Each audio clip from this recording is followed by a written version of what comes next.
a young man, unwilling to succumb to school bullying, never imagined that a brutal beating would not only lead to his rebirth through time travel, but also awaken a mysterious system allowing him to trade years of his life for martial arts prowess.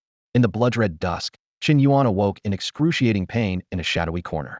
A figure leaned over, slapping his face with contempt, still holding out, "Huh? Just for a mere chi and blood pill? Let's see how long you can keep this up." Before the words settled, a heavy kick landed on his abdomen, causing him to curl up like a shrimp from the intense suffocation.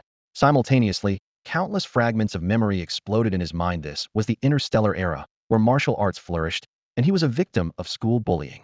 The original Chen Yuan, 18 years old, had lost his parents in a cultist riot. The Star Alliance provided a monthly chi and blood pill as compensation. Because of this benefit, he caught the attention of his classmate Wang Yao, who would extort and beat him every month. This time, the original Chen Yuan finally stood his ground, only to be beaten to death. School bullying?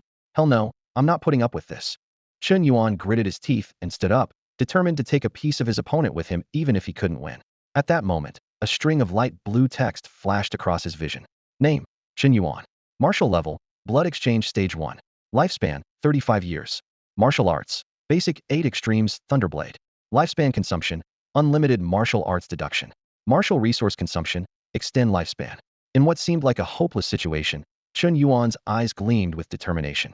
The original Chen Yuan had poor martial talent, and though Wang Yao wasn't a genius, his strength far surpassed his own. But now, with this life trading system, everything was about to change. System, help me burn some life years, just leave me 1 year. Chen Yuan said without hesitation. As his lifespan rapidly dwindled, countless insights into the 8 Extremes Thunderblade flooded his mind. 2 years for minor success, 9 for major success, and 18 for mastery. Until that rainy night in the 25th year, he comprehended the lightning speed slash from observing the thunderstorm. In reality, Chen Yuan formed a blade with his hand, and a torrent of power surged from his feet, through his knees and hips, across his shoulders and arms, finally converging at his fingertips. His hand blade, swift as lightning, left an afterimage as it struck Wang Yao's wrist directly. Crack! Amid the crisp sound of bones breaking, Wang Yao screamed in agony. My hand! He looked at Chen Yuan in disbelief. How could this level of 8 Extremes Thunderblade appear in someone he had always bullied as a waste? Chen Yuan showed no mercy, delivering another lightning speed slash to sever Wang Yao's left hand. As his opponent pleaded for mercy, Chen Yuan coldly demanded compensation. Aside from a chi and blood pill and 1,000 star coins, Wang Yao had nothing else to offer. Is that all? Pathetic. Chen Yuan sneered, stomping down to break one of Wang Yao's legs. The white of the broken bone pierced through the skin, and blood spurted out. Before Wang Yao could react, the second stomp came down. Overwhelmed by pain, Wang Yao passed out without even a groan. After breaking both of Wang Yao's legs, Chen Yuan left with a cold expression, walking away without looking back. Chen Yuan tried to piece together the fragmented memories in his mind, and a grand interstellar scene unfolded before his eyes. Humanity had long entered the interstellar era, embarking on an endless journey of colonization. Spaceships traveled between stars, imposing mechs stood guard at space stations, and powerful warriors roamed the galaxies. The civilizations of various interstellar races shone brightly in the Milky Way, mysterious cosmic beasts swam among the nebulae, and the threat of outer realm evil gods lurked in the dark corners of the universe. What a fascinating world, Chen Yuan murmured with excitement gleaming in his eyes. On this stage of interstellar strife, the human factions were even more complex. The Federation, the Empire, interstellar dictatorships, various forces were like scattered sand, yet they maintained a fragile balance under the banner of the pan-human alliance known as the Star Alliance. The planet Chen Yuan was on, Blue-White Star, was a habitable planet under the jurisdiction of the Star Alliance, with its blue oceans and white clouds contrasting beautifully, like a pearl set in the dark cosmos. The original owner of his body was a senior student in Class 2, Grade 12, at Mountain City High School on Blue-White Star, with only 3 months left until graduation. In this interstellar era, the choice after high school often determined one's fate. The original owner, lacking talent in martial arts and other special abilities, had long given up on the dream of attending university, planning instead to find a job after graduation. However, a look of determination flashed in Chen Yuan's eyes. I refuse to be just an ordinary worker, he vowed silently to himself. Since I have the fortune to traverse to this amazing world, how can I not aim for the stars and the sea? Besides his longing for the vast universe, Chen Yuan also realized that getting into university was crucial for obtaining cultivation resources. To him, these resources meant precious years of life. With this in mind, Chen Yuan pulled 2 crystalline chi and blood pills from his pocket, one scavenged from Wang Yao, and the other a subsidy just received by the original owner this month. System, increased lifespan. With this thought, the two qi and blood pills vanished into thin air. Simultaneously, the lifespan section on Chen Yuan's virtual panel changed. Name, Chen Yuan. Martial arts, blood exchange stage, level 1. Lifespan, 20 years. Martial skill, 8 extremes thunderblade. Essence, rapid thunder slash. Chen Yuan felt a surge of joy. His lifespan, originally only 10 years, had doubled to 20 with the consumption of 2 qi and blood pills. This meant each pill added 5 years to his life, far exceeding his initial expectations. What a gain, he thought with delight. However, Chen Yuan quickly calmed down. The 8 extremes thunderblade had been developed to its limit, but his own qi and blood had not substantially improved. I still need to refine my qi and blood through stake exercises, he pondered. I'll borrow a stake exercise manual from school later. Time was of the essence, with only 3 months left until the leaderboard settlement and high school graduation. Chen Yuan calculated in his mind, unsure of the strength needed to reach the top 10,000 on the leaderboard. For him, there were 2 urgent tasks: mastering stake exercises and improving his leaderboard ranking. The starting point for martial arts cultivation is the blood exchange stage, divided into 9 levels, which can be strengthened through stake exercises. Chen Yuan clenched his fists, determination shining in his eyes, ready to face the challenges ahead. After realizing he lacked the talent for martial arts upon beginning his training in the 8 Extremes Thunderblade, the original owner of the body dismissed the idea of pursuing martial arts further and never learned the foundational skills. Chen Yuan pondered his next steps and decided to first try climbing the heavenly ladder before borrowing materials related to foundational skills. With a clear goal in mind, he headed straight to Shanxing No. 1 High School. The campus was sparsely populated on the weekend, but the combat room was bustling with activity. As Chen Yuan opened the door, he was greeted by a space the size of a football field, lined with dozens of silver combat pods. The pod doors opened and closed in succession as students entered and exited, some looking pleased while others appeared worried. Not bad, my Black Tiger fist has reached a breakthrough, and I've moved up 4 million places in the heavenly ladder rankings, a boy exclaimed excitedly. Damn, the opponent had no sense of honor and ambushed me. I'm going to report it, another voice shouted angrily. Man, I've been training for 5 years, and I'm still ranked over 4 million. What kind of monsters are in the top 10,000? Anyone who wants to train in martial arts can have it. I'm done, a frustrated voice lamented.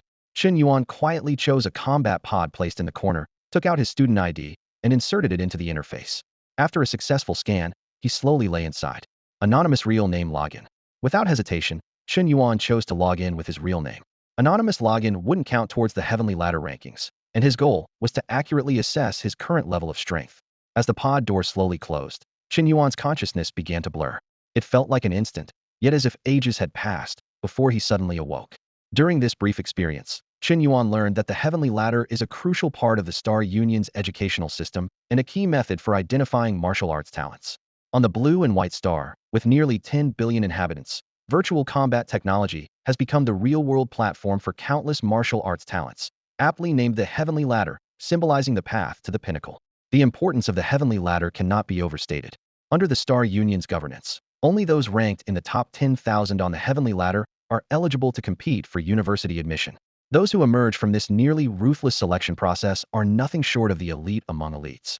Every university pours the entire resources of the Star Union into cultivating top-tier talents in various fields. Support for martial artists is a top priority. For ordinary people, getting into a university is akin to a carp leaping over the Dragon Gate, the sole opportunity to change their fate. Virtual combat technology is not only used for the heavenly ladder, but also an excellent method for martial arts training. Many students from impoverished backgrounds spend money on using the school's combat pods, whether for martial arts practice or simply to enhance their combat skills. Although Chen Yuan's family was not well off, the Star Union provided him with a monthly subsidy, a qi and blood pill plus a certain amount of free combat pod usage time. These benefits were non-transferable and could only be used personally. Unfortunately, the original owner never valued these resources, wasting the monthly usage time. When Chen Yuan entered the combat room, people only glanced at him casually before resuming their activities. At most, someone might have felt a bit puzzled by the unfamiliar face. After all, students aiming for university through the martial arts path usually began preparing from their first year of high school, frequenting the combat room countless times. Even if they weren't friends, they should at least be acquaintances. Chen Yuan's sudden appearance as a new face near the end of high school seemed somewhat abrupt. His thoughts gradually blurred, feeling like only a moment had passed, yet perhaps a long time, before Chen Yuan suddenly awoke. The sky was a clear, refreshing blue without a cloud in sight. A cool breeze swept in from the horizon, its gentle whooshing echoing in the air. Chen Yuan stood on a 100 by 100 square platform made of blue bricks, his eyes filled with wonder. This is the ladder. It's almost indistinguishable from reality. He clenched his fists and bounced lightly on the spot, marveling at the realism of this virtual world. Around the edge of the platform was a row of massive weapon racks, filled with an array of weapons. Chen Yuan noticed not only the vast selection but also the ability to customize the type and weight of the weapons, which was incredibly convenient. He glanced at his ranking, 8,593,999, nearly 8,600,000. That number is just depressing, Chen Yuan muttered, quickly realizing it was because he was new and automatically placed at the bottom. He casually picked a standard long sword, adjusted the weight slightly, and nodded in satisfaction. Ready, Chen Yuan silently commanded, start ladder match. A few seconds later, a girl with freckles and a high ponytail appeared out of nowhere opposite him. Chen Yuan quickly scanned her information. First level of the blood exchange realm, ranked only about 50 places above him. Clearly another newcomer. Above them, a giant countdown timer began ticking down. 10, 9, 8. Hi, I'm from Magic City number 3 high school, first year. Where are you from? We're both in the first level of the blood exchange realm. The girl waved cheerfully, clearly quite outgoing. 2, 1. The battle began. Lightning slash. Chen Yuan attacked without hesitation, the limited energy in his body converging at the tip of his sword. This strike was his full-force mastery of the 8 extremes thunder sword technique. Boom. A thunderous explosion echoed around them. The speed and power of this strike far exceeded the hand strike that had previously broken Wang Yao's wrist. The sharp real blade sliced through the air, aiming straight for the opponent's throat. The girl, who had just been greeting him, had her head fall instantly, her body dissolving into fragments of data that dispersed into the air. Chen Yuan, victory. Just fight. Why talk so much? Chen Yuan murmured to himself, pale-faced, unsure if the opponent could hear him. He had inherited her ranking, but was more concerned with another issue at the moment. There's not enough energy. Chen Yuan leaned on his long sword, panting heavily. The lightning slash, though powerful, consumed too much energy, leaving him feeling drained and weak. Fortunately, this was a virtual combat platform. With a single thought, Chen Yuan's depleted energy was instantly restored to full. He exhaled deeply, grateful for the convenience of this virtual world. This is one of the main reasons students love using the combat pods to practice martial arts. Chen Yuan understands that in reality, it would take several hours to recover from such energy depletion, but on the virtual combat platform, it can be fully restored in the blink of an eye. This means martial artists can efficiently harness and release their energy without worrying about the time wasted on consumption and replenishment. They can repeatedly attack, recover, and attack again, continually honing their martial arts skills. With a determined look, Chen Yuan thought to himself, let's continue and see how far I can climb with the 8 trigram thunder knife. Without hesitation, he activated ladder matchmaking once more. Soon, an opponent appeared on the platform. It was a short-haired man wielding a long spear. Chen Yuan quickly glanced at his opponent's information. Lu Qing, blood exchange stage level 3. Clearly, the intelligence system had made an initial assessment of Chen Yuan's strength, and this opponent was far more formidable than the previous naive girl. Lu Qing's ranking was over 6 million, nearly 2 million places higher than Chen Yuan. The difference of just 1 level to 3 levels results in such a vast disparity in ladder ranking, perfectly illustrating the pyramid structure of the martial world. The blood exchange stage from levels 1 to 3 forms the base of this pyramid, with the largest number of practitioners. Lu Qing looked at Chen Yuan's information and thought to himself, blood exchange stage level 1? Although I'm just testing my newly mastered sky-piercing spear, why was I matched with a newcomer?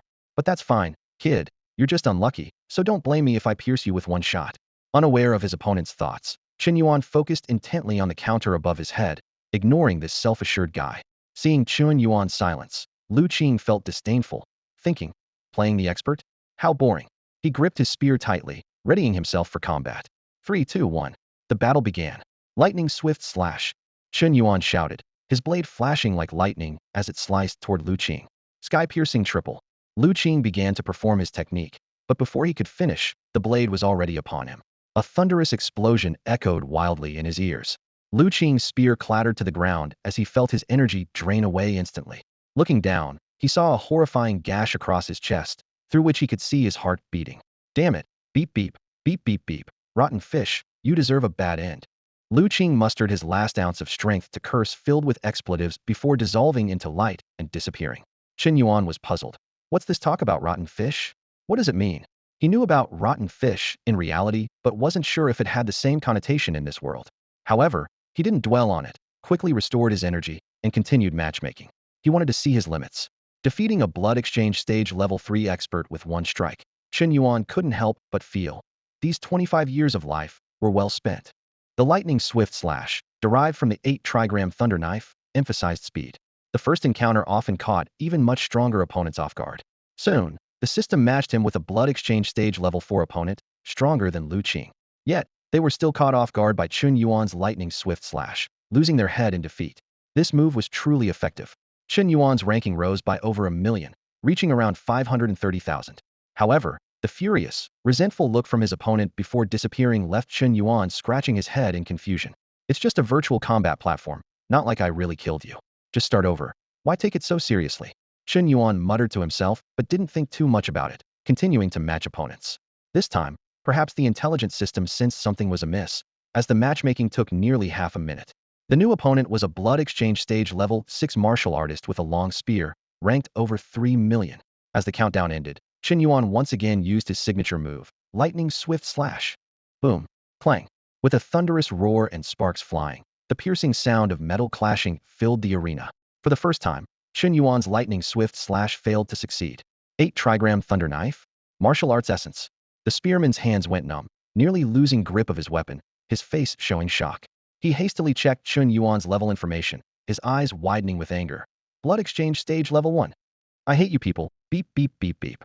Dot. With a thrust, the spear pierced through Chen Yuan's chest. A shock wave traveled along the spear, instantly shattering Chen Yuan into countless pieces. Wow, no wonder he's at the 6th level of blood exchange. His reflexes are incredible. Chen Yuan marveled to himself as he jumped out of the virtual fighting pod. Although the platform significantly reduced the sensation of pain, making the process of dying not too uncomfortable, the shock transmitted through the spear clearly demonstrated his opponent's martial skill, at least at the level of mastery. Standing firm, Chen Yuan was filled with emotion. In this world, geniuses emerge like bamboo shoots after a rain. Even with a 1 in a million chance, there are still tens of thousands among the billions on the blue-white star, not to mention the vast expanse of the entire star union. This thought made Chen Yuan's heart race with excitement. He couldn't wait to step onto the cosmic stage and experience the wonders of this world firsthand. There's no rush, it'll happen eventually, he silently reminded himself, swiftly leaving the fighting room. According to his plan, the next step was to borrow martial arts techniques to enhance his martial arts realm. As soon as Chen Yuan left, the fighting room buzzed with chatter. That kid's pretty quick, only lasted a few minutes before giving up, someone chuckled. Who is that guy? He looks unfamiliar, doesn't come around often, does he? Another person asked. At that moment, a short-haired, flat-chested girl spoke up. Chen Yuan, from our class. Oh, so our tiger girl knows him? How's his skill? Everyone laughed. You're the tiger girl, your whole family is. Lie Ming glared at them angrily, wishing she could punch each of them in the face. But she continued to explain. As far as I know, Chen Yuan used to train in Bajiquan Thunderblade for a while. Later, he might have realized he lacked martial talent and gave up. He's probably at the first level of blood exchange. After thinking for a moment, Lie Ming added. Maybe he's unwilling to give up. His parents were killed by cultists, so perhaps he wants to make one last attempt to get stronger through martial arts and seek revenge. Hearing this, everyone fell silent. The cultists were a common enemy of all humanity, leaving no room for compromise. Knowing Chen Yuan's background left them speechless. If they were in his shoes, they would likely want to try as well, even if they ended up with nothing to show for it. Alas, even we struggle so much, let alone Chen Yuan, an orphan with no martial talent or family support. Lie Ming sighed deeply. Even if we don't get into university, we can still join the military or law enforcement with our martial background. These are paths for martial artists to continue improving their skills. Listening to Lie Ming lament, everyone felt a pang of discomfort. In the entire Shanxing No. 1 high school, very few could enter the top 10,000 of the ladder and become true university candidates. Although they all claimed they would enter university through the martial path to bring glory to their families, they all knew that was a path only a select few could take. And while they couldn't walk that path, they weren't willing to give up martial arts. Just then, an angry shout broke the somber atmosphere. Damn, today I encountered a disgusting fisher again. So damn unlucky. May their whole family suffer. Everyone laughed. Lu Qing, didn't you say you had a new breakthrough and were eager to try it out? Why are you swearing now? Got beaten up? Lu Qing was a well-known figure at school. Despite his average talent in martial arts, his persistence and strong family background helped him achieve some success in this field. He was a chatterbox who enjoyed talking to people, which made him quite popular among his peers. However, today Lu Qing was fuming, his face ashen and fists clenched. He had just made a breakthrough in martial arts and eagerly came to school to test himself, only to encounter a despicable smuff in the virtual combat arena. Damn it! That guy's 8 Extremes Thunderblade was ridiculously fast. Lu Qing gritted his teeth. I've seen 8 Extremes Thunderblades before, but none were this terrifying, at least at a complete mastery level. If it were a blood exchange level 8 or 9, I'd accept it, but it was just a level 1. If that's not a smurf account, I'll eat my hat. In virtual combat, players can adjust their martial arts level, but not beyond their actual ability.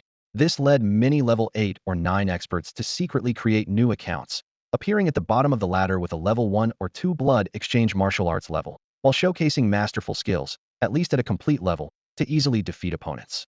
This behavior is called smuffing. Smuffers are despised by everyone, and once discovered, they might be permanently shamed. Yet, some people still smuff for a moment of satisfaction. We must report them, someone shouted. Ban all smuffers, catch them, and give them a beating. The surrounding crowd echoed in agreement, having been disgusted by smuffers themselves, each expressing their stance. Fighting smuffers is everyone's responsibility. However, Lie Ming felt something was off. She frowned, recalling the recent events, level 1 blood exchange, 8 Extremes Thunderblade, and the nearly simultaneous log-off times of Chen Yuan and Lu Qing. She suddenly turned to Lu Qing and asked, "Did you see what that smuffer's name was?" Lu Qing scratched his head, unsure why Lie Ming was asking, but answered honestly. "Of course I remembered. I reported him 10 times before logging off. It was Chen something. Chen Yuan. Yeah, Chen Yuan. Just hearing that name. You know he's a cunning, malicious, ugly-looking guy." As soon as he finished speaking, Lu Qing noticed everyone staring at him silently, which made him shiver. "Why are you all staring at me like that? I'm scared." "Chen Yuan?" someone exclaimed. "Could it be the one from your class, Tiger Girl? The one who just left?" Lie Ming was silent for a moment before reluctantly saying, "Probably." She didn't want to admit it, but everything was too coincidental to ignore. "What? The smuffer is from Tiger Girl's class."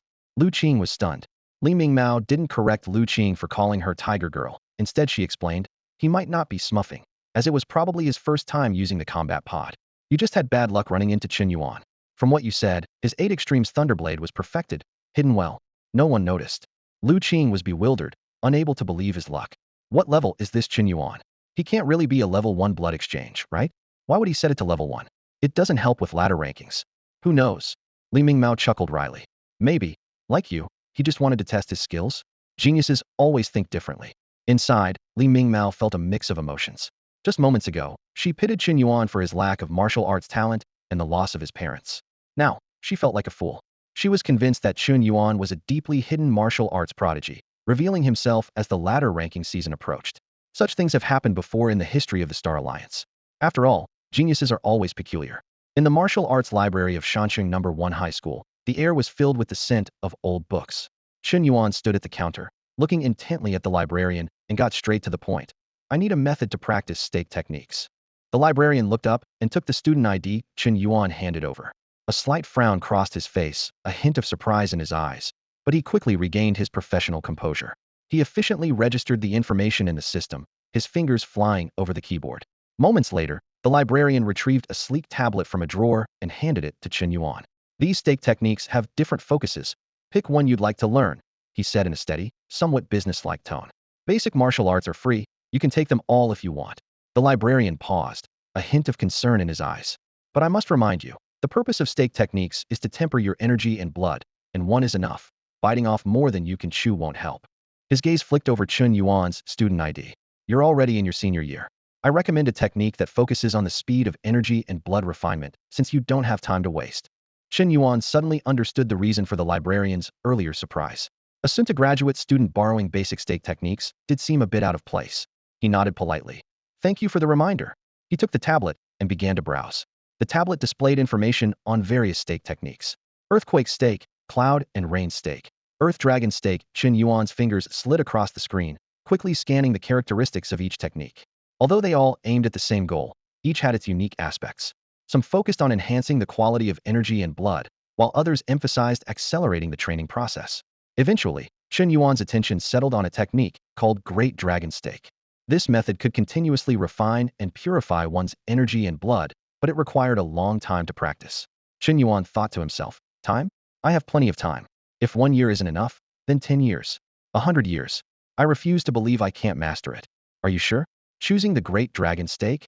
the librarian asked with clear skepticism, as if playing music to a cow. Chen Yuan nodded resolutely.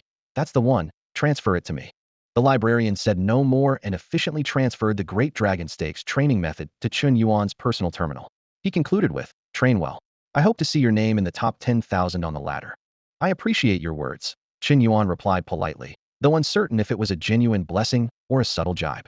Back home, Chen Yuan immediately opened the personal terminal on his wrist and carefully read through the Great Dragon Stakes details.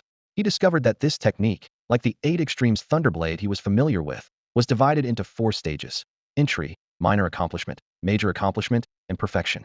Chen Yuan's eyes shone with determination as he prepared to embark on his training journey. The distinction between each level is not only in the speed of refining one's qi and blood, but also in the enhancement of their purity each time the level of Zhuanggong improves.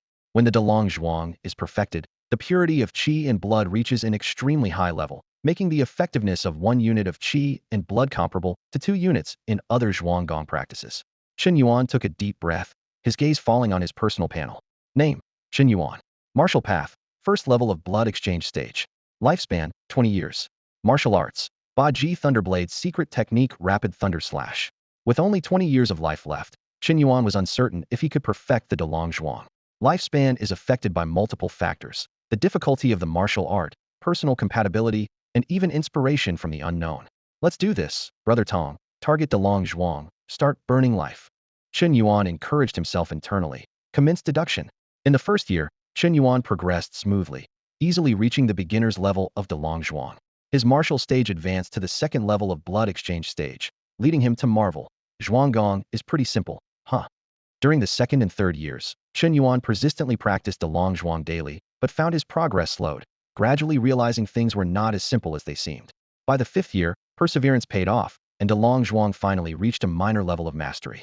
Only then did Chen Yuan truly understand the hardships of training Delong Zhuang, now having reached the 3rd level of blood exchange stage.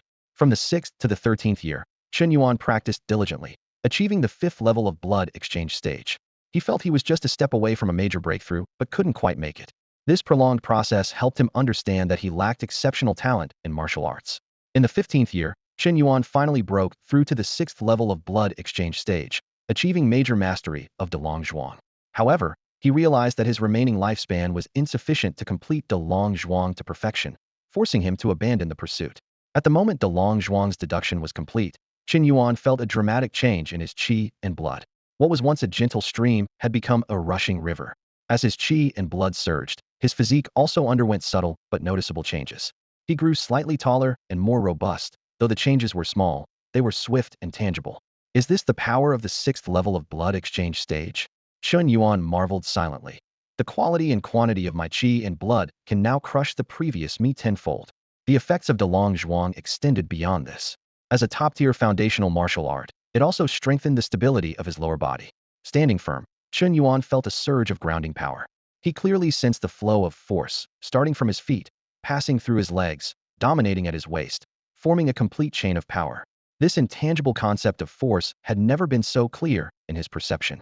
With Zhuanggong mastered, the blade technique's secret understood, and at the 6th level of blood exchange stage, Chen Yuan calculated silently. I can now take down 10 of my previous selves in one go. 100 even. I just wonder where I'd rank among the millions of ladder competitors. Chen Yuan didn't dwell on it, deciding to test his skills on the ladder the next day to find out. In less than a day, his strength had improved to such a degree, a speed of advancement that was astonishing. However, the cost was significant. Chen Yuan's lifespan was now reduced to a mere 5 years. I need to find a way to get some resources to extend my life, Chen Yuan muttered to himself, his eyes shining with determination. In the classroom of Class 2, Grade 12 at Shanqing First High School, a profound silence prevailed. At the podium, a balding teacher with sparse hair was passionately recounting the history of the Star Union's development. His voice, amplified by the projection system, filled the entire room as students listened, some attentively and others distractedly, each with their own expression. In the first year of the star calendar, humanity officially entered the interstellar era, the teacher declared with conviction. That same year, we encountered our first interstellar race, the Moors. The atmosphere in the classroom instantly became tense, with all eyes fixed on the teacher. The war with the Moors lasted for 3 whole years, the teacher continued. And eventually, on the planet White Dove, representatives from both sides signed the first peace agreement. He paused briefly, then shifted the topic, but the real challenge lay ahead. In star calendar year 98, humanity faced its first star beast, the blazing sun phoenix. The students' eyes widened, and some even unconsciously straightened up in their seats.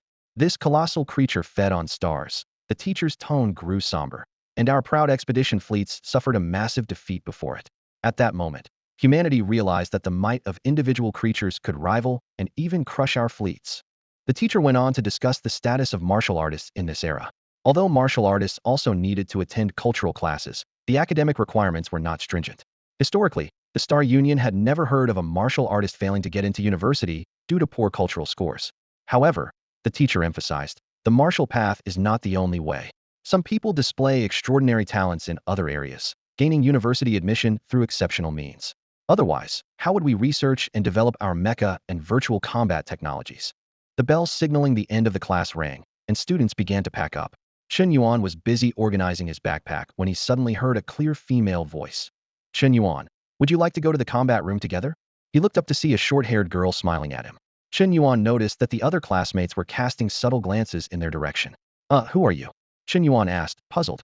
He didn't recall having any interactions with her, and since he had just traveled to this world yesterday, he was a complete loner. Lie Ming, the girl replied amiably. We met in the combat room yesterday. Do you want to spar on the virtual combat platform? Chen Yuan suddenly understood. It seemed his ladder climbing in the combat room yesterday had caught Lie Ming's attention. Sure, he agreed readily. I was just about to head to the combat room. The two of them quickly gathered their things and left the classroom together. As soon as they walked out, the room buzzed with chatter. Lie Ming is a martial artist. She actually approached Chen Yuan. What's going on? Chen Yuan has always been a loner. How did he suddenly get so close to Lie Ming? Just then, a boy spoke up. Wang Yao borrowed money from me yesterday, saying his hands were crippled, and he's in the hospital now. He paused, then added, I also saw him yesterday, dragging a reluctant Chen Yuan along with him. This statement sparked even more discussion in the classroom. Everyone was speculating about what had happened between Chen Yuan, Lie Ming and Wang Yao. Wang Yao's notorious reputation at school was well known. Everyone was familiar with this bully who preyed on the weak and extorted younger students. When people saw Chen Yuan with Wang Yao, they knew it was anything but a friendly encounter. Now, Wang Yao's disheveled appearance, coupled with Lie Ming proactive invitation to Chen Yuan, sparked curiosity among the onlookers. Could it be that Chen Yuan was a martial artist? Judging by Lie Ming attitude, Chen Yuan was evidently not just any fighter. His strength was likely formidable. Suddenly, Chen Yuan became the center of the school's gossip. Unlike his first time entering the fight room, this time, with Lie Ming leading the way, they were greeted with numerous acknowledgments as soon as they stepped in. Hey, Tiger Girl's here. Who's that beside her? Someone asked curiously. You don't know? The guy next to Tiger Girl is the one Lu Qing faced yesterday, the one who fried him, another person explained. Hearing the nickname, Tiger Girl, Lie Ming eye twitched slightly, but she held back the urge to react. Taking a deep breath, she told Chen Yuan, ignore these idiots. Find a fighting pod and log in. Sure, Chen Yuan replied, looking for an available pod. But after the fight, I want to ask you something. Beat me, and we can talk about anything.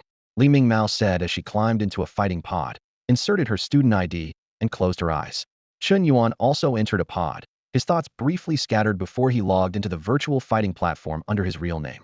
As soon as he went online, he received a friend request. Lie Ming wants to add you as a friend. Accept decline. Pretty quick, Chen Yuan thought. Just as he accepted, another pop-up appeared. Lie Ming invites you to a 1v1 duel. Accept decline. Accept. A gentle breeze began to blow. In front of him was a 100 by 100 stone arena, the default setting for a duel.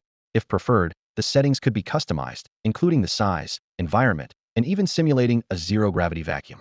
Lie Ming stood 50 meters away, selecting her weapon of choice, ultimately choosing a pair of standard-issue gloves. Chen Yuan opted for the standard-issue long sword he used last time, having no particular preference for weapons. Squinting, Lie Ming glanced at her opponent's information and was surprised. Blood exchange stage level 6. She realized that Chen Yuan had intentionally lowered his martial level before. Although she was only at blood exchange stage level 5, her intent punch had recently reached a major breakthrough, making her confident she could contend with someone at level 6. Lie Ming felt her fighting spirit surge, her blood boiling with excitement. As for Chen Yuan's martial skills, that wasn't her concern at the moment. Once she stepped into the arena, her only thought was victory. This was her martial resolve. Assuming the starting stance of her intent punch, Lie Ming felt a slight improvement in her technique. In my current state, I can win, she encouraged herself. On the other side, Chen Yuan didn't overthink. He planned to continue climbing the ladder after defeating Lie Ming to assess his current strength. He glanced up at the countdown. 3, 2, 1. The fight began. Intent punch. Lie Ming unleashed her most powerful punch to date. Infused with her overwhelming fighting spirit, this was the essence of intent punch. The more intense her emotions and fighting spirit, the stronger the punch became. However, halfway through her punch, Lie Ming suddenly found herself unable to move her arm. It felt as though 1,000 pounds weighed upon her right arm, leaving her feeling tired and weary. In the next breath, her upper and lower body began to separate from the waist, disintegrating into data fragments. Falling thunderslash, Chen Yuan exhaled, sheathed his sword, and began to restore his energy, ready to start the next ladder match. How did I lose? Lie Ming shot out of the combat pod, utterly bewildered. Her expression was like she had just swallowed a whole lemon, full of sour disbelief. The crowd surged forward like a swarm of bees, all talking at once. Tiger girl, how did it go? Did you win? Their eyes sparkled with curiosity, clearly aware that Lie Ming had brought Chen Yuan here for a showdown. Lu Qing appeared out of nowhere, wearing a mischievous grin and mercilessly shattered the crowd's curiosity. Of course she lost. Look at Tiger Girl's face, like she just ate a bunch of Oreos. There's no way she won. That fish guy might be disgusting, but he's got skills. He took me out in a flash, and I'm at the 3rd level. No way Tiger Girl could beat him. Lie Ming snapped out of her daze, seething with rage. She grabbed Lu Qing by the collar and shoved him into the combat pod beside her, gritting her teeth. All right, let's see if your skills match your big mouth. Lu Qing pulled a face, reluctantly entering the combat pod. With a dark expression, Lie Ming re-entered the virtual combat platform, ready to take out her frustration on Lu Qing. The crowd exchanged knowing glances. Well, she lost, they mused silently. That fish guy really does have some skills. Meanwhile, inside the virtual combat platform, Chen Yuan wasn't too concerned with his victory. He knew it was thanks to the refined blood and energy from the Dragon Pillar. Although his martial arts level was only at the 6th level of the blood exchange realm, his blood and energy were as strong as someone at the 7th level. Coupled with the Supreme 8 Extremes Thunderblade technique, the win was expected. Chen Yuan took a deep breath and started the ladder match. His first opponent, at the 6th level, was defeated in 1 second. His rank jumped to 3,790,000. The second opponent, at the 7th level, also lost. His rank soared to 2,700,000. The third opponent posed a significant challenge. This martial artist at the 8th level had mastered a supreme blade technique. After a 3-minute stalemate, Chen Yuan barely secured the win. His ranking climbed to 1,920,000. Feeling the diminishing energy within, Chen Yuan was fairly satisfied with the result. He realized that as his opponents grew stronger, his martial arts advantage was being steadily eroded. The gap in martial arts levels was not just in blood and energy, but also in strength, speed, and reflexes, making it increasingly difficult to bridge. It seems 1,920,000 is my current limit, Chen Yuan pondered. Let's try one last match. This time, the intelligent matchmaking took a full minute. Chen Yuan's opponent finally appeared on the platform. Huang Su, at the 9th level, ranked 980,000. Huang Su glanced at his opponent's information, a flicker of surprise in his eyes. A 6th level at this rank must have grasped the essence of martial arts. Although he hadn't yet grasped his own martial arts essence, his broad experience left him unfazed. Their eyes met in the virtual space, and an intense battle was about to begin. The gap of 3 levels in martial arts realms cannot be bridged, even with mastery of martial arts skills. Chen Yuan stared at the ranking on the ladder, silently lamenting in his heart. 980,000. With a cultivation level at the 9th level of the blood exchange realm, he had just barely made it into the million ranks. This is the harsh reality of the interstellar era, where the stars shine brightly, the universe is vast, and countless prodigies compete fiercely. The countdown began, and Chen Yuan held his breath, focusing intently. 10, 9, 2, 1. The battle erupted instantly. Thunder roared, and the sword light streaked across like a rainbow. The lightning quick slash and 9-star pearls intertwined on the virtual arena, creating a breathtaking scene. The collision of blade mastery and perfect swordsmanship caused cracks to spread across the stone-paved arena, with debris flying everywhere. Thud, thud, thud. Chen Yuan stepped back 3 times, his face flushing unnaturally. The difference in martial arts realms was evident, and he found himself at a disadvantage in his first direct confrontation. Huang Su seized the opportunity, leaping with his sword, aiming to secure victory with one decisive strike. A gleam flashed in Chen Yuan's eyes as he spotted an opening while his opponent was airborne, striking directly at his neck. However, Huang Su mysteriously leveraged himself in midair, suddenly rising higher and narrowly avoiding the fatal blow. Perfect stance. Huang Su smiled smugly, taking advantage of Chen Yuan's momentary lapse in strength to pierce his heart with a sword. Brother, your blade skills are impressive. Don't leave after this. Add me as a friend. I have a lucrative opportunity to share with you. Chen Yuan was still puzzled when he exited the arena. In an instant, an intelligent notification appeared, showing a friend request. Sure enough, it was from Huang Su. However, after adding him, Huang Su suddenly went offline, and his avatar turned dark. This guy, so strange, Chen Yuan thought, full of questions, but he didn't wait any longer and logged out of the virtual combat platform. This latter ranking made him realize his own strength clearly.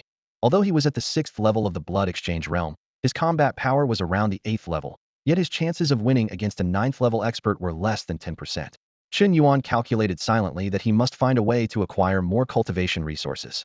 Otherwise, relying solely on his own cultivation, who knows when he would be able to break through.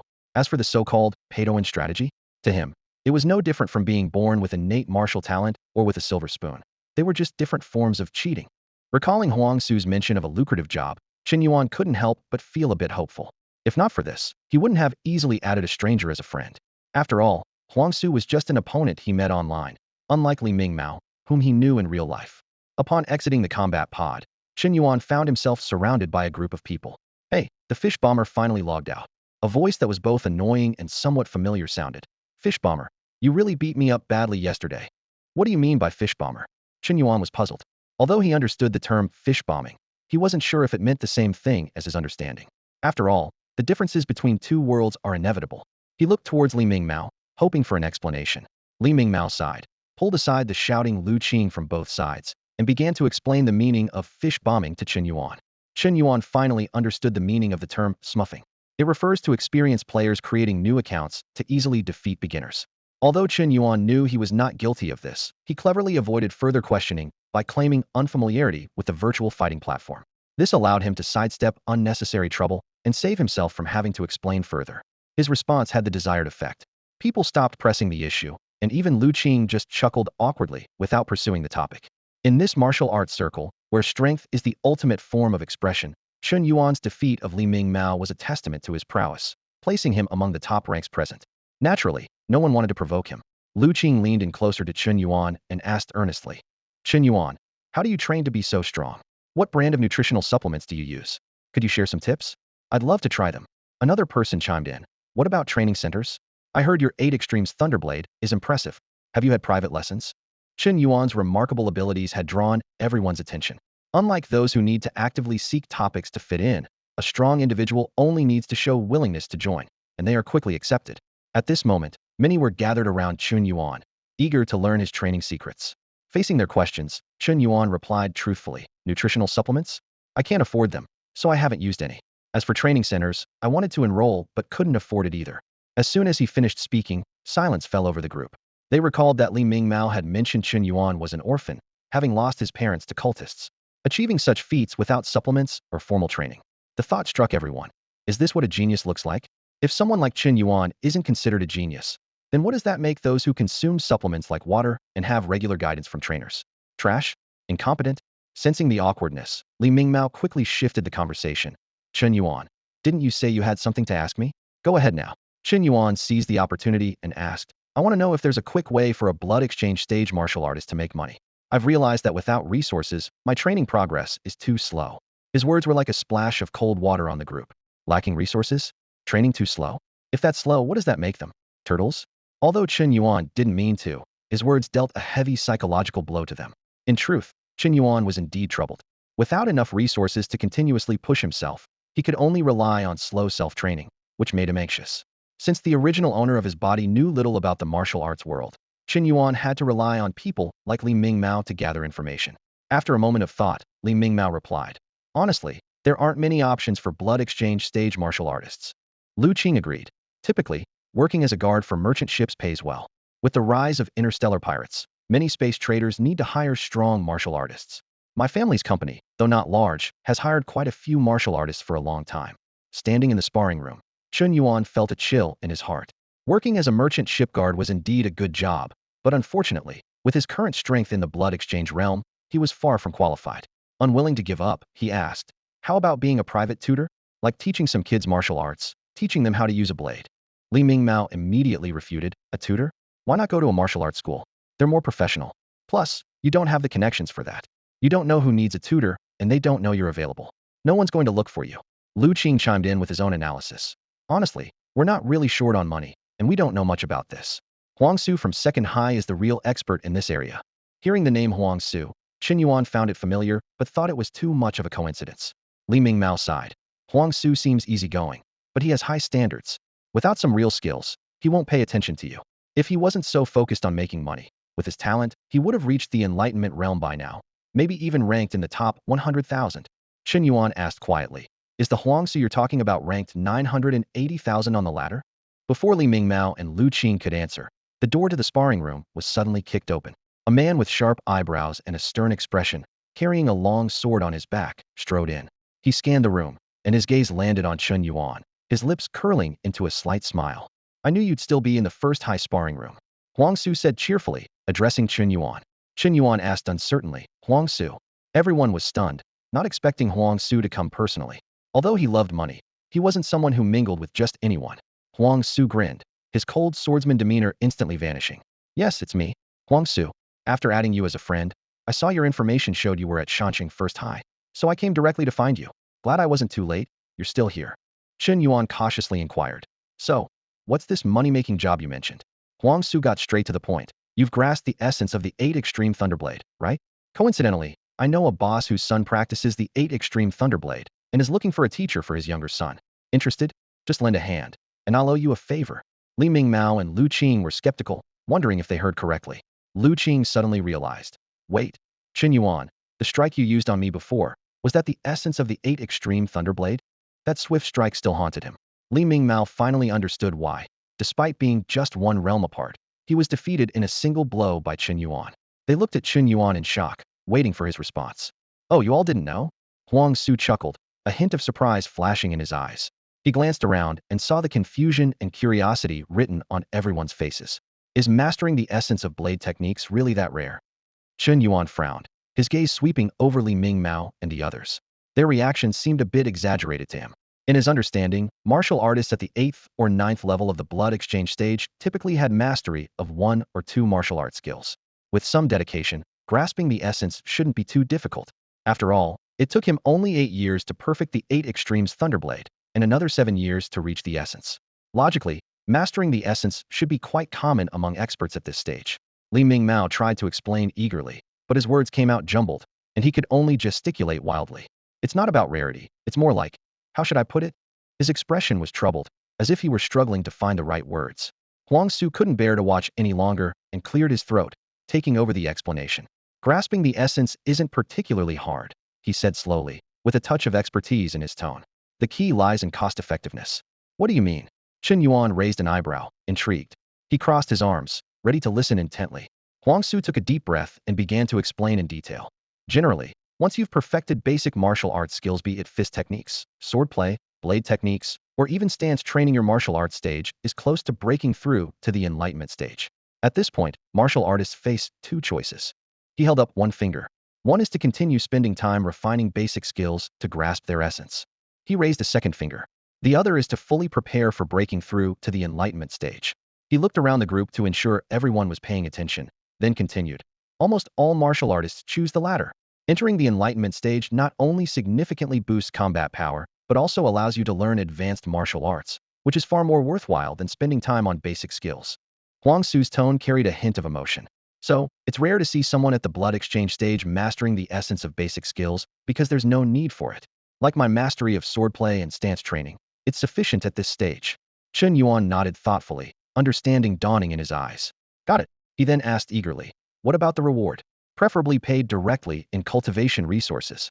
Huang Su patted his chest in assurance. You can discuss that part directly with the boss. I won't charge you a commission this time. I guarantee with my reputation that this is a surefire deal if they approve of you. Money won't be an issue. All right, when do we go? Chen Yuan's tone was filled with impatience, as if he could already see the abundance of cultivation resources coming his way. Tomorrow noon. Just wait for me at the main gate of the first school. Huang Su replied, his tone carrying a sense of relief. Chen Yuan's willingness to take on the task was a weight off his shoulders. Meanwhile, he was already eagerly planning the details for the next day. After a brief farewell, Huang Su quickly left the scene. Swift and decisive. Chen Yuan couldn't help but admire as he watched Huang Su's retreating figure. Lu Qing chuckled, his tone teasing. Swift and decisive? More like avoiding trouble. Back in the day, our first school Shang Wanji got into a real mess because of him. If Shang Wanji knew Huang Su was coming back to the first school, he'd definitely give him a good thrashing. Shang Wanji. Chen Yuan furrowed his brows, searching his memory for this unfamiliar name. Who was that? In the memories he inherited, there was no information about Shang Wanji. Lu Qing looked at Chen Yuan in disbelief, his eyes wide with surprise. This just proves it. The original owner of your body was completely out of touch with the world. only focused on studying the classics, knowing nothing else. He paused, a hint of uncertainty in his voice. Don't tell me you really don't know who Wanji is? Chen Yuan, a recognized university prospect and a strong contender in the Kaiqiao realm, ranks 8,321st on the Tian ladder. To those who've experienced the Tian ladder, this seemingly ordinary number holds immense value. Standing in the combat room, Chen Yuan surveyed his surroundings, deeply feeling the harsh competition of the interstellar era. Geniuses are as common as cabbages, Chen Yuan muttered, frowning slightly. He turned to Lie Ming beside him and asked, what about Wanji and the others? Why have I never seen them at school? Lie Ming smirked with a hint of disdain in his voice. Their families are wealthy and have their own private combat rooms, so why would they need to squeeze in with us? Chen Yuan nodded thoughtfully and then glanced at Lu Qing. Your family isn't short on money either. Why do you come to the school's combat room? Lu Qing grinned, eyes sparkling with excitement. The atmosphere at school is unmatched. It's lively here, and everyone is nice to talk to. I love it. His words revealed a longing for a bustling environment, as if the tranquility at home was driving him crazy. Chen Yuan said no more, silently sighing to himself. The world of the wealthy is indeed hard for him to understand. Time flew by, and less than 3 months remained until high school graduation. The school's management of martial artists had relaxed, and Chen Yuan no longer wasted time staying on campus. For him, the only useful places at Shanxing No. 1 High School now were the combat room and the martial arts library. One day, instead of heading straight home, Chen Yuan went to the city center of Shanxing. He opened his terminal and, following the navigation, found a store specializing in selling nutrient solutions. Whether for tomorrow's reward negotiations or to better understand the limitations of exchanging resources for lifespan, he needed a deeper insight into the cultivation resources available on the market. At the store entrance, a beautiful-faced attendant greeted him with a smile. Welcome. How may I assist you today? Chen Yuan got straight to the point. What's the price of a qi and blood pill? The attendant maintained a warm tone as she patiently explained. That depends on the grade of the qi and blood pill. A first-grade pill is 70,000 per piece, while a second-grade one costs 300,000. As for third-grade and above, our store doesn't have the license to sell them yet. Chen Yuan nodded and continued. What about the nutrient solutions? The attendant thought for a moment before responding. The pricing for nutrient solutions is quite complex and fluctuates a lot. Even for first-grade solutions, the price difference between products from different companies can exceed 50. For instance, there's a significant difference between products from Xinzhou Company and Lot Company. Chen Yuan furrowed his brows slightly, surprised by the complexity. He decided to dig deeper. Can I see the actual Xinzhou brand nutrient solutions? Meanwhile, he had more questions. Are nutrient solutions considered cultivation materials? Can consuming them extend one's lifespan? Can non-self cultivation materials be forcibly consumed and converted into lifespan? The only certainty he had was regarding the qi and blood pill. One pill could increase lifespan by 5 years, with a market price of 70,000 star coins, not a straightforward one-tin conversion. These questions required personal experimentation, which was one reason he came to the store instead of just looking up prices online. Standing before the shelves, Chen Yuan carefully examined the various nutrient solutions, planning his next series of experiments in his mind. The attendant led Chen Yuan to a quiet counter. Inside the counter, several tubes of milky white serum were neatly arranged, each labeled with detailed information about grade, price, and manufacturer. Chen Yuan's gaze swept over these premium nutritional liquids, noticing that the Xinzhou brand was priced at 30,000, while the Lot brand was only 20,000. He quietly assessed them, confirming that these nutritional liquids could indeed be converted into life-extending cultivation resources. However, due to ownership issues, he was currently unable to make the conversion. The attendant enthusiastically recommended, I personally prefer the Xinzhou brand. As a long-established manufacturer from Blue White Star, their quality is absolutely guaranteed. Over hundreds of years, their approval rating has remained at 99.9, truly reflecting the adage that you get what you pay for. Chen Yuan understood that the nutritional liquid market was fiercely competitive, unlike the blood pill market monopolized by the Star Union. Many manufacturers had to resort to various marketing strategies to capture market share. The attendant's strong recommendation of the Xinzhou brand was simply because selling it offered a higher commission. I'm not in need right now. I'll consider purchasing later. Chen Yuan politely declined, thick-skinned. In truth, he was genuinely strapped for cash. If not for the old house's significant sentimental value to its original owner, he might have considered fixing it up for sale. The attendant, though slightly disappointed, maintained a professional smile. All right, we look forward to your next visit. Just as Chen Yuan stepped out of the store, he heard someone calling his name. He turned to see Lu Qing. Chen Yuan, I didn't expect to run into you here. I thought you went home. If I knew you were coming here, I would have invited you along. Lu Qing said with a hearty laugh. Just browsing around. Chen Yuan casually explained. Lu Qing noticed Chen Yuan leaving empty-handed and remembered him mentioning that he had never tried nutritional liquids before. An idea formed in his mind. Hey, don't rush off. Let me show you around more thoroughly. With that, he pulled Chen Yuan back into the shop without waiting for a response. The attendant was momentarily surprised to see Chen Yuan return, but brightened up upon seeing Lu Qing, recognizing a significant customer. She quickly approached and quietly asked, "Young Master Lu, the usual this time as well?" "The same as before, but add an extra one. This is my friend, and remember to give him a discount next time," Lu Qing said, grinning as he put an arm around Chen Yuan's shoulder. Chen Yuan paused for a moment before accepting. "Thanks a lot." He indeed needed cultivation resources urgently. "No problem. My family owns some shares in this store. It won't cost much." Lu Qing waved his hand dismissively, clearly unconcerned. Having grown up in a business environment, Lu Qing instinctively chose to invest in Chen Yuan, not because of his martial arts potential, but because he found Chen Yuan's personality agreeable. The Shenzhou brand's nutritional liquids are the top choice. They're expensive for a reason, and their reputation is rock solid. Lu Qing enthusiastically introduced. Listening to Lu Qing's enthusiastic explanations, Chen Yuan looked at the nutritional liquid in his hand and thought, 30,000 star coins. I wonder how many years of life it can add. As night fell, the cloudless sky was filled with brilliant starlight. The difference between the nutritional liquid and the qi and blood pill was crystal clear to Chen Yuan.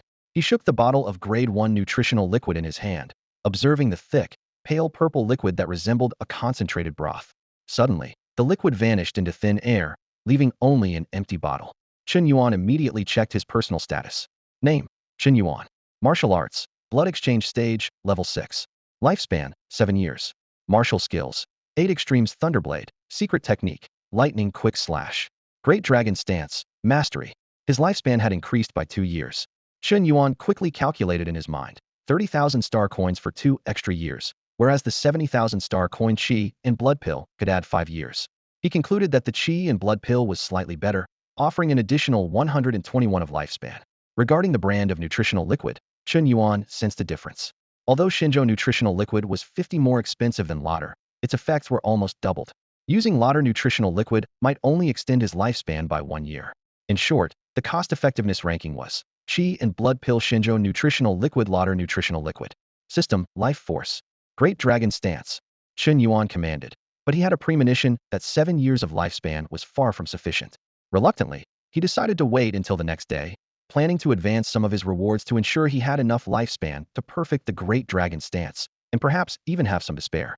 The next day, the artificial lake at Mountain City No. 1 High School glistened in the sunlight. A few white birds leisurely glided across, as a gentle breeze rippled the water, blurring the reflection of the school building. Chen Yuan, over here. Over here. As soon as he reached the school gate, Chen Yuan saw Huang Su waving at him, head lowered. This swordsman, who should have exuded a sharp aura, appeared somewhat sneaky at the moment. If you're worried about Shang Wanji causing trouble, why not meet at No. 2 High School? Chen Yuan said helplessly. Hey, that's what shows sincerity. Do you feel it? Huang Su retorted stubbornly. His words and lack of the aloofness typical of a level 9 blood exchange expert unexpectedly brought them closer. Let's go, making money is the priority. Chen Yuan called out. That's right. Making money. Making money. Huang Su shouted enthusiastically, leading Chen Yuan away. Shortly after, a man with slightly yellowish hair appeared at the school gate. He looked around, his face dark, teeth gritted. Damn it, that sly fox got away again. This man was none other than Shang Wanji. Outside the entrance of the Hewan community, Huang Su wore a smug smile as he turned to ask, "So, what do you think?" A bit surprised, Chen Yuan glanced around and nodded slightly. A little. Although Hewan community was known as an affluent area in the mountain city, the scene before him was not quite what he had imagined. On the way there, Huang Su had been boasting about the mysterious boss's powerful background and immense influence, leading Chen Yuan to expect a private estate. Noticing Chen Yuan's skepticism, Huang Su lowered his voice and explained, "The boss is a high-ranking officer in the Blue-White Star military. Money is not an issue. But this son is illegitimate, you know. Some things are best left unsaid. Airing them out can be messy." Chen Yuan shrugged indifferently. "I don't care, as long as I get paid." He was only there to earn resources for his training and had no interest in getting involved in other people's family drama. Exactly, Huang Su laughed heartily. "Our only goal is to make money." With that, he pulled out his device to contact their client. Moments later, a tall, formally dressed old butler appeared on the other side of the community gate. He skillfully granted them access and introduced himself. "Mr. Huang Su, the big boss isn't here today. I'm in charge of the young master's affairs. Besides you, Mr. Wang Lei has also brought a blade expert." The butler gave Chen Yuan a scrutinizing look as he spoke. Huang Su's eyes narrowed at the mention of Wang Lei. "Wang Lei?" he asked. The butler nodded slightly, prompting Huang Su to confidently declare, "In martial matters, the strong prevail. Whoever has a deeper understanding of the 8 extremes Thunderblade will take on this commission." "Agreed," the butler replied, leading them upstairs. To Chen Yuan's surprise, the entire community was deserted. Apparently, the so-called big boss had bought out the whole place and even remodeled certain floors. Occasionally, well-dressed servants could be seen busy cleaning. Though it wasn't a standalone estate, the setup was quite impressive. It was clear that even as an illegitimate child, the boss's son was pampered and provided with the best living conditions possible. Upon entering the house, before even meeting the boss's son, Chen Yuan encountered 2 other individuals. Huang Su, Wang Lei. The air was instantly charged with tension as the two exchanged greetings. Wang Lei, appearing older than Huang Su, with thinning hair and around 40 years old, spoke with a sarcastic tone. "So many days without a peep. I thought you, Huang Su, had run out of tricks and couldn't find anyone." Unfazed, Huang Su shot back. "Old man Wang, when you're past your prime, it's time to step aside. Blocking the path for young people is not a good habit." "I'm only 31, damn it. You're the old man," Wang Lei retorted, his face flushing red with anger. Just when Chen Yuan thought they might come to blows, Huang Su suddenly calmed down and said seriously, "Let's cut the crap. We'll have our men duel with the 8 extremes Thunderblade. Winner stays, loser leaves." "No problem," Wang Lei agreed, running a hand over his remaining hair. With just a few words, the matter was settled. Chen Yuan stood there, dumbfounded, struggling to process what had just happened. Noticing Chen Yuan's bewilderment, Huang Su chuckled and explained, "What? Did you really think we were going to fight here? Since we're in the same industry, there are areas where my network isn't strong, but Lao Wang excels in those, and vice versa. Who knows, we might collaborate in the future." Chen Yuan suddenly realized, a shrewd glint in his eyes. He understood that in this cutthroat world, even competitors could become future partners. At the end of the day, it's all about making money, so there's no need to strain relationships. Chen Yuan thought to himself, "If I don't make a profit this time, I'll find another opportunity. Everyone's in it for the money, so there's no point in making an enemy and gaining nothing. Business is about harmony and prosperity." While Chen Yuan was lost in his thoughts, Wang Lei's impatient voice interrupted him. "Are you done yet? Stop dawdling. I've got things to do later." Wang Lei urged impatiently, his eyes shining with urgency. Seeing this, Huang Su gave Chen Yuan a push and whispered, "Go on, show them what you've got." The person Wang Lei brought along stood nearby, looking slightly inexperienced, seemingly a high school student. Chen Yuan wondered if he was a student from Shancheng. They quickly introduced themselves, Lie Ming, Chen Yuan. Almost simultaneously, Huang Su shouted, "Begin!" Falling Thunder Slash. 8 Extremes, Thunderblade. Both shouted the names of their techniques, neither using their energy nor weapons, relying solely on their physical strength to execute their 8 Extremes Thunderblade. Lie Qingran's proficiency with the 8 Extremes Thunderblade was high. His movements were fluid and astonishingly fast, clearly at a perfect level. However, Chen Yuan was even faster and stronger. Boom. The air seemed to explode with thunder, echoing loudly in the enclosed space. Just as Lie Qingran was halfway through his 8 Extremes Thunderblade, Chen Yuan's hand was already at his neck, mere millimeters away. Lie Qingran's eyes widened, his voice tinged with bitterness and surprise. "Is this the secret technique? So fast, like a thunderbolt, what's it called?" Chen Yuan withdrew his hand and calmly replied, "Falling Thunder Slash." "The name suits it, I lost." Lie Qingran admitted defeat, genuinely impressed. He understood that his grasp of the 8 Extremes Thunderblade was far inferior to Chen Yuan's. "Amazing. Incredible. It's actually the secret technique of the 8 Extremes Thunderblade." Wang Lei clapped excitedly and cheered loudly, as if he had won himself. His face beamed with a smile as he approached Chen Yuan enthusiastically. "Chen Yuan, my friend, let's add each other. I'll let you know if there are any money-making opportunities. We'll make a fortune together." Wang Lei showed no shame in ignoring Huang Su and trying to recruit Chen Yuan right in front of him, rather doing so with a sense of entitlement. Huang Su, however, didn't mind and generously said, "Go ahead. The more the merrier when it comes to making money." Chen Yuan, thinking that more friends meant more opportunities, added Wang Lei as a friend and also added Lie Qingran. "All right, we won't disturb your money-making. Qingran, let's go." Wang Lei signaled to Lie Qingran that it was time to leave. Lie Qingran, with a serious expression, said to Chen Yuan, "Chen Yuan, let's have a real match next time, with all our strength." "No problem." Chen Yuan agreed readily. He was aware that Lie Qingran was very strong, with a martial arts level likely around the 9th layer of the blood exchange stage. If they fought with full strength, Chen Yuan knew he couldn't win against him at the moment. But this was only temporary. Once he acquired more training resources and converted them into longevity, the speed at which he would become stronger would even frighten himself. After all, it had only taken him 3 days to reach his current level. Meanwhile, the old butler, after witnessing Chen Yuan and Lie Qingran's decisive showdown, quietly left. About 2 minutes later, he returned to the scene, respectfully informing Huang Su. Mr. Huang, I've just consulted with the big boss. From today onwards, Mr. Chen Yuan will be the young master's teacher. Huang Su patted Chen Yuan on the shoulder, a hint of satisfaction in his eyes. There's nothing left for me to do here. I'll treat you to a meal in a few days. With that, he turned and left, his steps light and brisk. Huang Su was secretly pleased. His job was to find talents like Chen Yuan and introduce them to the big boss. Now that the task was successfully completed, it was time for him to step back. The room was now only occupied by Chen Yuan and the old butler. Taking a deep breath, Chen Yuan looked the butler straight in the eye and asked directly, "What about the compensation? If possible, I'd prefer it to be settled with martial arts resources." The old butler nodded slightly, a glint of approval in his eyes. After a brief pause, he replied, "According to the big boss, for Mr. Chen Yuan to grasp the essence of the 8 Extremes Thunderblade at this stage is indeed rare talent in martial arts. The compensation will naturally be generous." He paused and continued, "Calculating based on 8 sessions a month, you will receive 2 grade 1 Qi and blood pills and 5 Shinjo brand grade 1 nutrient solutions monthly." Chen Yuan's pupils contracted and his heartbeat quickened. 2 grade 1 Qi and blood pills. 5 Shinjo brand grade 1 nutrient solutions. The market value of this compensation was a staggering 290,000 star coins per month. Initially, his greatest expectation was just 1 grade 1 Qi and blood pill and a single nutrient solution. This offer far exceeded his expectations. "I'll take the job," Chen Yuan said without hesitation. However, he then looked a bit embarrassed, scratching his head. "Is it possible to get an advance on a month's pay? I'm really short on resources for training right now." The old butler smiled knowingly. "The big boss anticipated this request from you, Mr. Chen Yuan, and has already informed me that it's not a problem at all." He thought to himself, it's perfectly normal for a high school martial artist nearing the final 3 months before ladder ranking settlement to have such needs. "Thank you," Chen Yuan said sincerely. The old butler gave a few simple instructions to the terminal. In less than a minute, martial arts resources were delivered to Chen Yuan's hands.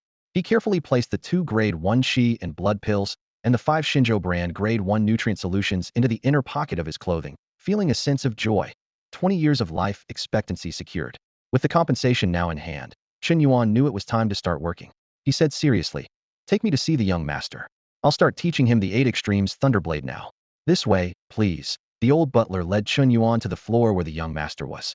As Chen Yuan was about to enter the room, the butler softly reminded him, "The young master might be a bit unruly, so please bear with him, Mr. Chen Yuan."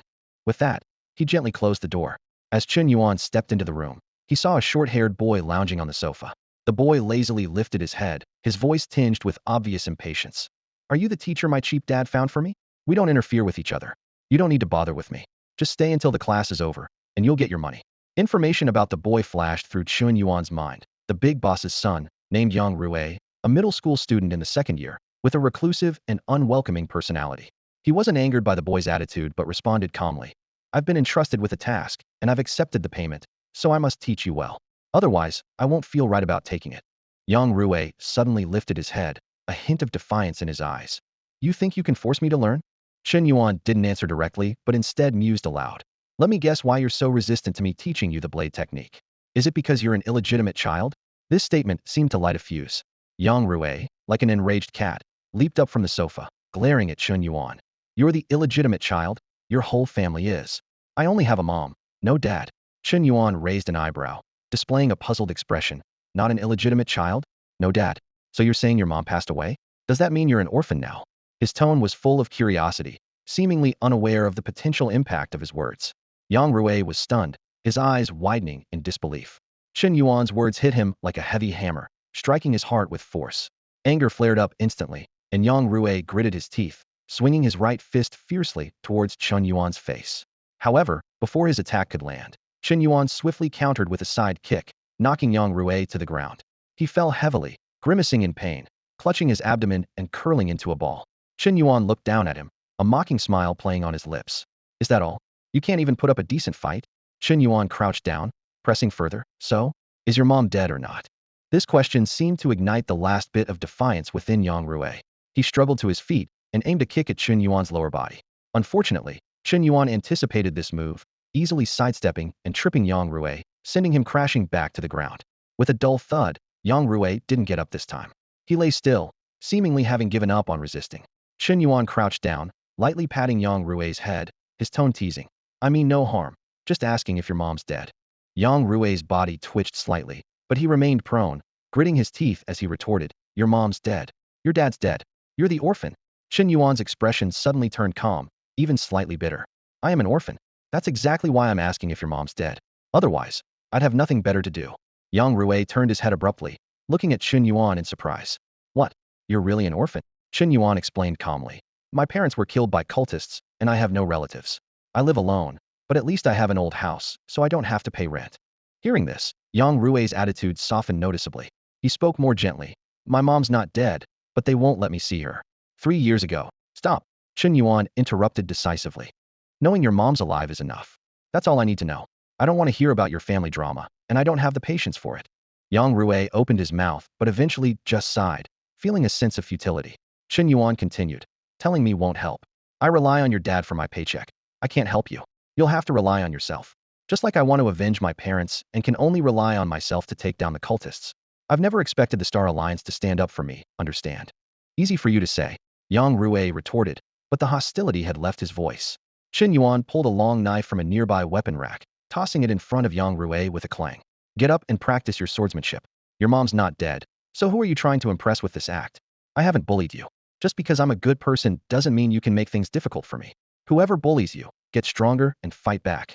Yang Rui gripped the knife's handle, still looking somewhat reluctant, but he stood up. He looked at Chen Yuan with a newfound sense of respect in his eyes. Chen Yuan began patiently explaining the key points of the 8 Extreme Thunderblade technique.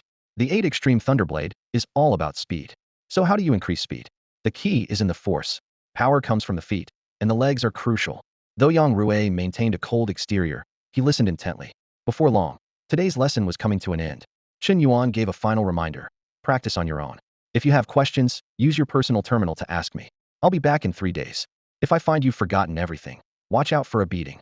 Yang Rui hesitated for a moment, then suddenly said, About what I said earlier about your family. The orphan thing, sorry.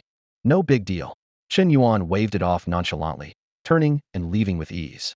Every traveler is a soul orphan, striving to take root and grow strong in this unfamiliar universe.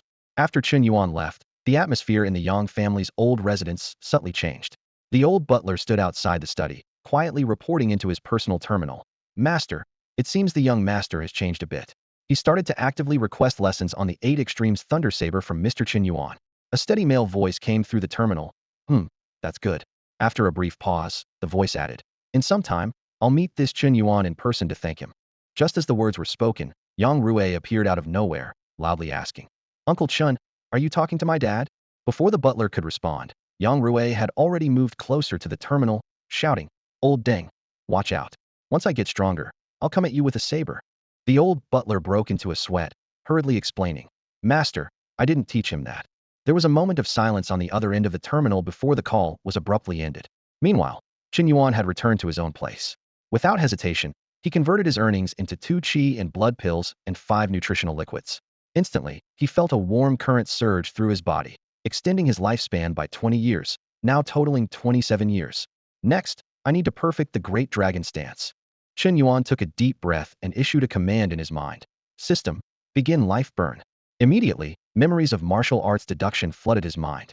In the first year, he made no progress, causing him to doubt whether 27 years would be enough. But he didn't give up and continued to train diligently every day. Finally, in the 10th year, his muscles and bones crackled, and his spine, like a great dragon, seemed to come alive. The Great Dragon Stance was perfected, and his martial arts realm advanced to the 8th level of the blood exchange stage. Over the next 5 years, Chen Yuan continued his arduous training.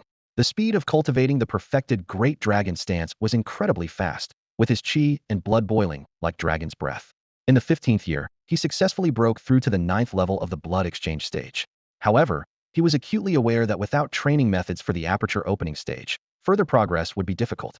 As the deduction ended, Chen Yuan opened his eyes, feeling the dragon-like abundance of qi and blood within him.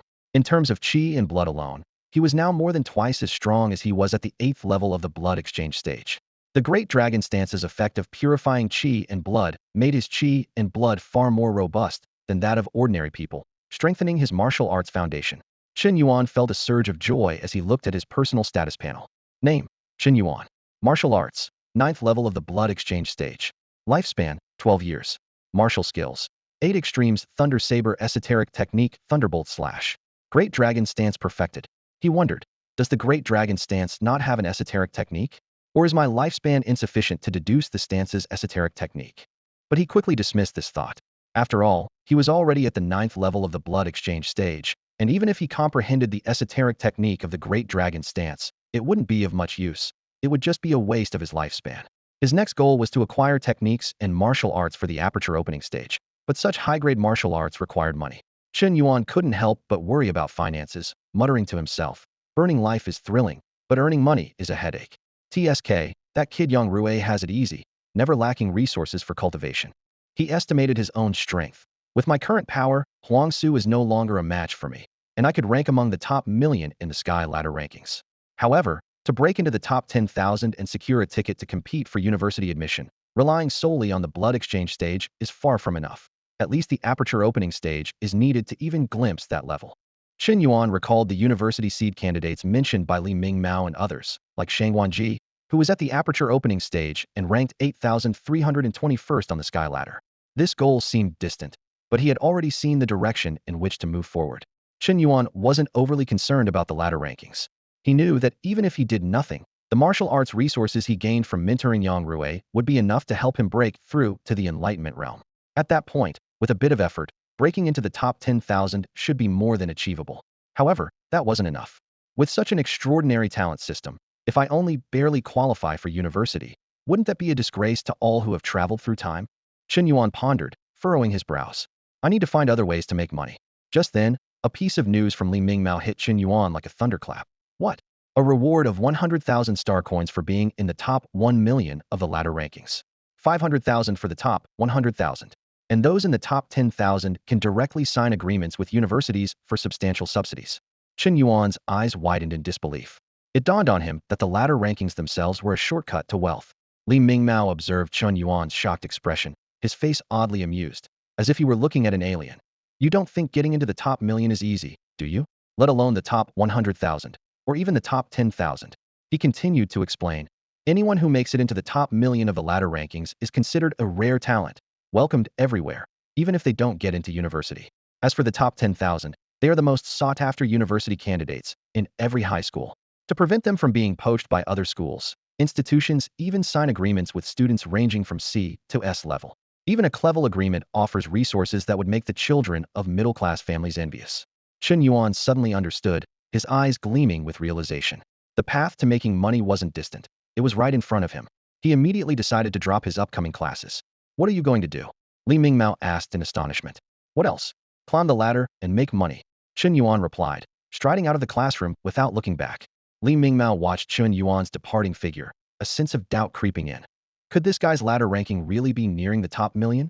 But that stage is crowded with those at the 9th level of the blood transformation realm, and he's only at the 6th.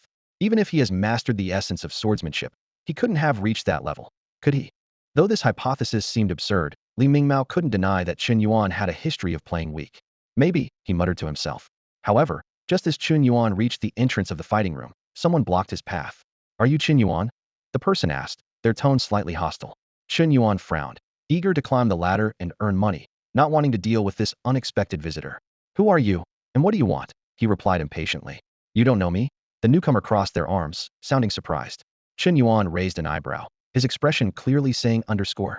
Seeing this, the newcomer stopped being cryptic and stated plainly, I'm Shang Wanji. Everyone at school knows about my conflict with Huangsu from number 2 high school. I've heard you've been getting close to him, and that makes me uncomfortable. He squinted his eyes, his tone becoming threatening. This is just a warning. Stay out of Huangsu's business, or I might not be so kind next time. Shang Wanji arrogantly added. You might not know, but I've signed a level agreement with the school, so even if I hurt you, they won't interfere. Consider yourself warned. With that, Shang Wanji didn't give Chen Yuan a chance to respond, pushing past him and walking away. Chen Yuan stood there, watching Shang Wanji's retreating figure, a complicated look in his eyes. Chen Yuan frowned, muttering to himself. This Shang Wanji is really overbearing, trying to control me too. However, he quickly brushed off this annoyance.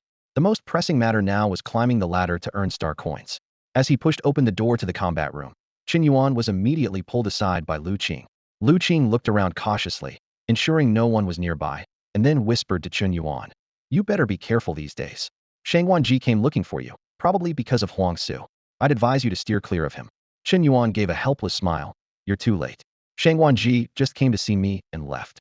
His mind was already on the upcoming ladder challenge. Still, he couldn't help but wonder why Lu Qing always seemed to be in the combat room, like a fixed NPC. Upon hearing this, Lu Qing's expression grew even more serious, and he warned in a low voice. That guy has a bad temper. Be cautious, a university seed with a level contract, and the school protects him. Chen Yuan waved it off dismissively. Don't worry. As long as he doesn't bother me, I won't bother with him either. With that, he eagerly rushed to an unoccupied combat pod in the corner, inserted his student ID, and entered the virtual combat platform. Seeing this, Lu Qing muttered, he's even more eager than I am. He then inserted his student ID and entered the platform as well. Start ladder matchmaking. Chen Yuan commanded decisively. Within just 10 seconds, the system matched him with an opponent. Ranked over 1,000,000, the competition was fierce, with countless people vying for the leaderboard. In the first round, Chen Yuan faced an opponent ranked slightly lower at 2,000,000. With the boost from his dragon-like vitality, his lightning quick slash was formidable. In the blood exchange stage, this move was unbeatable.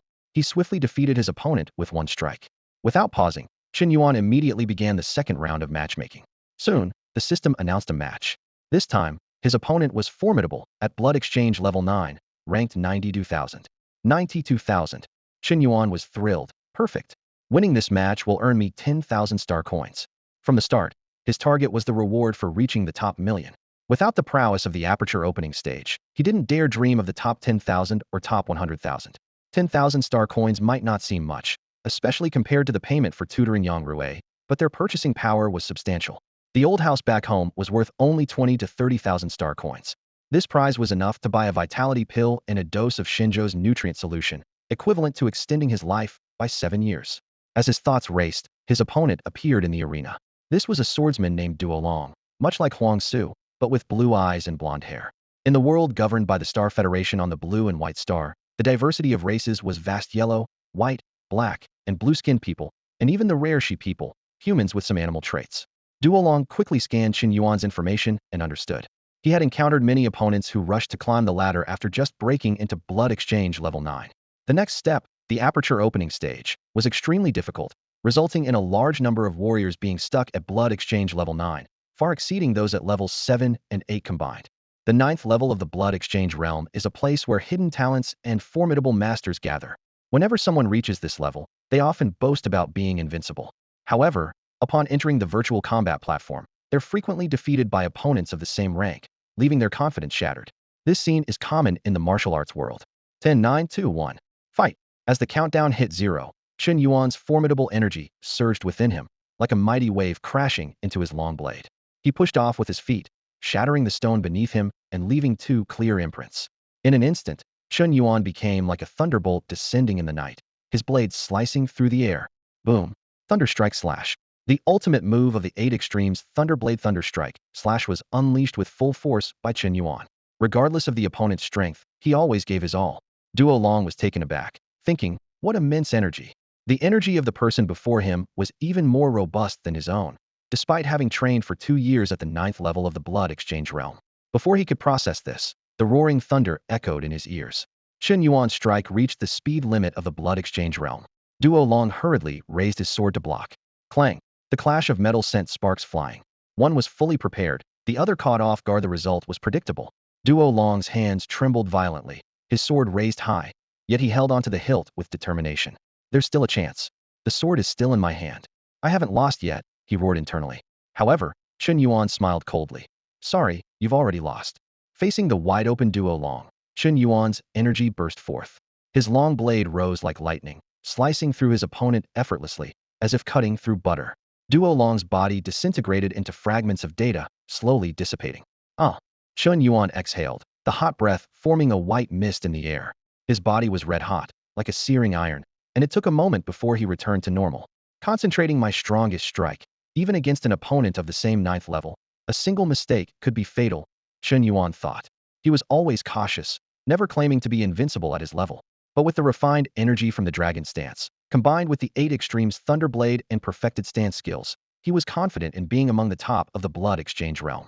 From having nothing to achieving this in just 4 or 5 days, Chen Yuan's progress was rapid.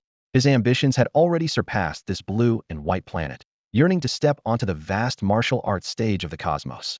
Knowing the bustling splendor of the stars, how could he not experience it firsthand, given his talent system and rare opportunity to traverse The first step to entering the cosmic stage was to break into the top 10,000 on the ladder, securing a chance to compete for university admission. Chen Yuan checked his latest ranking 92,000th on the ladder. After defeating Duo Long, he inherited his ranking. If he were ever defeated, he would be replaced and fade away. But Chen Yuan was confident that day would never come. Meanwhile, as Chen Yuan defeated Duo Long, and his ranking on the heavenly ladder soared to 920,000, the tranquil afternoon in the principal's office at Shanxing No. 1 High School was disrupted by a series of urgent knocks on the door. "Come in." Principal Fan Yaosheng replied without looking up, his pen still swiftly moving across the document. Lie Ming, the head teacher of the senior class, entered with a hint of excitement on his face. "Principal, we have a student who broke into the top 1 million on the heavenly ladder." Fan Yaosheng continued to focus on his work and asked casually, "Is it my nephew, Fan Tianming, or Ji Xian from class 5? "Neither." Li Tianming shook his head. "It's Chen Yuan from class 2 of the senior year." Chen Yuan. This unfamiliar name finally made Fan Yaosheng look up. He quickly searched his memory for students in the 9th level of the blood exchange realm, even going through the 8th level, but nothing rang a bell. "What's the background of this Chen Yuan?" Li Tianming immediately provided details. His parents died in an uprising by cultists. 5 days ago, he began to stand out. From registering anew to breaking into the top 1 million on the heavenly ladder, it only took him 5 days. Apparently, the reason he displayed his strength was due to school bullying by his classmate, Wang Yao. Now, Wang Yao has both hands broken and is in the hospital. After hearing this, Fan Yaosheng couldn't help but shake his head and sigh. As the heavenly ladder settlement approaches, it's always the unassuming new stars that start making their moves. Do they have nothing better to do, or have they read too many novels, always thinking of playing the underdog? They don't worry about actually becoming one. Every year, as the Star Union's heavenly ladder rankings are finalized, there are always some previously unnoticed students who suddenly rise to prominence on the virtual combat platform. This scenario plays out annually, and no matter how dramatic, it can become tiresome after hearing it repeatedly. Li Tianming remained indifferent, saying lightly, "Well, as long as they're happy. If they like playing weak and getting bullied, they have to deal with it themselves." Fan Yaosheng asked directly, "So, what resources do you want me to approve this time?" He knew that for promising students like Chen Yuan, the rewards from the Star Union wouldn't suffice. The school needed to make an effort to win them over. Missing the chance to provide timely support might mean losing the student to another university once they've matured. Li Tianming raised his index finger. "One tranquil mind pill." The tranquil mind pill is an auxiliary medicine used when breaking through to the aperture realm, priced at 100,000 star coins. Fan Yaosheng nodded. The tranquil mind pill is indeed suitable, especially for a 9th level blood exchange realm warrior. However, he didn't immediately approve it.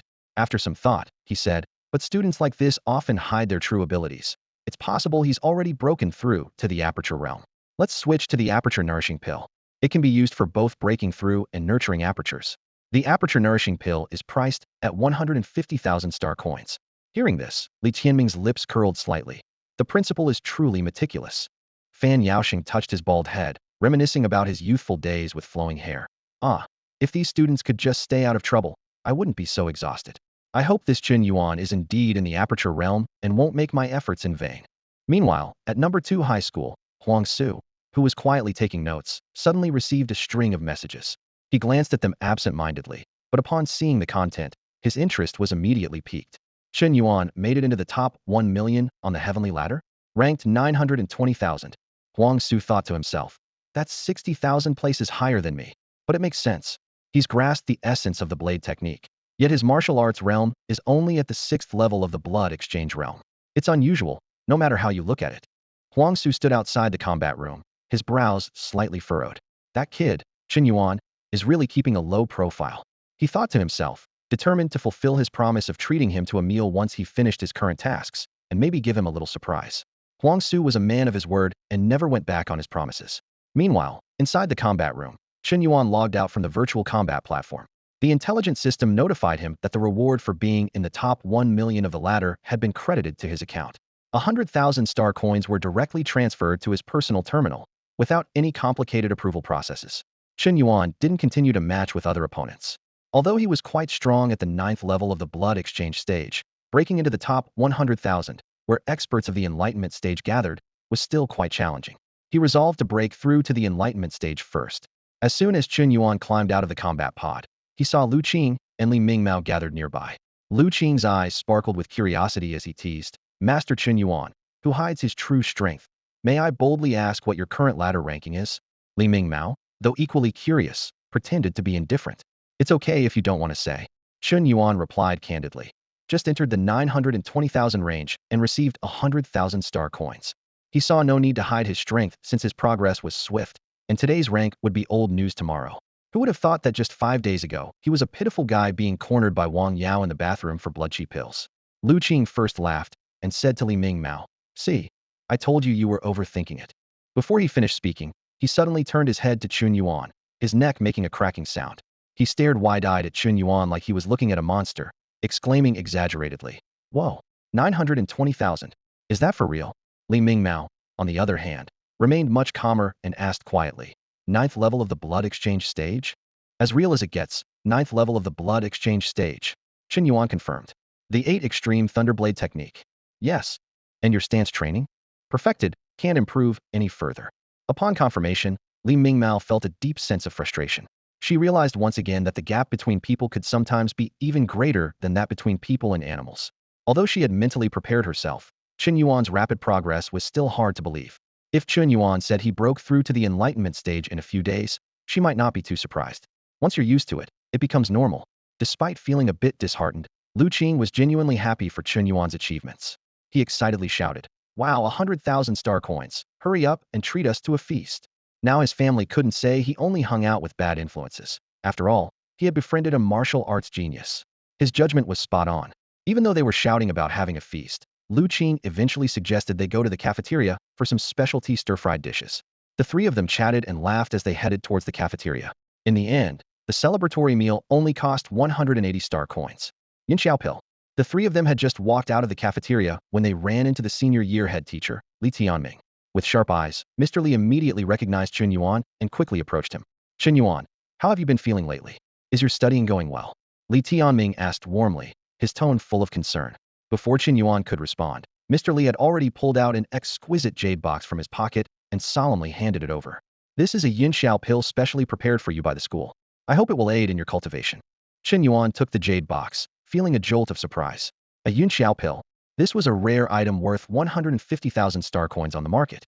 It had significant effects whether breaking through to the awakening realm or nurturing the acupoints. More importantly, unlike the more common qi and blood pills, yin xiao pills were strictly controlled by the Star Union. Even the yearly quota for blue and white star was limited, let alone the allocation for Shanxing No. 1 high school. Li Tianming offered a few more words of encouragement to Chen Yuan before turning to leave. Chen Yuan looked at the jade box in his hand, momentarily dazed. Lu Qing, standing nearby, remarked, 150,000 star coins, a yin xiao pill. Although his tone was calm, a hint of envy flickered in his eyes. Chen Yuan stroked his chin, calculating how much this pill could extend his lifespan. For him, the rarity and utility of the pill weren't the most crucial factors, as he didn't rely on external items for cultivation. What mattered most was how much it could extend his life. After parting ways with Lu Qing and the others, Chen Yuan couldn't wait to convert the yin xiao pill he had just received. Name: Chen Yuan. Martial arts, blood transformation realm, level 9. Lifespan: 27 years. Martial skills: 8 extremes, thunder saber mastery, lightning speed slash, great dragon stance perfected.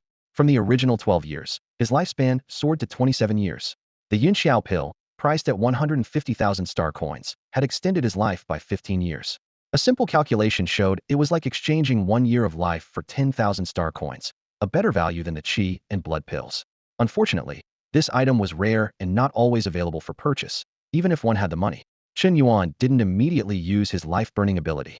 First, because he still lacked the cultivation method for the awakening realm, and second, because 27 years of lifespan, while substantial, might not be enough to support his breakthrough to the awakening realm.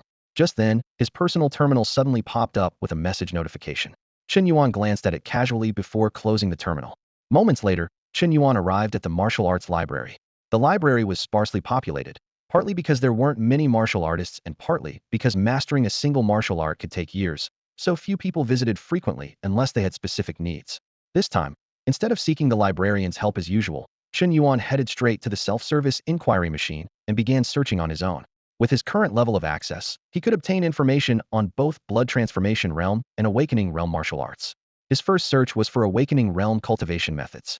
The human body has 361 acupoints, also known as 361 divine repositories, all in a primitive sealed state.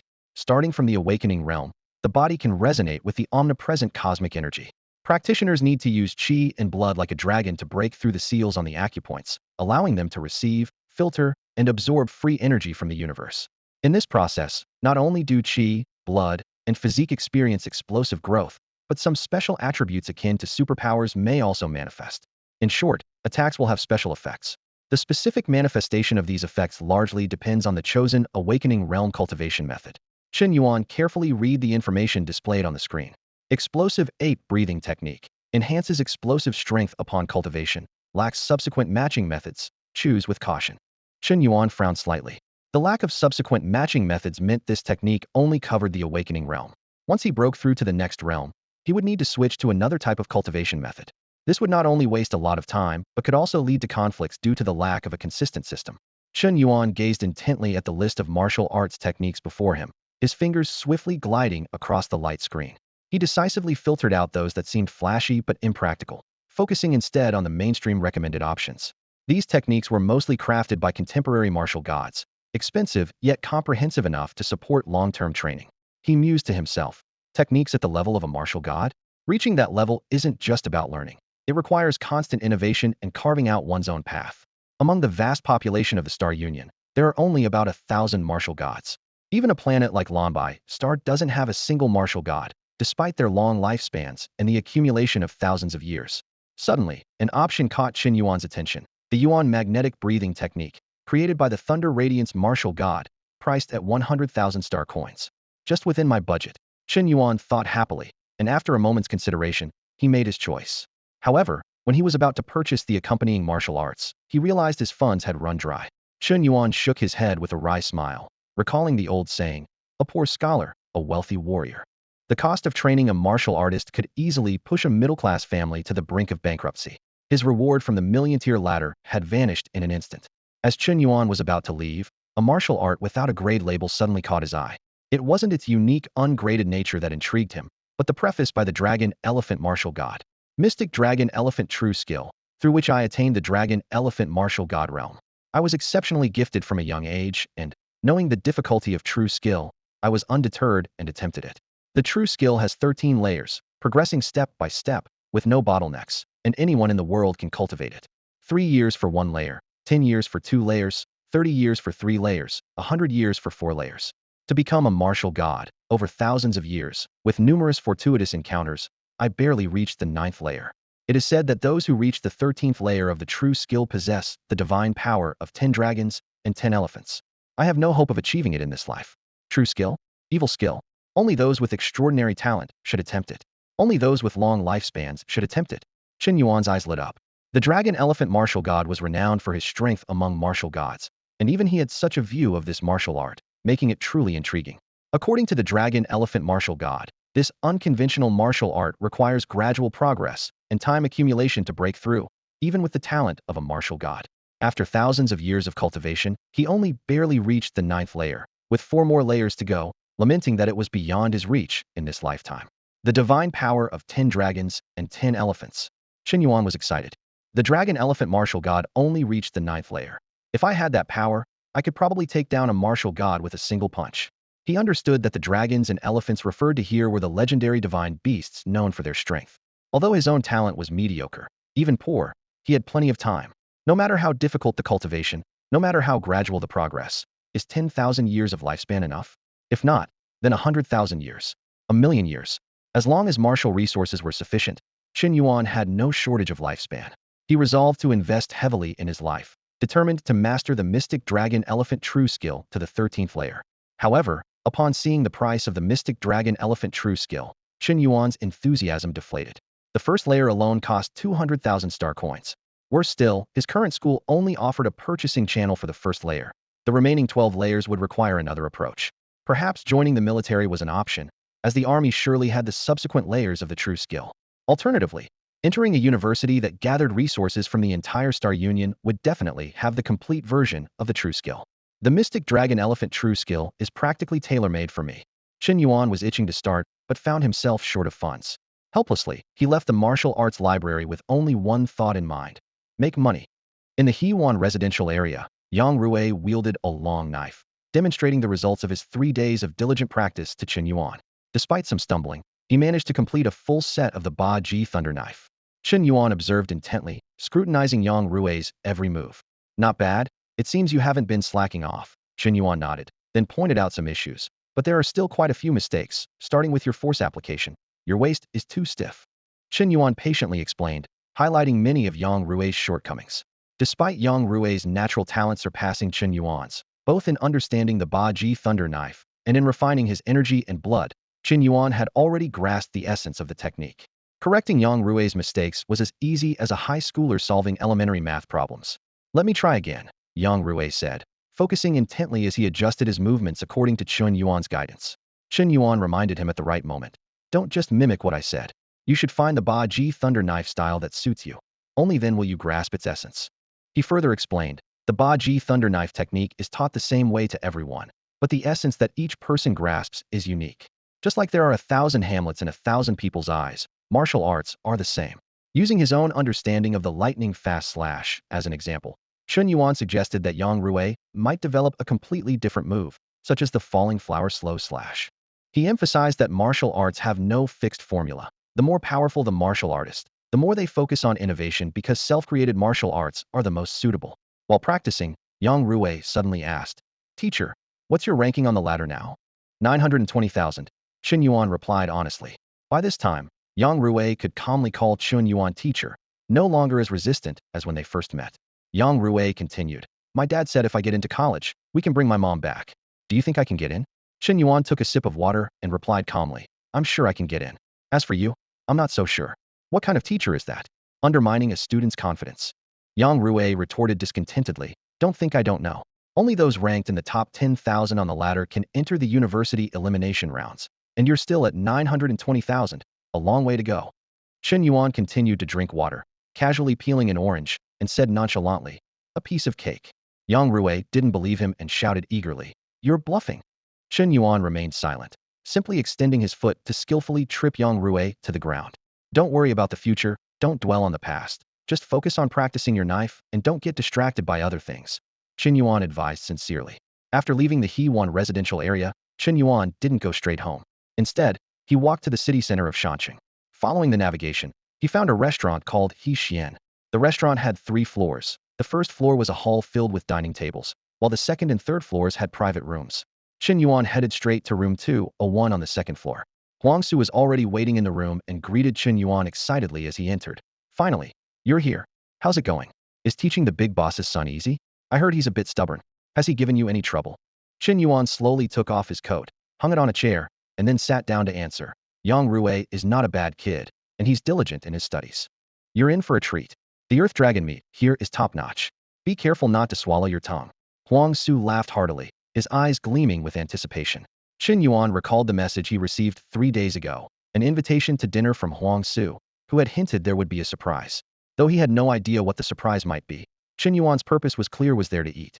"What exactly is earth dragon meat?" Chen Yuan asked curiously, his brow slightly furrowed. Huang Su didn't explain, wearing a mysterious expression that said, "You'll find out soon." He signaled to the waiting server at the door. In less than 2 minutes, 4 hot dishes and a soup were placed in front of Chen Yuan. The vibrant colors of the dishes were mouth-watering, and the aroma was tantalizing. "These dishes are all made with earth dragon meat as the main ingredient. Go ahead, give it a try," Huang Su urged with a wink. "You'll understand once you try it." Chen Yuan didn't hold back and immediately picked up a piece of meat, savoring it slowly. The texture was tender, the flavor delicate and exquisite, truly living up to its appearance. Suddenly, Chen Yuan raised an eyebrow. "Huh? I can feel my qi and blood reacting." As soon as the meat was in his stomach, Chen Yuan felt a faint warmth. The more he ate, the more intense the warmth became, as if a small furnace had ignited in his belly. Meanwhile, his qi and blood began to circulate on their own, seemingly absorbing this mysterious heat. "My qi and blood have increased," Chen Yuan exclaimed in surprise. "Not by much, but it's definitely because of this so-called earth dragon meat. What do you think? Makes sense now, right?" Huang Su chuckled proudly at Chen Yuan's astonished expression. "Earth dragon meat promotes blood circulation. Regular consumption can gradually elevate an ordinary person's qi and blood to the second level of the blood exchange state without any training. This is what we call food therapy, medicinal cuisine. It's not something most people can afford. This meal alone cost nearly 10,000 star coins. If it weren't for inviting you, I wouldn't usually splurge like this." Seeing Chen Yuan's chopsticks move faster, Huang Su didn't dare to hesitate. He quickly joined in the silent feast, fearing that Chen Yuan might devour everything. Minutes later, both put down their chopsticks. Chen Yuan patted his warm belly, letting out a contented sigh. The 4 dishes and soup were completely gone, not even a drop of sauce left. Your chopsticks were moving so fast they left afterimages. Were you using the essence of the 8 extremities thunderblade? Huang Su joked, having eaten less because he talked too much and couldn't keep up with Chen Yuan. Chen Yuan lied with a straight face. What do you know? This is martial arts ingrained in my bones, seamlessly blending into daily life, with every move carrying the essence of the 8 extremities thunderblade. His words were utter nonsense, just taking advantage of Huang Su's lack of understanding of the essence. Naturally, Huang Su didn't believe a word. Now that we've eaten, how about that surprise you mentioned? What's the surprise? Chen Yuan quickly changed the subject. Huang Su smiled mysteriously. If I just told you, it wouldn't be a surprise, would it? By the way, I heard you made it into the top million on the ranking ladder. Congratulations. You know about that too? Chen Yuan looked at Huang Su in shock. He wasn't surprised the school knew, but the fact that Huang Su was aware of his achievement in the ranking ladder was astonishing. I even know that your school gave you a Yunxiao pill, Huang Su boasted. In our line of work, if you aren't well informed, you'll be left out in the cold. Do you know how many people are in the first and second schools? Or what each of them is called? Without waiting for Chen Yuan to answer, he continued. I know all of them. Impressive. Chen Yuan could only say, silently giving Huang Su a thumbs up. Black market. Chen Yuan exclaimed, a mix of excitement and worry flashing in his eyes. Huang Su, with a mysterious smile, led Chen Yuan through the maze-like streets of the mountain city's outskirts. After passing through 3 rigorous identity checks, they finally entered a vast underground garage. Unlike an ordinary, deserted parking lot, this place was bustling with activity. The ground was covered with makeshift stalls, showcasing an array of peculiar goods, low-quality nutrient solutions, pills of unknown origin, and even chi and blood pills priced at an astonishing 20,000 star coins. Be careful, Huang Su whispered. There are countless counterfeit products in the black market. Newcomers can easily be deceived. Chen Yuan nodded, already on alert. Logically, a chi and blood pill priced at 20,000 star coins was unreasonable. The cost of a grade 1 chi and blood pill far exceeded that price. Not to mention he sensed that this pill couldn't extend one's lifespan, clearly marking it as a fake. As they walked, Huang Su continued, when you come here alone in the future, be extra cautious. This place is a mix of all sorts, not just swindlers, but also rebels, aliens, and even cultists. Cultists? Chen Yuan frowned. Doesn't the Star Union intervene? Huang Su explained. Concentrating them in one place actually makes them easier to control. There are quite a few undercover law enforcement officers around here, ready to act swiftly if anything happens. But as long as you don't cause trouble, at most you'll just be scammed out of some money. Consider it a learning fee. He chuckled, recalling his own early experiences. Navigating through the crowded stalls, they arrived at a shop marked by a goat head sign. Compared to the surrounding mobile vendors, this fixed storefront clearly had more backing. The shop was empty, and Huang Su shouted, Old Wu, I've brought you a customer. A potential big client. No sooner had he spoken than there was a noise from the ceiling. A man with cat ears deftly flipped down, landing steadily in front of them. Chen Yuan's eyes widened at it. Was his first time seeing a Shirin in person. On the blue-white star, this race was rare, and it was said many Shirin became interstellar streamers. Unfortunately, the blue-white star only had a local network, unable to connect to the Star Union's cosmic network, so Chen Yuan had never seen these so-called interstellar streamers. Old Wu approached with a stern face, reprimanding. Huang Su, I told you not to bring people here casually. The law enforcement team isn't to be trifled with. But when his gaze fell on Chen Yuan, his expression softened, and he nodded. This kid is better than you. Huang Su laughed and introduced. That's why I brought him to meet you. He might become your big client in the future. He casually pulled over a chair and sat down. Chen Yuan. The young man introduced himself briefly. Old Wu nodded. Just call me Old Wu. If you need medicine or training resources, you can come to me. My prices are definitely cheaper than the market. After some simple pleasantries, Old Wu suddenly asked, the stance you're practicing, is it the Great Dragon stance?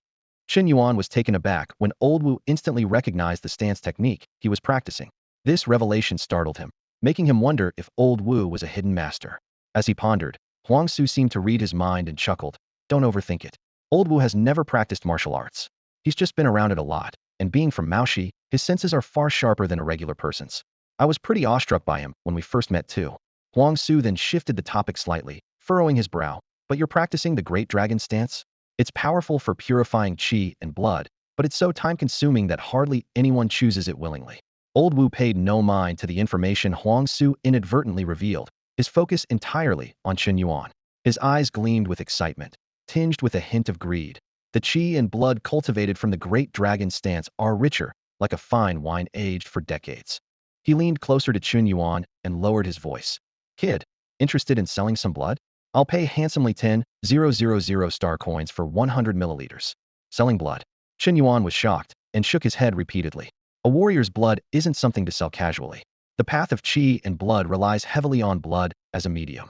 Losing too much can easily lead to a deficiency in qi and blood, severely affecting one's martial arts level. It's not unheard of to drop from the 9th level of blood exchange to the 7th. Old Wu sighed in disappointment, shaking his head. Huang Su shrugged helplessly. You just don't need money badly enough. Back in the day, I used to come here regularly to sell blood. Chen Yuan looked at Huang Su in surprise. Were you that short on money? You sold blood. Huang Su avoided Chen Yuan's gaze, his tone carrying a hint of bitterness. It's all in the past, I'd rather not relive. He clearly didn't want to elaborate. Turning to Old Wu, Chen Yuan wore a curious expression. May I ask, Old Wu, what do you want the blood for? You're not going to drink it, are you? He recalled Old Wu's earlier comparison of qi and blood to fine wine, which led to this absurd association. Drink blood. Huang Su and Old Wu were momentarily stunned. Then they exchanged a glance and burst into laughter. Old Wu wiped tears of laughter from his eyes and explained. How did you leap to drinking blood?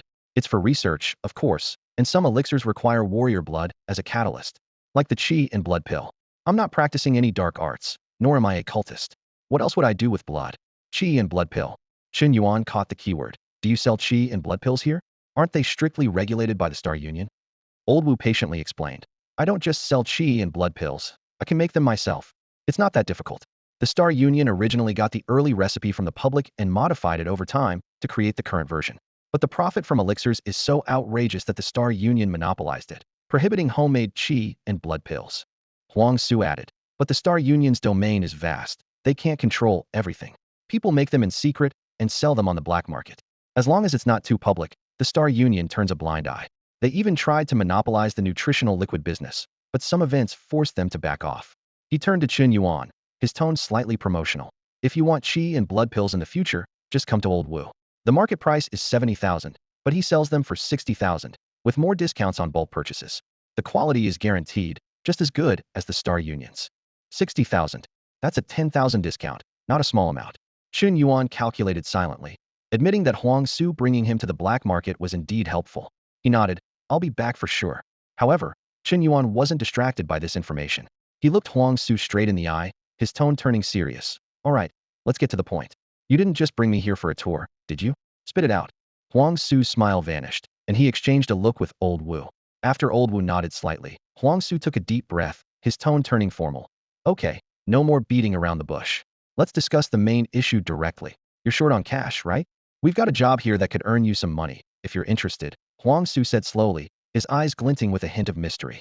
Chen Yuan frowned, his instincts telling him this wasn't a simple task. Is it dangerous? He asked cautiously, recalling the relatively easy task of teaching Yang Rui the 8 Extremes Thunderblade. Huang Su shook his head, his expression serious. Not extremely dangerous, but there is a risk of death. He paused. Let's be upfront. Lao Wu discovered a live, 3-headed python in the Black Mountain. He doesn't have the capability to capture it, so he's passed the task on to me. A 3-headed python. Chen Yuan gasped. Images of the Black Mountain immediately flooded his Minda mountain town, surrounded by peaks with trees whose leaves were an unusual dark black, making the whole mountain seem as if it had been soaked in ink. Legend has it that this was due to a colossal battle between star beasts on Lanbai Star, during which the blood of these beasts altered the mountain's ecosystem. Even the creatures in the mountain mutated, becoming incredibly powerful and collectively known as exotic beasts. The most common of these, the red fang tiger, was comparable to a human martial artist of the aperture opening realm. Given the value of these exotic beasts, Lanbai Star had opted for annual planned sweeps rather than complete eradication, slowly extracting their value. While ordinary people weren't prohibited from hunting these beasts, such risky endeavors were generally avoided. Chen Yuan's brow furrowed. A 3-headed python, even a skilled aperture opening realm martial artist would avoid it. Can the 3 of us really hunt it? While he was eager to earn money, he wasn't willing to risk his life for it. The real world wasn't like a virtual fighting platform. Death here meant no coming back. Huang Su smiled confidently. I'm no fool. The 3-headed python Lao Wu found is about to lay eggs. Once it does, it'll be at its weakest. With the 2 of us working together, we can handle it. Chen Yuan pondered, carefully weighing the risks against the rewards. If the situation was as described, the plan seemed feasible. What about the reward? Chen Yuan asked, a shrewd glint in his eyes. Lao Wu chimed in. I only need the python's eggs, and will pay each of you 30,000 star coins as a fee. Plus, the python's skin, meat, blood, and even bones can be sold on the black market for around 40,000. All in all, you'd each earn about 50,000 star coins. He paused. Just to be clear, you two will be the ones taking action. I'll only provide the intel on the python. Let's do it. Chen Yuan almost blurted out. The lure of 50,000 star coins enough to make him take the risk. Besides, he had his own plans. Once familiar with the Black Mountain, he could hunt the exotic beasts himself, opening another source of income. Moreover, no matter how realistic the virtual fighting platform seemed, it was ultimately fake. Chen Yuan needed to improve his real-world combat experience in preparation for the upcoming university exams. The experience of life-and-death battles is worth 10 years of hard training. This was something virtual fighters could never truly understand. Chen Yuan knew that no martial god had ever achieved greatness solely through virtual platforms. With everyone in agreement, Lao Wu set the timing. Let's schedule it for a week from now. Based on my experience, that's about when the python will lay its eggs. Huang Su reminded, make sure to prepare well. Bring supplies for about 3 days, and don't forget your weapons. I understand. Chen Yuan nodded, a determined look in his eyes. Over the next 7 days, Chen Yuan didn't sit idle. He first went to the bank and, leveraging his impressive rank of 92,000 on the ladder and using his family's old house as collateral, successfully secured a loan of 30,000 star coins. This money would be crucial for his venture into the Black Mountain. Since it was just a loan that could be repaid later, it wasn't a problem for Chen Yuan. Without hesitation, he found Lao Wu and spent 280,000 star coins to purchase 5 qi and blood pills. Lao Wu, noticing Chen Yuan's lavish purchase, couldn't help but ask, why are you buying so many qi and blood pills? Are you eating them like meals? Though his words were teasing, a glint of satisfaction flashed in his eyes at making a good sale. Chen Yuan casually made up a reason. I'm heading into Black Mountain to hunt 3 pythons in a few days. It's better to enhance my strength a bit for peace of mind. His tone was relaxed, as if he were merely discussing an ordinary hunt. Lao Wu patted Chen Yuan on the shoulder and reassured him, don't overthink it. It's not as dangerous as you imagine. If it were a life-or-death situation, I'd be the first to back out. Chen Yuan smiled without responding, but he had already made his plans. Back at his place, Chen Yuan eagerly began his plan. 5 qi and blood pills meant an extension of 25 years of life. He took a deep breath and started converting the cultivation resources into longevity. As the energy from the pills infused into his body, he felt a surge of vitality, and his lifespan soared to 52 years.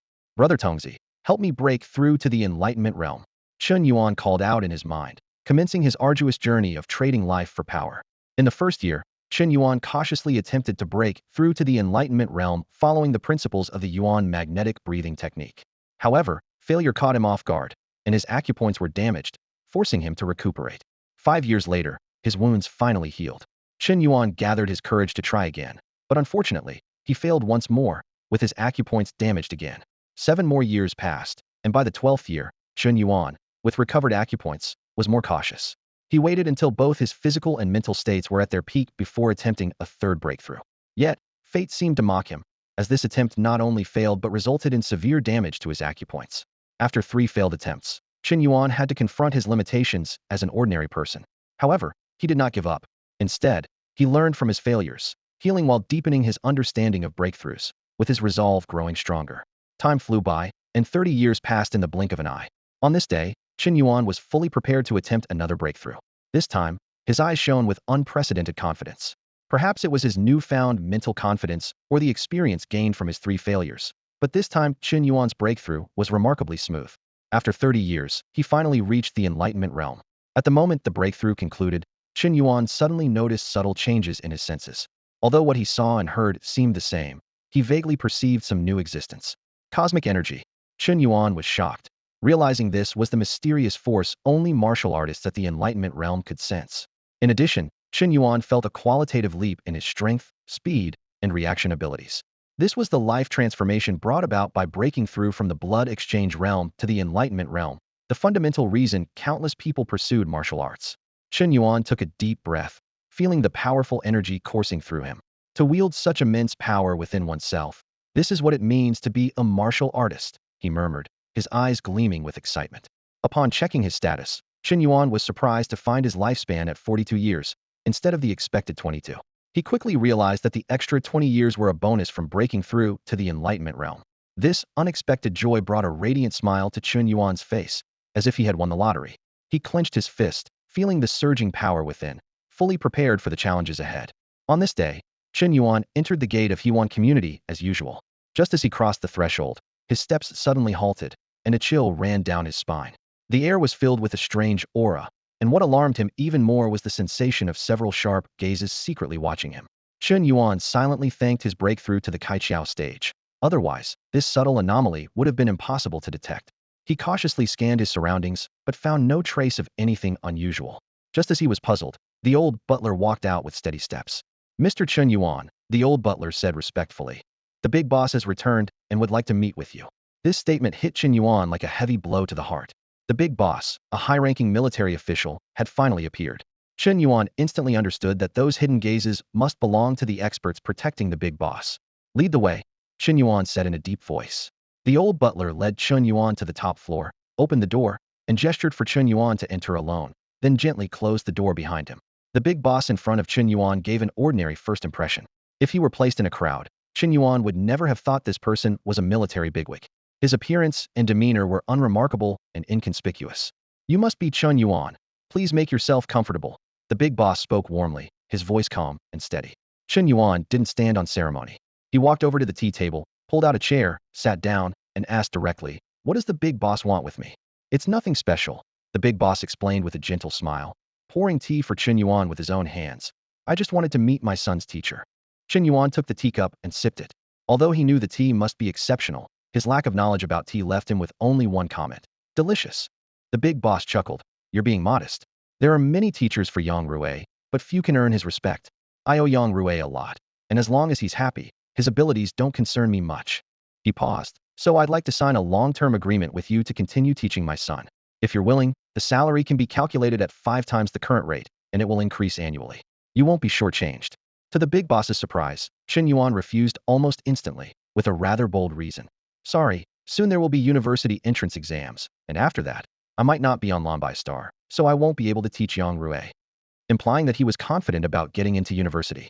The big boss neither mocked nor persuaded him, simply nodding lightly. "Then so be it. If you change your mind, you can let the butler know. My offer stands." Chen Yuan understood the underlying message, wisely stood up, and took his leave. "If there's nothing else, I'll go teach Yang Rui. We have a lot to cover today." "All right. Thank you." The big boss responded mildly. After Chen Yuan left, the big boss stared at the empty teacup, lost in thought. The old butler quietly entered, tidying up the tea table while softly asking, "Sir, what do you think of Mr. Chen Yuan?" The big boss articulated slowly, "Fearless."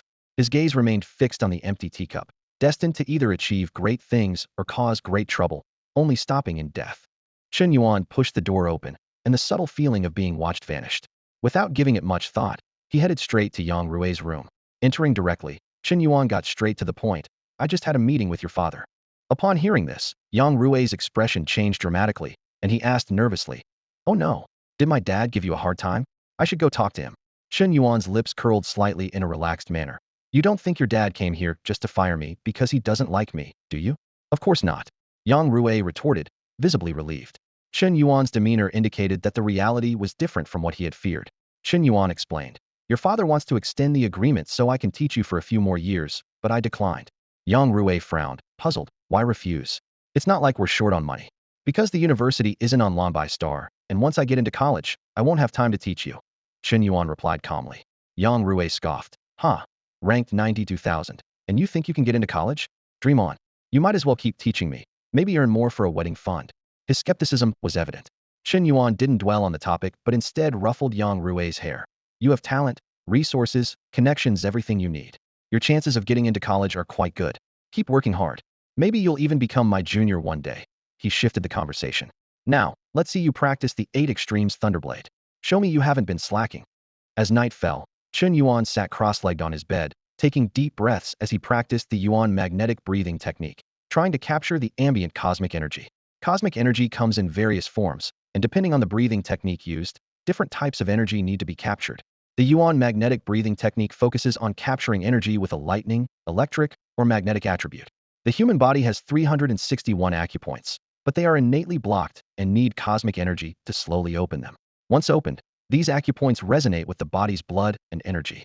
When an acupoint is activated, it becomes like a hidden treasure, autonomously breathing and circulating energy, eventually forming a small internal cycle. The process of blood renewal, acupoint activation, and body strengthening is known as the martial body's small golden form, allowing survival in space for up to 3 hours. Chen Yuan wasn't in a hurry to use his life force to hasten the process. He wanted to experience the difficulty of opening the acupoints himself. After a night of effort, the progress was negligible. Chen Yuan couldn't help but sigh. The pace is slower than a snail climbing a tree. If I rely solely on my training, who knows when I'll open even one acupoint? A year? 2 years? Let alone all 361. Chen Yuan always knew his martial talent was lacking, but it was still disheartening. In reality, it wasn't that his talent was poor, it was just average for a Lie Star resident. Compared to those who chose the martial path, his talent was indeed lacking. However, Chen Yuan quickly regained his composure, thinking of people like Lu Qing and Lie Ming, who, despite their superior talents, were still struggling in the early stages of the blood renewal phase. This thought brought him some comfort. With billions of people on Lie Star, how many can truly walk the martial path? Even 1 in 10,000 is an overestimate. Difficult paths are never crowded. Chen Yuan encouraged himself. He contemplated the future of the 8 Extremes Thunderblade. The essence of the 8 Extremes Thunderblade isn't much different from ordinary entry-level martial arts, and it's well-suited for me. It's still a viable offensive technique, but eventually, I'll have to let it go. Unless I continue to use my life force to evolve it into an entry-level martial art, which isn't worth it at my current stage. With 42 years of life left, there's no rush to use it up. Even in danger, evolving to open acupoints is a momentary task. Chen Yuan wasn't eager to use his life force because he was still thinking about the primordial dragon elephant art he discovered last time. His rate of improvement was too fast, and ordinary martial arts couldn't keep up, leading them to be quickly discarded. The 8 Extremes Thunderblade was an example it would soon become obsolete. But the primordial dragon elephant art was different.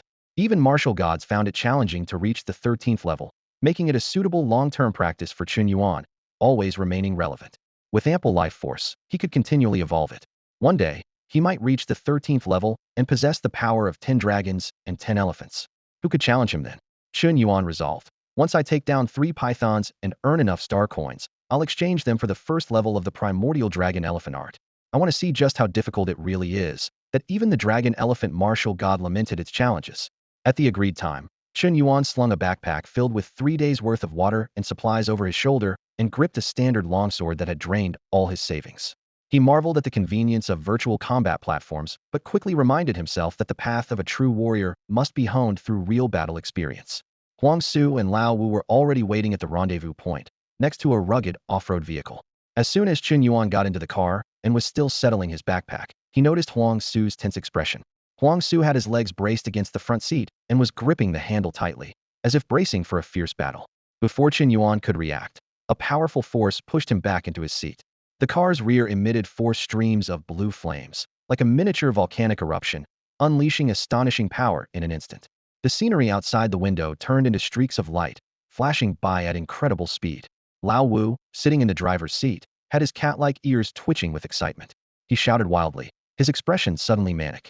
The vehicle leaped into the air before crashing back down, causing Chen Yuan's head to collide with the car's roof.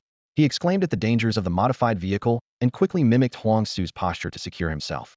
Despite the bumpy ride, Chen Yuan gradually adapted to the insane speed, thanks to his warrior's robust physique. Soon, they reached the foot of Black Mountain. Once out of the car, Lao Wu seemed like a different person, regaining his composure. He remarked that compared to future warriors piloting mechs that break the sound barrier, this speed was still slow. Chen Yuan secretly looked forward to the day he could control a mech. Huang Su urged, Lao Wu, take us to keep an eye on the 3-headed python. Once it's done laying eggs, Chen Yuan and I will make our move. They only knew that the egg-laying would happen in the next few days, but the exact moment was uncertain. Even Lao Wu couldn't predict it, so they had no choice but to wait patiently for the right opportunity. The 3-headed python is quite perceptive, and if we get too close, it might notice us, which would alert it prematurely, right? Chen Yuan asked with a frown, a hint of worry flashing in his eyes. Old Wu smiled confidently and replied, since I brought you here, I definitely have a plan. As he spoke, he set down the large backpack he was carrying and deftly pulled out 3 pairs of futuristic-looking glasses. Handing them to the others, he explained, these are biodetectors. Whether it's day or night, they'll let us monitor the 3-headed python. The battery life isn't the best, but they'll do. Chen Yuan took the glasses and examined the intricate device with curiosity. He cautiously put them on and quickly linked them to his personal terminal. In an instant, the world before him transformed, as if he had discovered a new continent. The lifeless objects like rocks faded away layer by layer, leaving only the trees glowing faintly green. Birds hidden among the branches appeared blue, while the 2 people beside him were a striking yellow. Seeing this, Old Wu modestly said, it's just a little trick. If you were willing to spend some of your martial arts practice time learning this, you'd be just as good. Huang Su, with a serious expression, gave a final reminder. Aside from the exotic beasts in the Black Mountain, the biggest threat comes from other exotic beast hunters. Wealth should not be flaunted, and we must not underestimate their greed and ambition. He briefly explained the situation of the beast hunters. Although their raw strength was far inferior to martial artists, they were more experienced and used firearms. One slip-up, and even a master in the blood exchange realm could suffer a loss. Don't worry. Old Wu and Huang Su moved with practiced ease, clearly familiar with the Black Mountain. Chen Yuan, not being foolish, listened to their advice and resolved to learn well in preparation for hunting exotic beasts in the future. Old Wu pulled out a homemade large-caliber hunting rifle, while Chen Yuan and Huang Su gripped their knives and swords tightly. As a precaution, Old Wu advised them, "If anything happens, don't worry about me. Although I'm not as strong as you martial artists, I have plenty of tricks up my sleeve to protect myself." With that, Old Wu led the way, Chen Yuan in the middle, and Huang Su at the rear as they plunged into the Black Mountain. The Black Mountain wasn't a single peak, but the edge of a mountain range. From a distance, it appeared as its name suggested, a dark, lifeless expanse with no greenery. However, once inside, the sounds of various creatures echoed constantly, as if announcing to the intruders that it had its own complete ecosystem. Huang Su, trying to lighten the mood, recounted his first trip to the Black Mountain to Chen Yuan. "I was tricked by Old Wu the first time I came here. I had just started high school and needed money, so I reluctantly joined him to hunt exotic beasts in the Black Mountain. I was in charge of the killing, and Old Wu handled the processing and sales. We made quite a bit. But later, I found being a middleman was better earning money with less effort, so I stopped coming here as much." Hearing this, Chen Yuan relaxed a bit, feeling a little tired from being on high alert for so long. Old Wu, clearing the path ahead, chimed in. "Back then, you were so adorable, listening to everything I said. Not like now, becoming such a sly old fox, no fun." Although there were existing paths in the Black Mountain, Old Wu clearly had other plans. He plunged into a patch of overgrown forest, pulling out a rusty long knife to hack through the underbrush, forging a new path. Chen Yuan couldn't help but ask, "So why are you so eager to make money? You've earned enough over the years to support your training, haven't you?" This time, Huang Su didn't dodge the question and replied candidly. "There's no big reason, just some family issues.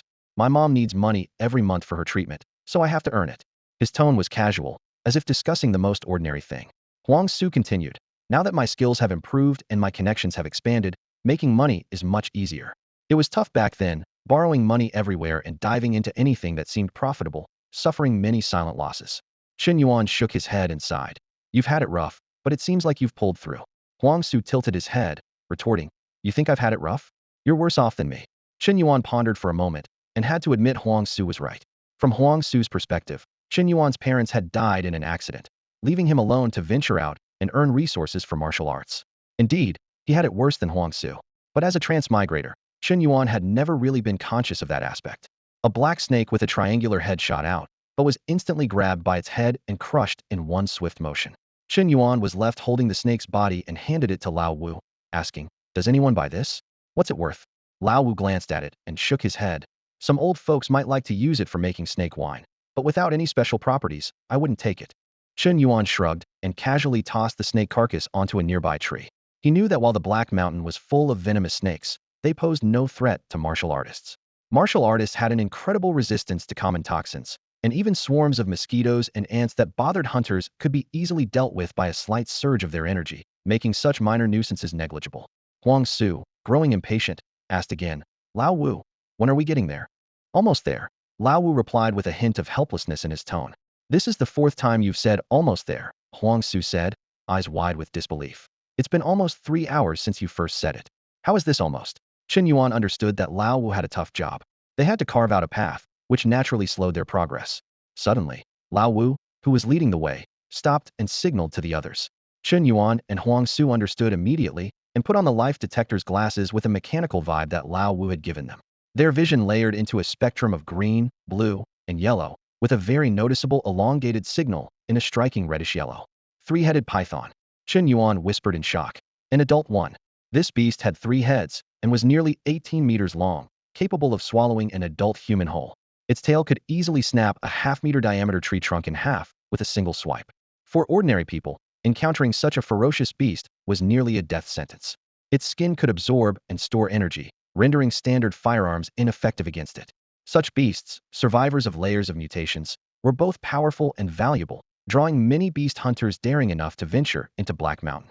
They were about 80 meters away from the three-headed python, and as long as they didn't make any deliberate noise, the python wouldn't detect them. In a low voice, Lao Wu said, "It hasn't laid eggs yet.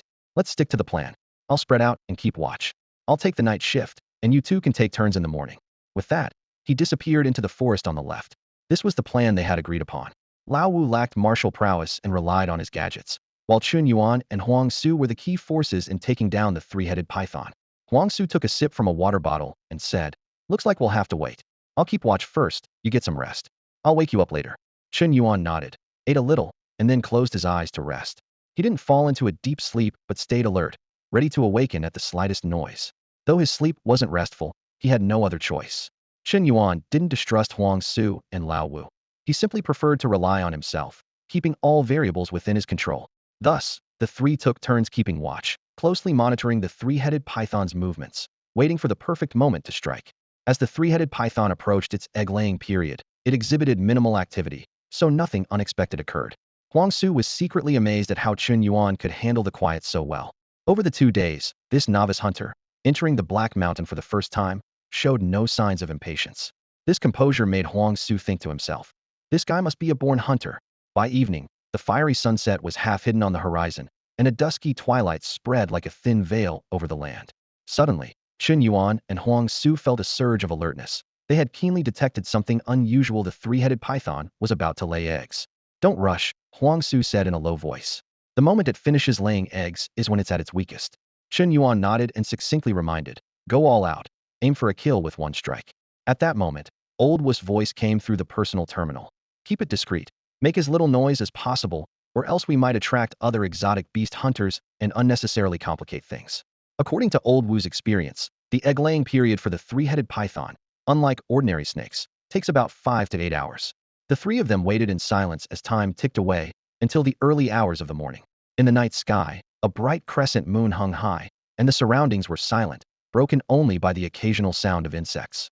Suddenly, the reddish-yellow glow representing the three-headed python in Chen Yuan's vision dimmed, signaling its weakened life force.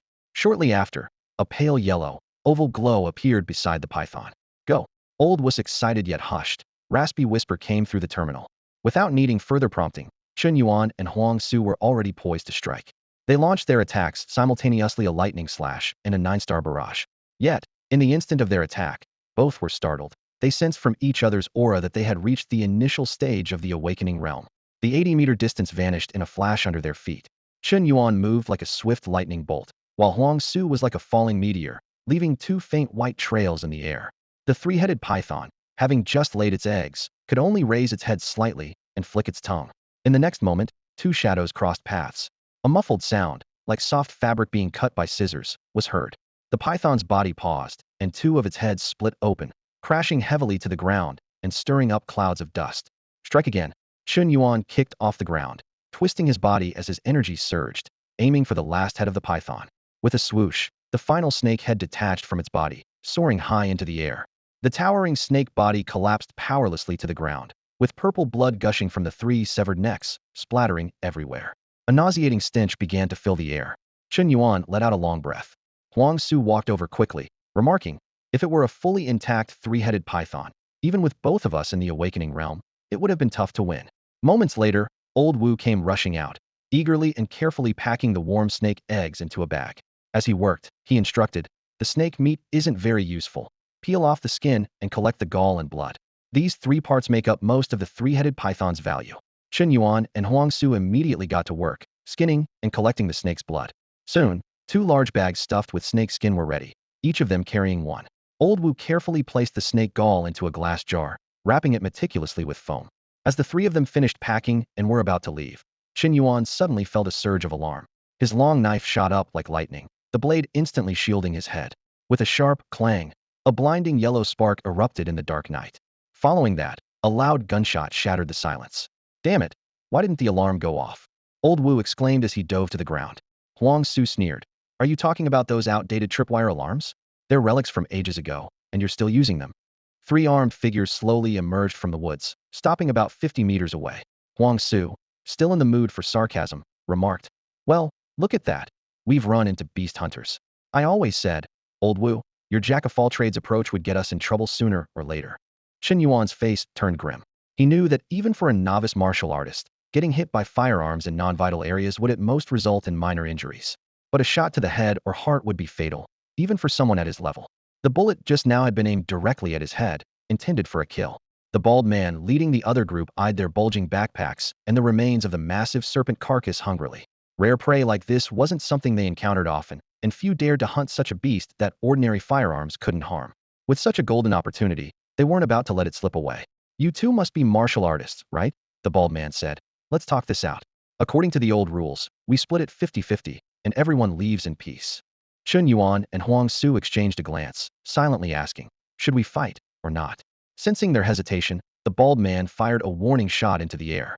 Instantly, the woods echoed with a chorus of answering gunfire. Just from the sound, it was clear there were at least 10 of them. I know you martial artists are tough, the bald man said confidently, arms crossed. But we've got more than 3 people here. You'd better think this through. What now? You guys are the experts. Any suggestions? Chen Yuan murmured. Without looking up as he flicked blood off his sword, Huang Su replied calmly. Haven't you already made up your mind? Why ask me? Chen Yuan grinned. With their silent communication complete, Chen Yuan squinted at the bald man 50 meters away. Hey, catch this. He removed the large pack from his back, his right arm muscles tensing before he hurled it towards the other group, with tremendous for say a distance easily covered by a martial artist. One of the bald man's subordinates reached out to catch the airborne pack, but in the next moment, he watched in horror as his perspective suddenly shifted, seeing his own headless body being knocked away by the impact. Only then did he realize he had been decapitated. You suicidal trash. Chen Yuan roared. You should be grateful I'm not taking your stuff. How dare you try to take mine? Chen Yuan never backed down. Even if outmatched, he would make sure to bite back hard. Moreover, he was now a martial artist at the enlightenment realm, clearly holding the upper hand. Chen Yuan felt a surge of joy as he recalled the boss's words about him reckless and fearless. A cold gleam flashed in his eyes as he swiftly moved like a phantom. With a move called lightning slash, he struck while the opponent's attention was distracted by the snake's skin-filled package. Chen Yuan's blade flashed like lightning, and in an instant, it was over. The bald man's head flew high before he could react, blood gushing out. Huang Su followed closely, moving like an arrow from a bow, his sword flashing. His speed was significantly faster than when he had previously killed an enemy at the 9th level of the blood exchange realm. With a single strike, he sliced another henchman in half, blood splattering, the cut as smooth as a mirror. The bald man broke out in a cold sweat, his back soaked.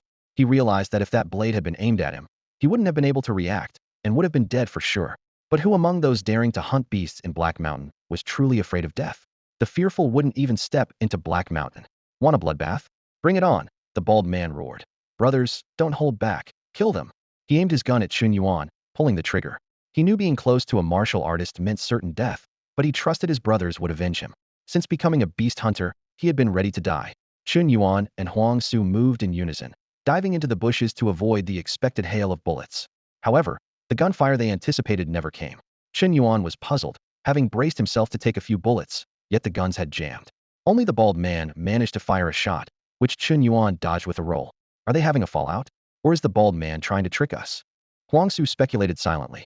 The two held their breath for over 10 seconds, but the surroundings remained eerily silent. Damn it, we've been duped.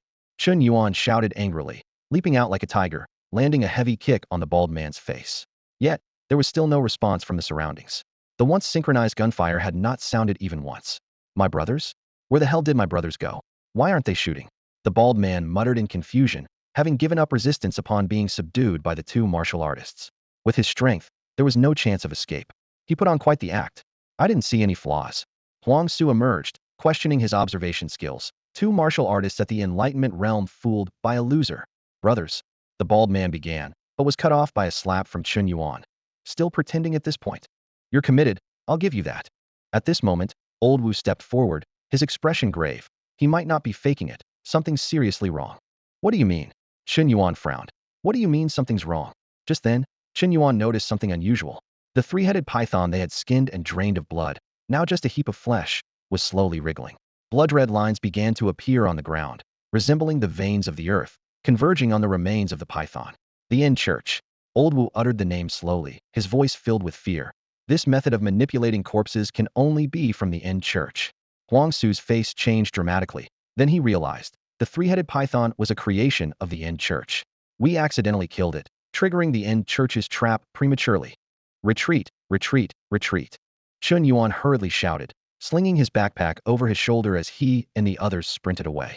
Suddenly, Chen Yuan remembered something and turned back to the bald man on the ground. "Oh right, almost forgot about you. What are you going to do?" The bald man asked in terror. "Ah!" His scream echoed through the mountains. With a swift motion, Chen Yuan severed the bald man's limbs, leaving him writhing and wailing on the ground. "Thanks for buying us some time," Chen Yuan said coldly before turning and sprinting into the night. Several silver-white figures streaked across the sky above Black Mountain, leaving trails that cut through the heavens. The deployment of the mechs made Chen Yuan's heart clench as he realized the situation had escalated dangerously. He ran while looking up at the sky, his heartbeat quickening. Behind him, the three-headed serpent of death let out an ear-splitting roar, continually absorbing the life forms around it, growing in size at a pace visible to the naked eye. Chen Yuan recalled the bald hunter's companion, who might have perished in a similar manner. Strangely, although they were closer, they had narrowly escaped the initial danger. Even after running nearly a kilometer, the silhouette of the three-headed serpent was still clearly visible when he looked back. It could no longer be called a serpent. It resembled a mass of rotten flesh, piled high with bloated, grotesque tumors. In the distance, mechs from the direction of the mountain city began a fierce assault, the roaring echoes reverberating across the sky. "Hurry up, this is too dangerous," Huang Su shouted, carrying Lao Wu on his back as he sprinted. The three of them quickly returned to their starting point, tossed the bag onto the car, and Lao Wu swiftly took the driver's seat, speeding away. In the car, Chen Yuan suddenly asked, "By the way, can we sell these things for money?" He was referring to the eggs and skin of the three-headed serpent. This beast was clearly a product of the cult of the end, and the things they painstakingly obtained were probably tainted as well. The fear on Lao Wu's face had faded, replaced by excitement. "Hey, you're overthinking it. Precisely because they're tainted with cult elements, they might be worth more. I know some people in the official circles. If you trust me, let me handle it. We could make much more than expected." Chen Yuan and Huang Su exchanged a glance and agreed. The items in the bag were like a hot potato, and they truly didn't know how to deal with them. "All right, I'll transfer the money to your account in a few days. Let's work together again if we get the chance," Lao Wu said with a smile. "Just hope it's not as thrilling as today," Huang Su said helplessly. Bright flashes continued to erupt from the direction of Black Mountain, indicating that the battle was still raging. The three of them knew that if they had been any slower, they would have been no match for that creature, and their bodies would have only served as nourishment for its growth. This was Chen Yuan's first encounter with cult followers, and even though it was only one of their creations, it left an indelible impression on him. It was hard not to remember such a monster being quietly developed in Black Mountain. After returning to the mountain city, the three parted ways and went home. Chen Yuan, exhausted from his days at Black Mountain, took a quick shower and fell into a deep sleep. On Blue and White Star, at Mountain City First High School, there were 52 days left until the ladder ranking was settled. The sky was a clear blue, and a gentle breeze blew, making it an excellent day. "Did you hear about the recent discovery of cult followers at Black Mountain?" Lu Qing whispered mysteriously to Chen Yuan. "They say a lot of mechs were deployed. I could see the fire from my house at night." Chen Yuan replied with an unchanged expression. "Isn't that something everyone knows? What's there to talk about?" He certainly wouldn't reveal that the incident was caused by him. Since that day, everyone in the mountain city knew about the presence of cult followers in Black Mountain and how their long-planned conspiracy was detected and thwarted by the wise Mountain City law enforcement team. Chen Yuan felt a sense of relief while gaining a deeper understanding of the darker aspects of this world. Chen Yuan and Huang Su anxiously waited day after day, but the promised money from Old Wu never arrived. They searched the black market for any news, but it was as if the information had vanished into thin air. If it weren't for a note saying, "Please wait a little longer," Chen Yuan would have suspected that Old Wu had run off with the money. While they were troubled by this, Lie Ming quietly approached and whispered, "It's best not to get involved with the cult of the evil god. You might not know, but many seemingly normal people have been swayed to worship these dark deities. It's not uncommon." Lu Qing's expression shifted slightly at this, clearly uneasy about the topic of evil gods. He quickly changed the subject. "All right, let's not talk about that. Hey, in just over 50 days, we'll be graduating. My carefree days are over. I have to go back home and take over the family business. My dad's already lined up a bunch of projects for me to handle, and he wants me to work on the ships too. It's like he's trying to work me to death." Lie Ming coldly chimed in. "I'm planning to join the army and continue training in martial arts." After saying this, both of their gazes naturally turned to Chen Yuan, who had been silent. Feeling their eyes on him, Chen Yuan reiterated, "I'm going to take the university entrance exam. I've said it many times." Lu Qing raised an eyebrow in surprise. "You're actually planning to go to university? I thought you were just saying that." Lie Ming added, "Even though everyone talks about going to university, most are just saying it. It's more about setting a martial arts goal, a direction to keep pursuing. Aim high and you'll get somewhere in the middle. Aim for the middle and you'll end up lower." You really need to work hard now. Once the ladder rankings are finalized, you'll soon board the interstellar ship and compete with other planets' talents for university qualifications. Our school only has 4 university seeds, and how many will actually get in is uncertain. Last year, not a single one made it, and the principal was furious. When Lie Ming said this, her tone no longer carried the discouragement of the past. She had decided to join the military and continue honing her martial arts skills.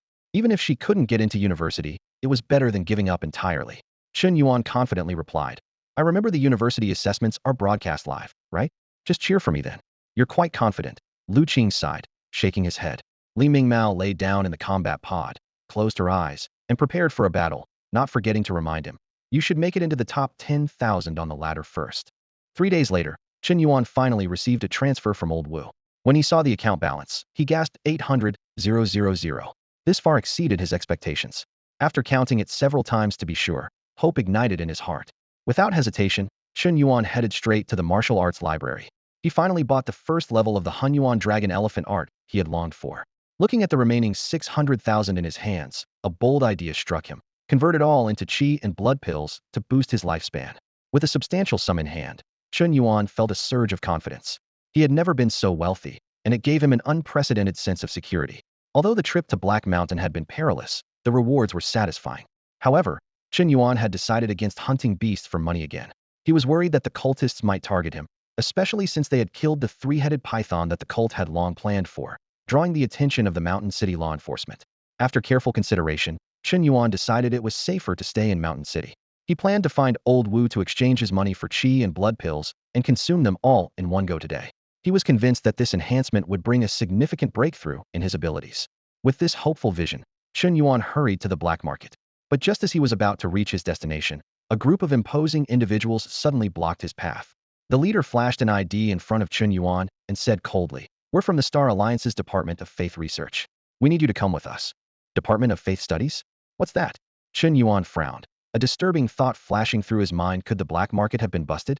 However, he quickly realized that things were not that simple. Inside the car, Chen Yuan noticed Lao Wu and Huang Su were also present, making it clear that these people were here not for the black market, but because of the flesh monster incident at Heishan. Huang Su greeted him casually, as if everything was normal. Hey, you're here too. Lao Wu gave a cold snort, his tone tinged with resignation. Don't overthink it. Just tell the truth. They owe their success to us. Upon arrival at the destination, personnel from the Department of Faith Studies separated the three for questioning, probing into the details of the Heishan incident. Chen Yuan decided to tell the truth, both because there was no need to lie and because Huang Su and Lao Wu were also being questioned. Lies could easily be uncovered through cross-verification. Besides, one lie often leads to more lies, which could ultimately backfire. After nearly half an hour of interrogation, Chen Yuan, Huang Su, and Lao Wu were released together. Once the people from the Department of Faith Studies had left, Chen Yuan finally asked about the situation.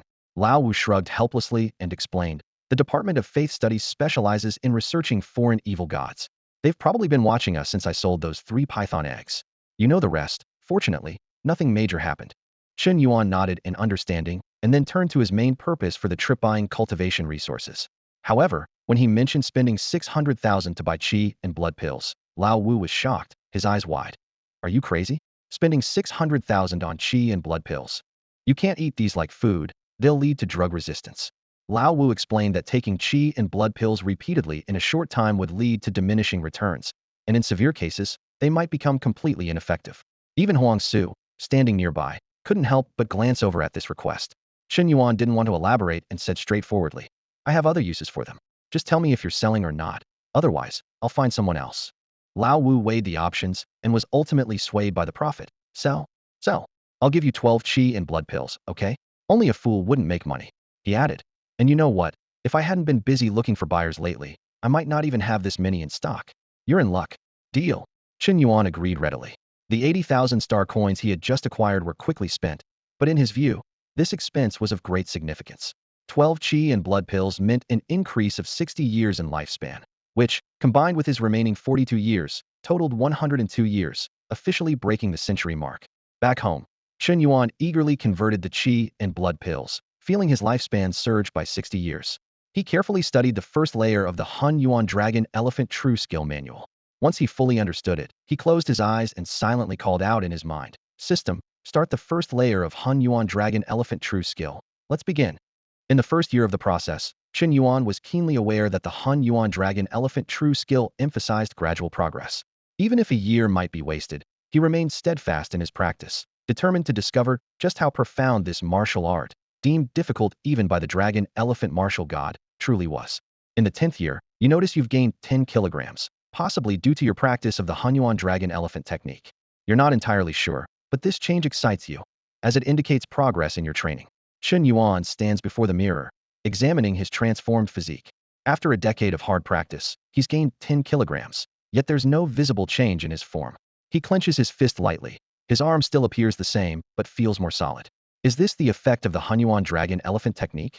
Chen Yuan isn't certain, but this subtle change fills him with a hint of excitement. At least it shows he hasn't been stagnant. 30 years pass, and Chen Yuan stands before the same mirror. This period is sufficient to master a basic martial art to its pinnacle, yet his Hun Yuan Dragon Elephant technique shows no significant progress, except for an additional 30 kilograms in weight. He pats his abdomen. The muscles are firm as iron, yet not visibly larger, only denser. After 50 years, progress remains slow. Sitting cross-legged in his training room, Chen Yuan breathes steadily. He knows that while his martial arts talent on blue-white star isn't abysmal, it's merely average, a chasm compared to legendary martial gods. Unhurriedly, he continues his daily practice. By the 68th year, training becomes as natural as breathing. Chen Yuan fully integrates the Hun Yuan Dragon Elephant technique into his daily life, with each movement and breath subtly reflecting the method's operation. Morning rises, meals, walks, and rest all are opportunities for practice, with hard training ingrained as a deep-rooted habit. In the 73rd year, on an ordinary morning, Chen Yuan feels a sudden shift in his internal energy, as if breaking through an invisible barrier. The first level of the Hun Yuan Dragon Elephant technique is finally achieved. Yet Chen Yuan remains calm, as if completing a routine task. As the simulation ends, the real-world Chen Yuan seems influenced by it. Even with the first level of the technique achieved, his heart remains unmoved. But he quickly shakes off this calm mindset to carefully observe his changes. The first level of Dragon Elephant Martial God took 3 years, while it took me 73. Chen Yuan murmurs, a hint of reflection in his eyes. Is this the gap in martial talent between us? Truly a chasm. An ordinary person would take nearly a lifetime for the first level. No wonder the Dragon Elephant Martial God said one shouldn't train if lifespan is insufficient.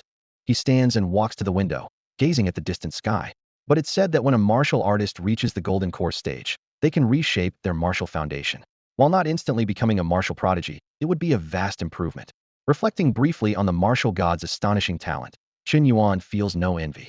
After all, while the martial god's talent is impressive, he himself possesses an even greater potential. The most immediate change is in strength. Chen Yuan feels the surging power coursing through his meridians, a strength so formidable he struggles to describe it. He flicks his fingers lightly, producing a crisp sonic boom in the air. Chen Yuan is certain. I could even compete with the Black Mountain three-headed python in sheer strength and easily defeat it. He clenches and then relaxes his fist. Fortunately, the simulation process was also my training process, making this strength fully controllable. Otherwise, a slight movement might destroy the room. Besides the unfathomable strength, Chen Yuan's weight has also skyrocketed. He steps on the scale, noting an 80-kilogram increase, yet with no visible change in appearance. This indicates a significant increase in his body's density. In martial training, body density continually increases, he recalls. When I first entered the aperture opening stage, my weight was about 130 kilograms. But the weight increase from the Hun Yuan Dragon Elephant technique is quite alarming. Hard to say if it's good or bad. Suddenly, a thought strikes him, a spark of insight. I've heard that powerful martial gods can even warp space-time, perhaps due to their immense density? Chen Yuan speculates. In the universe, massive celestial bodies can distort surrounding space-time, just like martial gods.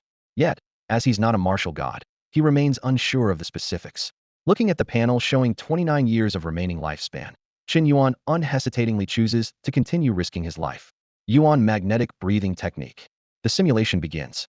In the first year, Chen Yuan opens 1 aperture. By the 10th year, 9 apertures. By the 20th year, 21 apertures. And by the 28th year, he finally opens 30 apertures. As the simulation ends, Chen Yuan opens his eyes, sensing the changes within. The aperture opening process is unremarkable. 20 years for 30 apertures is his limit. His vitality has increased, with a faint trace of electric power, weak but better than nothing. More than the electric power, Chen Yuan is intrigued by magnetism, one of the 4 fundamental forces with endless potential. However, he can't yet sense or control it. Name: Chen Yuan. Martial path: aperture opening stage. Lifespan: 1 year. Martial arts. 8 extreme thunderblade essence. Lightning slash. Great dragon stance mastery. Yuan magnetic breathing technique 30361. Hun Yuan dragon elephant technique first level. Thriving indeed. Chen Yuan muses, looking at his current status. In about a month, he's grown stronger than he can believe.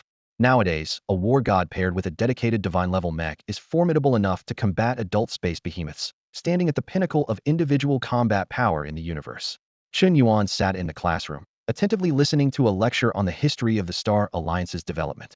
His gaze swept over his classmates' focused faces, silently marveling at the vastness and enormous population of the Star Alliance's star domain. The professor stood at the podium, his voice booming as he explained, "The Star Alliance's domain is vast and boundless, with a population in the trillions. Yet, only a few thousand can become war gods. Each war god is a pillar of peace for humanity." Chen Yuan frowned in thought, aware that the local network on Blue-White Star couldn't connect to the Star Alliance network, leaving much information unclear. He was grateful to hear this seasoned professor, who had experienced interstellar travel, share more insights. As the lesson progressed, Chen Yuan learned that the vast cosmos was not only about wars, but also thriving with trade and cultural exchanges. The professor described how, in the early days of the universe, interstellar species were isolated like islands at sea. However, after humanity and other species jointly developed the Stargate transmission technology, the cosmos gradually became bustling. It was a rapidly changing and breathtaking era, the professor said excitedly. New technologies and products emerged almost daily.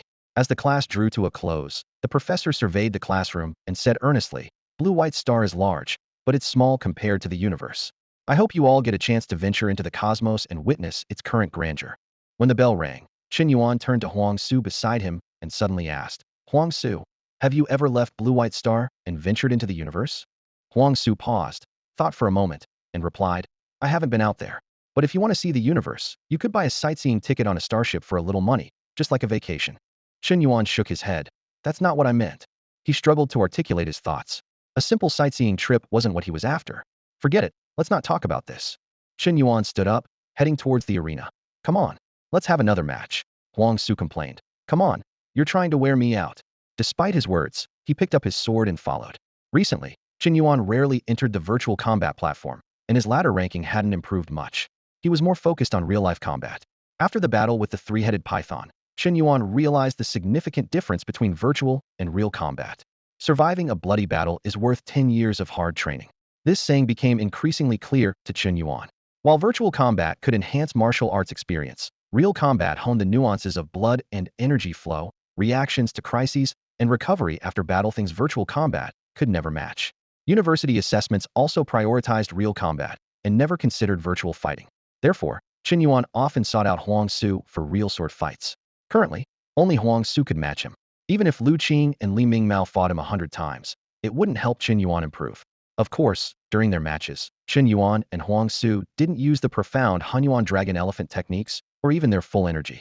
After all, Huang Su had just stepped into the initial stage of enlightenment, and if both unleashed their full power, he couldn't withstand even one move from Chen Yuan. The fight ended quickly. Huang Su wiped the sweat from his forehead, panting, "Man, you're improving way too fast." Chen Yuan's rapid improvement far surpassed his expectations. He still remembers when they fought the three-headed python. They were almost evenly matched. Now, standing in the training field, he stretched his joints, and there wasn't a single drop of sweat on his forehead. His breath was only slightly disordered for a moment before quickly calming down. This pace of progress made him secretly marvel, but he quickly frowned and thought, "My goal is college, and this progress is still far from enough." Huang Su stood nearby, a faint smile playing on his lips. He had long noticed that Chen Yuan had secrets, like why he kept buying qi and blood pills from Old Wu. Although he had his suspicions, he didn't point them out. After all, who doesn't have a secret or two in their life? Huang Su certainly did. "So what? College entrance, huh?" Huang Su suddenly remarked. "You need to work hard." Just as Chen Yuan was about to ask, Huang Su interrupted him, saying, "After graduating high school, I'm planning to go into business with Old Wu. Aren't you aiming for the latter?" "There's a slim chance at the enlightenment realm," Chen Yuan asked in confusion. As far as he knew, the university seeds from both first and second high were in the enlightenment realm. If Huang Su was willing to give it a shot, there might be hope. Huang Su shook his head, smiling wryly. "Huh. Getting into college isn't that simple. Even if you become a university seed, it doesn't mean you've gotten into college. Last year, all the university seeds from first and second high failed to get in, even though they were all in the enlightenment realm." He paused, then continued, "My talent is decent, but that's about it. There are countless people stronger than me under this starry sky. Seeing Chen Yuan's thoughtful expression, Huangsu worried about dampening his confidence and quickly changed the subject. Aren't you curious about the business old Wu and I are planning? It's related to the universe we were just talking about. Chen Yuan raised an eyebrow, speculating. Could it be interstellar trade? Do you have that kind of capital? He looked surprised. Even the most basic cargo starship costs a fortune, something ordinary people can't afford.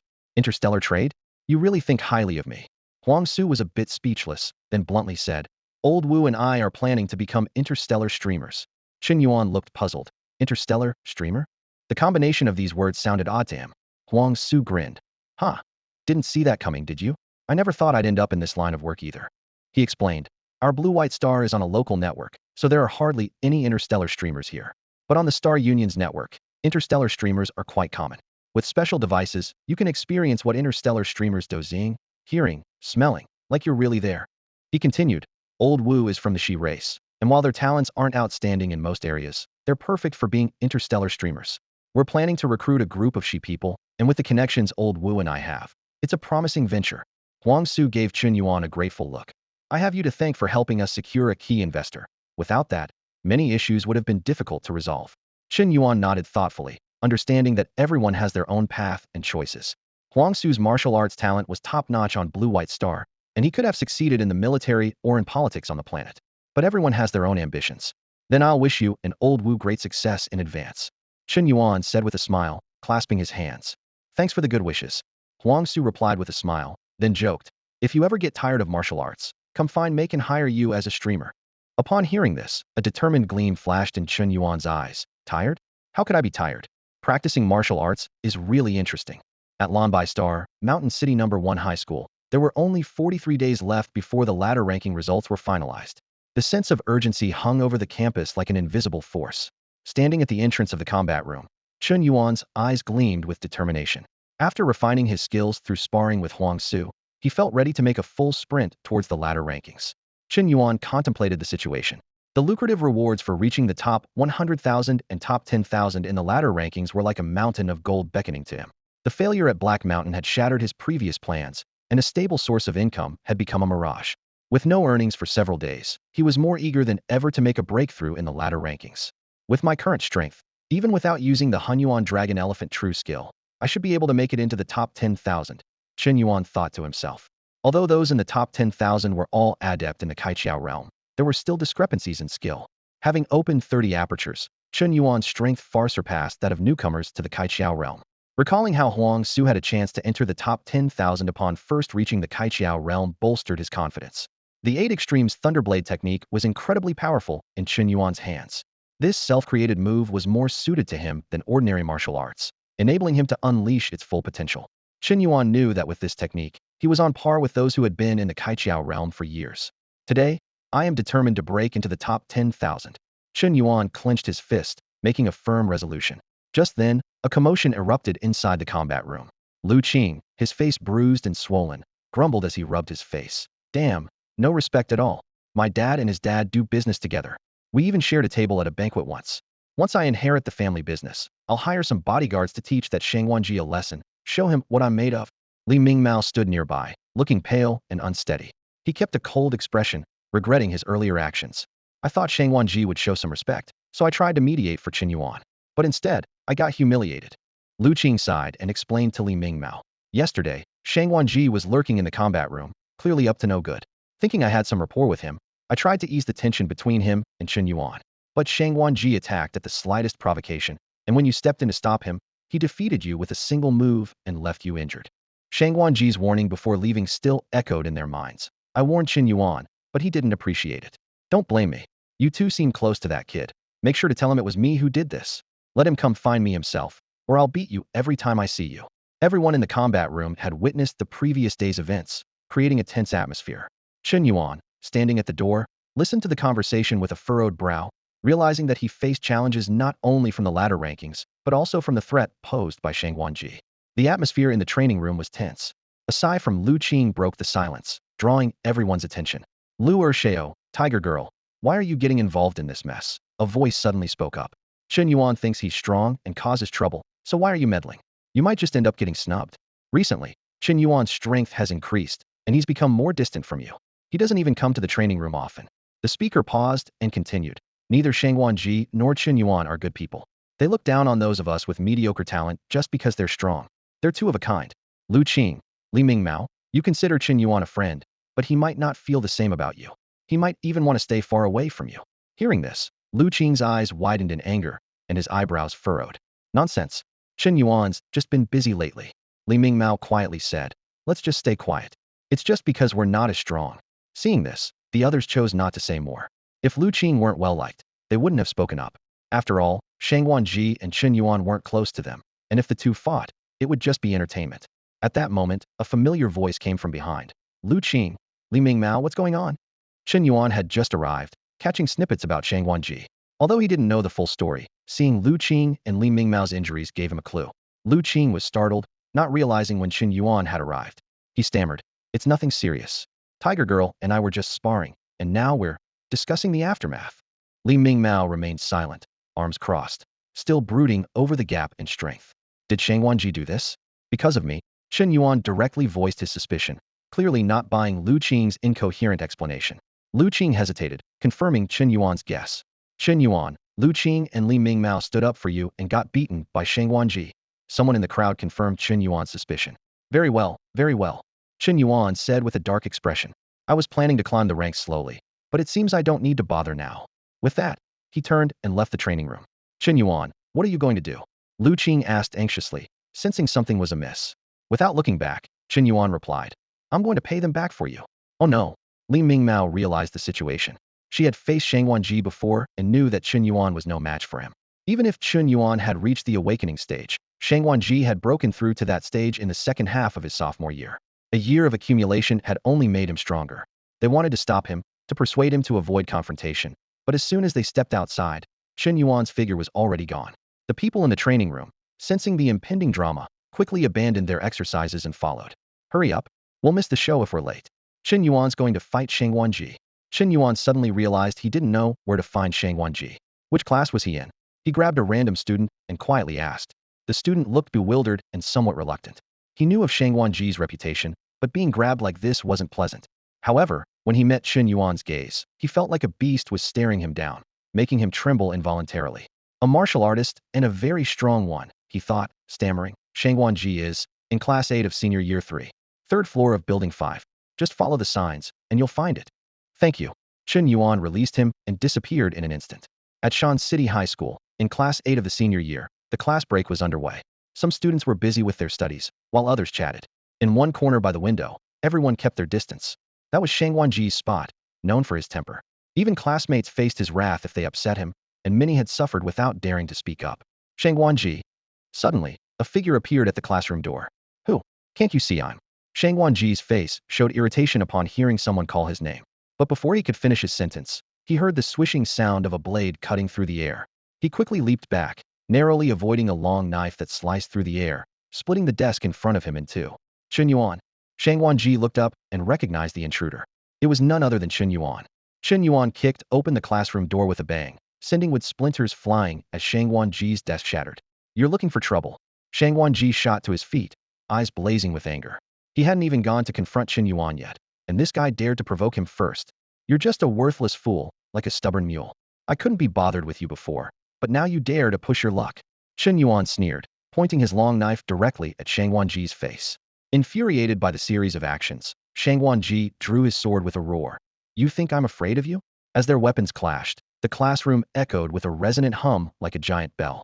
In that critical moment, a figure suddenly appeared between them, grasping each weapon in his hands, producing a grating metallic sound. The principal? Everyone gasped. Principal Fan Yaosheng released the weapons with a cheerful laugh. Haha, our school is truly full of hidden talents. Chen Yuan, you've broken through to the Qi awakening stage as well. Looks like our school might have its 5th university candidate. Both Chen Yuan and Shang Wanji took a few steps back, cautiously eyeing the unexpectedly appearing principal. Chen Yuan was secretly calculating, realizing that this principal's strength likely far exceeded the Qi awakening stage, possibly reaching the body tempering stage, or even higher. Fan Yaosheng rubbed his bald head and continued to mediate. You're all students of this school. The university assessments require cooperation. It's not good to let things get too tense. Shang Wanji quickly defended himself. Chen Yuan pushed me too far. He came in with a knife. If I hadn't dodged quickly, I might not have survived. He looked around, hoping for his classmates to back him up, but found everyone avoiding his gaze, which only made him more frustrated. Chen Yuan coldly retorted, Shang Wanji hurt my friend. Wasn't that just to provoke me to act? Now you act like a coward. At that moment, Lu Qing and Lie Ming arrived at the scene. Lu Qing, disregarding his appearance, pointed to his swollen cheek and wailed to the principal. Principal, look at what Shang Wanji did to my face. I'll never find a girlfriend now. I didn't even provoke him. And he said he'd hit me every time he saw me. Lie Ming appeared even more frail, his face pale and his body swaying as if he might collapse at any moment. The crowd that had gathered from the combat room echoed the sentiment. Yeah, we all saw it when Shang Wanji beat Lu Qing at the combat room entrance. It was brutal. Lu Qing is only at the 3rd level of blood exchange. How could he possibly stand up to Shang Wanji, who's a university candidate? The atmosphere became even more tense, with everyone's eyes on the principal, awaiting his decision. Fan Yaoxing pushed aside the still sobbing Lu Qing and turned to face Shang Wanji with a frown. Shang Wanji, it looks like you started this. How about an apology, and we call it quits? A flicker of anger flashed in Shang Wanji's eyes as he refused without hesitation. No way. Apologize to Chen Yuan? That was out of the question. In this tense moment, Chen Yuan suddenly spoke up, his voice clear and firm. Principal, I challenge Shang Wanji to an offline ladder match. This statement was like a bolt of lightning, leaving everyone present stunned. A ladder match was no trivial matter. Top players within the first 10,000 rankings could match up in virtual combat, with the winner climbing and the loser falling. However, an offline ladder match held even greater significance. The challenge party had the right to refuse. Otherwise, they would be overwhelmed with constant challenges. But at this moment, could Shang Wanji refuse Chen Yuan's challenge? Shang Wanji knew that backing down now would be tantamount to admitting to the entire school and the whole city of Shansheng that he was afraid of Chen Yuan. For someone like him, that was more unbearable than death. Chen Yuan inwardly chuckled. He never intended to settle this privately. Even if he won, the school would consider it an unauthorized fight, a serious violation of school rules. University seed students were the school's treasure, and any trouble would be a major issue. Chen Yuan's goal was clear, to secure a legitimate opportunity for a showdown. I accept. Shang Wanji gritted his teeth and accepted the challenge with almost no hesitation. Principal Fan Yaoxing thought for a moment and finally nodded in agreement. Very well. 1 week from now, at the First High's Grand Arena, I will personally oversee your ladder match. Thank you, Principal. Chen Yuan expressed his gratitude with a respectful gesture. Though bold in his actions, he was not recklessly impulsive. He would always opt for a better solution if one existed. Shang Wanji glared at Chen Yuan and silently mouthed, just you wait. Chen Yuan smirked inwardly. Humph. Enjoy your 1 week of peace. You worthless fool. Under the watchful eyes of the crowd, Chen Yuan slowly walked away. Shang Wanji gripped his long sword tightly, his expression dark. He had warned Chen Yuan, but never expected that this waste would break through to the enlightenment realm. Shang Wanji silently vowed to show Chen Yuan that even at the same realm, the gap in strength could be as vast as that between a man and a dog. Fan Yaoxing rubbed his smooth bald head and sighed. What a mess this has become. Initially, having an extra university seed was something to be celebrated, but now it had caused such a stir. However, he soon came to terms with it. Even if one loses, they can still fight their way back. Their strength remains, and the ladder rankings respect that strength, which no one can take away. All in all, it's still a good thing. With this thought, Fan Yaoxing's mood significantly improved. Chen Yuan stood in the center of the campus, his gaze fixed intently on Shang Wanji in the distance. Lu Qing couldn't help but ask, Chen Yuan, are you really confident about this? Shang Wanji broke through the Kaiqiao realm a year ago and might have already mastered some advanced martial arts. Your impulsiveness seems a bit reckless. With a slight smile, Chen Yuan replied, when have I ever done something I'm not sure about? His tone was filled with such confidence that Lu Qing was momentarily at a loss for words. Though Lu Qing didn't understand why Chen Yuan was so self-assured, he gritted his teeth and said, if you're confident, I'll bet 200,000 star coins on you winning this time. Chen Yuan was taken aback. Bet on me winning? What do you mean? Lu Qing excitedly explained. It's the challenge between you and Shang Wanji. This event has become so big that even Principal Fan Yaoxing is personally overseeing it. With so many people watching, there are bound to be bets placed. If you're truly confident, I'll place a bigger bet, considering it compensation for my handsome face being ruined. A thought suddenly crossed Chen Yuan's mind. The scene shifts to a private room on the 3rd floor of Hixin restaurant. Huang Su stared at the 6 steaming plates of earth dragon meat on the table, lost in thought. He asked, puzzled, when did you become so generous? Usually, it's me treating you. Did the sun rise in the west today? Chen Yuan chuckled and replied, you usually treat me, so it's my turn this time. Huang Su, unconvinced, looked Chen Yuan in the eye but couldn't discern anything. He said bluntly, go on, what do you need my help with? Tell me first, or I won't start eating. Chen Yuan dropped the pretense and asked mysteriously, Huang Su, do you want to make big money? If you're in, I'll take you to make a fortune right away. Making big money? How do you plan to do that? Huang Su was momentarily stunned, instinctively feeling it should be him leading Chen Yuan to make money. Chen Yuan laid out the details of his challenge with Shang Wanji and then said, you front some money and bet it all on me winning. Afterward, we'll split the profits 50-50. Huang Su didn't agree lightly, instead asking, if there's such an opportunity, why don't you bet on yourself? Chen Yuan spread his hands helplessly and said, I'm broke. I've even mortgaged my house and haven't paid it off yet. Are you sure you can win? Huang Su asked with emphasis. Absolutely. Chen Yuan replied confidently. After pondering for a few seconds, Huang Su nodded. All right, I'll gamble with you, but a 50-50 split is out of the question. The risk is all on me, so 70-30 at most. Deal? I knew you'd dare to bet. Chen Yuan was relieved and laughed heartily. Lu Qing's suggestion had opened his eyes to a business opportunity. He could make a large sum of money again and continue boosting his abilities. Since the Black Mountain three-headed python incident, he hadn't had any income and his strength had stagnated. Now, the opportunity had finally arrived. He planned to make a big haul this time. Huang Su continued to assist. Since you're confident of winning, why not bring in old Wu too? I can persuade him to bet on you as well, with the same 70-30 split. How about it? Chen Yuan confidently replied. No problem. Bring in as many as you can. Huang Su warned earnestly. You better not mess this up. The risk is all on us who are putting up the money. If you don't win, your credibility will be ruined. I won't trust you anymore after this. We must make money. Chen Yuan exclaimed eagerly, his eyes gleaming with urgency. He was the first to pick up his chopsticks, grabbing a piece of tender earthworm meat and stuffing it into his mouth, savoring the feast before him. The aroma of the delicious food made him forget all his troubles as he focused on the banquet. Huang Su also picked up his chopsticks, about to enjoy the meal, but suddenly realized a serious issue. He put down his chopsticks and frowned, asking, Wait, you said you have no money. How are you going to pay for this meal? Chen Yuan, his mouth full of food, didn't even look up as he mumbled, You cover it for now, and I'll deduct it from the money we make. Huang Su sighed helplessly, thinking, he's really milking this friendship for all it's worth. Despite his thoughts, he accepted the arrangement and picked up his chopsticks again to join the meal. Meanwhile, in another place, Shang Wanji was intensely focused on his sword training. Holding a long sword, his eyes were sharp, and his stance was as firm as a pine tree. With a sudden thrust, the sword's tip quivered slightly as it pierced the air, precisely hitting the wooden stake in front of him. The accumulated force burst forth like a flood, causing the stake to explode into splinters. Satisfied, Shang Wanji sheathed his sword and turned to his swordsmanship teacher, awaiting feedback.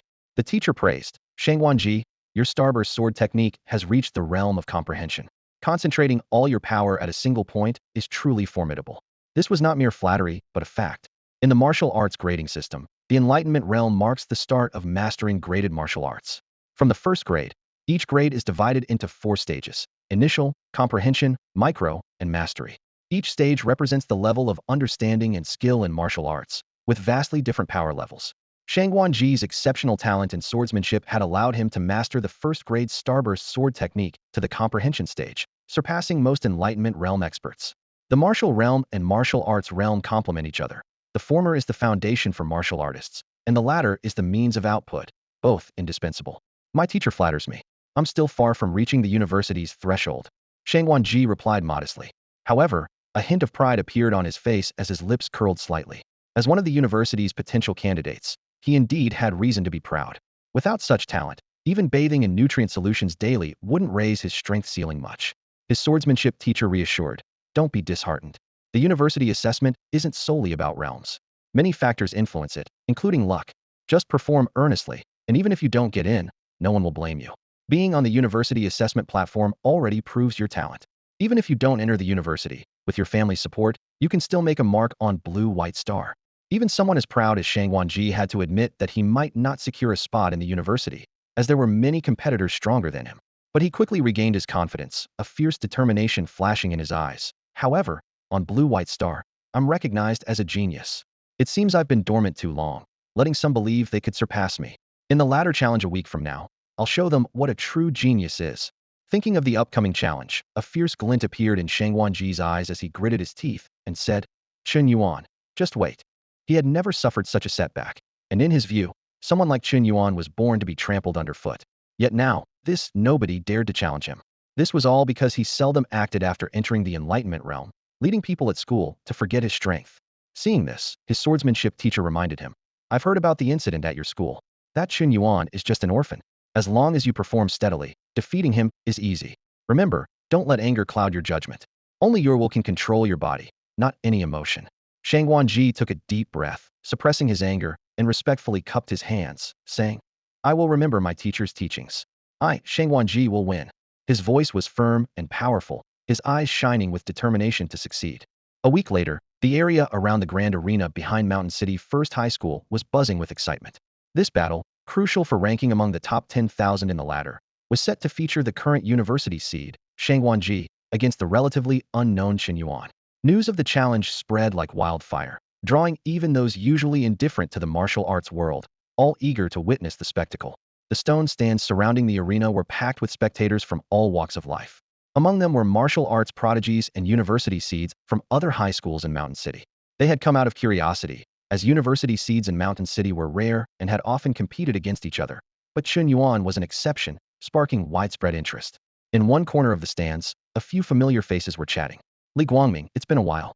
It's rare to even see you on the ladder these days, one martial artist teased. If it weren't for the rank protection mechanism, were you planning to skip straight to the university assessment? Lie Ming shook his head, looking serious. Don't overthink it. My Tianming fist is at a critical breakthrough point. If I can break through before the university assessment, my chances of getting in will increase significantly. Just then, a burly young man approached. It was Wang Qianjun from First High School. Someone recognized him and asked curiously, Isn't this Wang Qianjun from First High? What's the deal with this Chen Yuan from your school? How come we've never heard of him? Wang Qianjun frowned slightly and admitted, I'm not sure either. I was out on a mission and just got back to school. As one of the 4 university seeds from First High, ranked over 6,000 on the ladder, Wang Qianjun came from a humble background. His father passed away early, leaving him and his mother to rely on each other. With his exceptional martial arts talent, he joined the enforcement team, earning resources through merit and gradually becoming a skilled expert. At this moment, Wang Qianjun was full of questions. He had only been away on a mission, and suddenly, Chen Yuan appeared out of nowhere. He had never heard of this name before, as if it had materialized from thin air. Your First High is impressive, producing yet another university seed candidate. We at 8th High only have 2. Someone complimented. Wang Qianjun smiled politely, but said little. He preferred practicing his martial arts alone to engaging in small talk. As time passed, the atmosphere around the grand arena grew more intense. The arena, measuring 300 by 300 meters, was built from a single block of resilient bluestone, covered with a special alloy layer. Even students at the 9th level of the blood exchange realm would struggle to leave a mark on it with a full-force strike. First High had spared no expense in constructing this arena.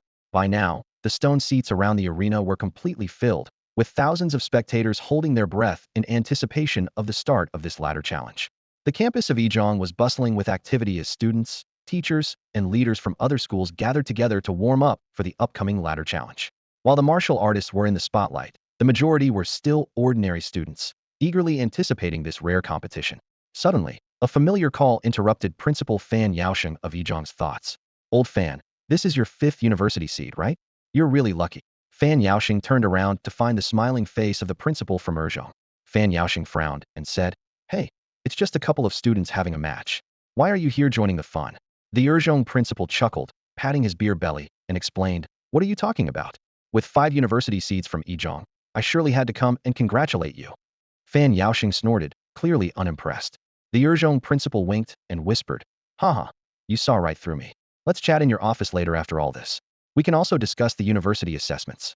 Meanwhile, the atmosphere in the crowd was tense. Huang Su grabbed Chen Yuan's shoulder with a serious expression and said urgently, Chen Yuan, both Old Wu and I have bet heavily on you to win. If you win, we'll split it 70-30 as agreed. If you lose, I'm okay, but Old Wu said if you lose, you'll never get discounted resources from him again. Chen Yuan sighed, having heard this many times already. But he knew Huang Su was a major backer, so he patiently replied, Don't worry, I've got this.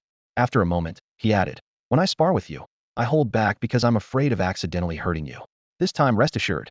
Huang Su, upon hearing this, couldn't help but compare Chen Yuan's strength with that of Shang Wanji, feeling slightly relieved. If Chen Yuan was telling the truth, defeating Shang Wanji shouldn't be a problem. All right, I see the principal is on stage, so I should head to the main arena too. Chen Yuan said, preparing to step onto the stage. Huang Su excitedly pumped his fist and shouted, Go get him. I've been annoyed by Shang Wanji for a while. Give him an extra punch for me. Without looking back, Chen Yuan waved his hand and said, No problem. Buy one. Get one free, you'll give him 2 punches. Under the watchful eyes of nearly 1,000 people, Chen Yuan slowly ascended the main arena, ready to face this highly anticipated ladder challenge. Principal Fan Yaoxing stood on the podium, launching into his familiar lengthy speech. His voice resonated across the playground, recounting the arduous journey of the school's establishment, its challenging development, and the dedication poured into the students. The students below were accustomed to such scenes, knowing that these words would take at least half an hour to conclude. From the third row of the audience, Wang Qianjuan's gaze drifted over the crowd and settled on a young man named Chen Yuan on the large stage. Although he had never spoken directly with Chen Yuan, Wang Qianjun felt a special affinity for this self-made orphan. Among the university-bound elites from prestigious families at First High School, only Wang Qianjun and Chen Yuan had risen to prominence through their own merits. Wang Qianjun, who do you think will win between the two on the stage? A classmate sitting next to him suddenly asked, interrupting his thoughts. Wang Qianjun pondered briefly before replying. It's hard to say, but from what I know, Chen Yuan has just entered the awakening realm, while Shang Wanji has been in this realm for some time and has considerable martial arts skills. Rationally speaking, Shang Wanji has a better chance. Haha, we think alike, the classmate said excitedly. The odds also show Chen Yuan with a lower chance of winning. I've bet on Shang Wanji. He better not lose. Wang Qianjun shook his head silently. He never participated in gambling, not even in so-called small bets for fun. Moreover, battles between martial artists often hinged on a single detail. However, he still hoped Chen Yuan would win. Regardless of the outcome, he planned to discuss training insights with Chen Yuan after the match. Finally, Fan Yaoxing's speech neared its conclusion. Friendship first, competition second. You are all students of First High School, fighting for the peace of humanity. With these words, the principal slowly stepped down. The second high school principal took the opportunity to sidle up to Fan Yaoxing, curiously asking, Old Fan, who do you think will win between these two boys? Hard to say, Fan Yaoxing replied, shaking his head. Hard to say. The second high school principal widened his eyes in surprise. These are your students, and you say it's hard to say? Don't think I don't know you personally stopped them from fighting before. Can't you gauge their strength? Fan Yaoxing chuckled and explained. Ordinarily, Shang Wanji has a higher chance of winning. But have you heard of Chen Yuan before? Seeing the second high school principal shake his head, he continued. Chen Yuan has only recently emerged, quickly displaying the strength of the awakening realm and making rapid progress. Even I didn't initially notice his hidden potential. Who knows if he has more tricks up his sleeve? His performance might just surprise us old folks. The second high school principal waved his hand in resignation. Well, what you've said is like saying nothing at all. Let's just forget I asked. Fan Yaoxing rubbed his smooth bald head, saying enthusiastically, Make sure to watch closely. I'm quite looking forward to it myself. On the grand stage, Chen Yuan and Shang Wanji stood 100 meters apart, both silent and avoiding eye contact. Shang Wanji's eyes showed disdain for the weak, while Chen Yuan, out of habit, remained silent, preferring to speak only when his opponent was a corpse. A temporarily recruited martial arts teacher stood between them, acting as the referee. He initially wanted the two competitors to say a few words to lighten the mood, but seeing the intense atmosphere, he decided against it. Under the expectant gaze of the audience, the referee raised his right hand and brought it down heavily, announcing, The ladder challenge begins now. As soon as the words were out, Shang Wanji shot forward like an arrow from a bow. To the ordinary spectator, his figure seemed to become elusive and misty, akin to clouds and fog. This was the first-grade martial art Zhanyan step. However, this technique, focused on footwork, was only at an initial stage. Wang Qianjun, as a bystander, was witnessing Shang Wanji in action for the first time. He was usually busy with missions and rarely interacted with people like Shang Wanji, not even encountering them in the ladder rankings. Chen Yuan, facing a first-grade movement technique for the first time, was a bit surprised. He chose to conserve his energy and focused on defense, swinging his blade with full force, surrounding himself with an impenetrable barrier of blade light. Even a lion uses its full strength to catch a rabbit, but that assumes you know you're the lion and your opponent is the rabbit. Though Chen Yuan was confident he was stronger than Shang Wanji, he was unsure by how much. He decided to proceed cautiously and gauge Shang Wanji's strength. If he went all out from the start and missed, he would leave himself exposed and vulnerable. Clang, clang, clang. The sound of weapons clashing filled the air. To the ordinary audience, it seemed Chen Yuan was completely suppressed by Shang Wanji, forced into a defensive stance. Shang Wanji, the university seed, is indeed impressive. His speed is dizzying. Haha, I bet on Shang Wanji to win. This time I should finally make some money, right? I've lost over 10 times in a row. This time I'll definitely turn the tables. Sigh, I was too greedy, thinking Chen Yuan's odds were better. Next time, I'll play it safe. However, experts like Wang Qianjun and Huang Su knew the truth. The seemingly fierce exchange was merely a probing phase, with neither side going all out. Indeed, this was the case. As soon as Chen Yuan engaged Shang Wanji, he noticed something unusual. It wasn't that Shang Wanji's strength exceeded expectations. Rather, he was too weak. Ranked over 8,000 in the ladder, Shang Wanji had only opened around 30 meridians, about the same as Chen Yuan. This realization caught Chen Yuan by surprise. He had initially estimated Shang Wanji's meridian count to be between 80 and 100. Without using his Hunyuan Dragon Elephant True skill, the difference in meridian count would mean being overwhelmed in terms of energy, strength, speed, and reflexes. However, after some probing, Chen Yuan was astonished to find that Shang Wanji's abilities were on par with his own. To find an opponent he had long anticipated to be so lacking was somewhat disappointing to Chen Yuan. Since that was the case, there was no need to be overly cautious anymore. 10 seconds, and I'll finish him. Chen Yuan resolved silently. What's wrong? Coward, can you only hide? Shang Wanji sneered as he advanced, his eyes gleaming with disdain. He had initially thought he could easily defeat Chen Yuan, but soon realized that his opponent's strength far exceeded expectations. Chen Yuan stood firm, his gaze sharp and penetrating. He had already seen through Shang Wanji's flashy but ineffective technique, secretly amused. It looks impressive, but it's utterly useless. As you wish. Chen Yuan shouted, his muscles tensing instantly. 30 acupoints activated simultaneously, and blue arcs of electricity danced between his hands, as if he were wielding lightning itself. Thunder strike slash. With a deafening roar of thunder, Chen Yuan transformed into a streak of lightning, charging straight at Shang Wanji. Seeing this, Shang Wanji scoffed, huh? The basic martial art of Bajiquan Thunderblade, and you haven't even mastered a single advanced technique. He gathered all his energy at the tip of his sword and shouted, exploding star. Boom. The clash of blade and sword sent shockwaves sweeping around. Suddenly, there was a sharp cracking sound as Chen Yuan's blade shattered into dozens of fragments that scattered in all directions. The referee, quick on his feet, intercepted the flying shards. Shang Wanji laughed wildly, huh? Your sword is broken. How can you defeat me? Chen Yuan frowned slightly, thinking, this cheap weapon was indeed useless. He regretted that his attack had to be cut short, only utilizing a fraction of his full power. It's time to finish this. Chen Yuan stepped forward, leaving an imprint on the ironcast platform. The terrifying power of the primal dragon elephant accumulated within him, finally erupting in his right fist. Still caught up in his triumph, Shang Wanji raised his sword to counter. Chen Yuan's fist collided with the side of the sword, and Shang Wanji swung down towards Chen Yuan's head, his grin unwavering. Crack. This time, it was Shang Wanji's sword that shattered. Impossible. My sword is forged from special grade alloy. How could it be broken with a single punch? Shang Wanji's eyes widened in disbelief. Because you're too weak. So weak it's unimaginable. Chen Yuan seized the moment of Shang Wanji's shock and delivered another powerful punch, infused with the strength of the dragon elephant, directly to his chest. Crack, crack, crack. The sound of bones breaking echoed, and Shang Wanji's face turned pale as blood surged to his throat. He was sent flying like a ragdoll, but Chen Yuan caught up in a flash and yanked him back by the head.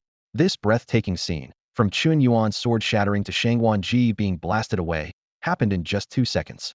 Even the referee was still caught up in intercepting the long sword fragments, yet to react to the turn of events. No! Principal Fan Yaoxing's urgent shout pierced the air as he dashed forward, trying to prevent what was about to happen. But it was too late. Chen Yuan's hand clamped onto Shang Wanji's face like a vice. With such force it seemed it might crush his skull. Shang Wanji struggled frantically, but couldn't budge an inch. What are you doing? He cried out in terror, his voice trembling with fear. I'm going to ruin you. Chen Yuan's eyes flashed with malice as he struck Shang Wanji's chest again. The blow shattered through his ribs, damaging his internal organs. Shang Wanji's eyes were filled with blood, bulging frighteningly, and the intense pain made him lose consciousness instantly, his head slumping to the side. The entire crowd fell into a stunned silence, shocked speechless by the sudden violence. Fan Yaoxing finally arrived, taking the now unconscious Shang Wanji from Chen Yuan's grasp. He quickly assessed the injuries, his brow furrowed. Chen Yuan, what are you doing? The principal scolded angrily. You had already won. Why strike so viciously? Chen Yuan grinned without a trace of remorse and replied. Because it feels good. Whatever punishment, principal, just bring it on. Fan Yaoxing sighed deeply. Even so, your attack was too severe. There were better choices. Chen Yuan had anticipated this outcome, but still chose to severely injure Shang Wanji. He wasn't aiming to destroy Shang Wanji's abilities, but to ruin his path to university. Yet, as long as Shang Wanji was alive, that was enough. In a fighter's duel, injuries are inevitable, and as long as no one dies, it won't become a big deal. Chen Yuan thought to himself. Fan Yaoxing waved Chen Yuan off. Since you've done this, be prepared for the school's handling. I won't tolerate such actions. Chen Yuan slowly stepped down from the stage, a bit puzzled. The principal's reaction seemed more lenient than he expected, as if deliberately favoring him while maintaining a fair stance for the audience's sake. In the audience, reactions varied. Some cursed Wanji for letting them down on their bets, while others cheered for Chen Yuan's victory. Among the university hopefuls present, including Wang Qianjun, they all fell into deep thought. They couldn't help but wonder, if they faced Chen Yuan, could they win? This unexpected victory not only changed Chen Yuan's fate, but also subtly shifted the dynamics at Shanqing High School. And this was just the beginning. Fan Yaoxing walked into the office with the principal of No. 2 Middle School, his face stern. As soon as the door closed, the principal let out a sigh of relief. All right, no outsiders here. You can relax now. Barely had he finished speaking when Fan Yaoxing burst into laughter, his hearty ha, echoing through the office. The principal casually took a seat, saying helplessly, "Go ahead, laugh all you want. If we had a student like that at our school, I'd be laughing too." Fan Yaoxing laughed for a while before wiping the tears from his eyes. "All right, enough laughing. Let's talk about what you mentioned earlier." The principal waved his hand dismissively. "No rush. First, tell me about that student of yours, Chen Yuan. Is it some unique constitution? Or has he mastered some extraordinary skill? How does he possess such strength? Even a top martial artist at the pinnacle of their practice wouldn't have such power." Fan Yaoxing didn't answer immediately. He stood up, leisurely made himself a cup of tea, took a sip, and then slowly began. "I'm not entirely sure. But I've heard that Chen Yuan recently purchased the Hunyuan Dragon Elephant True Skill." Hearing this, the principal stood up abruptly, incredulous.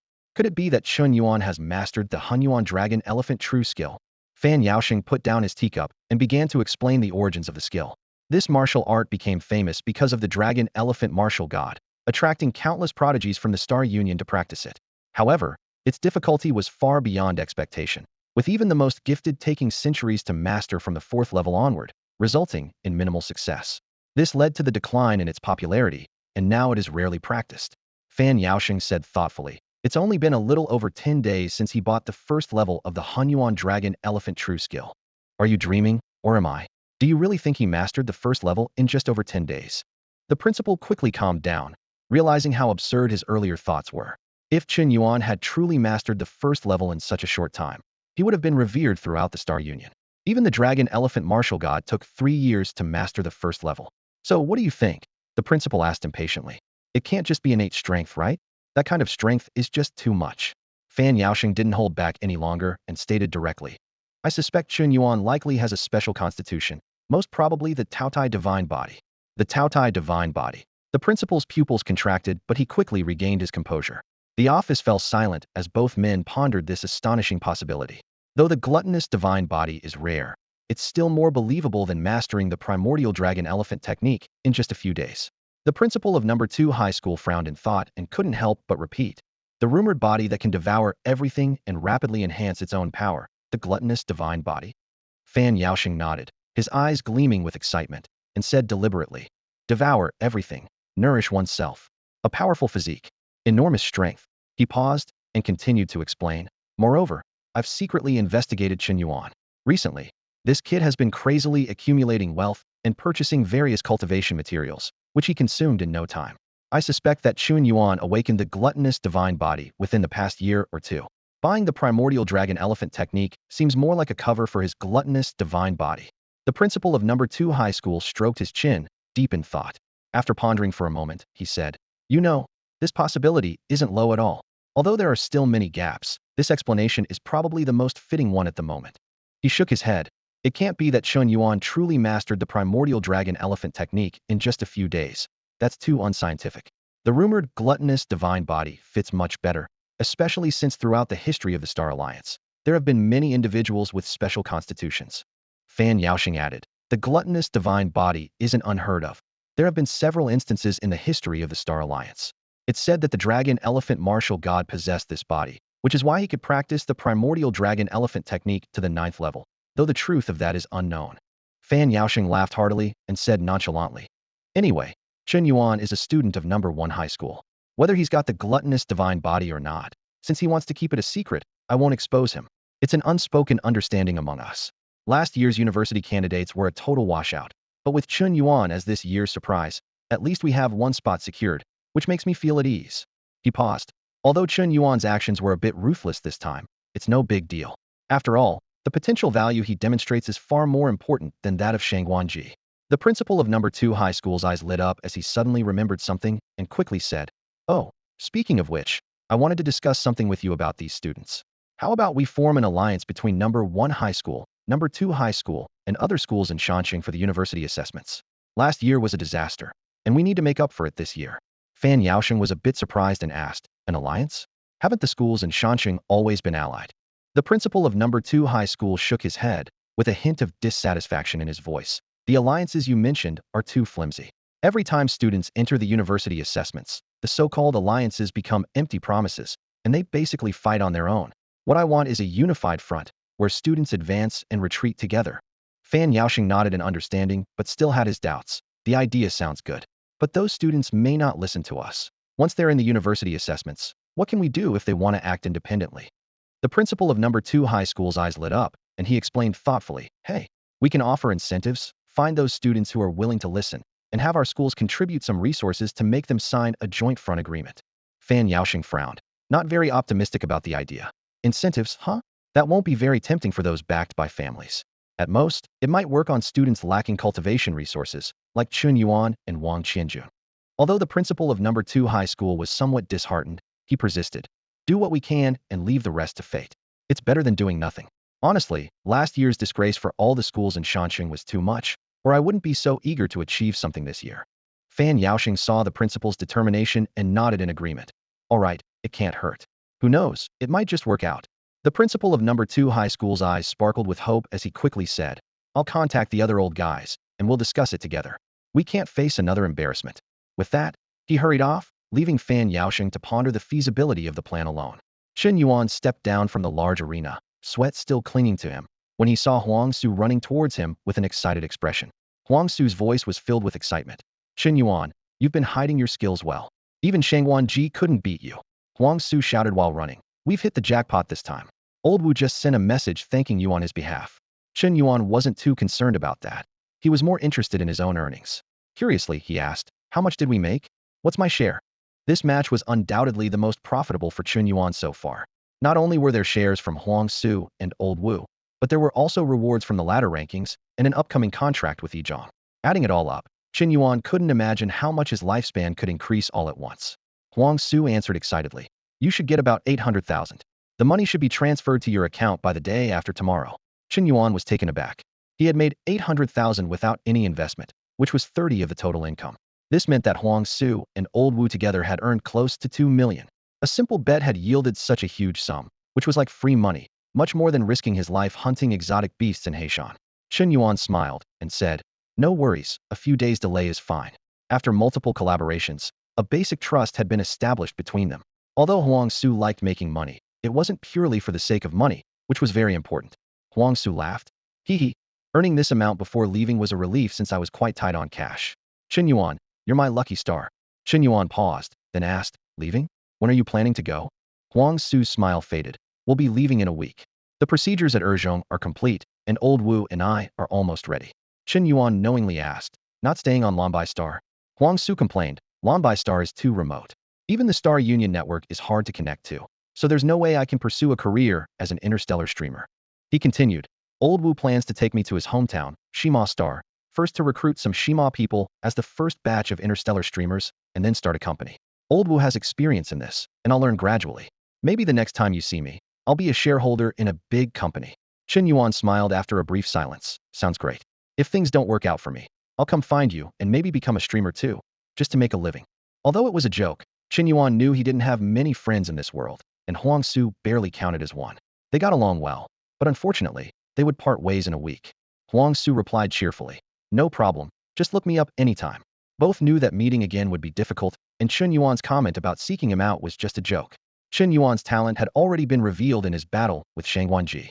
After today, anyone in Shanxing with a bit of information would know about Chen Yuan, the emerging university prospect. If even he couldn't make it, then few students on Lie Star could. After parting ways with Huang Su, Chen Yuan was approached by Lu Qing and Lie Ming. Lu Qing, looking regretful, said, Chen Yuan, why didn't you give me a heads up? I only bet 200,000 star coins, and it's a loss. Despite his words, Lu Qing couldn't hide his satisfaction with Chen Yuan's performance. He didn't originally have much hope in Chen Yuan, but just to support him, he casually bet 200,000. Unexpectedly, Chen Yuan won. Can you blame me? Clearly, you didn't trust me enough. Otherwise, you should have bet everything on me. Chen Yuan raised an eyebrow, speaking with a touch of pride. Lie Ming took a deep breath, a complex emotion flickering in his eyes. You beat Wanji, and now you're ranked over 8,000 on the ladder. You might have a chance to get into university, right? Her voice carried a trace of envy, but more so relief. I don't have high hopes for university. After joining the army, I'll continue pursuing martial arts and keep moving toward my goal. There's always hope. I heard the university exams are broadcast live, so I'll be cheering for you then. Lu Qing laughed, patting Chen Yuan on the shoulder. By the way, my dad is throwing a party for me in 3 days to celebrate my graduation. You guys should come. I probably won't be around school much longer because my dad wants me to go on a ship to gain some experience. So soon. Chen Yuan frowned, surprised that just after Huang Su left, Lu Qing was also going. It seemed like everyone was starting to pursue their own goals right around high school graduation. Lu Qing shrugged. Can't be helped. There's a batch of goods ready to ship out.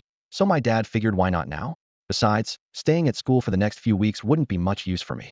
He chuckled self-deprecatingly. My martial arts talent is average, and I'm still stuck at the 3rd level of blood exchange after all these years. I can't even qualify for the army, so I'll just focus on inheriting the family business. You guys keep working hard. My martial arts journey has reached its end, and now it's time to take it easy. Chen Yuan looked at Lu Qing and saw the unwillingness in his eyes. Lu Qing's martial arts talent was indeed average, and even with ample family resources, he was still stuck at the 3rd level. But his passion for martial arts was genuine. Otherwise, he wouldn't have persevered for so long despite having no hope. Chen Yuan turned to Lie Ming, who hadn't said much. What about you? You're not planning to run away too, are you? Lie Ming hesitated for a moment and then quietly said, pretty much. I should leave before you.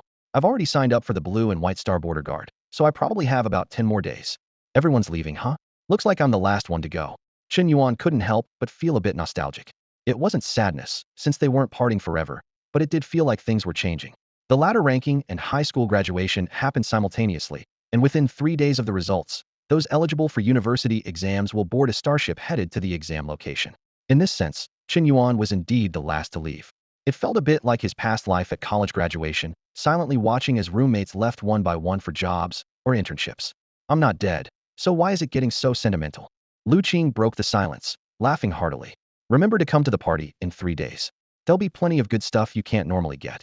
It'll be worth it. I'm curious to see what good stuff there'll be. Chen Yuan and Lie Ming exchanged smiles and agreed to attend. The day after the duel with Wanji, Chen Yuan received a notice from the school. When he entered the principal's office, Principal Fan Yaosheng was already waiting for him with a serious expression. Chen Yuan, Fan Yaosheng began directly. You know well that although you didn't kill Wanji, you seriously injured him, which has caused quite a bit of trouble for the school. Chen Yuan stood straight, listening with an impassive face. Fan Yaosheng continued. We won't concern ourselves with Wanji's follow-up, but after a discussion, the school has decided to implement a disciplinary measure against you downgrading your contract level. Originally, after your fight with Wanji, you could have secured at least an A-level contract. Now it will only be B-level. Can you accept this? I accept. Chen Yuan replied without hesitation, feeling calm inside. He was mentally prepared. He chose to incapacitate Wanji to clear his own mind, even at the cost of losing more benefits. However, the school's punishment was much lighter than he had expected, which surprised Chen Yuan slightly. Fan Yaosheng's tone suddenly softened. Chen Yuan, the contract downgrade is just the school's way of showing an attitude to the outside world. After all, Wanji is considered a top candidate from our school. As for your losses, consider it my way of shielding you from trouble with the Yuan family. I'll handle their issues, you just focus on your training. I understand. Thank you, Principal. Chen Yuan said respectfully, aware that the principal was subtly favoring him. Good. Fan Yaosheng nodded, patting Chen Yuan on the shoulder. Let's not delay. Go ahead and sign the B-level contract. You can collect the resources promised in the contract at the finance office. I know you're busy, so I won't take up more of your time. Perform well in the university assessments and make us proud. Chen Yuan signed the contract on the spot and headed straight to the finance office with the principal's note. At the finance office, Chen Yuan carefully checked the resources promised in the contract. 200,000 star coins, 3 Yinxiao pills, 2 second-grade qi and blood pills, a custom long knife valued at 300,000 star coins, and 2 first-grade martial arts of his choice. Chen Yuan's mind raced as he calculated. Yinxiao pills are worth 150,000, second-grade qi and blood pills are also 150,000, and the 2 free first-grade martial arts are valued at about 300,000. The total value is approximately 1.5 million, which is clearly an A-level contract reward.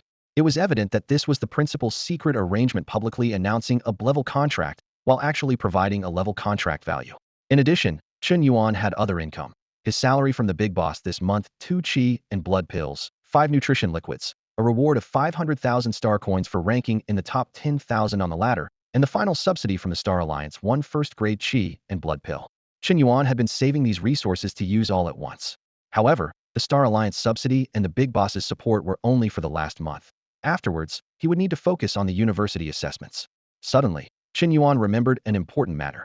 He still had to pay off a 300,000 star coin mortgage. He clearly recalled using his house as collateral to borrow 300,000 star coins, which he needed to repay promptly. Chen Yuan stood in a shadowy corner of the black market, clutching a stack of star coins with a gleam of excitement in his eyes. He silently calculated his wealth. The 800,000 star coins he received from Huang Su, combined with his current funds, totaled 1.2 million star coins, 3 first-grade chi and blood pills, 2 second-grade chi and blood pills, 3 aperture pills, and 5 portions of nutrient solution. This sudden wealth left Chen Yuan feeling a bit dazed. He realized today might be the richest day of his life. He decided to hold on to the 1.2 million star coins for now, planning to buy first-grade chi and blood pills from Old Wu in the future. As for the other pills, he commanded the system without hesitation. Convert them all. Upon issuing the command, Chen Yuan felt his life force surge rapidly. 1 year, 2 years, 3 years, until it stopped at 91 years.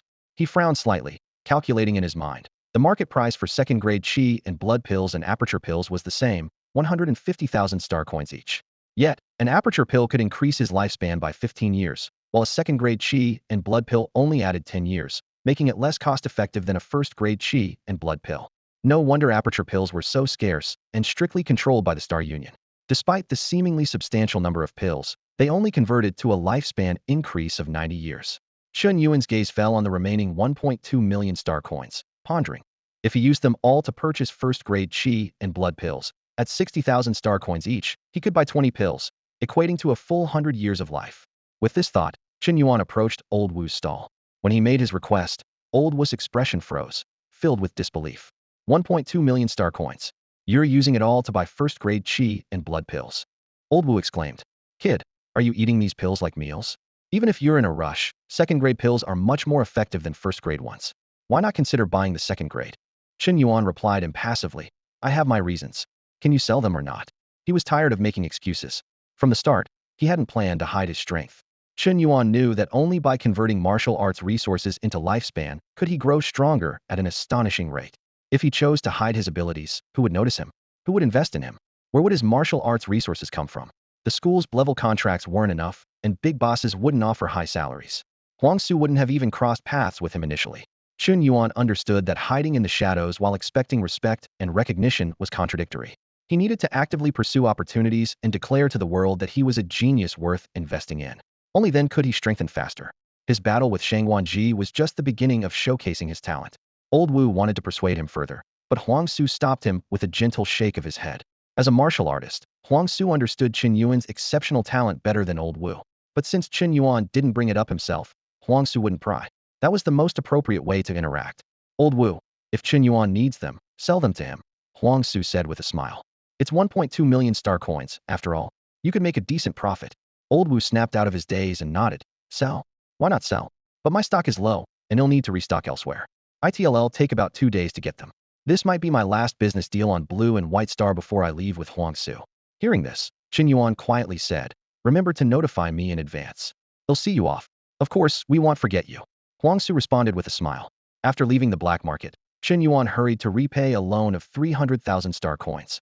To his surprise, the person in charge recognized him, knowing he had defeated Shang Wanji and was now ranked over 8,000 on the leaderboard. Consequently, the person in charge generously waived Chen Yuan's interest. The first level of the Hun Yuan Dragon Elephant True Power greatly enhances strength, but its demanding requirements for talent and lifespan have hindered its widespread adoption. Chen Yuan stood in the school's training room, holding a yellowed martial arts manual, his brow furrowed. He knew the school only provided the method for the first level, and to obtain the subsequent levels, he would likely have to wait until he entered university. Chen Yuan's eyes scanned the densely packed text on the manual as he calculated in his mind. Even if he obtained the second level now, his remaining lifespan would not suffice. The Hun Yuan Dragon Elephant True Power emphasizes gradual progress. The first level of the Dragon Elephant Martial God takes 3 years, while the second requires 10. Chen Yuan had already spent 73 years on just the first level, so by that ratio, the second level would take nearly 200 years. Considering the higher requirements for talent and time in the later stages, as well as the exceptional martial arts talent of the Dragon Elephant Martial God, Chen Yuan conservatively estimated that mastering the second level could take him a full 300 years. This meant he would need 61st grade qi and blood pills, with a market value of 4.2 million. Chen Yuan gently closed the manual, a hint of determination in his eyes. It seems like an astronomical amount now, but once I enter university, this expense won't be much, he thought to himself. The university gathers resources from the entire Star Union, and as long as one has the ability, there will be no shortage of cultivation resources. Even graduating at the bottom of the class could still make one a big shot on the blue-white star. As Chen Yuan pondered, his personal terminal suddenly lit up, displaying a message from Lie Ming. They had previously agreed to attend a banquet at Lu Qing's house together, and the time had just arrived. Night had fallen, with few stars in the sky. Lu Qing was well liked at school, and besides Chen Yuan and Lie Ming, he had invited a few friends who often appeared in the fighting room. Chen Yuan knew them, but only as acquaintances. The banquet was held at the Grand Hotel in the center of Mountain City, and Lu Qing's family had rented an entire floor. Although it was nominally to celebrate Lu Qing's graduation, it was more of a networking event, with many local celebrities from Mountain City invited. Chen Yuan and his friends were simply there for a free meal, with no other intentions. As they walked down the bustling street, Chen Yuan suddenly stopped and said to his companions, "I think I saw an old acquaintance I haven't seen in a while. I want to say hello. You guys go ahead, I'll catch up." Lie Ming looked around the dark street in confusion, but replied, "All right, we'll go ahead. Don't be too late. Don't worry, and if I'm late, save me some good stuff." Chen Yuan replied with a smile. "Of course, we won't forget you." The others chimed in, their laughter echoing in the night. As the silhouettes of the people gradually faded into the night, Chen Yuan felt his blood quietly boiling within, his muscles taut and ready to act at a moment's notice. He took a deep breath and said in a low voice, "Come out, it's just me now." In the silent night, only Chen Yuan's voice echoed along the deserted street. Suddenly, a faint rustling sound emerged from the nearby greenery. Chen Yuan turned alertly, seeing a figure in a black trench coat slowly emerge, their face obscured by shadows. The figure halted in front of Chen Yuan and began to speak. "I am from the Church of the End." But before they could finish, Chen Yuan had already struck. His punch, charged with energy and the power of the primal dragon elephant, aimed unreservedly at the stranger's head. However, the expected scene of a head bursting like a watermelon did not occur. Instead, the opponent's head deflated like a shriveled balloon under Chen Yuan's full-force blow, making a pff sound, as if air was escaping. In the dim light, Chen Yuan finally saw the true nature of the facet was not a face at all, but a human skin. There were no eyes, no nose, no ears, just a solitary mouth hanging on the face. The deflated head left only a piece of human skin drooping on the neck, creating a bizarre scene. As Chen Yuan stood in shock, the mouth spoke again. "Chen Yuan, there's no need to be tense. I am from the Church of the End, and also a member of the Inverted Cross, with no hostility towards you." As soon as the words were spoken, the human skin seemed to inflate again, returning to its previous form. Chen Yuan did not strike again.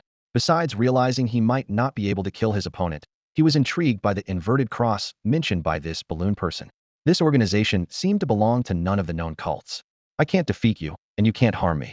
That shows some sincerity, which means we might have something to discuss." Chen Yuan analyzed calmly. 10 seconds, explain your purpose, or I'll contact the enforcement team directly." The balloon person wasted no time and immediately said, "I've come because we value your talent and specifically invite you to join the inverted cross." As he spoke, a black mechanical mosquito flew out of his mouth, wobbling towards Chen Yuan. "All the information is in here. You can find out for yourself. My task is done." Chen Yuan caught the mechanical mosquito midair, and when he looked up again, the balloon person had vanished. He had sensed the departure, but chose not to intervene. Both parties understood that neither could do anything to the other, and since the other seemed non-hostile, Chen Yuan didn't want unnecessary troubles. Suddenly, the mechanical mosquito in his palm underwent a transformation, breaking down into a dark fluid that merged into Chen Yuan's skin. He could have stopped it, but sensing no danger, and with the substance merely lying beneath his skin, he knew he could expel it forcefully anytime. The mysterious substance hidden under his skin seemed to have some function, ready to activate swiftly should Chen Yuan choose to trigger it. In the darkness, Chen Yuan's eyes glimmered with a faint light. The balloon person, the Church of the End, the inverted cross, he realized he was finally beginning to uncover the secrets of this world. At the entrance of the glorious hotel, Lu Qing anxiously looked around, finally spotting Lie Ming and his group. He quickly approached them, a relieved smile spreading across his face. "You're just in time. They've just finished serving the dishes upstairs." Lie Ming chuckled in response. "That's what you call perfect timing." Lu Qing scanned the crowd, frowning slightly. "Where's Chen Yuan? I don't see him. Don't tell me he's standing me up." "Don't worry," Lie Ming reassured him. "He ran into someone he knows on the way and will be here soon." Lu Qing exhaled in relief and turned to lead the group toward the elevator. That's good. Let's head up first. Inside the banquet hall, about 30 well-dressed guests were quietly chatting over their drinks. The arrival of Lie Ming group drew some attention, but things quickly returned to normal. Lu Qing warmly encouraged them. Don't mind them. Just eat and drink as much as you like. It's all on the house. With that, he grabbed a plate and started selecting food. Although not particularly fond of such events, Lu Qing had gotten used to them. As martial artists, Lie Ming and his friends were adaptable and paid no heed to others' opinions, focusing instead on the food. Their actions caused some of the surrounding guests to frown slightly, as the primary purpose of this gathering was networking, not just enjoying the cuisine. Lu Qing's father had organized this banquet under the guise of celebrating his son's graduation, hoping Lu Qing would seize the opportunity. Unfortunately, Lu Qing seemed oblivious to this, causing some guests to shake their heads in disapproval. Before long, two more gentlemen entered the banquet hall. The one leading bore a strong resemblance to Lu Qing. Someone whispered, "That's Lu Tao, the eldest son of the Lu family." The murmurs spread among the guests. Although Lu Qing was seen as irresponsible, with Lu Tao around, the Lu family had a promising future, allowing Lu Qing to comfortably play the role of a carefree heir. However, the stranger accompanying Lu Tao sparked some curiosity. Lu Qing, who was discussing food with Lie Ming, noticed his brother's arrival and quickly excused himself to greet him. "Big brother, you're late. The banquet started ages ago," Lu Qing said with a smile. As the only two siblings in the Lu family, they shared a harmonious relationship, free from any rivalry over the family estate. Lu Tao smiled and explained, "I picked up a friend on the way, which took some time." He gestured towards Lie Ming and his group. "Are those your friends over there?" Lu Qing nodded and was about to introduce them when Lu Tao interrupted, his expression serious. "Little brother, you're about to graduate high school. It's time to grow up. Father organized this banquet to pave the way for you. You should be actively engaging with the guests here to lay a solid foundation for your future career." Lu Qing was momentarily at a loss for words, struggling internally with his father's expectations. He understood his father's intentions, but was reluctant to let every friendship carry a sense of utility. Such a life seemed too exhausting. Noticing his son's hesitation, Lu Tao refrained from saying more. Instead, he introduced the person next to him. "This is Brother Wanfang, whom I met during a business trip." He gave Lu Qing a meaningful look. "You're interested in martial arts, aren't you?" Brother Wan is an enlightenment realm martial artist, ranked as high as 120,000 on the ladder. Even the border guards hold him in high regard. His future is limitless. You can seek his guidance and spar with him when you have the chance. Wanfang remained expressionless, only nodding slightly in acknowledgement. He spoke in a flat tone. "Sparring might not be a good idea. It could easily injure this young fellow. But I can offer some pointers when I'm free." Lu Qing stood there awkwardly, unable to respond. The gap between an enlightenment realm martial artist and himself was indeed like an insurmountable chasm. Seeing the situation, Lu Tao quickly attempted to ease the tension. "Brother Wan is straightforward. Don't take it to heart." Feeling uncomfortable, Lu Qing was eager to leave. "Big brother, you guys carry on. I'll go greet some friends." Lu Tao waved him off. "Go ahead, making friends is fine, but remember the occasion." Hearing this, Lu Qing quickly walked away. Lu Tao turned to Wanfang, still trying to connect his brother. "Brother Wan, my younger brother is really into martial arts, and his friends are all martial artists. Would you like to chat with them?" Wanfang shook his head. "They're all at the 4th or 5th level of the blood exchange stage. They're decent among ordinary people, but we don't have much to talk about." Lu Tao said no more, sighing inwardly. It had taken considerable effort to befriend someone like Wanfang. With the arrival of Lu Tao and Wanfang, the atmosphere of the banquet suddenly heated up. People flocked to them, showering them with compliments. "No wonder you're the eldest of the Lu family, to know a young talent like Brother Wan. The Lu family's future is limitless. Eldest Lu, long time no see. Where have you been making your mark recently?" "Brother Wan, we've organized a hiking activity. Are you interested in joining?" Wanfang was indifferent to the flattery, politely declining by citing his martial arts practice. He had seen such situations many times and couldn't even be bothered to feign interest. If it weren't for Lu Tao, he wouldn't have attended such a tedious banquet, which he considered a waste of time. Meanwhile, in another corner of the banquet, "What's wrong? You don't seem too happy." Lie Ming noticed Lu Qing looking dejected. From the scene, it seemed Lu Qing wasn't as popular as his brother Lu Tao. Lu Qing didn't answer, just continued eating silently. Lie Ming glanced around, suddenly realizing their group seemed out of place. She asked, "It looks like we're the only ones eating. Is that inappropriate?" Lu Qing put down his chopsticks, and the disappointment on his face vanished as if it had never been there. He smiled and said, "Martial artists need to be well fed to have the energy to train. Didn't someone say they would eat me out of house and home? Giving up so soon?" Lie Ming quickly shook her head. "Don't look at me. That was Chen Yuan who said that, not me." Just then, a voice came from behind. Nonsense, it was Lie Ming who said it first, wasn't it? They turned around to see Chen Yuan standing behind them, holding a plate. Chen Yuan, you finally made it. Lu Qing exclaimed with a hint of excitement in his voice. Did you bump into someone you know and chat for ages? Chen Yuan mumbled through a mouthful of food. Well, I tried to get here as quickly as I could. Good thing you haven't finished eating. In truth, his conversation with the balloon man lasted barely 3 minutes. His late arrival was because he had deliberately taken a longer route. No worries, as long as you're here, Lu Qing laughed. I almost thought you were going to stand me up. Chen Yuan's arrival went largely unnoticed, except by Wanfang. His eyes landed on Chen Yuan beside Lu Qing, and he quietly asked Lu Tao, is the new guy a friend of your brother? Lu Tao didn't immediately understand, but nodded when he followed Wanfang's gaze. All those people are my brother's friends, from his school. Which high school does your brother attend? Wanfang asked again. Shanxing number 1 high school. Wanfang pondered for a moment, and then said to Lu Tao, let's go over and meet him. Lu Tao was puzzled. Wanfang had previously shown no interest, so why the sudden change? Nonetheless, he hurried to follow Wanfang, who was already making his way to Chen Yuan. Others, though not knowing why, followed suit. Your big brother's coming over, Lie Ming warned. Lu Qing looked up, about to ask why, but when he saw Wanfang heading straight for Chen Yuan, he suddenly understood. Wanfang extended his hand, forcing a smile. You're Chen Yuan, right? I saw your ladder match with Shang Wanji. It was impressive. Chen Yuan looked surprised at the stranger in front of him, but politely shook hands. And you are? Wanfang, a student from Modu number 3 high school, ranked 120,000 on the ladder. It's normal you haven't heard of me. Wanfang's smile looked somewhat awkward. Lu Tao was dumbfounded. Since he had known Wanfang, he had never seen him smile, once thinking Wanfang was expressionless.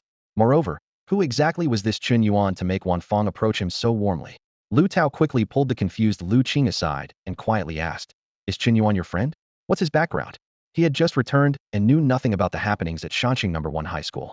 Lu Qing replied matter-of-factly. I invited him, so of course, he's my friend. As for his background, I guess you're asking why Wanfang's attitude changed. It's probably because he knows Chen Yuan is ranked over 8,000 on the ladder. Over 8,000? Isn't that a university seed? Lu Tao took a deep breath, incredulous. How come you never mentioned knowing someone like that? Lu Qing smiled wryly and explained. There are several reasons. First, Chen Yuan wasn't present at the time. Second, I don't want to boast about connections. And most importantly, I completely forgot about it. He admitted that Chen Yuan's rapid progress and their unchanged friendship often led him to subconsciously overlook the fact that Chen Yuan had defeated Shang Wanji and become a university seed at Shanxing number 1 high school. In fact, Lu Tao could almost guess Chen Yuan's identity without asking Lu Qing. As Wanfang introduced him, the crowd began to recognize Chen Yuan. A murmur of whispers spread through the people, with some furrowing their brows in thought, and others having a moment of realization. Chen Yuan? Why does that name sound familiar? Don't you remember? It was that sensational ladder match at Shanxing number 1 high school a few days ago. Yes, Shang Wanji and Chen Yuan. Now I remember. He's the one who defeated Shang Wanji, ranked over 8,000 in the ladder, a top prospect from number 1 high. The discussion grew louder, and someone even remarked, I always saw a chivalrous side in Lu Qing. It's not surprising that a martial arts genius like Chen Yuan would become friends with him. Like father, like son. The Lu family definitely has some remarkable individuals. Meanwhile, I seem to have taken the narrow path. Chen Yuan frowned upon hearing this. He really didn't enjoy this kind of atmosphere. If not for Lu Qing, he wouldn't have come at all. Wanfang, sensing Chen Yuan's discomfort, asked directly, not used to it, are you? As soon as he spoke, a powerful aura belonging to the Kaiqiao realm erupted from Wanfang. The crowd's expressions changed drastically, and they quickly stepped back. Each breakthrough in martial arts represents a leap in life. If one were to discuss it seriously, martial artists could even be considered a new kind of human. Without consciously restraining their aura, ordinary people would instinctively feel the pressure of a predator. This is a suppression at the life level. You all go about your business.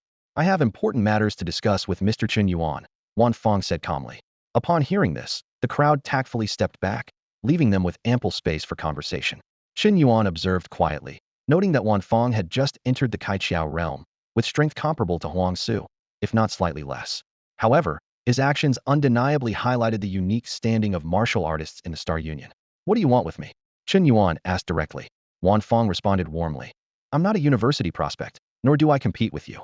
I just happened to meet you here, and was surprised to find out you're friends with Lu Qing, so I wanted to introduce myself. Chen Yuan remained expressionless, but inwardly, he was cautious. He felt that Wanfang had another agenda. Yet, until the banquet ended, Wanfang showed no unusual behavior, only engaging in casual conversation with Chen Yuan. As the banquet concluded and people began to leave, Lu Qing smiled at Chen Yuan and said, I won't be going to school tomorrow. I'm preparing to follow my dad's advice and join a ship. Looks like I'll enter space before you do, Chen Yuan. Despite the advanced technology of this era, much like how many in the past had never flown, most people had never boarded a starship or traveled to space. Although it was just a matter of buying a ticket, for most, it was an unnecessary expense. If you need anything, just message me on the terminal, Chen Yuan said, waving goodbye. With high school graduation approaching, it was uncertain when they would meet again, but with the terminal, as long as they were connected to the Star Union's network, communication was still possible. Only on remote planets like Lanbai would they rely on local networks. Otherwise, they'd directly connect to the Star Union's network. All right, let's not drag this out, everyone said as they left. Martial artists are decisive and straightforward, not prone to the melodramatic farewells seen in romantic dramas. Watching their figures disappear, Lu Qing sighed, wondering when they would meet again. Lu Tao clapped Lu Qing on the shoulder with a hearty laugh. Little brother, quietly making friends with Chen Yuan, I underestimated you. Lu Qing managed a faint smile. Unlike his older brother, he never expected anything from Chen Yuan. Here are 30 grade 1 vitality pills. Take them all, Lao Wu said, tossing a small black bag to Chen Yuan with a hearty tone. Chen Yuan carefully opened the bag he had received, and a rich herbal aroma immediately filled the air, invigorating his senses. Inside, 30 perfectly round vitality pills were neatly arranged, each glistening faintly in the dim light. Despite the simple packaging, each pill felt weighty, indicating their high quality. 30 pills. That's a lot, Chen Yuan exclaimed, a hint of disbelief in his eyes. He quickly did the math in his head. At the cheapest rate of 60,000 star coins per pill, you could only buy about 20 pills with 1.2 million star coins. This bag contained 30, a whole 50% more. Seeing Chen Yuan's confusion, Lao Wu explained, the extra 10 pills, I didn't have time to sell them, so I'm giving them all to you. Huang Su, standing nearby, added with a cheerful smile, take them as a thank you gift for helping us with the journey. Only then did Chen Yuan realize that today was not just the day Lao Wu delivered the vitality pills, but also the day he and Huang Su were leaving Blue White Star. He accepted the bag earnestly and asked curiously, you mentioned going to Shima Star. How far is that from Blue White Star? Huang Su seemed momentarily taken aback, not having considered this question before. Lao Wu, however, was well informed and explained, Blue White Star is located at the bottom right of the Star Union sector, a rather remote place with only a solitary stargate. Shima Star, on the other hand, is closer to the center of the Star Union, near the Imperial Capital sector, about 50,000 light-years away. Chen Yuan couldn't help but gasp inwardly at the astronomical distance of 50,000 light-years. Huang Su added with a smile, resources are scarce on Blue White Star, and trading ships are few and far between. Today is the only time the ship bound for Shima Star is docking here. If we miss it, who knows how long we'll have to wait for the next one. The implication was clear they were about to depart. So goodbye for now? Chen Yuan tilted his head slightly, a hint of reluctance in his voice. See you next time. The university entrance exam will be broadcast across the Star Union, and we'll be cheering you on, Huang Su said with a smile, his eyes full of anticipation. Not to be outdone, Lao Wu chuckled and added, kid, don't embarrass yourself in the university exam. If you perform well, I can brag to my old friends. Don't worry, just watch me shine. I'll make you proud. Chen Yuan responded confidently, a smile spreading across his face. All right, Huang Su, let's get going. Lao Wu urged, see you next time. Goodbye. Chen Yuan waved, watching them leave. Partings are inevitable, and Chen Yuan accepted it with ease. He looked down at the vitality pills in his hand, already calculating how to make the most of this unexpected gain. After converting the 30 pills, Chen Yuan's lifespan instantly increased to 241 years. With the university entrance exam drawing near, it was time to focus on enhancing his abilities. Since his last victory over Shang Wanji, Chen Yuan's skills hadn't advanced. Every few days, he'd log onto the virtual combat platform, join a random match to meet his activity quota, and then log off, only moving up 100 or so ranks. Now that he had secured a spot for the university exam, and with no additional incentives, he didn't bother climbing the ranks further. Chen Yuan headed straight to the martial arts library. Yangji Thunderblade and Gluttonous Immovable Body. He decisively chose these two free grade 1 martial arts offered by the school. The Yangji Thunderblade was a complementary blade technique to the Yuan magnetic breathing method, so it needed no further explanation. The Gluttonous Immovable Body was a hardening martial art, focused on tempering and strengthening the physique. As for why Chen Yuan chose a hardening martial art, it was due to the influence of the primordial dragon elephant true skill. Recently, Chen Yuan encountered a challenging problem. Despite the immense power granted by the Hunyuan dragon elephant true skill, his body struggled to fully control this overwhelming energy. Whenever he exerted his full strength, he felt like an overinflated balloon on the verge of bursting. This predicament was due to the limitations of his physical body. While he pondered over this issue, a martial art known as immovable gluttonous body caught his attention. This technique focuses on refining the physique, and once mastered, it would not only double his physical defense, but also allow him to perfectly harness the power of the Chen Yuan Dragon Elephant True skill. Additionally, it would greatly enhance his overall combat abilities. After careful consideration, Chen Yuan decided to choose immovable gluttonous body as his second free martial art. Having made his choice, he left the martial arts selection area without delay. However, fate seemed to have its own plans. On his way back, Chen Yuan encountered Wang Qianjun. Although they were not particularly close, Wang Qianjun had approached him for conversation a few times before. Just in time, the principal has something for us. Want to go together? Wang Qianjun suggested. Startled, Chen Yuan opened his personal terminal to check. Sure enough, an unread message from the principal was waiting quietly. He had been so focused on selecting martial arts that he had completely overlooked this important notification. Let's go. Without much thought, Chen Yuan agreed and went with Wang Qianjun to the principal's office. Upon arrival, they found that besides Principal Fan Yaoxing, there were two unfamiliar facetious man and a woman. Shun Songsheng and Su Qingman, the other two university seeds from our school apart from us, Wang Qianjun whispered to Chen Yuan. Chen Yuan realized that there were 4 university seeds in total from their school. Besides him and Wang Qianjun, these two were the others. The principal had gathered them, likely to discuss matters related to university assessments. However, Chen Yuan keenly sensed that Shun Songsheng and Su Qingman seemed to harbor some hostility towards him, which puzzled him since he had never met them before. Seeing everyone present, Fan Yaoxing got straight to the point. I believe you're curious why I've called you here, so I'll get right to it. Shanqing High School has formed a university assessment alliance, hoping to advance and retreat together in the upcoming assessments. If you're willing to sign the alliance agreement, the school can offer certain rewards. After speaking, Fan Yaoxing observed their expressions intently. As expected, Shun Songxing and Su Qingman clearly showed disdain, while Chen Yuan and Wang Qianjun appeared interested. After a moment of silence, Shun Songxing stepped forward and said coldly, Principal, both Su Qingman and I have our own family arrangements, so we can't sign this so-called alliance agreement. Fan Yaoxing waved his hand, responding calmly, that's fine. It's entirely voluntary. Just hope you can give some face to your Shanqing peers when the time comes. With that, he signaled they were free to leave. Without a moment's hesitation, Shun Songxing and Su Qingman left, never once acknowledging Chen Yuan and Wang Qianjun. Turning his attention to the remaining Chen Yuan and Wang Qianjun, Fan Yaoxing smiled slightly and inquired, it seems you two are somewhat interested? Chen Yuan pondered for a moment before cautiously replying, I need to see the contents of the agreement and know what the rewards are before deciding. Although Wang Qianjun didn't speak, his expression indicated he shared the same viewpoint. Upon hearing this, Fan Yaoxing retrieved 2 copies of the alliance agreement from his drawer and handed them to Chen Yuan and Wang Qianjun. Take a careful look, he said. If you find it acceptable, you can sign now and then go to the finance office to receive your reward. Chen Yuan and Wang Qianjun took the agreements, found a spot to sit, and began reading the documents carefully. The office fell into silence, broken only by the soft rustling of paper. Chen Yuan carefully read through the alliance agreement, his brow slightly relaxing. The terms were much more lenient than he had anticipated, focusing mainly on 2 points. First, not to attack fellow signatories during university assessments, and second, to decide at one's discretion whether to assist an ally in danger. The phrase, at one's discretion, caught Chen Yuan's attention. This meant that aside from refraining from attacking allies, other actions were largely left to personal judgment, and even if one chose not to help, there would be no punishment. More importantly, there was the possibility of receiving additional rewards. Weighing the pros and cons, Chen Yuan decisively made his decision. Principal, I'll sign the alliance agreement. I'll sign too. Wang Qianjun quickly followed suit. Principal Fan Yaoxing nodded in satisfaction, a pleased smile on his face. He waved his hand and said, excellent. You can go to the finance office to collect your resources. Just mention my name. I've already informed them.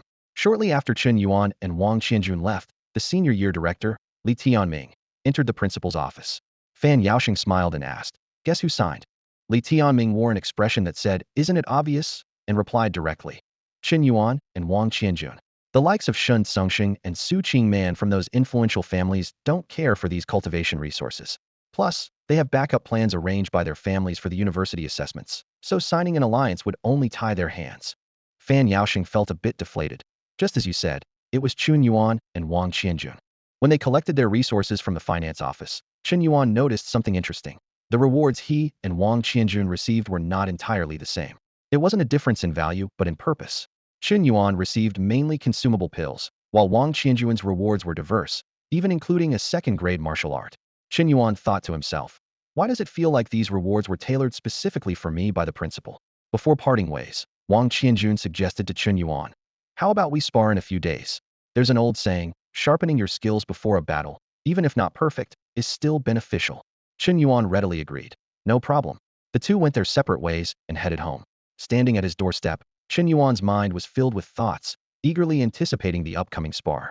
As the elixir entered his mouth, Chen Yuan swallowed it without hesitation. Instantly, the medicinal power surged through his body like a torrent, and he felt a fountain of vitality, with his lifespan suddenly increasing by 80 years to an astounding 321 years. Chen Yuan was secretly delighted. This was the true purpose of his fate.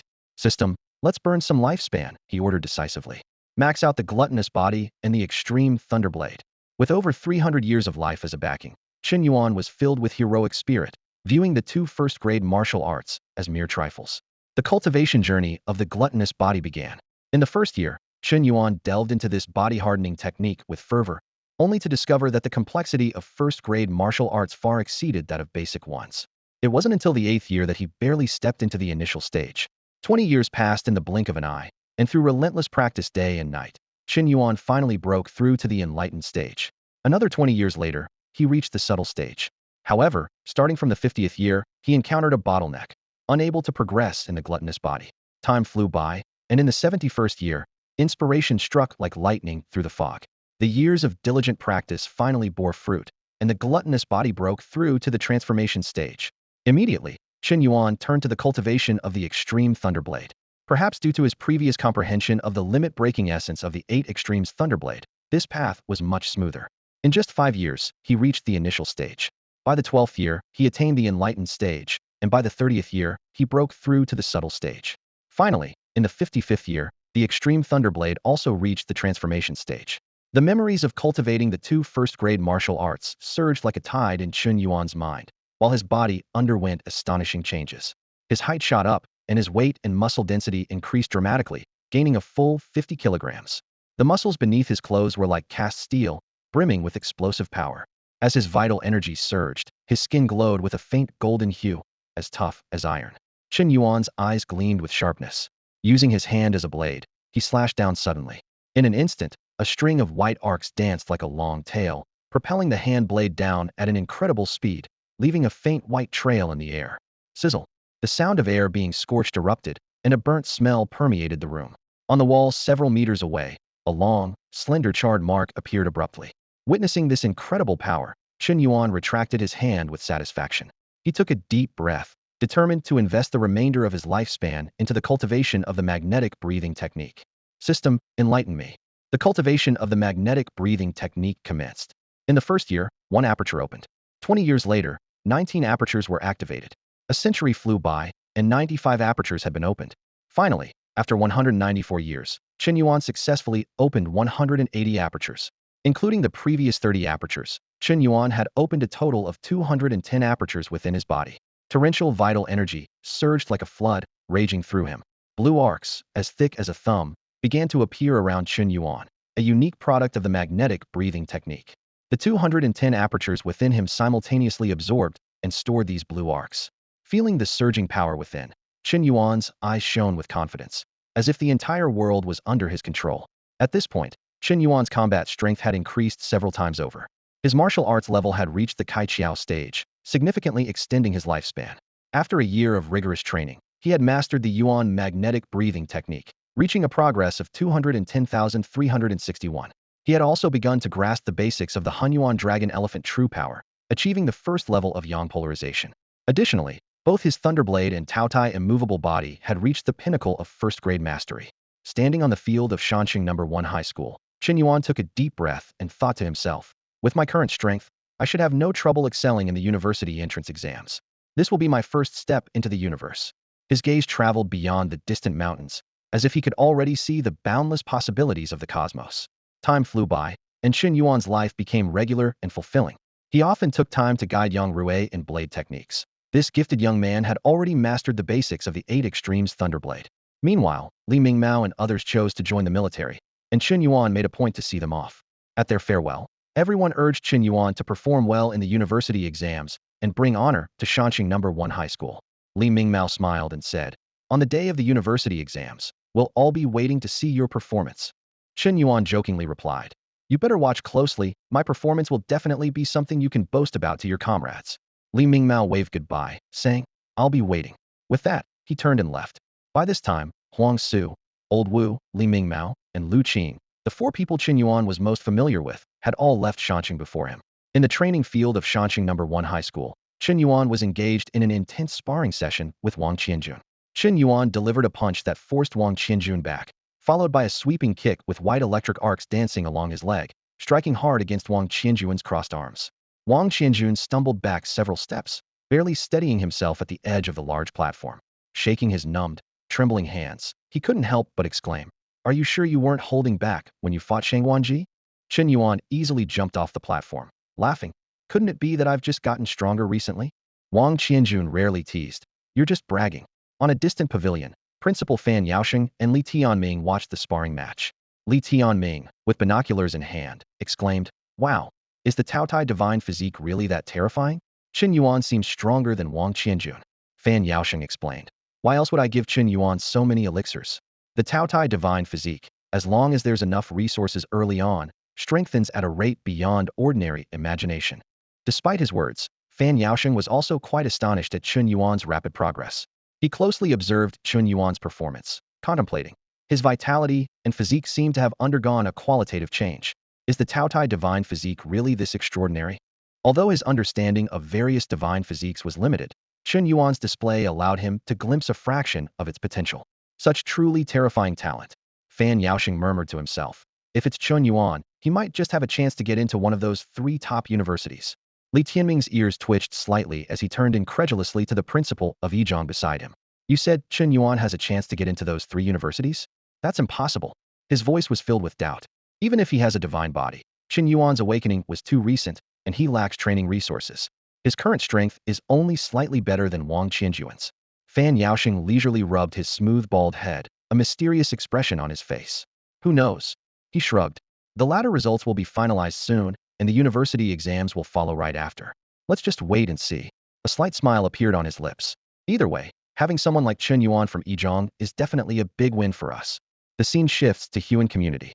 Yang Rui was practicing with a short knife that matched his stature, diligently performing the Ba Ji Thunder Knife technique. Although his moves were not yet perfect, they already showed considerable potential. Chen Yuan stood nearby, a look of admiration in his eyes.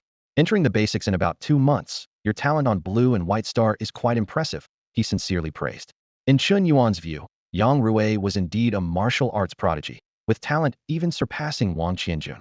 Plus, with his father being a big businessman, he never lacked training resources, ensuring his future achievements would be significant. Thank you for the compliment, teacher, Yang Rui panted, grinning with pride. Chen Yuan advised earnestly. Remember to practice diligently. The path of martial arts is like rowing upstream. You must progress or you'll fall behind. With your talent, getting into a university is not a problem. With that, he prepared to leave. Is today the last lesson? Yang Rui asked, a hint of reluctance in his voice. He knew that tomorrow was the day of the latter results, marking Chen Yuan's last teaching session with him. Suddenly, Yang Rui declared with determination, Teacher, no matter which university you get into, I will definitely get into a better one. Chen Yuan's response was still somewhat provoking, yet sounded natural. That might be unlikely. Just you wait, Yang Rui retorted, his eyes shining with a challenging light. All right, I'll wait, Chen Yuan said, pushing the door open as he left.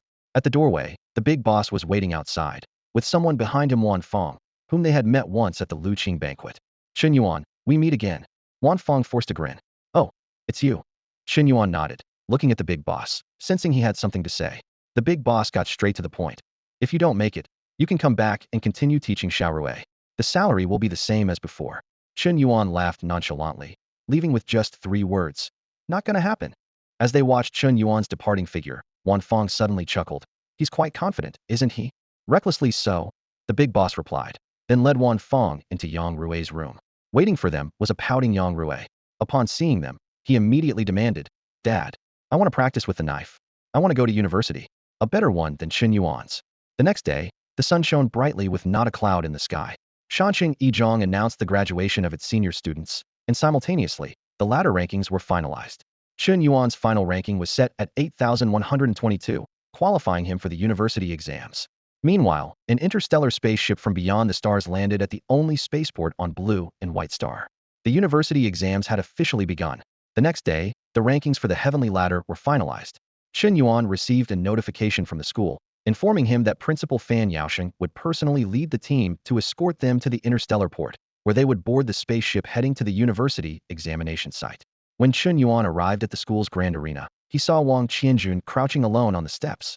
Just as he was about to ask what was going on, a shadow loomed overhead. Looking up, he saw a sleek, silver shuttlecraft hovering above, emitting a barely audible hum, with waves of heat rolling off it. A small shuttlecraft. Chen Yuan realized in surprise that the school's grand arena could double as a makeshift landing pad. The craft descended slowly, and the hatch opened. Principal Fan Yaosheng leaned out and gestured for them to board. Inside the cockpit, Dean Lie Ming sat at the controls. "Stop gawking, it's just the two of you. Get on, and let's go," Fan Yaosheng urged. It was Chen Yuan's first time on such a futuristic vessel, and he curiously took in the interior. Though not large, it comfortably seated over a dozen people. Wang Qianjun, evidently experienced, quickly found a seat and settled in with perfect posture. "Sit tight, we'll be there soon." Fan Yaosheng patted the seat beside him. The shuttlecraft trembled slightly as it lifted off, then shot into the sky, disappearing over the mountain city. 10 minutes later, Chen Yuan felt the craft begin to decelerate and descend. As he stepped out of the shuttlecraft, Chen Yuan was awestruck by the scene before him. Hundreds of massive commercial starships were docked at the port, ranging from several hundred to several thousand meters in length. Intelligent machines busily loaded and unloaded cargo, moving in and out. The most striking sight was the central starship. Not only was it enormous, but it also stood alone, with other vessels deliberately keeping their distance. "Look at the emblem on the top of the ship. That's a Star Federation vessel, here to take you to the university examination," Fan Yaosheng explained. Chen Yuan understood immediately. It was no wonder the other ships kept their distance. The Star Federation status was exceptional, and no one wanted to cause trouble. "So, Principal, are we leaving now?" Wang Qianjun asked hesitantly, unsure if the principal had more to say. "You go ahead. I need to have a word with Chen Yuan," Fan Yaosheng replied. Wang Qianjun nodded and boarded the Star Federation ship on his own.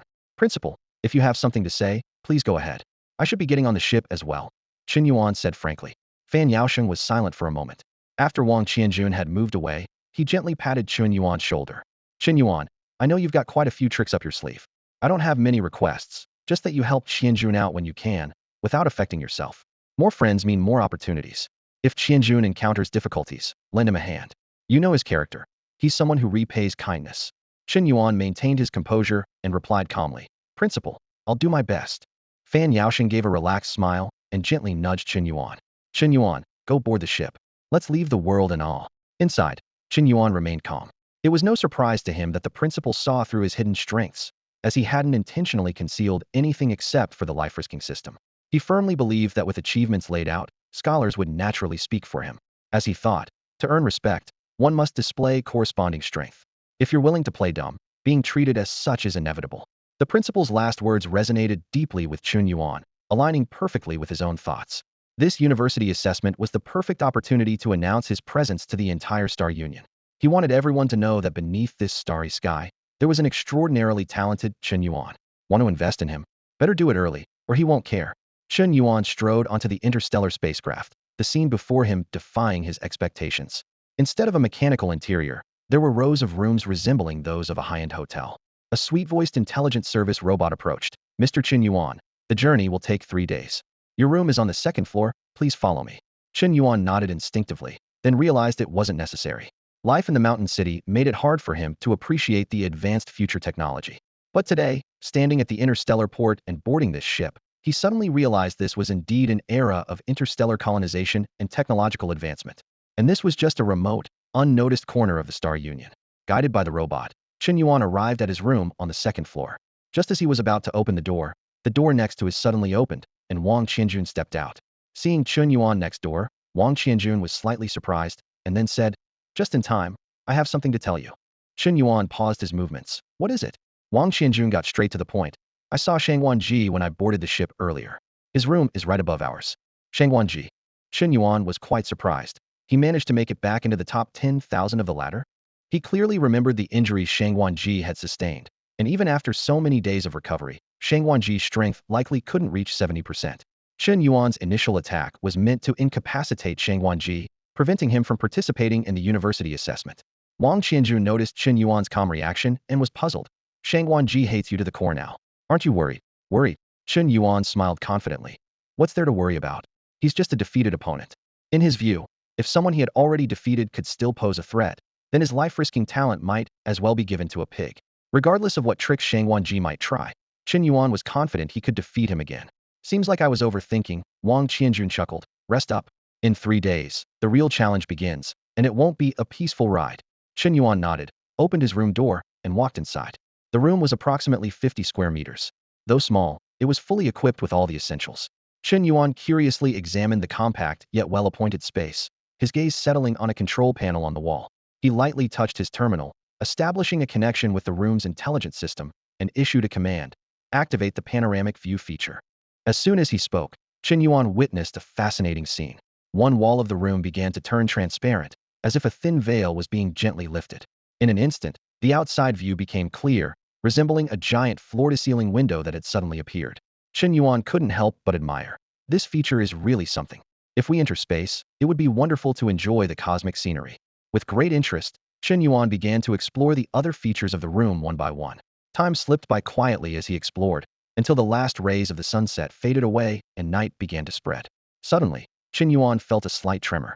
Through the panoramic wall, he noticed his view was slowly rising. The room's intelligence system then played a reminder. All personnel are on board. The spacecraft is about to lift off. Please prepare yourselves. This message repeated 3 times. With a gentle vibration, the speed of the interstellar ship gradually increased. Through the panoramic wall, Chen Yuan could clearly see the external scenery change dramatically. The ship broke through the clouds, heading towards the vast universe. Looking back, the entire blue and white Earth was reflected in his eyes, its edge surrounded by a faint blue halo. Initially, Chen Yuan could still see stars scattered in the darkness. But as the ship's speed soared, even with the panoramic view enabled, all that remained was an expanse of deep darkness. The silence around him was almost unsettling, and Chen Yuan gradually felt sleepiness overtake him, so he lay down and drifted into a deep sleep. In a state between sleep and wakefulness, Chen Yuan vaguely heard a voice mentioning the activation of the warp drive and the imminent arrival at the Stargate, along with someone shouting, "Make way, make way." At this point, Chen Yuan suddenly awoke. Opening his eyes, he heard a heated argument broadcasted over the intercom. "Hey, you idiot ship up front, didn't you see the Star Alliance emblem on my ship? I'm on official Star Alliance business. Block my way and see what happens," a rough voice roared. Immediately, another voice fired back defiantly, "Big Black, you're full of crap. If it weren't for the Star Alliance, I'd have smashed your old junk long ago." Chen Yuan realized that this seemed to be a dispute involving the captain and someone else, who had forgotten to turn off the public broadcast, allowing Chen Yuan to hear their exchange clearly. Rubbing his sleepy eyes, Chen Yuan turned to look outside the ship. Instantly, his pupils constricted, thoroughly stunned by the scene before him. The first thing that caught his eye was a swarm of interstellar ships, so numerous and massive that they dwarfed the port of the blue and white star. They were like a dense cluster of bees, gathered together. The interstellar ship Chen Yuan was aboard only barely qualified as medium-sized among these behemoths. However, what truly shocked Chen Yuan wasn't these ships. Ahead of all the interstellar vessels, a colossal mechanical structure was slowly rotating, extending beyond Chen Yuan's field of vision. Even seeing just a part of it, Chen Yuan could guess that the structure was ring-shaped. It resembled a giant ring-shaped mirror spanning the universe. "This is the Stargate," Chen Yuan exclaimed, convinced that the Stargate's size far exceeded that of a star. Even those massive ships, hundreds of kilometers long, seemed insignificant like crawling ants in the face of the Stargate. At that moment, Chen Yuan felt as if he were standing on the blue and white star, looking down at an endless expanse. His eyes were completely absorbed by the magnificent and grand Stargate, and his heart was filled with awe and anticipation for the unknown universe. The Stargate opened, and while normally I wouldn't care if people were crowding me, today I'm on official business for the Star Alliance. The ship is full of students taking the university entrance exams, so everyone needs to clear the way. The captain's furious shout echoed throughout the spaceship via the public announcement system. Chen Yuan sat in his seat, feeling the slight tremor beneath his feet. Through the porthole, he saw the massive Stargate in the distance, like a giant, glowing ring suspended in the dark void of space. "Big Black, I'm giving the Star Alliance a break today, so I'll let you go first," the captain continued to roar. "Once you're done with this outsourcing gig, next time we race, I want to see if your antique can still keep up." Chen Yuan frowned slightly, wondering why the captain was so irritable. Just then, the captain seemed to realize something, and his tirade abruptly stopped. Clearly, he had finally noticed that he forgot to turn off the public microphone. Suddenly, the ship began to accelerate. Chen Yuan was pushed back into his seat, feeling the immense thrust. The ship headed toward the Stargate, but the distance was much greater than Chen Yuan had imagined. For half a day, they approached the colossal structure. Even so, Chen Yuan still couldn't grasp the full view of the Stargate. He could only see a small section of it. But even that glimpse was enough to make him marvel at its grandeur. It's truly a wonder of the universe, he thought to himself. Finally, the ship entered the Stargate.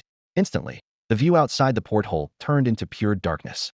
There were no stars, no points of reference, as if they had plunged into an endless void. Bored, Chen Yuan pondered, what would happen if I left the ship now? He shook his head, though I'm not sure, it definitely wouldn't end well. With this thought, his attention shifted to the device hidden beneath his skin, the thing given to him by the Reverse Cross's balloon man. He hadn't dared to activate it before, fearing a trap. But now that they were inside the Stargate, it should be safe, right? Even if the Reverse Cross has some scheme, they can't possibly infiltrate the Stargate, can they? Chen Yuan mused with a hint of self-mockery. If they could, I'd have to give them credit. Resolving to take action, he activated the device without hesitation. Nothing unusual occurred. Only a stream of information flashed through his mind. This is a commission interface? Chen Yuan was surprised to discover it was a platform similar to the online marketplaces of his previous life. The platform detailed the device's functions and usage, revealing it as a system exclusive to Reverse Cross members. Users could take on tasks, post commissions, shop for items, and level up to gain more privileges. Membership in the Reverse Cross seemed quite open. Anyone recognized could join, and there were no ties, allowing for easy departure. Looks like the Reverse Cross wants to recruit me, Chen Yuan speculated. But since the platform is on me, it's up to me to use it or not. It's like having an app downloaded, use it if needed, delete it if not. He delved into the platform's contents and was astonished to find his level wasn't the lowest, hydrogen, but a higher level, helium. The Reverse Cross's ranking system followed the periodic table: hydrogen, helium, lithium, beryllium, boron, carbon, nitrogen, oxygenate levels in total, each with corresponding privileges. Even more surprising was the 500 contribution points in his account. With a mindset of not letting them go to waste, he opened the marketplace. The marketplace offered a wide range of products, from elixirs and martial arts to mechs and shuttles, even interstellar warships equipped with planet-destroying cannons. Unfortunately, most items were beyond Chen Yuan's budget and permission level. As he was about to close the interface, something caught his eye: the second layer of the Hunyuan dragon elephant art, priced exactly at 500 contribution points. Did these guys misunderstand something? Chen Yuan wondered. But since it's presented to me, I might as well take it. Without hesitation, he chose to purchase it, but the system reported a network error and the purchase failed. Chen Yuan wasn't surprised. It's probably because we're inside the Stargate. I'll try again once we're out. A day later, the ship finally emerged from the darkness, passing through another Stargate. Chen Yuan tried purchasing the Hunyuan dragon elephant art again, and this time it succeeded. The martial arts knowledge instantly transferred into his mind. The ship continued its journey for a while longer before beginning to decelerate and descend. Chen Yuan looked out at the gradually clarifying surface of the planet, feeling a mix of anticipation and nervousness. The university examination venue had finally arrived. The space carrier, a massive floating city in the cosmos, is truly a sight to behold. As Chen Yuan's spacecraft lands on this colossal structure, he realizes that he and his companions are not the first contestants to arrive. Looking around, Chen Yuan sees university candidates from 3 different planets gathered together, totaling 30,000 people. They will engage in fierce competition here, with only 3,000 earning university admission. This brutal 10% acceptance rate is a true reflection of the university's evaluation process. Wang Qianjun stands beside Chen Yuan, looking serious. He explains in a low voice, at this rate, only those ranked in the top 1,000 on their planet's ladder have a chance at university. But remember, a warrior's strength isn't that simple. The ladder's simulated environment is too limited. The university assessment is the ultimate filter. Luck, skill, environment, and even on-the-spot performance will affect the final outcome. Chen Yuan nods thoughtfully, confident yet sobered by the daunting elimination rate. He recalls Huang Su, who opted out of the assessment, thinking, no wonder he didn't want to participate, it's likely just to be cannon fodder. As they talk, the university candidates on the space carrier have already split into 3 distinct camps. Suddenly, one person steps out from each group, drawing everyone's attention. From Haijuixing, Mo Hua emerges, a young man with smooth long hair and handsome features, like a figure from an ancient painting. From Mocha Star, there is hers, a towering man nearly 2.5 meters tall with fiery red curls, exuding an intimidating presence. From Lanbaxing, Dongfang Shua appears, a short-haired young man with piercing black eyes dressed in white athletic gear, radiating an extraordinary aura. Chen Yuan's gaze moves between the 3, recalling information. Dongfang Shua, Lanbaxing's latter first place, excels in boxing, peak level of enlightenment, with all 361 acupoints open, completing a small circulation within his body, an absolute master among masters. He then looks at Mo Hua and hers, speculating. These two must be the latter leaders of their respective planets as well. Wang Qianjun, observing this, comments half sighing, half advising. If you encounter a master like Dongfang Shuo, just run. But their targets are the top 3 universities, so they usually won't bother with us. Chen Yuan nods in understanding. As a transmigrant, he has a considerable understanding of this world.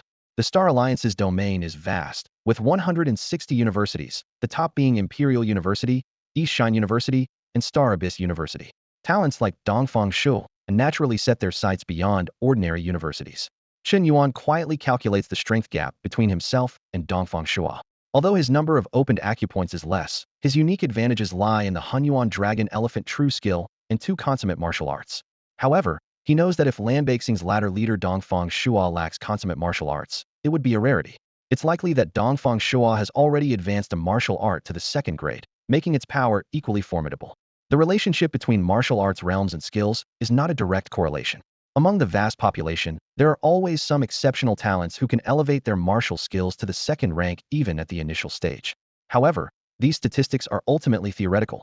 True strength must be tested in actual combat. Chen Yuan stood amidst the crowd, his gaze sweeping over the other candidates. He calculated silently, confident that even if he faced an exceptionally strong opponent, he could retreat unscathed. Just then, the tense atmosphere was disrupted by a synchronized notification sound. Everyone's personal devices lit up, displaying the latest announcement about the university assessment. The university assessment will begin in 1 hour. Chen Yuan read the information carefully. The theme is a battle royale, and the final score will be determined by an AI based on overall performance, with a maximum score of 1,000. He frowned slightly and continued to read the details. Candidates would be randomly transported to the assessment venue and were not allowed to bring any supplies. This meant they had to quickly adapt to the unfamiliar environment, find equipment, and survive within a shrinking safe zone. Wang Qianjun murmured, "A battle royale assessment means there will be plenty of unexpected events." Chen Yuan smiled. The more variables, the more interesting it gets. If it were a unknown arena match, they might as well let the top 1,000 on the leaderboard go straight to university. Wang Qianjun nodded in agreement. Indeed, this format benefits those of us who rank lower. The more unexpected events, the more likely we are to earn high scores through standout performances. Chen Yuan promised to send out signals to help Wang Qianjun find him during the assessment for a rendezvous. Although Wang Qianjun didn't quite understand how this signal would be transmitted, he expressed his gratitude. Both of them understood that in this assessment, the longer they survived, the higher their score would be. Around them, other candidates also began seeking allies, hoping to support each other during the assessment. Wang Qianjun suggested looking for Shun Songsheng and Su Qingman, but Chen Yuan gestured for him to look to the left. There, Shun Songsheng, Su Qingman, and Shang Wanji had already formed an alliance with students from other schools, occasionally casting hostile glances their way. Chen Yuan understood immediately. This explained why Shun Songsheng and Su Qingman had shown hostility toward him earlier in the principal's office. They already had their own allies and didn't need Chen Yuan and Wang Qianjun. Chen Yuan wasn't bothered by these alliances. He knew well that in the martial world, personal strength is paramount.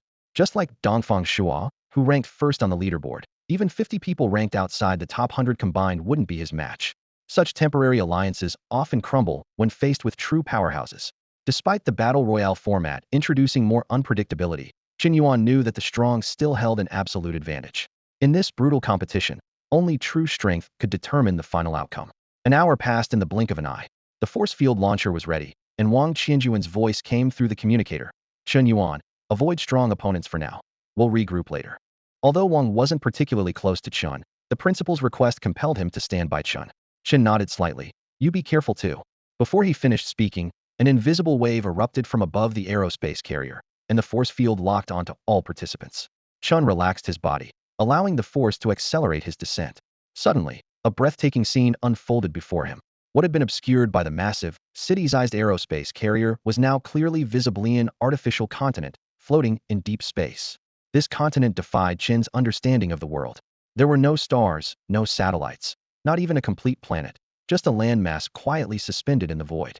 From above, the continent was divided into 4 distinct regions: the snowy plains of the north, the vast sea of the east, the mountainous terrain of the south, and the desert of the west. 30,000 participants, like a meteor shower, were drawn by the force field, descending upon various corners of this strange continent. Chen felt the change in speed and finally landed firmly on the land of the south. Meanwhile, on the distant blue-white star, this survival assessment for university candidates had already captured the attention of countless spectators.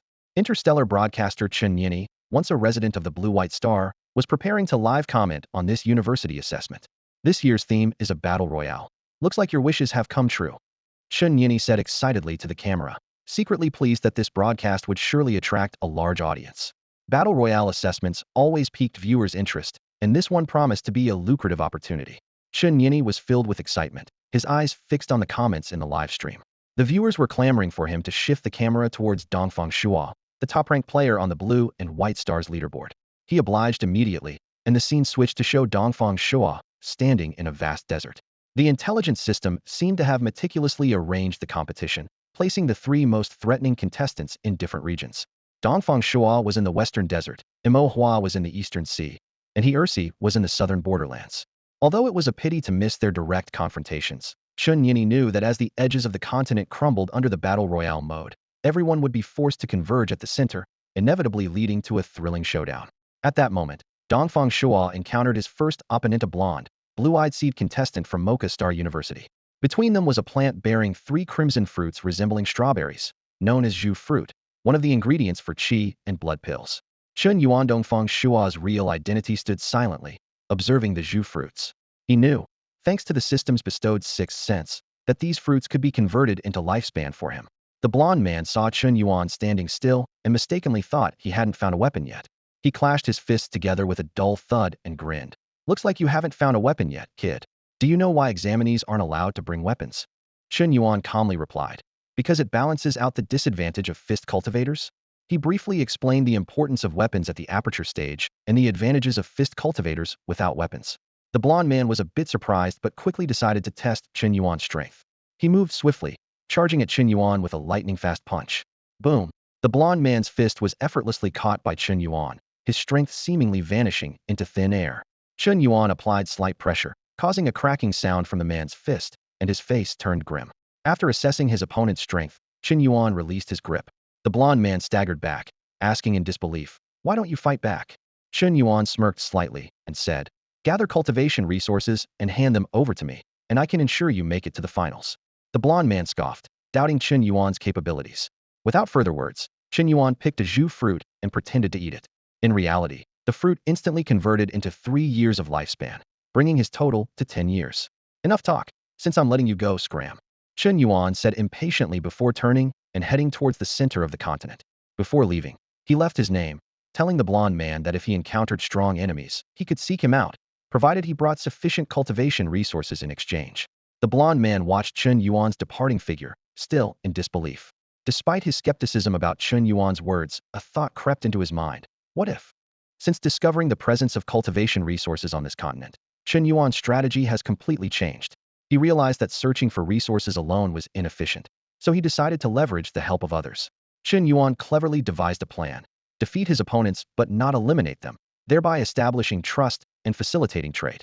He promised that as long as the other party could offer him satisfactory rewards, they could advance to the finals. Chen Yuan's eyes glimmered with wisdom as he calculated his own cultivation progress. The Hunyuan Dragon Elephant True Skill was the most challenging technique for him.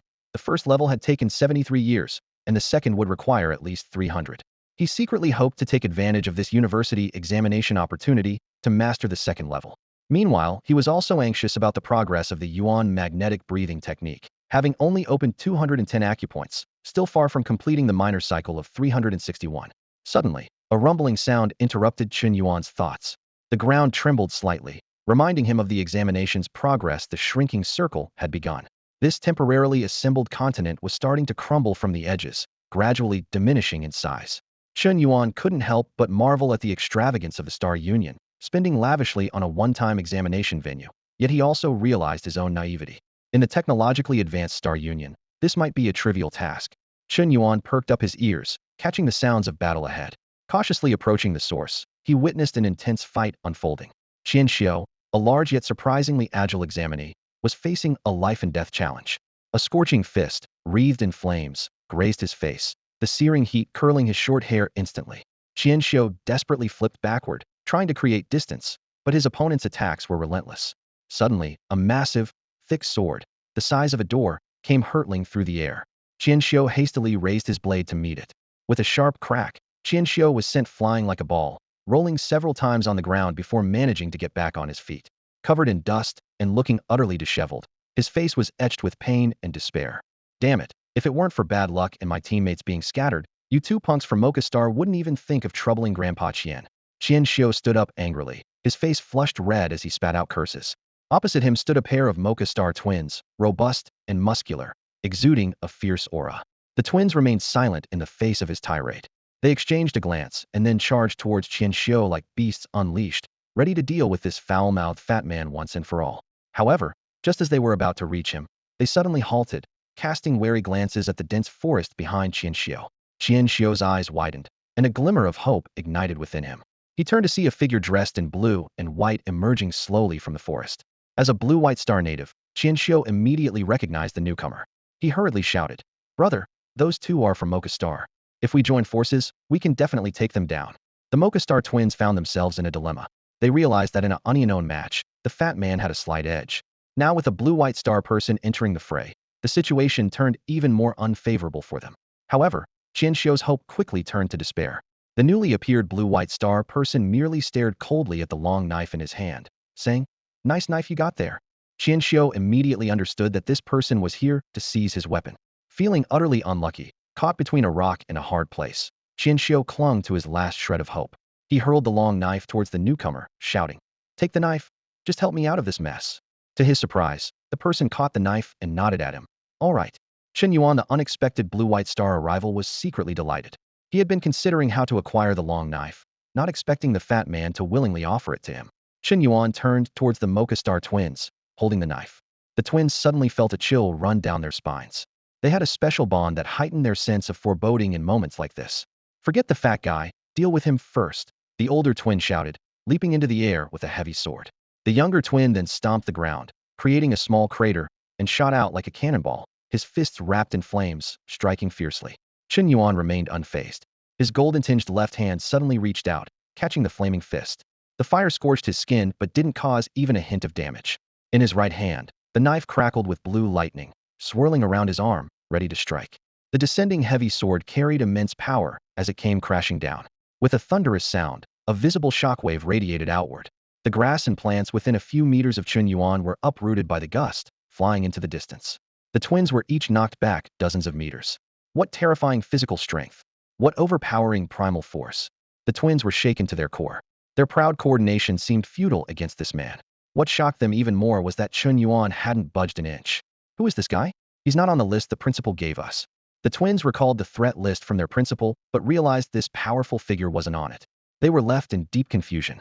Chen Yuan exclaimed in admiration as his gaze fell upon the two skilled fighters, each with around 150 acupoints opened. Their coordination was flawlessly precise and truly impressive. As soon as he finished speaking, a surge of wild blue lightning arcs enveloped him, swiftly merging into his body. Immediately, a white arc of electricity coiled around the long blade he held. Transcendent Level 1 Positive Polar Thunderblade. Come, let's test the blade. Chen Yuan's figure suddenly blurred, transforming into a streak of white lightning that surged forward. He slashed towards the twin brothers in front of him with overwhelming momentum. The twins' expressions changed dramatically as they realized they couldn't evade the attack. They had to muster their strength, one raising a fist, the other swinging a sword, to face it head-on. Boom!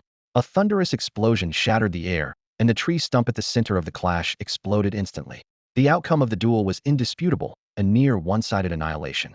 The twin brothers flew back like ragdolls, crashing through several trees before they could finally dissipate the force, landing heavily on the ground, unable to rise for a moment. Wow! Where did this powerhouse come from? He must be at least in the top 100 on the ladder. Qian Xiu was stunned, having witnessed the entire fight. What seemed like a complex exchange was actually resolved in just 2 moves, taking mere seconds. The twins from Mocha Star, who had given Qian Xiu such a headache and nearly eliminated him, were defeated so easily. Qian Xiu secretly felt fortunate for having offered his blade earlier, thinking it might have earned him some goodwill. He mused to himself, this suddenly appearing powerhouse shouldn't trouble me, right? Hopefully. However, Qian Xiu suddenly noticed something unusual. The twin brothers hadn't been pulled away by the force field. Could it be they weren't considered eliminated yet? He recalled the elimination criteria of this battle royale. 1. Voluntarily triggering it. 2. Being too severely injured to fight. 3. The intelligence system intervening to protect contestants in critical moments, which also meant elimination. Since the twins hadn't triggered the force field, they clearly weren't eliminated. As Qian Xiu pondered, the twin brothers slowly stood up. The brother with the heavy sword looked at Chen Yuan and asked in a buzzing voice, "Why did you hold back just now? Do you look down on us?" Even though their combined efforts couldn't withstand the overwhelming power of that strike, they realized at the last moment that the opponent had held back. This left them seemingly battered but actually with only minor injuries, not impacting the next battle. Chen Yuan sheathed his blade with a smile and explained, "I didn't harm you because I need your help." "Help you?" The twin brother with clenched fists laughed out of anger. "Even if Mocha Star's top ladder ranker hers came, we wouldn't become his subordinates. Don't hold back. Let's continue fighting. At worst, we'll just be eliminated." The brother wielded the heavy sword, swinging it effortlessly in the air, creating a fierce gust. Chen Yuan calmly shook his head and further explained, "Not as my subordinates. I need you to find cultivation resources. I can ensure you make it to the finals. If you satisfy me, I can even let you choose the order of your elimination, even outlasting hers, if that's what you want." Arrogant. The words sprang to mind for both Qian Xiu and the twin brothers. Chen Yuan's proposal not only showcased his strength, but also highlighted his confidence and ambition. This unexpected powerhouse seemed poised to quietly reshape the entire competition's dynamics. Chen Yuan's words hit Mo Sang and Mo Huang like a sledgehammer. They exchanged bewildered looks, disbelief written all over their faces. Ensuring their place in the finals? That was barely understandable. But letting them choose the order of their elimination? That required overwhelming strength. Even the top players from 3 planets combined wouldn't dare make such a bold claim. Mo Huang couldn't help but voice his skepticism. "Do you really think we're that gullible?" But before he could finish, Mo Sang silenced him with a glance. Taking a deep breath, Mo Sang fixed his eyes on Chen Yuan and said solemnly, "We'll believe you for now. I'm Mo Sang, and this is my brother Mo Huang. We seek cultivation resources. How about you ensure our spot in the finals?" Chen Yuan waved dismissively, as if discussing something trivial. "As long as I'm satisfied, it's a deal. You can leave now," he said, gesturing for them to go, his eyes leaving no room for argument. Mo Huang wanted to say more, but Mo Sang shot him a sharp look. Grabbing his brother, Mo Sang hurriedly led them away from Chen Yuan's sight. They sprinted for several minutes until they felt they were at a safe distance. Breathing heavily, Mo Huang asked, bewildered, "Brother, you can't really believe his nonsense, right? Even he RC wouldn't make such promises." Mo Sang sighed deeply, his eyes reflecting a mix of emotions. "Believe or not, what difference does it make? You know his strength. Whether we get eliminated is up to him. Since he's letting us go, we should take the chance and leave. This is a university assessment. We can't act rashly." Mo Huang nodded thoughtfully and then asked, "So what do we do now?" "Run around." Mo Sang considered for a moment, his gaze firm. "The circle is closing slowly. We have plenty of time. Let's search for cultivation resources." Mo Huang was puzzled and asked, "Do you really think we can trade resources with him?" Mo Sang explained with a hint of resignation. "With his strength, if he's willing to help us, reaching the finals is no problem. As for being eliminated later, then he RC." Mo Sang shook his head, leaving the sentence unfinished. But the implication was clear, didn't believe Chen Yuan had such power. Mo Huang thought for a moment and realized his brother made sense. They had nothing to lose, so why not try? "Let's go. Search for resources." Mo Sang decided, a determined glint in his eyes. "You still need a pair of gloves." With that, the brothers wasted no time and headed deeper into the woods. Meanwhile, Chen Yuan looked at Qian Xiu, who was closely following behind him, and said calmly, "You can leave too. What I said to them applies to you as well. As for this knife, I'm not giving it back." Qian Xiu smiled ingratiatingly, rubbing his hands together. "It's just a knife. Consider it a gift for you, big guy." He leaned in closer and whispered, "Big guy, you want cultivation resources, but finding people one by one is too inefficient. I have a solution." Chen Yuan glanced at him with interest. "Let's hear it." Qian Xiu's eyes lit up as he spoke enthusiastically. "Even great wine fears a hidden alley. With your skills, big guy, all you need is excellent promotion. And I, Qian Xiu, am a master at that. Give me some time, and most people on this continent will know of your feats." Chen Yuan asked directly, "What do you need?" Qian Xiu grinned. "You know, big guy, about the finals." Chen Yuan nodded with a touch of confidence. "All right. If it works well, not just the finals, I'll let you choose your ranking." Qian Xiu excitedly promised, "Leave it to me. I guarantee your satisfaction." He paused and then asked, "For the promotion, may I know your name, big guy?" "Chen Yuan." He replied, a hint of depth in his eyes. Qian Xiu scoffed at the so-called choice rankings. She knew well that black fragment stars Mo Hua, mocha stars Hears, and blue-white stars Dongfang Shua were all exceptionally powerful figures. Their positions on their respective planets were unassailable, and their strength was beyond compare. Nonetheless, Qian Xiu still believed that with Chen Yuan's capabilities, reaching the finals was a certainty. In this fiercely competitive environment, many people would try to build relationships with these top contenders in advance, either by investing heavily or by enticing them with benefits, hoping to gain some advantage in the university assessments. Yet Chen Yuan managed to gain a free promoter without any effort. Who would refuse such a good deal? While Qian Xiu was pondering, Dongfang Shua's astonishing performance caught everyone's attention. With a single strike, he sent several experts of the same level flying, his overwhelming power causing the onlookers to back away in awe. Seeing this, Chen Yuan seized the opportunity to lavish praise on Dongfang Shua. As an experienced interstellar commentator, he understood the audience's psychology and knew exactly what Blue-White Star fans love to hear. Moreover, being a Blue-White Star native himself, lauding Dongfang Shua came naturally. Just then, Chen Yuan noticed something unusual. Wait! Listen, everyone, he raised his voice. Do you hear that strange sound? That's right, it's a force field airdrop. The most exciting part of the battle royale is here. It's well known that the force field airdrop contest is the most thrilling part of the battle royale. Each airdrop can significantly enhance a candidate's abilities, and no one wants to miss that opportunity. Dongfang Shua was seen swiftly racing towards the direction of the airdrop. However, just as Chen Yuan prepared to continue his commentary, an extremely luxurious interstellar battleship slowly ascended, interrupting him. The ship's hundreds of railguns fired simultaneously, their dazzling energy beams illuminating the entire sky, nearly blinding Chen Yuan. Wow, wow, wow. Thanks to the Wolf of Shima Star for this incredible battleship. Chen Yuan exclaimed, gesturing excitedly and expressing his gratitude repeatedly. Just as he was about to continue commenting on Dongfang Shua's performance, the sponsor suddenly requested a change in perspective to another candidate. Chen Yuan? Who is Chen Yuan? Chen Yuan was puzzled, but quickly made a decision. Switch. Switch. Switch. Whatever the sponsor wants to see, I'll broadcast. Though he personally preferred to continue covering the top-ranked Dongfang Shua, the sponsor's request couldn't be ignored. Chen Yuan swiftly adjusted the perspective and soon located Chen Yuan. Chen Yuan was seen dashing towards the eastern side of the southern border, evidently also in pursuit of the force field airdrop. Since parting ways with Chen Xiu, Chen Yuan had found 2 more medicinal fruits, extending his lifespan to 25 years. The abundance of resources on this continent far exceeded his expectations, but it was difficult to fully explore it alone, which is why he needed the assistance of other candidates. About an hour later, Chen Yuan suddenly heard a strange sound in his ears, the distinctive effect of a force field airdrop being released. He quickly scanned the surroundings and spotted 3 force field airdrops slowly descending, with the one to the east being the closest. Without hesitation, Chen Yuan dashed toward the nearest airdrop. However, it quickly vanished into the dense forest, leaving only a lingering white trail in the sky to mark its landing spot. Even as Chen Yuan kept up his pace, he realized he might miss this opportunity.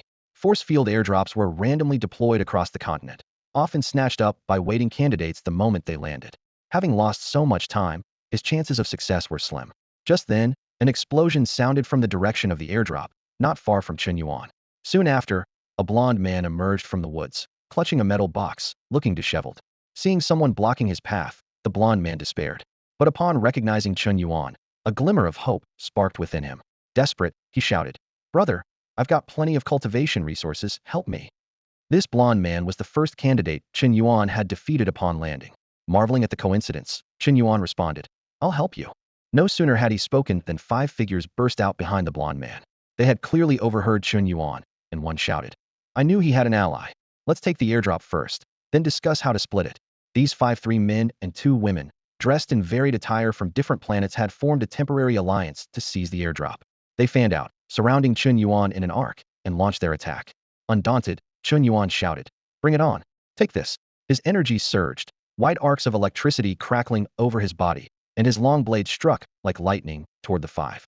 Crack! The blade collided with their attacks, and the 5 reeled back, their expressions changing dramatically. Chen Yuan exhaled a white mist like boiling water. With a single strike, he had repelled them. Among the 5, a man in white suddenly recognized Chen Yuan and exclaimed, "White electricity, black hair, black eyes, skilled with a long blade, you're Chen Yuan, the expert that fat guy mentioned." The other 4 looked uncertain upon hearing this. Chen Yuan calmly confirmed his identity, thinking to himself how impressive Qian Xiu's intelligence network was for them to recognize him so quickly. The man in white directly asked, "Is it true, what the fat guy said, that if we give you enough cultivation resources, you can guarantee someone reaches the finals?" Chen Yuan confidently replied, "Of course it's true. I'm protecting this man now. If you also want to reach the finals, just provide me with satisfactory cultivation resources." Having witnessed Chen Yuan's strength, the 5 realized the airdrop was out of reach and decided to leave quickly. Before departing, the man in white asked again, "That fat guy also said that if the resources are sufficient, you can even determine the final elimination rankings. Is that true?" Chen Yuan replied calmly, "Believe me, if the resources satisfy me, You can even be first.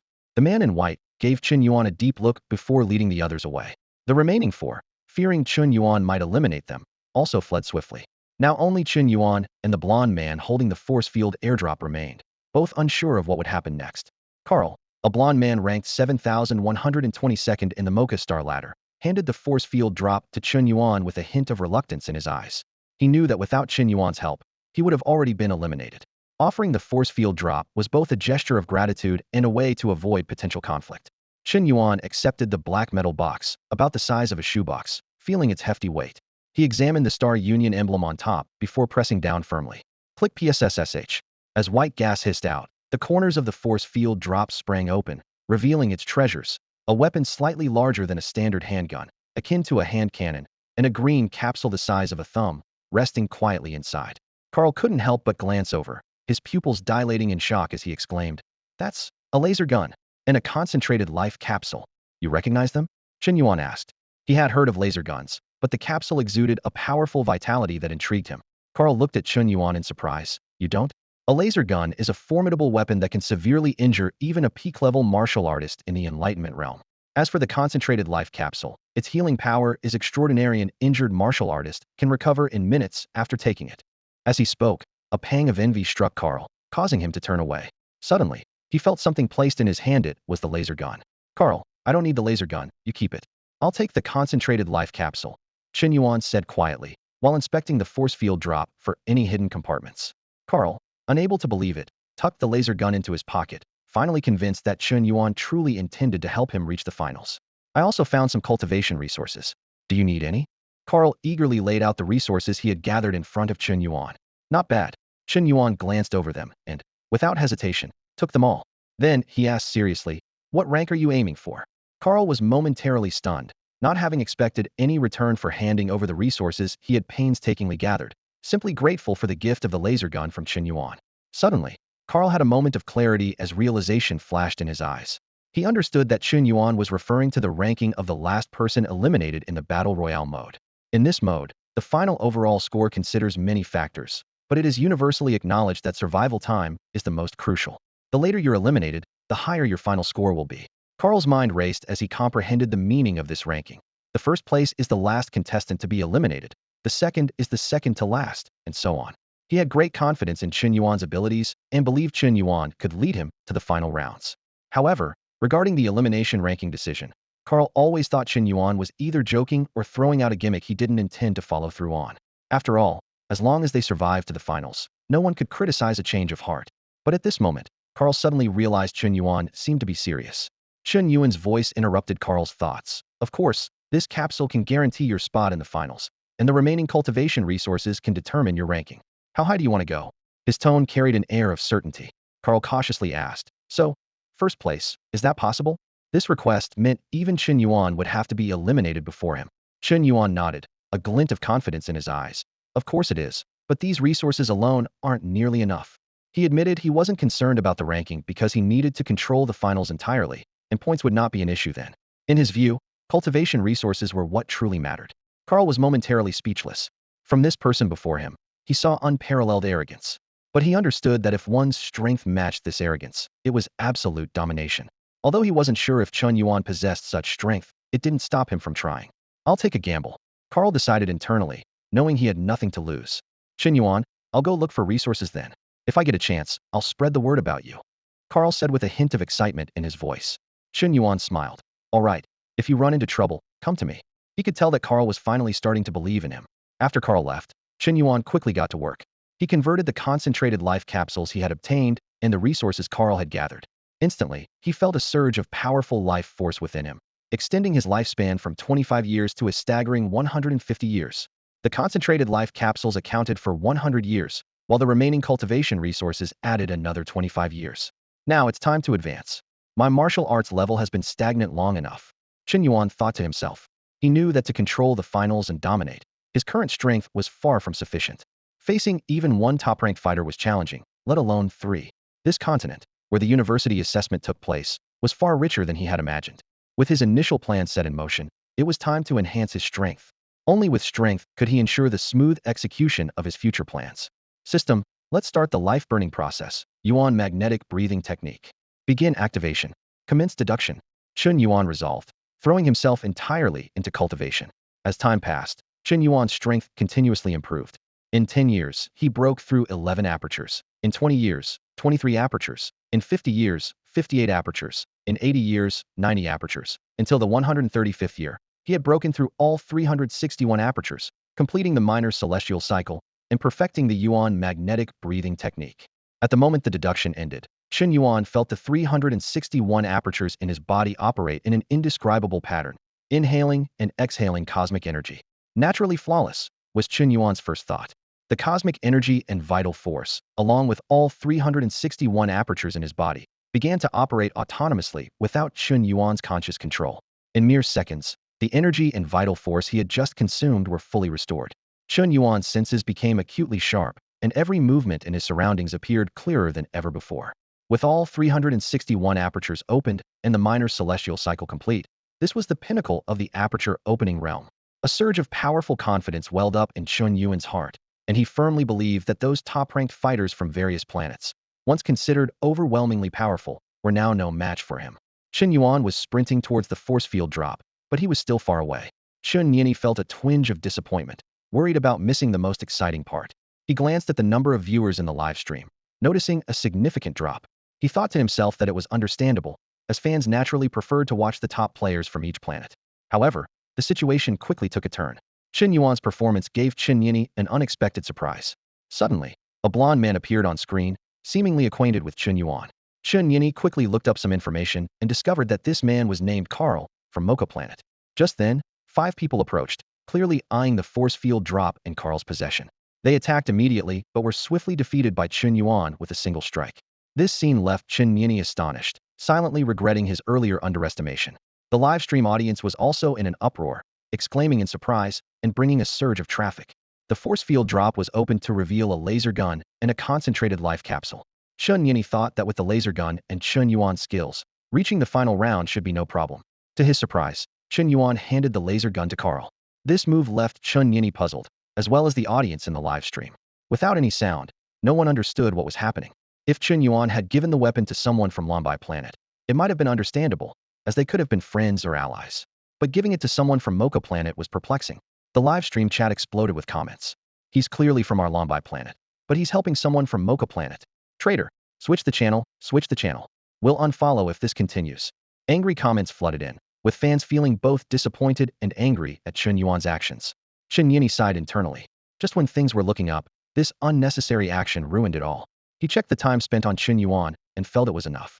Although he received a valuable interstellar warship gift, he couldn't focus solely on Chen Yuan.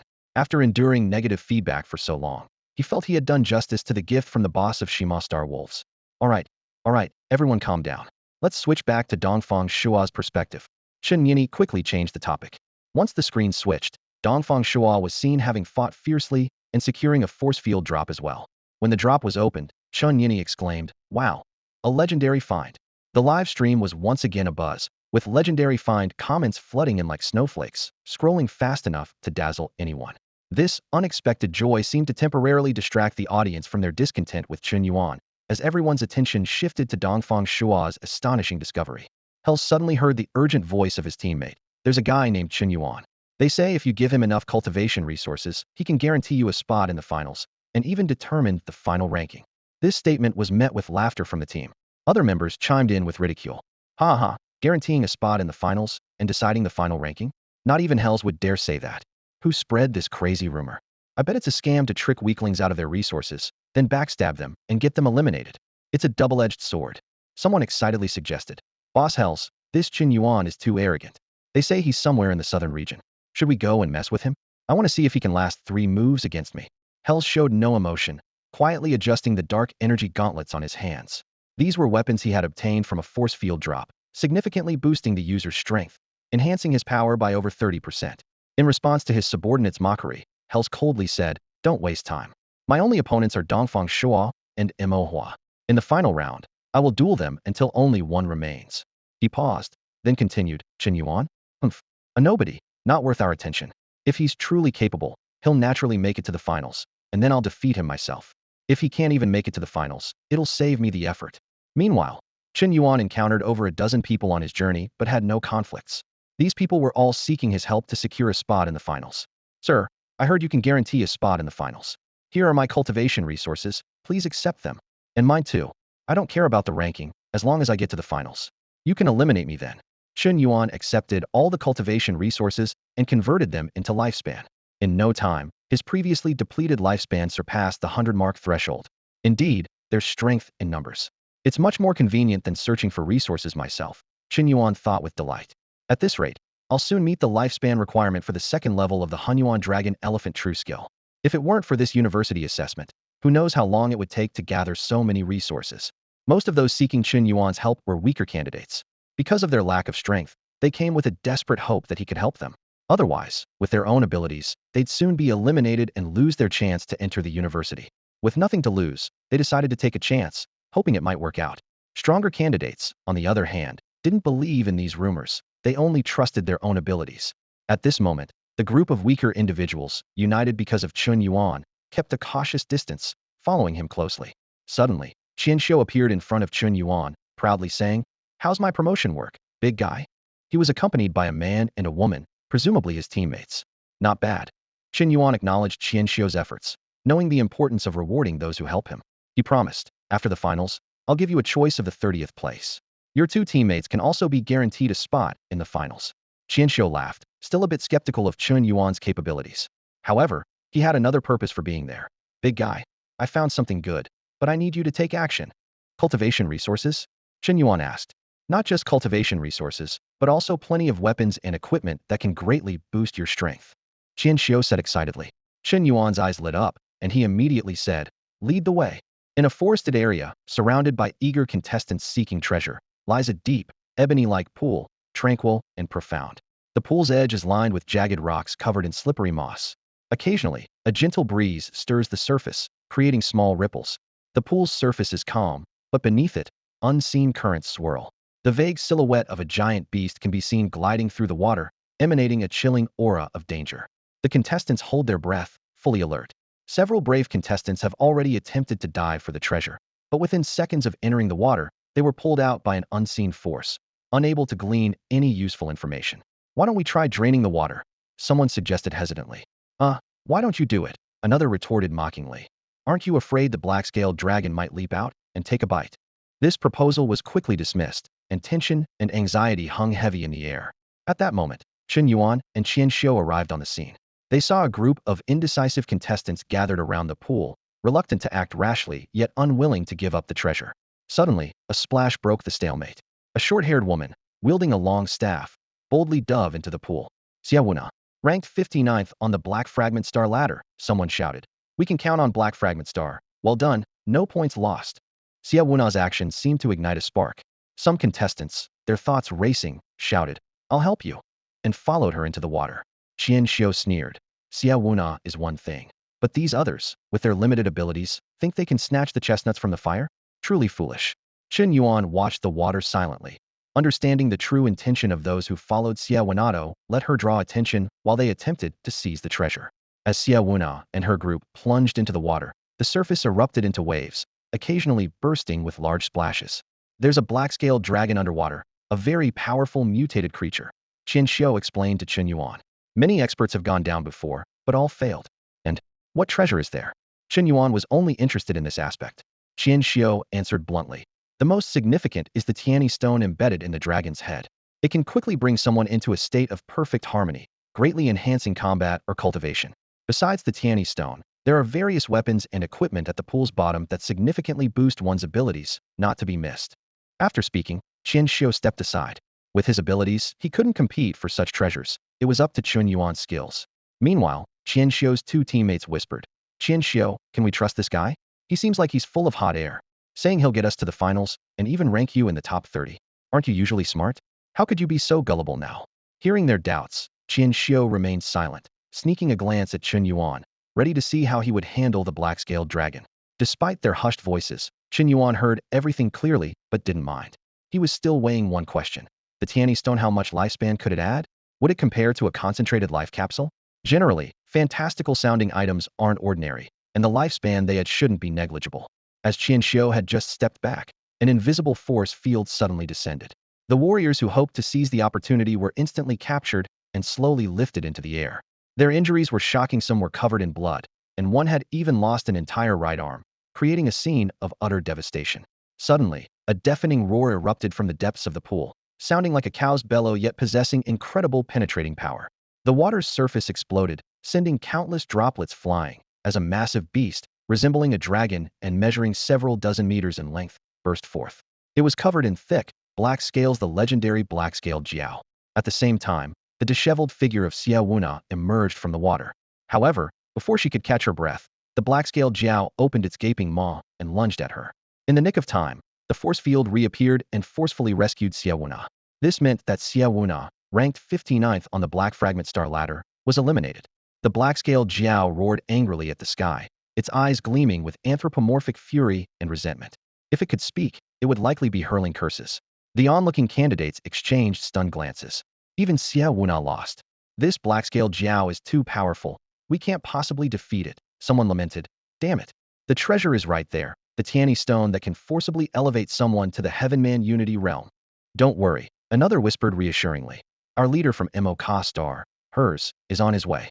The black-scaled Jiao won't be rampant for long. For the moment, everyone was at a loss, waiting for a stronger figure to arrive, secretly wondering if they could get a share of the spoils. The black-scaled Jiao roared again before slowly sinking back into the water. The onlookers could do nothing but watch, not daring to act recklessly. Then, a thunderous boom. Hundreds of white arcs of electricity suddenly flashed before the candidates' eyes, darting like silver-white snakes over the pool's surface. Chen Yuan had made his move. After careful observation, Chen Yuan acted without hesitation, unleashing his full power. The Yang Polar Lightning Blade. The Primal Dragon Elephant True Skill. At the pinnacle of the Aperture Opening Realm, this strike held nothing back. A peak Aperture Opening Realm expert. Who is this powerful figure from the top 3 of the ladder? Which planet are they from? Someone exclaimed. Before anyone could ponder further, a flash of white lightning streaked across their vision. The lightning bolt instantaneously pierced the head of the black-scaled Jiao, crashing down on the opposite side of the deep pool. A breath later, a line of blood appeared below the Jiao's head, and its massive body slowly split in two. Dark purple Jiao blood gushed out, further muddying the already green pool. The Jiao's body, tens of meters long, crashed into the water, sending up a spray of white water several meters high. Everyone stood frozen, their minds blank. Whoa, that powerful. Took down the black-scaled Jiao with just one strike. Qianxiu's teammates were utterly astonished, finally understanding Qianxiu's earlier decision. With such strength, ensuring their entry into the final round was indeed no problem. Though Qianxiu was equally shocked internally, he forcibly controlled his facial expressions. He remained impassive, as if everything was within his calculations. As the body of the black-scaled dragon crashed to the bottom of the pool, everyone seemed to wake from a dream. The ripples in the water had yet to settle, but the flames of greed were already igniting in their eyes. Here's our chance, grab it, someone shouted excitedly. There are plenty of good things at the bottom of the pool. We don't need the Tianyi stone, just some equipment. This guy won't trouble us. Go, go, another voice echoed. If we're slow, others will take everything. With so many of us, he can't possibly stop us all. Greed swept over them like a tidal wave, clouding the minds of many. One after another, they leapt into the pool, splashing water everywhere. However, some maintained their composure, their eyes instinctively turning to Chen Yuan, waiting for his reaction. Chen Yuan, what are you doing? Qianxiu couldn't sit still, her voice filled with urgency and confusion. These people are trying to steal our stuff. Chen Yuan, the observing candidates murmured the name, frowning as they searched their memories. Chen Yuan seemed oblivious, silently watching as more people jumped into the pool. Qianxiu was so anxious she stomped her feet, her eyes wide with frustration. Those diving into the depths were all much stronger than she was, and watching them felt like watching her own possessions being taken. Suddenly, someone in the crowd exclaimed, I remember now. Chen Yuan. He's the one from that rumor. If you have enough resources, he can guarantee you make it to the finals. Maybe even determine your final ranking. This guy who just killed the black-scaled dragon with a single slash is Chen Yuan. This statement struck like lightning, shocking everyone. What had been dismissed as a joke was now a terrifying reality. The black-scaled dragon that even Xia Wuna, ranked 59th on the ladder, couldn't defeat, had been beheaded by Chen Yuan in one strike. His strength was likely approaching the top 3, perhaps even the very top. At that moment, the candidates in the pool surfaced, clutching various weapons and equipment, their faces alight with undeniable joy. These items would significantly bolster their strength, giving them an edge in the upcoming finals. Chen Yuan slowly stood, his gaze sweeping over the candidates emerging from the pool.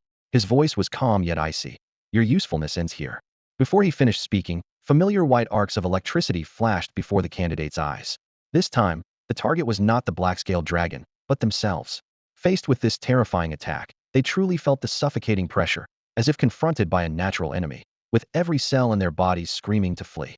Yet having dared to snatch food from the tiger's mouth, how could they leave empty-handed? Summoning their courage, someone shouted, "Everyone, attack together. If we all rush him, he might not be able to take us all down before exhausting his strength. Don't be afraid. Make your move. Together." Boom. As soon as the words were spoken, a white blade of light slashed through the air like lightning. Massive waves rose like an inverted waterfall, temporarily obscuring everyone's view. At that moment, the onlookers raised their heads, witnessing a dozen force fields crash down, instantly eliminating nearly half the candidates in the pool. Holy, that's overkill, thought Chen Yuan and the onlookers simultaneously, their shock evident. As the water cascaded back, it revealed the dozen or so remaining in the pool. Their expressions shifted from greedy excitement to stark terror. Just one strike had nearly wiped out half the people in the pool. This level of power was far beyond anything they could have imagined. The realization that they were no match for Chen Yuan's single strike shattered everyone's morale. Panic swept over them like a tidal wave, and they unanimously dropped their weapons and scattered in every direction. However, their attempts to escape were futile against the ever-persistent Chen Yuan. Chen Yuan moved like a grim reaper, every slash claiming a life. His movements were as swift as lightning and as precise as a surgeon's scalpel. In just 10 extra seconds, he had cut down all the fleeing individuals. As the force field descended, taking away the examinees one by one, Chen Yuan and the others were left numb and desensitized.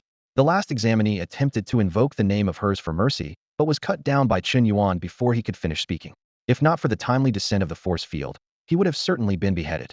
At this point, dealing with ordinary examinees was as easy as slaughtering chickens. Chen Yuan didn't even need a second strike.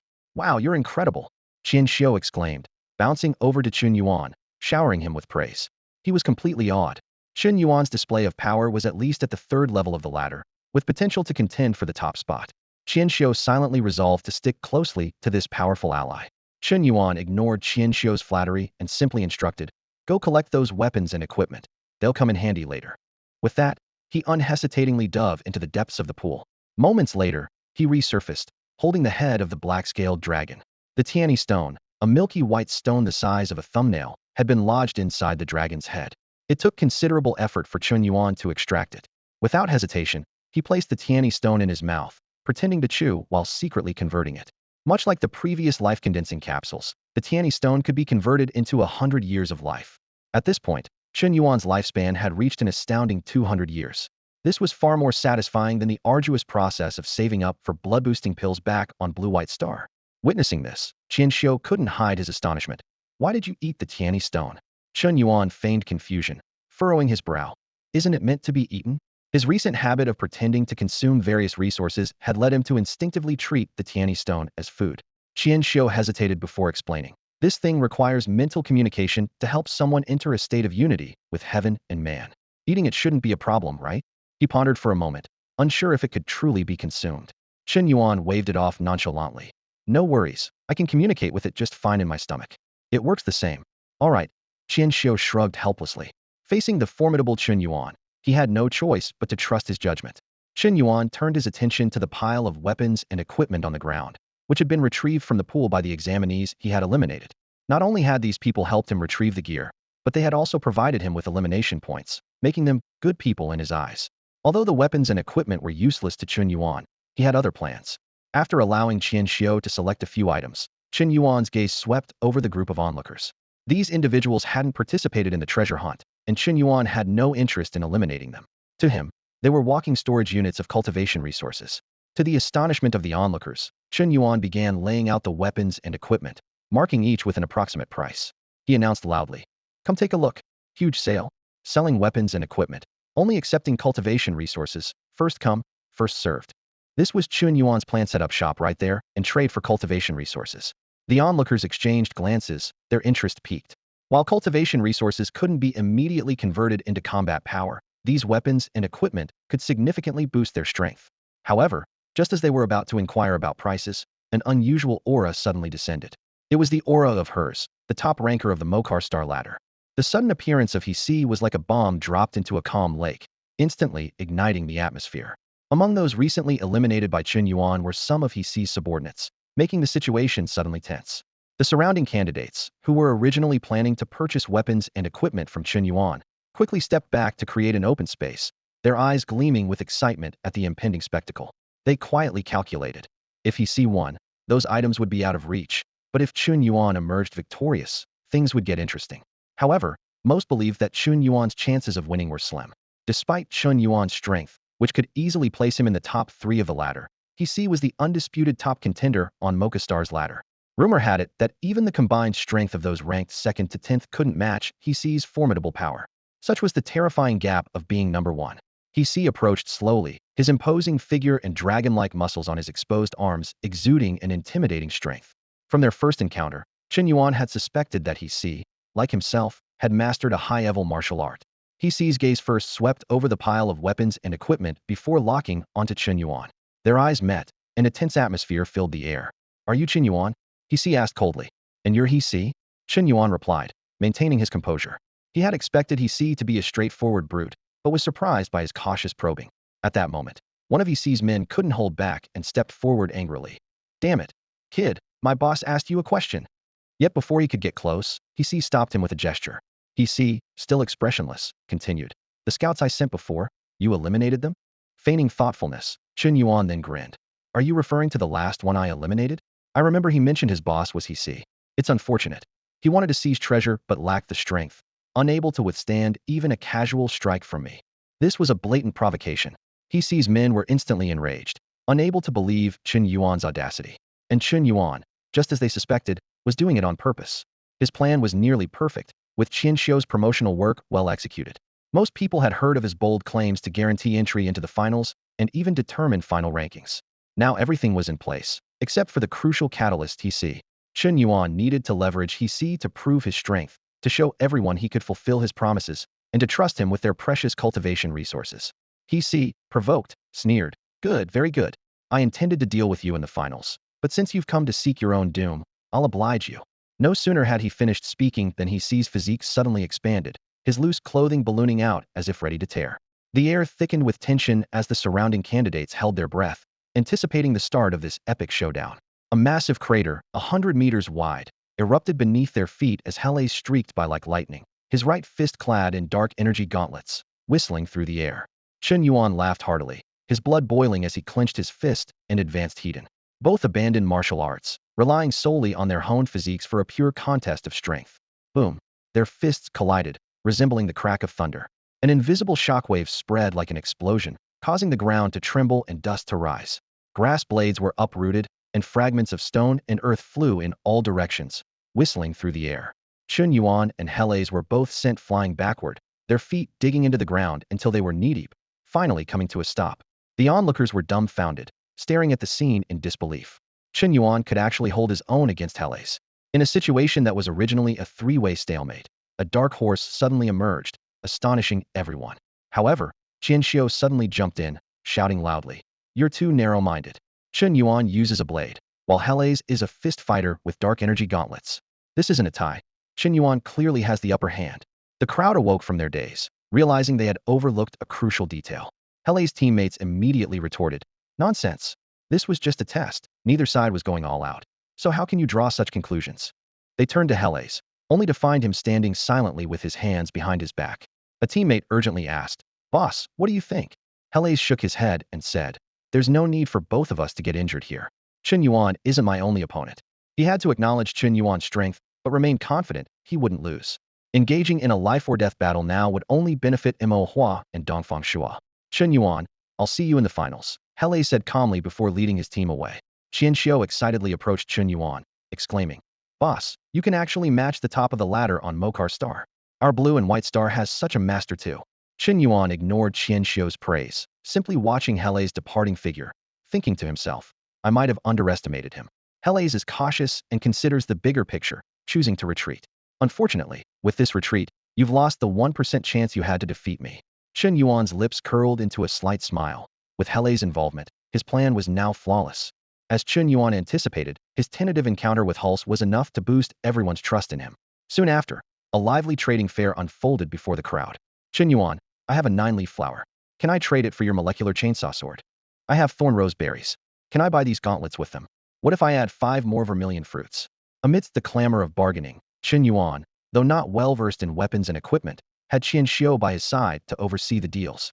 With Qian Xiu whispering price suggestions, Chen Yuan skillfully negotiated with the buyers, showcasing perfect teamwork.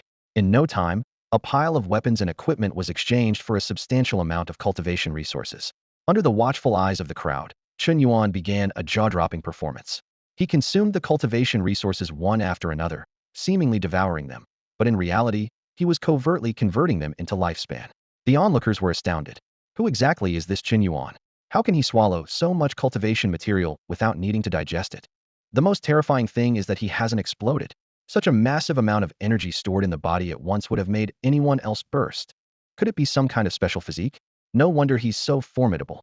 In a spacefaring era, while there are many types of special physiques, most are either useless or harmful, with only a few excelling in specific fields.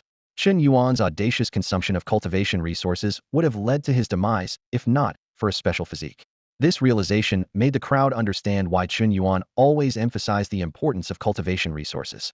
This was precisely the effect Chen Yuan wanted.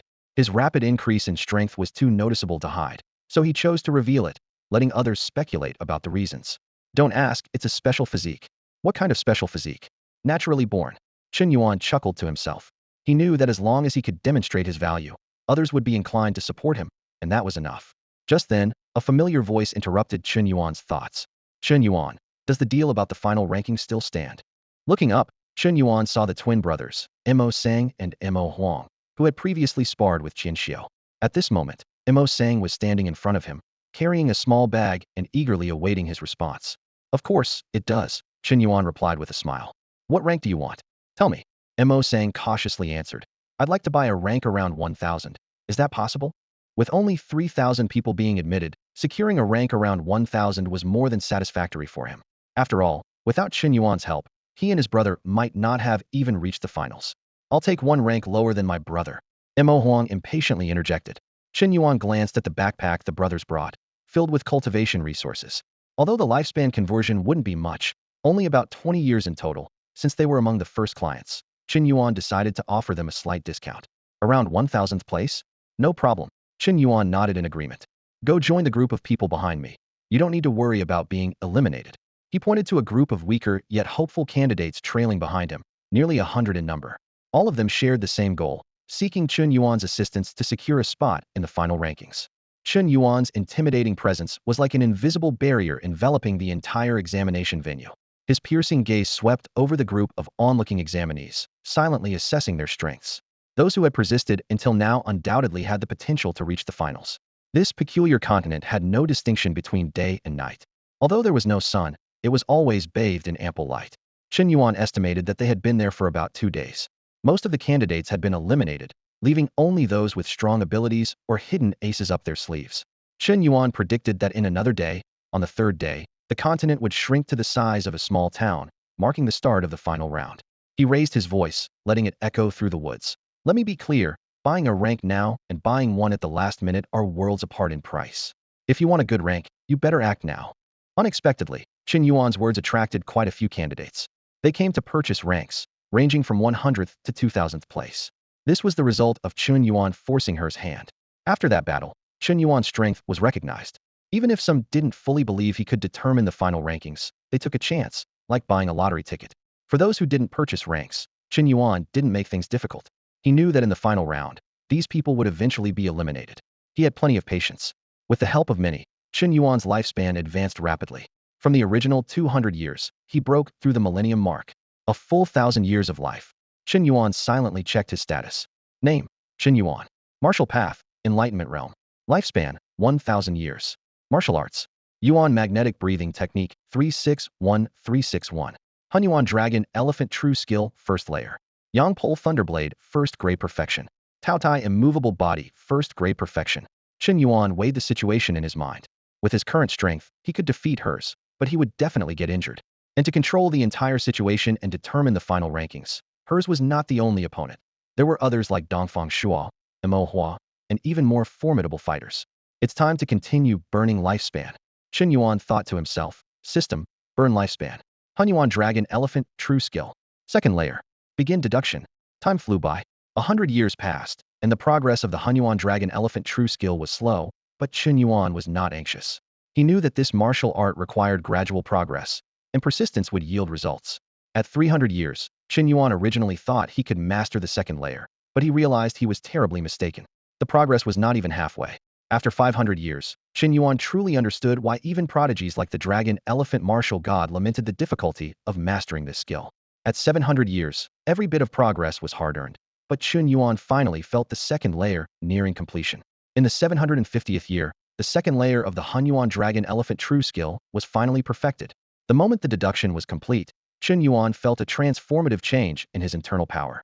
No one knew that in this brief span of time, Chen Yuan's strength had again undergone a qualitative leap. Defeating the combined might of 5 top 10 ladder experts single-handedly, Dongfang Shua has become invincible in the Western Desert. This astonishing victory not only showcased his strength, but also attracted several powerful allies to his side. His captivating charisma draws experts like a magnet, and now, 20 of the top 30 ladder experts have rallied under his banner, clearly preparing for the final showdown. Even more impressive is that Dongfang Shua has yet to use his mysterious equipment, indicating he still has reserves of power. Unveiling this trump card at a critical moment would surely catch his opponents off guard. Chen Yuan was enthusiastically narrating Dongfang Shua's perspective, his voice filled with excitement and admiration.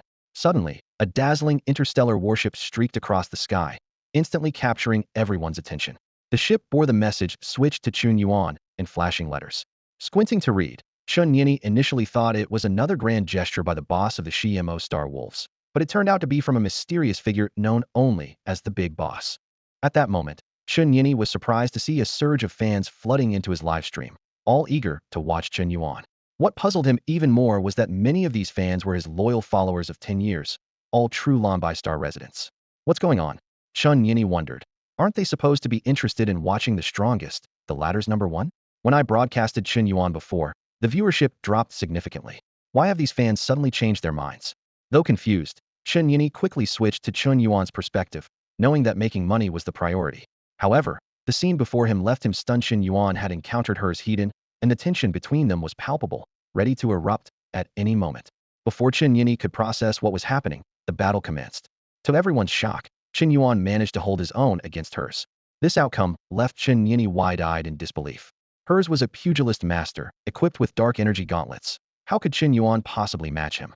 The livestream chat was flooded with enthusiastic comments supporting Chen Yuan, completely drowning out the previous demands to watch Dongfang Shua. Through these fervent remarks, Chen Yuan gradually pieced together the situation. It turned out that Chen Yuan's display of strength was enough to rival the ladder's number one. As time went on, Chen Yuan steadily advanced toward the final rounds. Surprisingly, he was followed by a large and diverse group, numbering over 100. This motley crew included people from Haijuixing, Mocha Star, and Lie Star, who, despite being traditional enemies, were now chatting and laughing together, showing no signs of the tense atmosphere typical of a university examination. Anyone unaware of the context would be baffled by this scene, unable to comprehend why these people were not at each other's throats. As Chen Yuan continued moving forward, the greenery of the southern region gradually faded away, and the temperature began to drop. A cool breeze whispered through the air. Chen Yuan keenly observed the changes in his surroundings, calculating where the final battle zone might be. He realized that the shrinking zone wasn't centered on this continent, but that its edges were collapsing at a steady pace. The Eastern Sea, Southern Region, Western Desert, and Northern Plains could all potentially become the final battleground, but various signs suggested that the Northern Plains were the most likely location for the ultimate showdown. Chen Yuan's thoughts drifted to Wang Qianjun. He recalled that during the initial pull, Wang Qianjun had landed in the neighboring Eastern Sea. By now, they should have regrouped, but with no sign of Wang Qianjun for so long, Chen Yuan had to admit that he was likely already eliminated. After all, Wang Qianjun's abilities were only average among all the candidates, and being eliminated at this critical stage near the final circle was not surprising. Despite promising the headmaster to look after Wang Qianjun during the university assessment, the reality was that they couldn't even meet up. Chen Yuan felt a bit helpless and could only silently hope that Wang Qianjun was hiding safely somewhere and hadn't been eliminated yet. As Chen Yuan progressed towards the final circle, his earlier plans began to take effect. More and more candidates actively sought out Chen Yuan, hoping to secure a spot in the final circle or to buy a higher ranking. Chen Yuan did not turn anyone away and accepted all these requests. The group following him grew rapidly from over 100 to more than 200 and was heading towards a 300-strong contingent. Chen Yuan understood well that small contributions could accumulate into something significant. Even if each person offered just one Zhu fruit, the sum was enough to extend his lifespan by several centuries.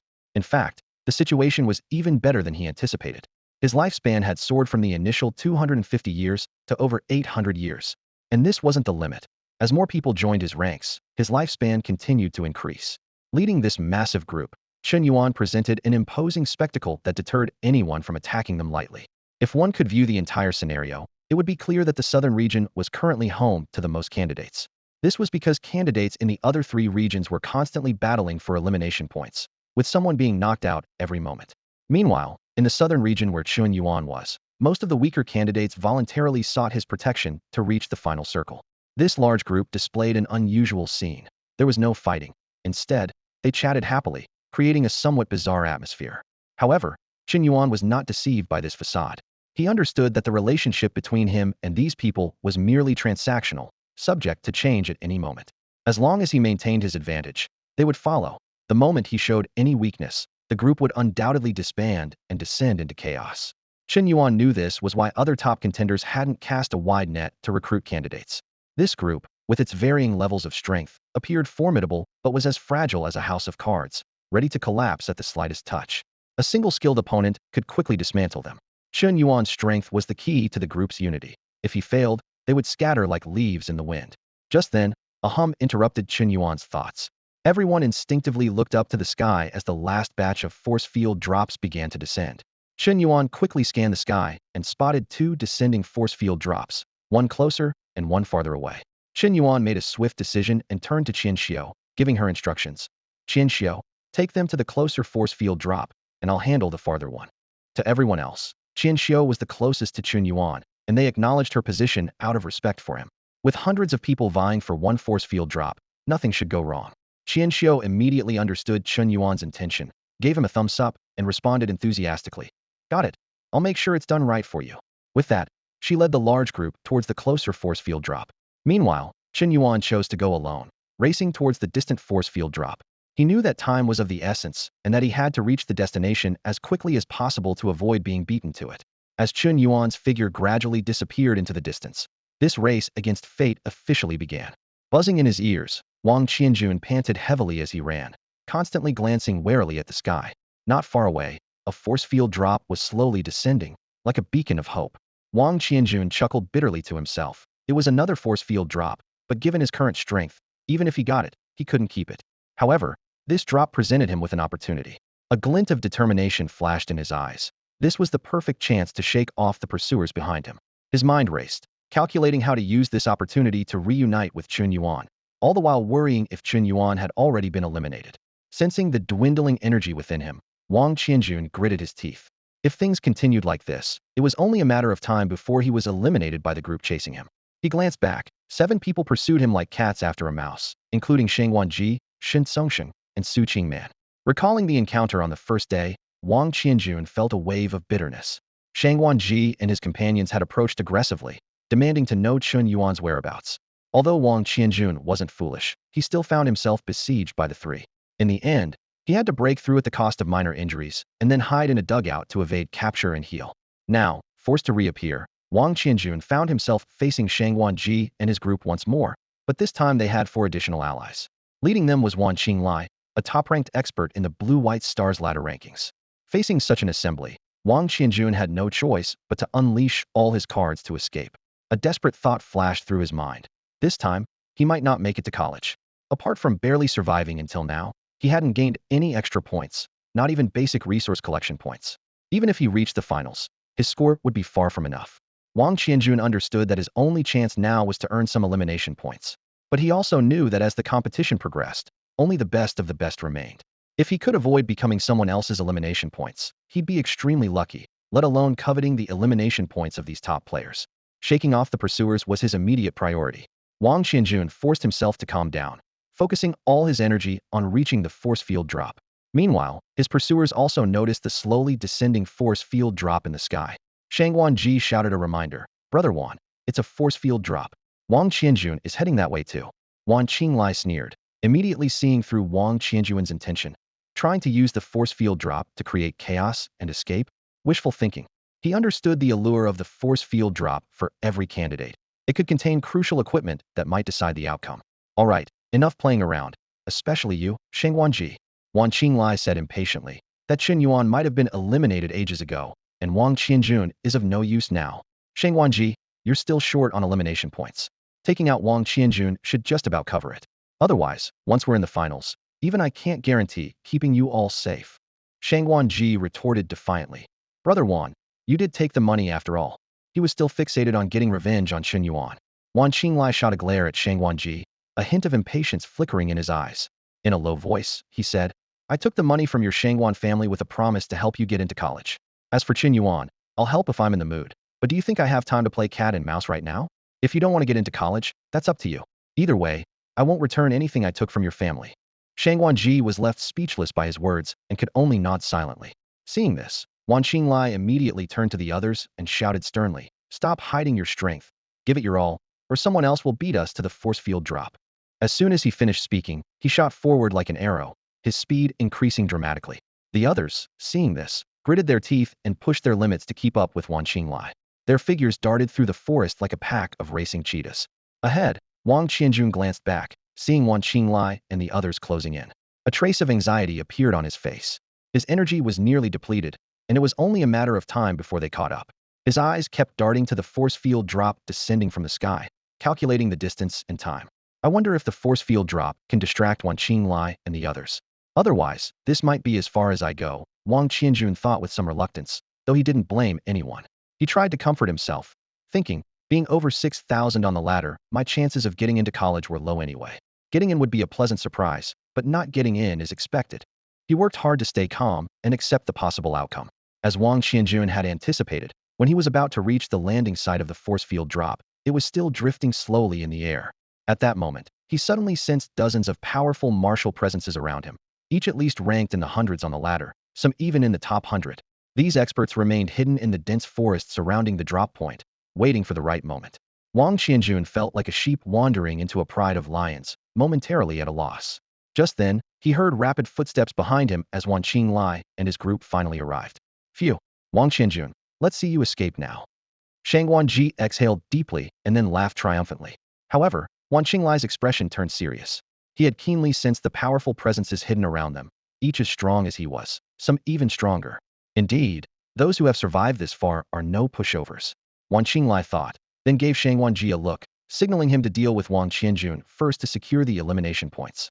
As for the force field drop, if they couldn't get it, so be it, making it to the finals was the priority. Wang Qianjun looked at the situation before him, feeling a wave of despair. It seemed this place would be his end, caught between a rock and a hard place.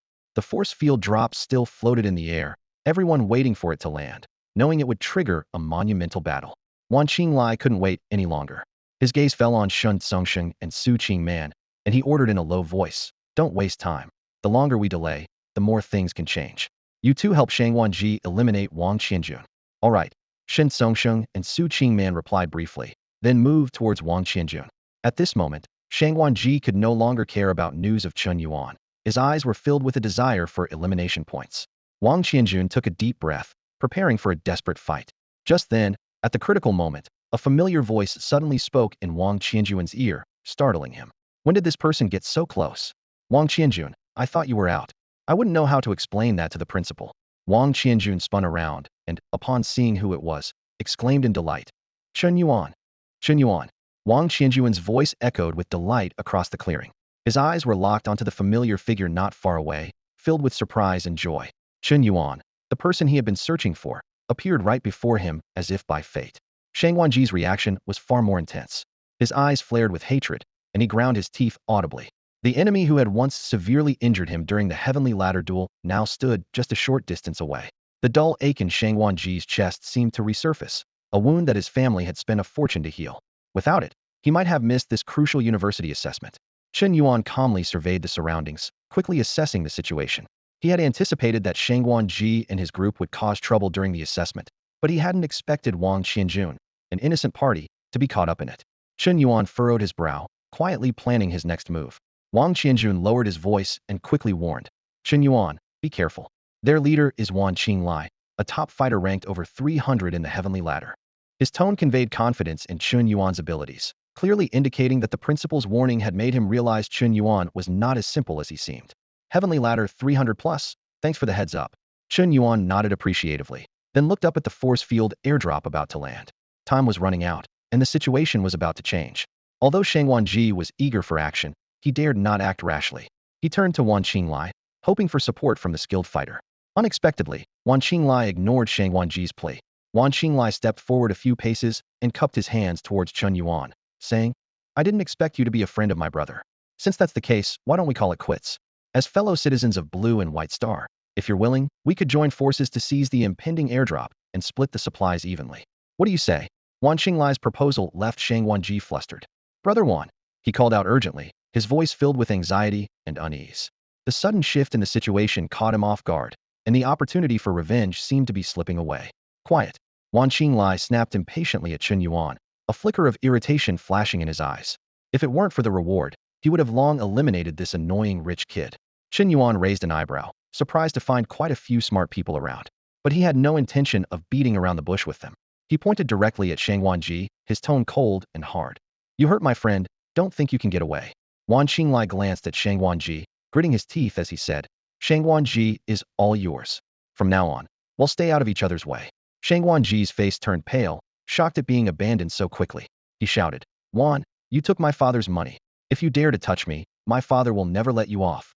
Wan Qinglai ignored him, thinking that the Shangwan family was merely a local power on the Lanbai Star, and offending them was no big deal. Given the urgent situation, he had no choice. Chen Yuan shook his head, his voice calm, yet undeniably authoritative. You seem to misunderstand. I'm not just talking about Shangwan Jishin Songsheng, and Su Qingman are involved too. As students of Shanqing No. 1 High School, they attacked our fellow student Wang Qianjun during the university assessment. I have a duty to clean up for our school. He looked Wan Qinglai straight in the eye. You have no intention of negotiating, do you? Wan Qinglai's face turned ashen. Abandoning Shang Wanji was one thing, given that Shang Wanji had first provoked Chen Yuan. But if he also abandoned Shen Songsheng and Su Qingman, it would mean offending three powerful families simultaneously, something even he couldn't afford. I never planned to negotiate with you. I was just toying with you. Chen Yuan's lips curled into a faint smile, his eyes revealing a glimmer of insight. Don't think I can't see through you. You're stalling for time, waiting for the force field drop to create chaos, aren't you? Having his intentions exposed, Wan Qinglai regained his composure instantly, as if his earlier anger had never existed. He said coldly, Chen Yuan, you realized it too late. As soon as he finished speaking, a thunderous boom echoed. Thud! The force field drop landed heavily between them, kicking up a cloud of dust. Wan Qinglai burst into laughter. Haha, the force field drop is down. The chaos that follows is beyond your control. However, several seconds passed, and the surroundings remained eerily silent. Wan Qinglai's laughter turned awkward. Ha ha ha.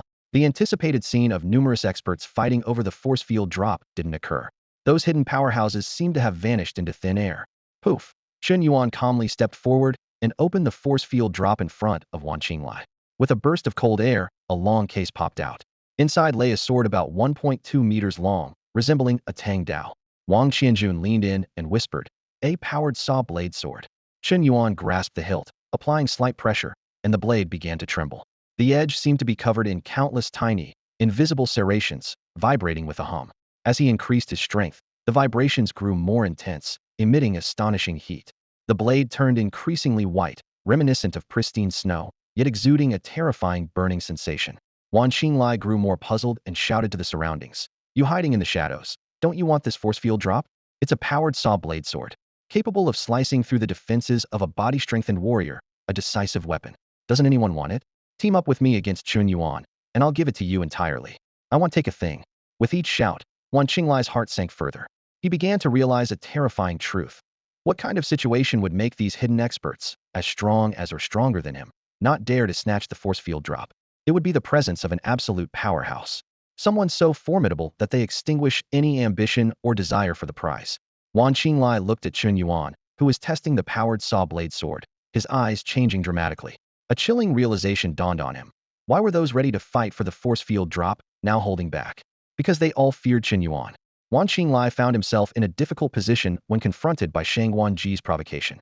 As tensions ran high, a commotion suddenly erupted in the distance. Hey, tough guy? We've found a force field drop. Boss Chen Yuan, we've got the force field drop. We didn't dare open it without you. Boss, my brother wants to know what's inside your force field drop. Qian Xiao, the blonde Carl, and the twin brother Mo Huang appeared one after another, with Qian Xiu clutching a force field drop. To the shock of Shang Wanji and his group, more and more people emerged from all directions, surrounding them completely. Shang Wanji and his group were dumbstruck by the sight. So many people? Isn't that Lie Ming, ranked over 200 in the blue-white star ladder? Even stronger than Brother Wan. Why is he calling Chen Yuan the boss?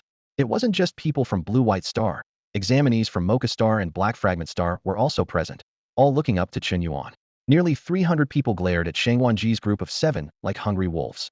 Wang Qianjun was equally bewildered, unable to believe that in just 2 days, Chen Yuan had become the leader of such a massive group. Chen Yuan chuckled softly, making a hand gesture of a cosmic finger, and said calmly, "It seems I have more people on my side." Qian Xiu was eager to fight. "Tough guy. Do you have a problem with these people? Count me and my brother in." Mo Sang, the twin brother, raised his hand. Everyone wanted to impress Chen Yuan and seize the opportunity to greatly improve their rankings. However, Chen Yuan had no intention of getting involved directly. He said casually, "Whoever gets them, gets them." Then he pointed at Shang Wanji, Shen Songsheng, and Su Qingman. "Beat these 3 and leave them." Wang Qianjun still needs a few more elimination points. Wan Qinglai felt a chill run down his spine and hurriedly pleaded, "Boss Chen Yuan, is there room for negotiation?" "No," Chen Yuan replied succinctly. In despair, Wan Qinglai's energy surged as he abandoned his teammates and quickly retreated. In the next moment, hundreds of people rushed towards Wan Qinglai, Shang Wanji, and the others. Hundreds of energy fluctuations erupted simultaneously, creating a spectacular scene. This righteous brawl lasted for nearly 3 minutes before it ended, with Wang Qianjun picking up 3 free points. Chen Yuan watched the entire scene silently, sighing inwardly.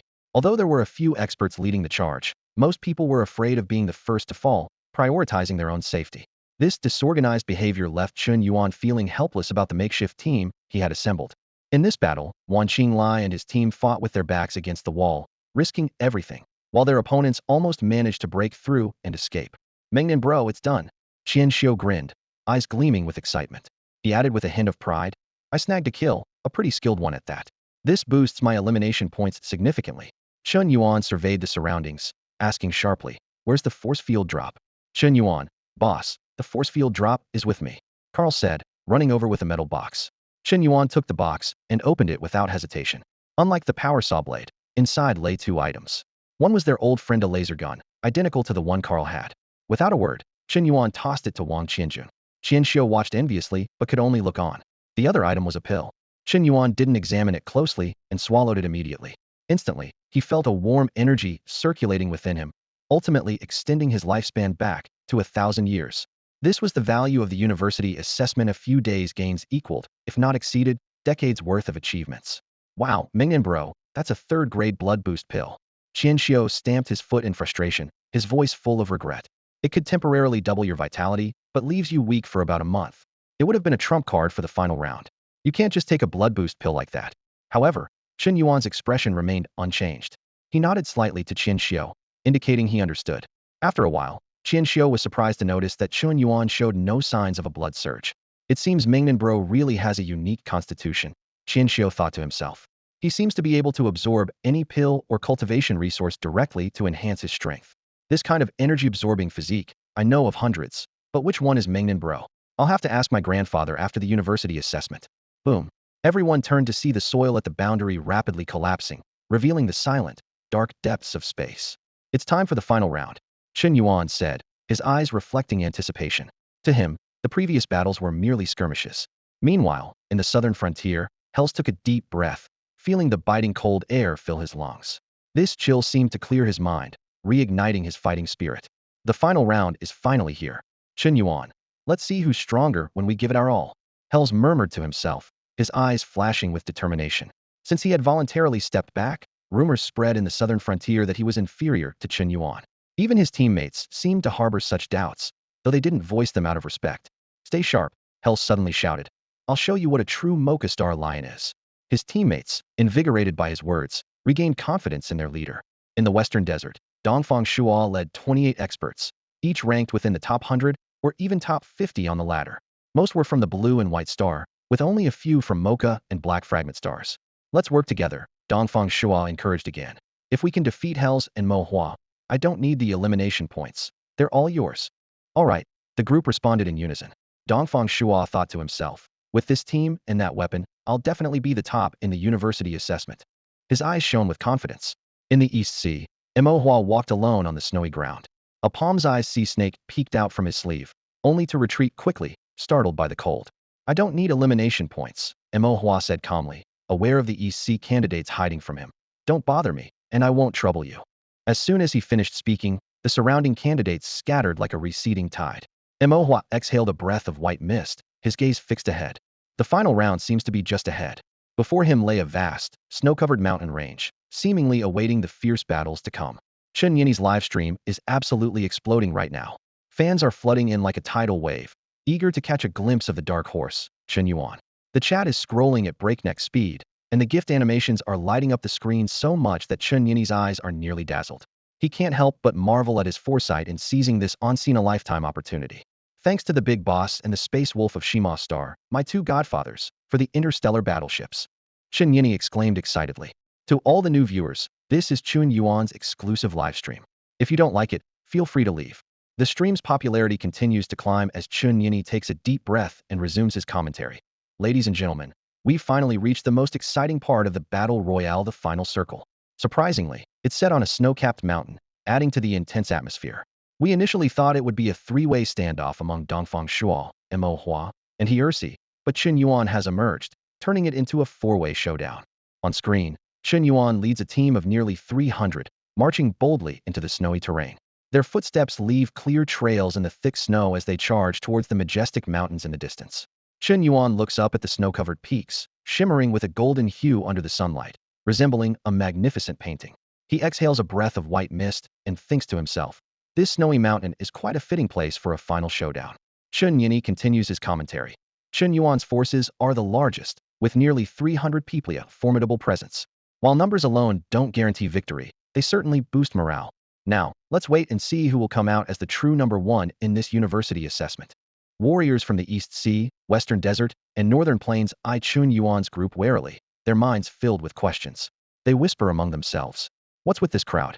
Do they really think that a bunch of weaklings can defeat us just by grouping together? Who's leading them?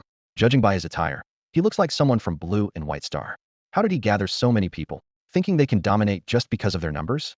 They're underestimating us. These seasoned fighters quickly notice that although there are a few strong individuals in Chen Yuan's group, the majority are weaklings, practically walking elimination points. They reminisce about the early days of the assessment when scoring eliminations was easy, but the current situation is drastically different. Just then, a voice from Chen Yuan's team speaks up. Bro, I feel like these people are about to devour us.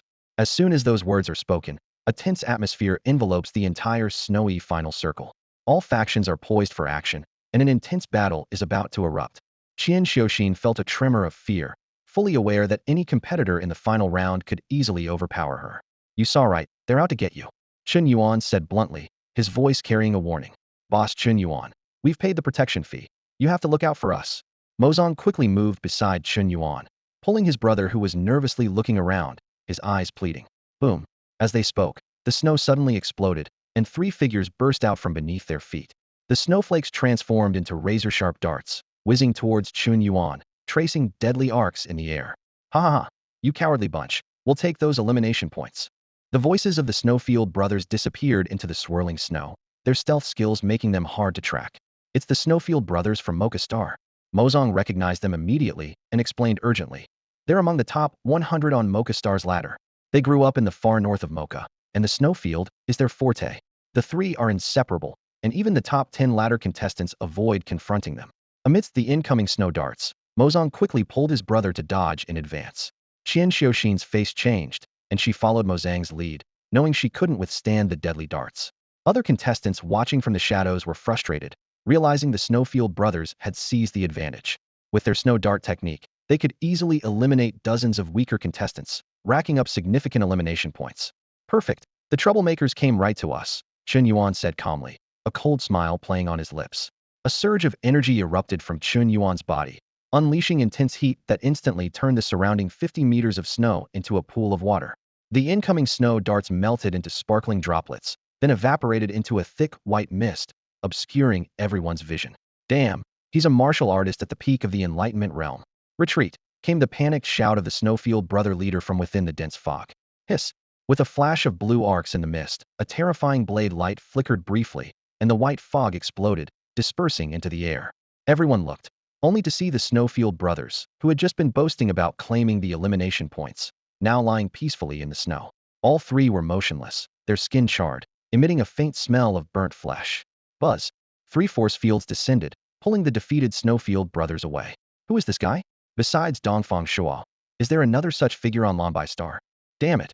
Our intel said only the top 10 on the ladder were worth watching on Lonbai Star. So who is this guy? The Snowfield brothers were defeated just like that? In their element, the Snowfield, they were taken down with a single strike. With just one strike, Chen Yuan had eliminated the renowned Snowfield brothers of Mocha Star. Such an astonishing feat made others abandon any thoughts of confrontation, opting instead to step aside, avoiding eye contact with Chen Yuan. With that, the path ahead was clear. Qian Xiu, go find those people and let them know my plan, Chen Yuan said in a deep, firm voice, his eyes gleaming with confidence. Those people he referred to were the skilled fighters who had made it to the finals through their own strength. Chen Yuan's plan was simple yet bold. Exchange cultivation resources for a higher final ranking. Upon hearing this, Qian Xiu's face immediately showed signs of unease and hesitation. He cautiously asked, Brother Ming, they won't suddenly turn on me, will they? Qian Xiu knew all too well that his entry into the finals was solely due to Chen Yuan's protection. If anyone attacked him, he would be eliminated instantly, with no chance of survival. Chen Yuan chuckled softly and patted Qian Xiu on the shoulder. What are you afraid of? Don't you want to be in the top 20? If you do this right, I guarantee your top 20 spot. And if you get eliminated, I'll avenge you anyway. Chen Yuan understood, well, that to make the horse run, you have to feed it well.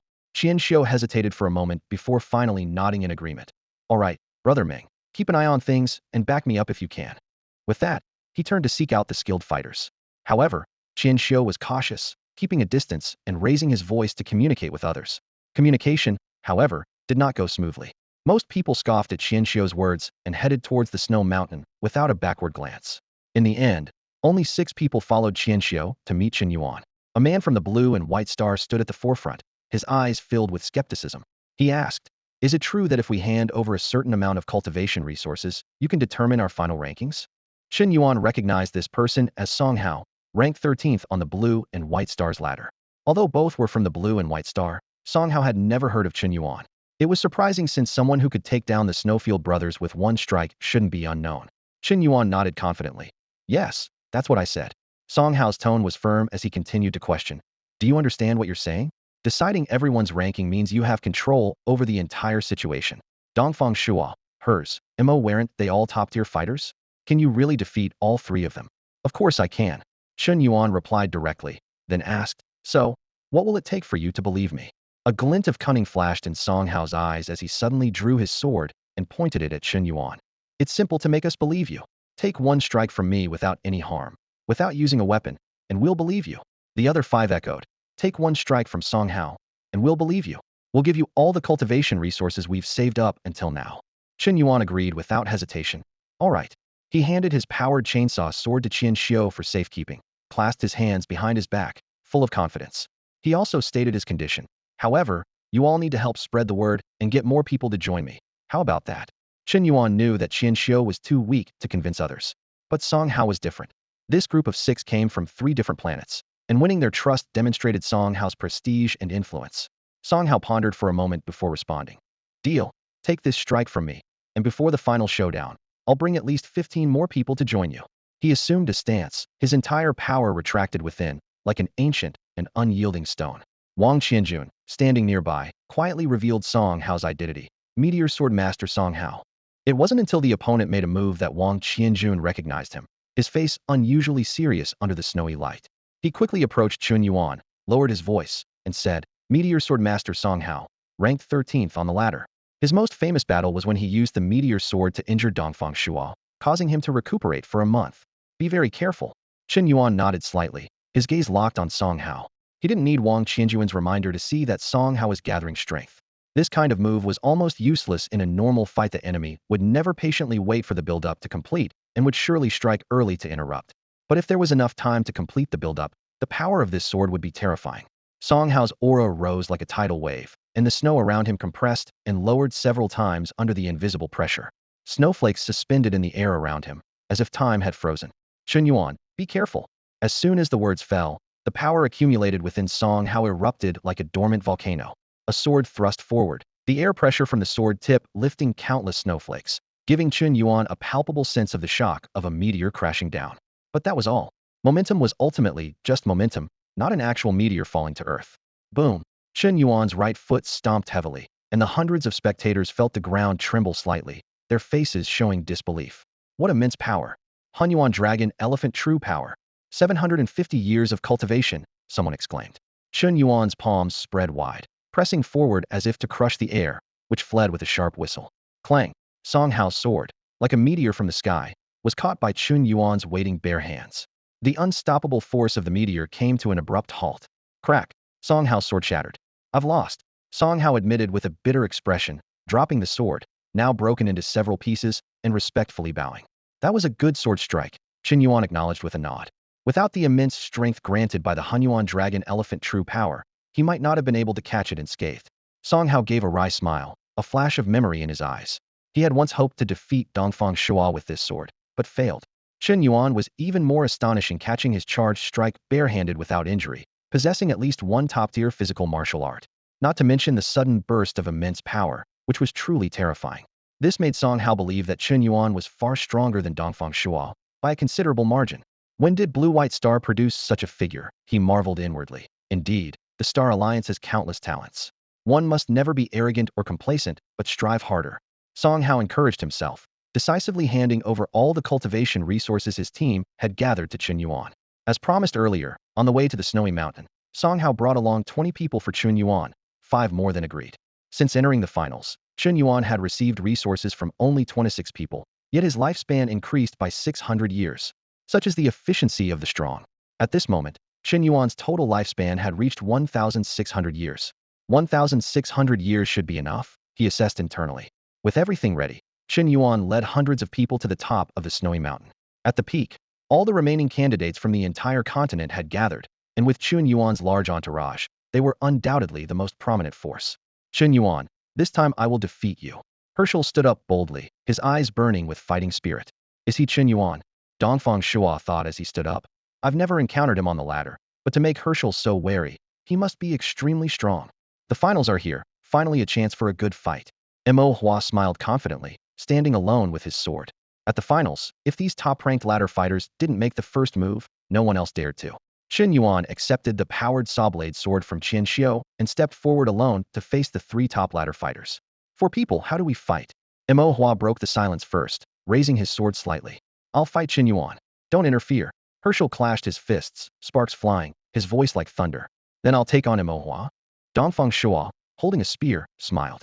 The 3 of them fixed their gaze on Chen Yuan, who pointed his powered sawblade sword at them and laughed loudly. Why make it so complicated? The 3 of you can come at me together. All 3 of you come at me. As soon as Chen Yuan spoke, the entire scene froze. Everyone doubted their ears, looking incredulously at this audacious young man. Taking on 3 opponents at once? It was pure madness. Song Hao anxiously stomped his foot, silently cursing Chen Yuan for his recklessness. He could easily win unknown, so why create unnecessary trouble? However, Chen Yuan didn't give the crowd much time to think. His body suddenly erupted with astonishing energy, all 361 acupoints fully activated, completing the minor heavenly cycle. His peak open acupoint stage power was on full display, with dense blue arcs of electricity emanating from him, instantly enveloping a 100-meter radius. Get back! Qian Xiu and Mo Sang's expressions changed drastically as they hurriedly signaled the crowd to retreat. Those students who reacted too slowly lost their combat ability upon contact with the blue arcs and were quickly removed from the scene by the force field descending from the mothership. Helisai was furious, roaring to the sky. Chen Yuan, you've completely angered me. His anger stemmed not only from the casualties among his men, but also from Chen Yuan's disdain. He had intended to challenge Chen Yuan unknown, but his opponent wanted to fight 3 at once, which was an insult. Helisai's body began to rapidly expand, quickly exceeding a height of 3.5 meters. His shirt was torn to shreds, revealing his intimidatingly muscular physique. First-grade transcendence, body refinement technique, wild wolf body refinement. Helisai roared, launching a punch at Chen Yuan's head. Dongfang Shuo and Mo Hua did not intervene. They wanted to see what this arrogant kid was capable of. Chen Yuan, however, showed no fear. Instead, he laughed heartily. Ha, bring it on. I have first-grade transcendence body refinement too. His physique also swelled in an instant, his clothes stretched tight, and his exposed skin glimmered with a faint golden light. The clash between these two powerful figures was imminent, and the surrounding air seemed to grow heavy with the impending explosion of terrifying energy. Although Chen Yuan's external transformation was not as terrifying as Hell's, his aura was equally formidable. He was utilizing a top-tier martial art technique, the immovable glutton, within his body, followed by the mountain-shaking power and the primordial dragon elephant true skill. This was Chen Yuan's first time unleashing this immense power to its fullest extent. Even with the immovable glutton, he could feel his body groaning, as if it could burst at any moment from this overwhelming force. In the eyes of Qian Xiu, Wang Qianjun, and others, Chen Yuan seemed to be struggling as he threw his left punch, moving in slow motion. But in reality, it was a flash, as quick as lightning. His fist collided with the huge beast Hell's right fist with a thunderous crash. Boom! The terrifying impact instantly scattered snowflakes into the sky, revealing the grayish-white rock layers beneath the snow mountain. Dense, web-like cracks spread and splintered under their feet, causing the mountain to tremble. Crack! With a slight cracking sound, Hell's massive body was sent flying backward, his right arm's exposed white bone piercing through the skin, with blood splattering through the air in a fine line. How is this possible? What is this power? Even the wild wolf body refinement couldn't withstand it. While flying backward, Hell's face was still etched with disbelief. His left arm plunged deep into the mountainside, carving a trench over 10 meters long before he finally managed to stop his momentum. Snap! Hell's forcibly pushed the exposed bone back into his arm, instinctively manipulating his muscles to realign it and tighten to stem the blood flow. After doing all this, he fell into self-doubt, had actually lost to Chen Yuan in a straightforward physical confrontation. How can this be? The planet Mocha is renowned across the universe for its martial arts. The wild wolf body refinement balances body defense and strength. Yet after just one punch with Chen Yuan, I'm already at a disadvantage. Unwilling to accept defeat, Hells quickly got up and roared, again. At the same time, Dongfang Shuo and Mo Hua were equally astonished. The power of Hell's punch was something they would struggle to handle without using their trump cards. Yet, even such a powerful Hells was injured by a single punch from Chen Yuan, a testament to his incredible strength. Under normal circumstances, sparring with such a master would be immensely rewarding. But this was a university assessment. Their futures were at stake. We'll help you. Dongfang Shuo and Mo Hua couldn't worry about ganging up on someone as they rushed to assist Hells. If they didn't act, once Chen Yuan defeated Hells and his momentum peaked, they would surely be defeated one by one. You are not allowed to interfere. Let me have a fair fight with Chen Yuan. Hells was utterly enraged. His usual calmness vanished without a trace. The pride of Mocha people in their martial arts would not allow him to lose to Chen Yuan in hand-to-hand combat. Dongfang Shuo and Mo Hua remained silent. Chen Yuan's strength and the seriousness of the university assessment left them no room for carelessness. I told you, you should all attack together. Chen Yuan laughed aloud, showing no fear facing the three of them. Buzz, buzz. The power saw blade emitted a deep roar, radiating intense heat, instantly melting and evaporating the snowflakes drifting nearby. The blade vibrated so excessively that it even refracted a faint rainbow light. This power saw blade, capable of increasing its vibration frequency based on the user's strength, had surpassed its safe operational limits in the hands of Chen Yuan, who wielded the power of the primordial dragon elephant true skill. As the weapon's lifespan rapidly diminished, the power saw blade achieved unparalleled extreme performance. Facing the three attackers, Chen Yuan advanced instead of retreating. His left hand met Hells with a punch, while his right hand wielded the blade to fend off the combined attack of Dongfang Shuo and Mo Hua. With the immense power boost, the highly refined physique from martial arts, and the blade sharp enough to easily cut through a martial artist's flesh, each punch and slash from Chen Yuan was terrifyingly powerful. For a moment, he single-handedly suppressed all three of them. This scene left the observing candidates utterly stunned. The top contenders from three planets were being overpowered by Chen Yuan, who had previously been unknown.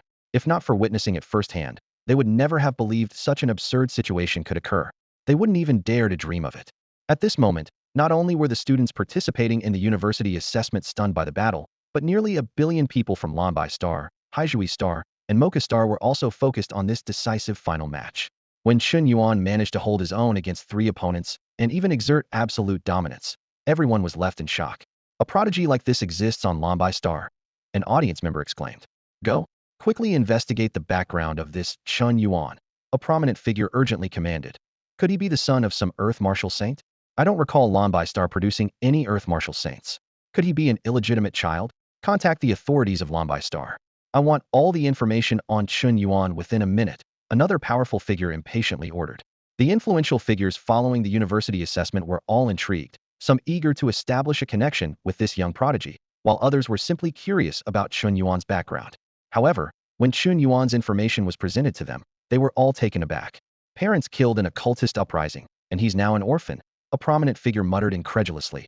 How is that possible?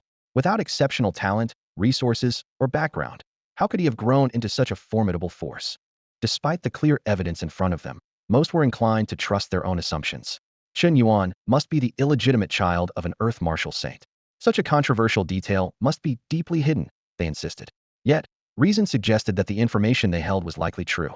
At this moment, Chen Yuan, an orphan, was single-handedly overpowering three top-tier opponents with prestigious backgrounds and exceptional talent. Meanwhile, in Hebei community, Yang Rui and his father the big boss were sitting on the sofa watching the live broadcast. When Chen Yuan took on three opponents and dominated the top-tier contenders, Yang Rui sensed something was amiss. He turned to his father and asked, somewhat unsure, "Dad, my teacher is so strong. Do you think I can get into the university where he teaches?" The typically decisive big boss hesitated. With Chen Yuan making such a remarkable impression, he was sure to be accepted into the top 3 universities. Even with confidence in his son, he couldn't believe Yang Rui would actually get into those universities. "Keep training hard. There's hope," the big boss replied ambiguously. Yang Rui nodded in a daze. Seeing that he had successfully diverted the question, the big boss breathed a sigh of relief. His gaze returned to the live broadcast of Chen Yuan, contemplating the future of this young genius. "A Onion 3 match. I knew I wasn't wrong about you. You truly are fearless. But you definitely have the credentials to back it up." Chen Yin's live stream saw an explosive surge in viewers, with luxurious gift effects flashing across the screen non-stop. Fans flocked in, all eager to witness Chen Yuan's prowess. Despite having said it countless times, Chen Yini couldn't help but exclaim, "Chen Yuan is awesome."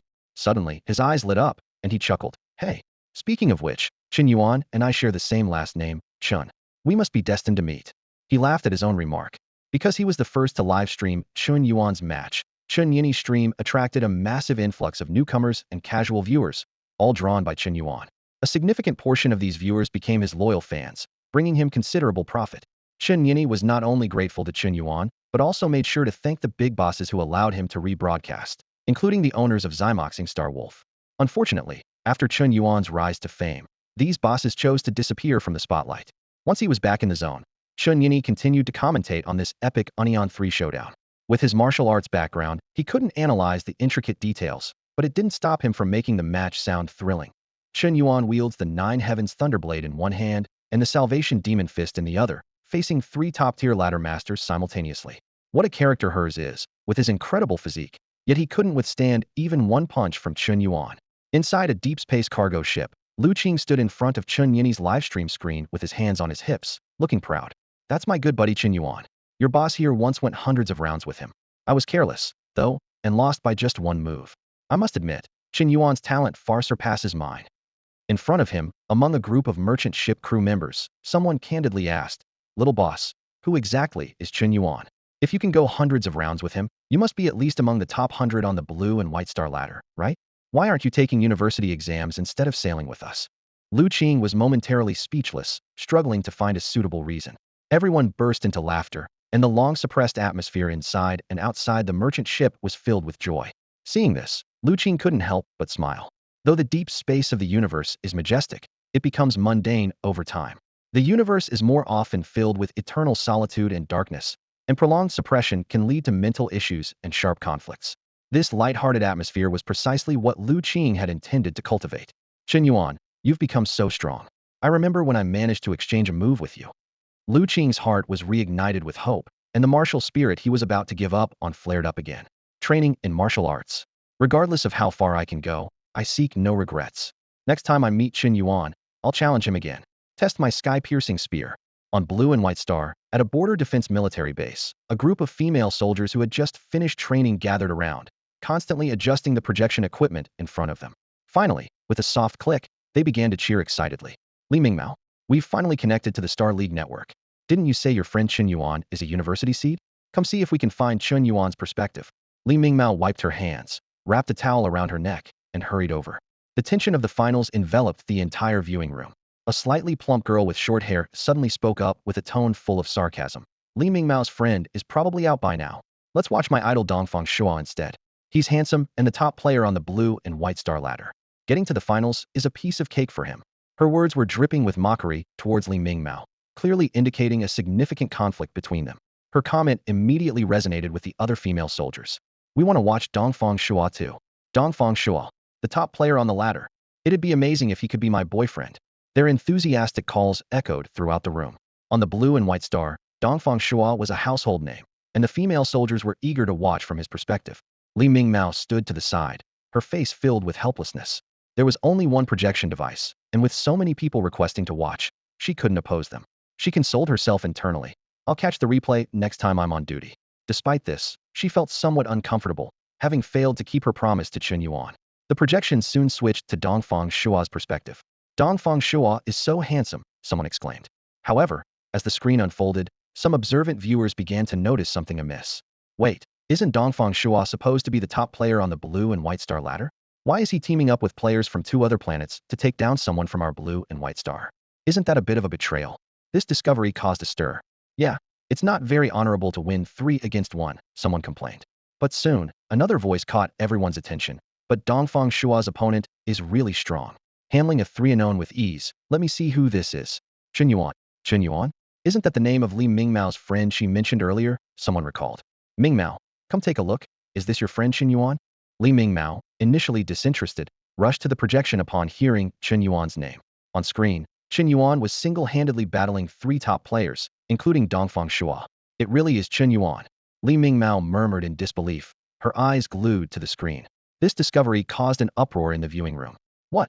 It's really Chen Yuan, the one Mingmao mentioned, and his opponents include Dongfang Shua and the top players from 2 other planets. Does this mean Mingmao's friend is even better than Dongfang Shua? Suddenly, everyone gathered around Lie Mingmao, bombarding her with questions about Chen Yuan. Some wanted his contact number, others were interested in matchmaking, and some even asked for an autograph, creating a chaotic scene. Overwhelmed, Lie Mingmao responded vaguely, then focused intently on the live university assessment. Watching the composed and skillful Chen Yuan on screen, Lie Mingmao was deeply shaken. Chen Yuan has become so strong. Boom. Hears felt a surge of overwhelming power shoot through his arm, sending him flying several meters like a kite with a broken string. He stared at Chen Yuan in disbelief, utterly shocked. How could this kid's strength be so immense? It was even more formidable than that of a seasoned body-refining expert.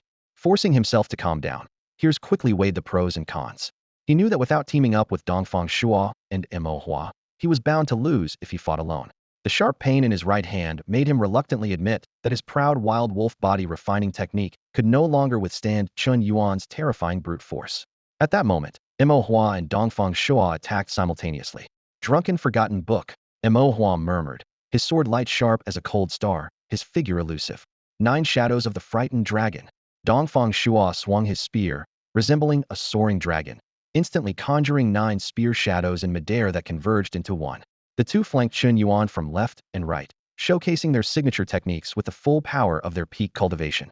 The cold currents stirred up by the trio's clash swirled in the air like countless sharp blades, stinging the faces of Qian Xiu and others watching from afar.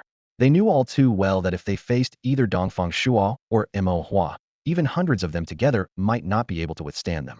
Just after repelling Hears, Chen Yuan found himself besieged by a sword and a spear. He sneered disdainfully. Is this all the top of the ladder can do?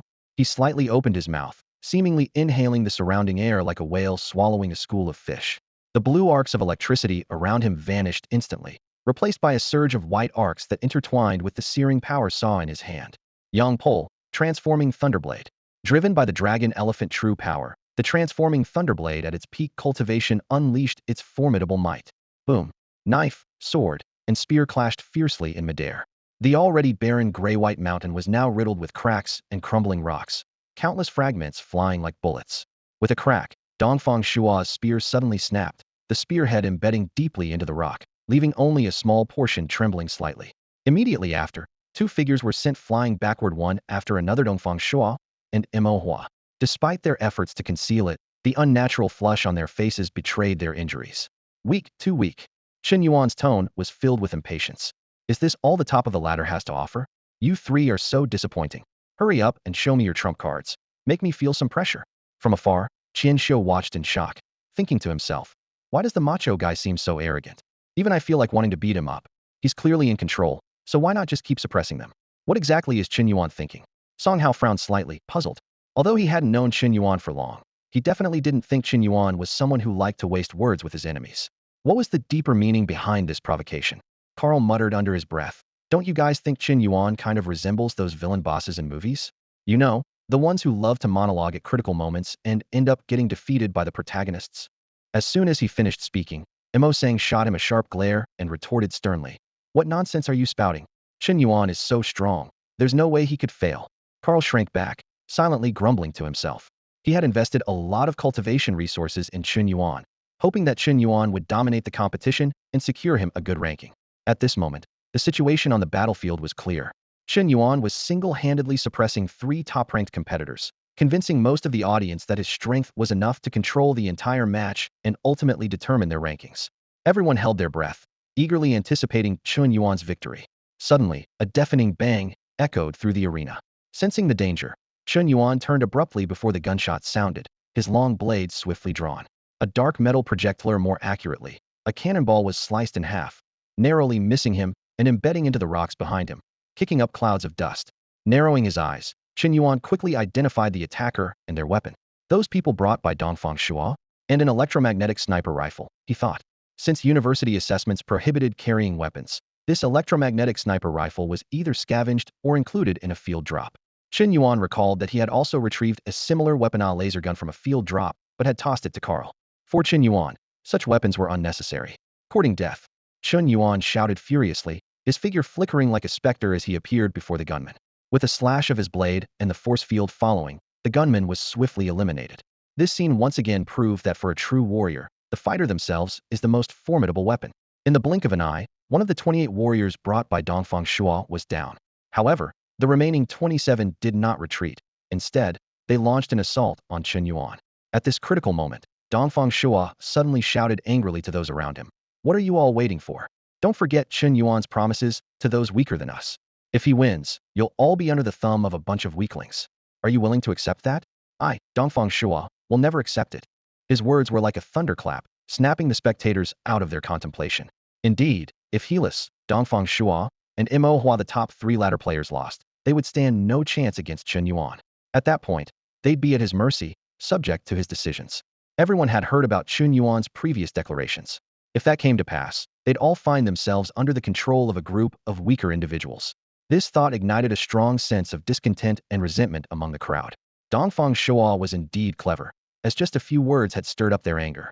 However, despite Dongfang Shua's success in inciting the crowd, no one dared to make a move. After all, Chen Yuan could eliminate them without even lifting his blade. Some secretly calculated. If Chen Yuan wins, we could hand over cultivation resources to him and buy our ranking, couldn't we? After all, the 3 ladder leaders had also helped many weaker players reach the finals. Chen Yuan was just helping more people, and it wasn't that big of a deal.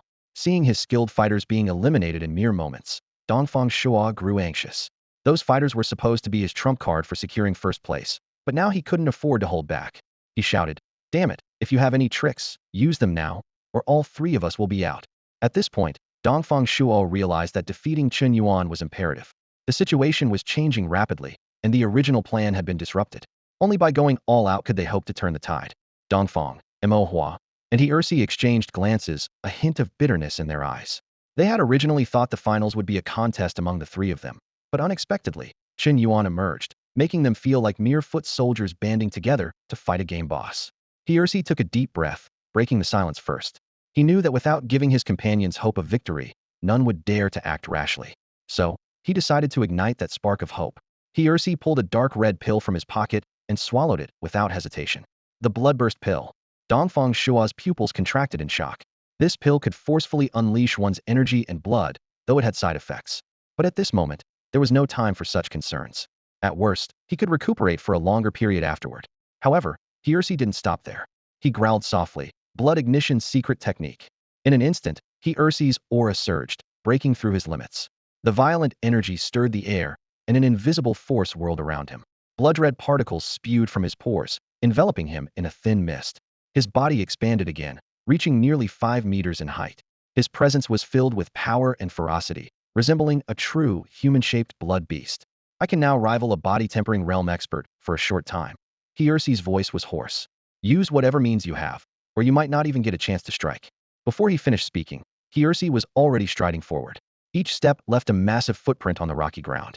Even Chen Yuan, who had been dominant, couldn't help but take notice. He-Ursi's current presence was truly astonishing. Chen Yuan, come on. He-Ursi roared. Let me see where your limits lie. His fist, as large as a cooking pot, cut through the air with a sharp whistle, aiming fiercely at Chen Yuan's head. Chen Yuan dared not be careless. White arcs crackling around him as he swung his long blade with full force.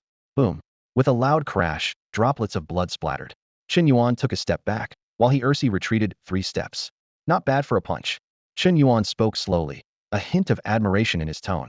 He-Ursi looked down at his hands, the supposedly indestructible dark energy gauntlets now bearing a gash, exposing flesh and even glimpses of bone. Yet, He-Ursi felt no fear. Instead, he laughed heartily.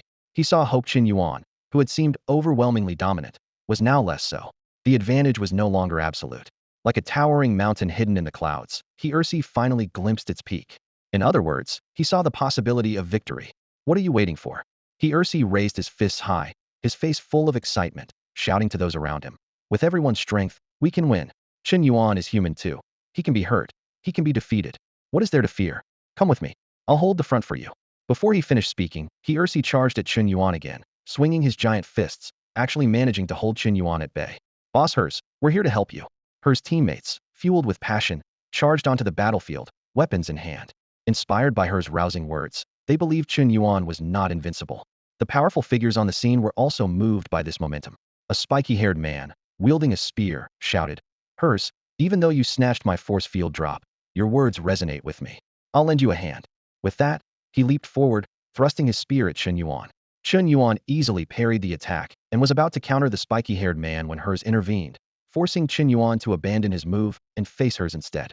Although Chen Yuan had the upper hand, Hers' presence prevented him from easily dealing with the other opponents.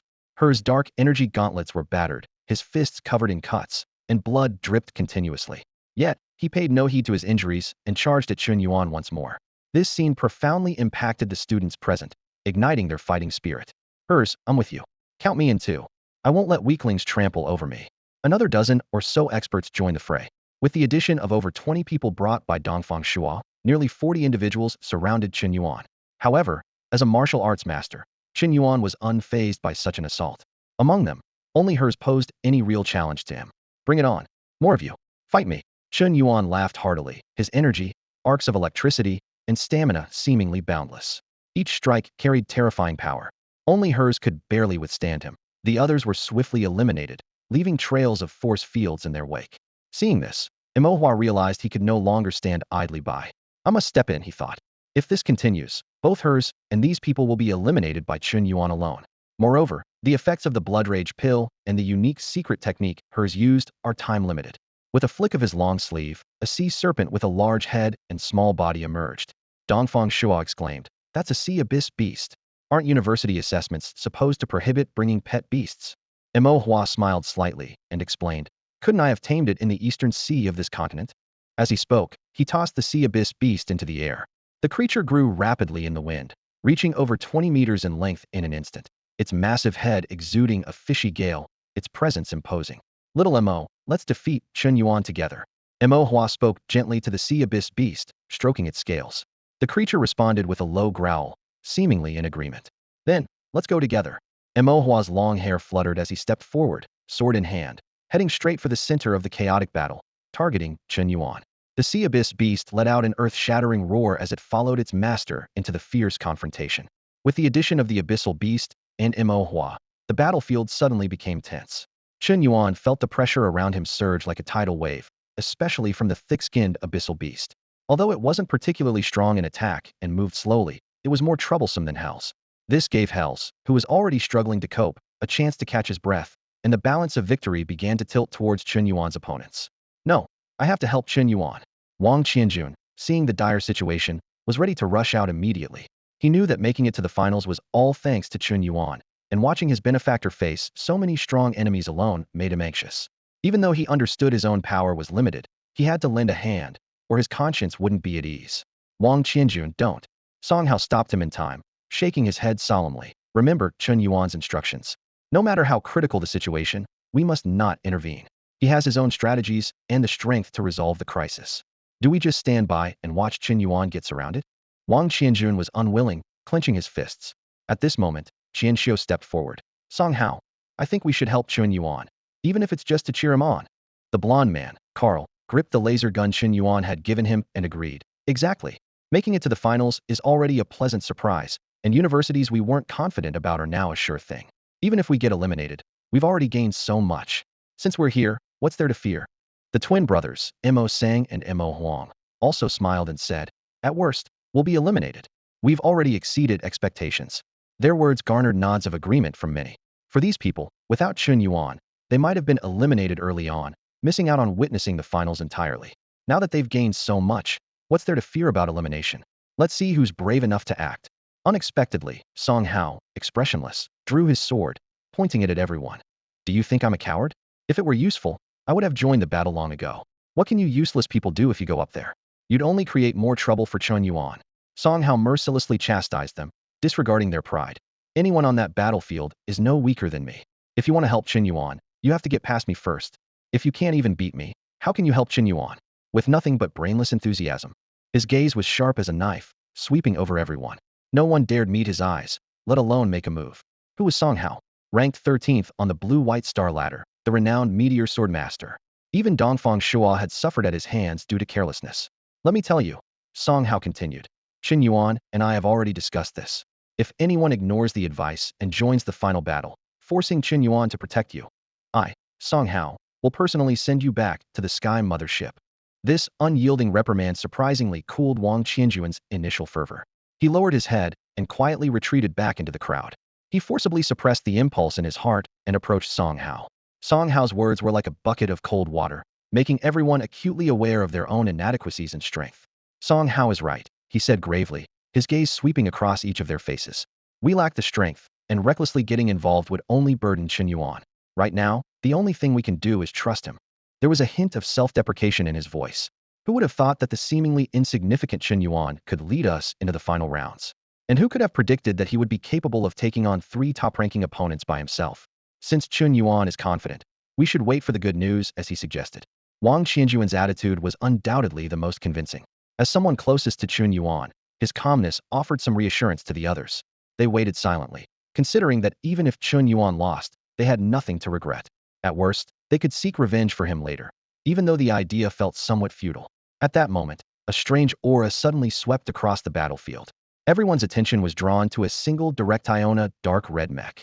The mech's appearance hit them like a sledgehammer, shattering their understanding. In this land, during this university assessment, a mech had appeared. The history of mechs resurfaced in their minds. Initially, the Star Federation didn't have warriors or mechs. They relied on massive fleets of space battleships, adhering to the philosophy that caliber is truth. This strategy was invincible until they encountered their first star beast, the Blazing Sun Phoenix. That was a fierce battle. The Blazing Sun Phoenix fed on stars, its wings like clouds hanging from the sky, and its energy surpassed even the mightiest star destroyers. The Federation's proud weapons were useless against it. They suffered heavy losses and fled in disgrace, unable to inflict any harm on the Phoenix. This defeat made the Federation realize the terrifying power of individual creatures, leading to the creation of warriors and mechs. Only a warrior's strong physique could withstand the immense pressure of operating a mech, and with the right mech, even a novice warrior could rival the strongest at the peak of their realm. The dark red mech before them belonged to Dongfang Shua. It emanated a strong mechanical presence, its joints glinting with a cold metallic sheen. 8 small floating cannons hovered around the mech, their barrels glowing with a faint blue light, clearly charged and ready. What the heck? A mech in a battle royale mode. The person who designed this university assessment must be insane. Someone couldn't help but exclaim. Everyone realized that the situation had spiraled out of control. With the mech, Dongfang Shua's power, speed, and defense would be terrifyingly enhanced, bridging the gap between the realms. Chen Yuan was already at a disadvantage, and now with this unexpected variable, the outcome seemed decided. A thought emerged in everyone's mind. Chen Yuan is doomed to lose. Huh, mecha? Chen Yuan swung his polarized thunderblade, sending 3 skilled opponents crashing to the ground amidst flashes of electricity. Just as he was about to continue his assault, an unusual presence caught his attention. Turning his head, he saw Dongfang Shua already clad in a dark red mecha, surrounded by 8 floating cannons emitting a deep blue glow. This sudden transformation made Chen Yuan's pupils contract, and a sense of caution arose within him. Chen Yuan, you've lost.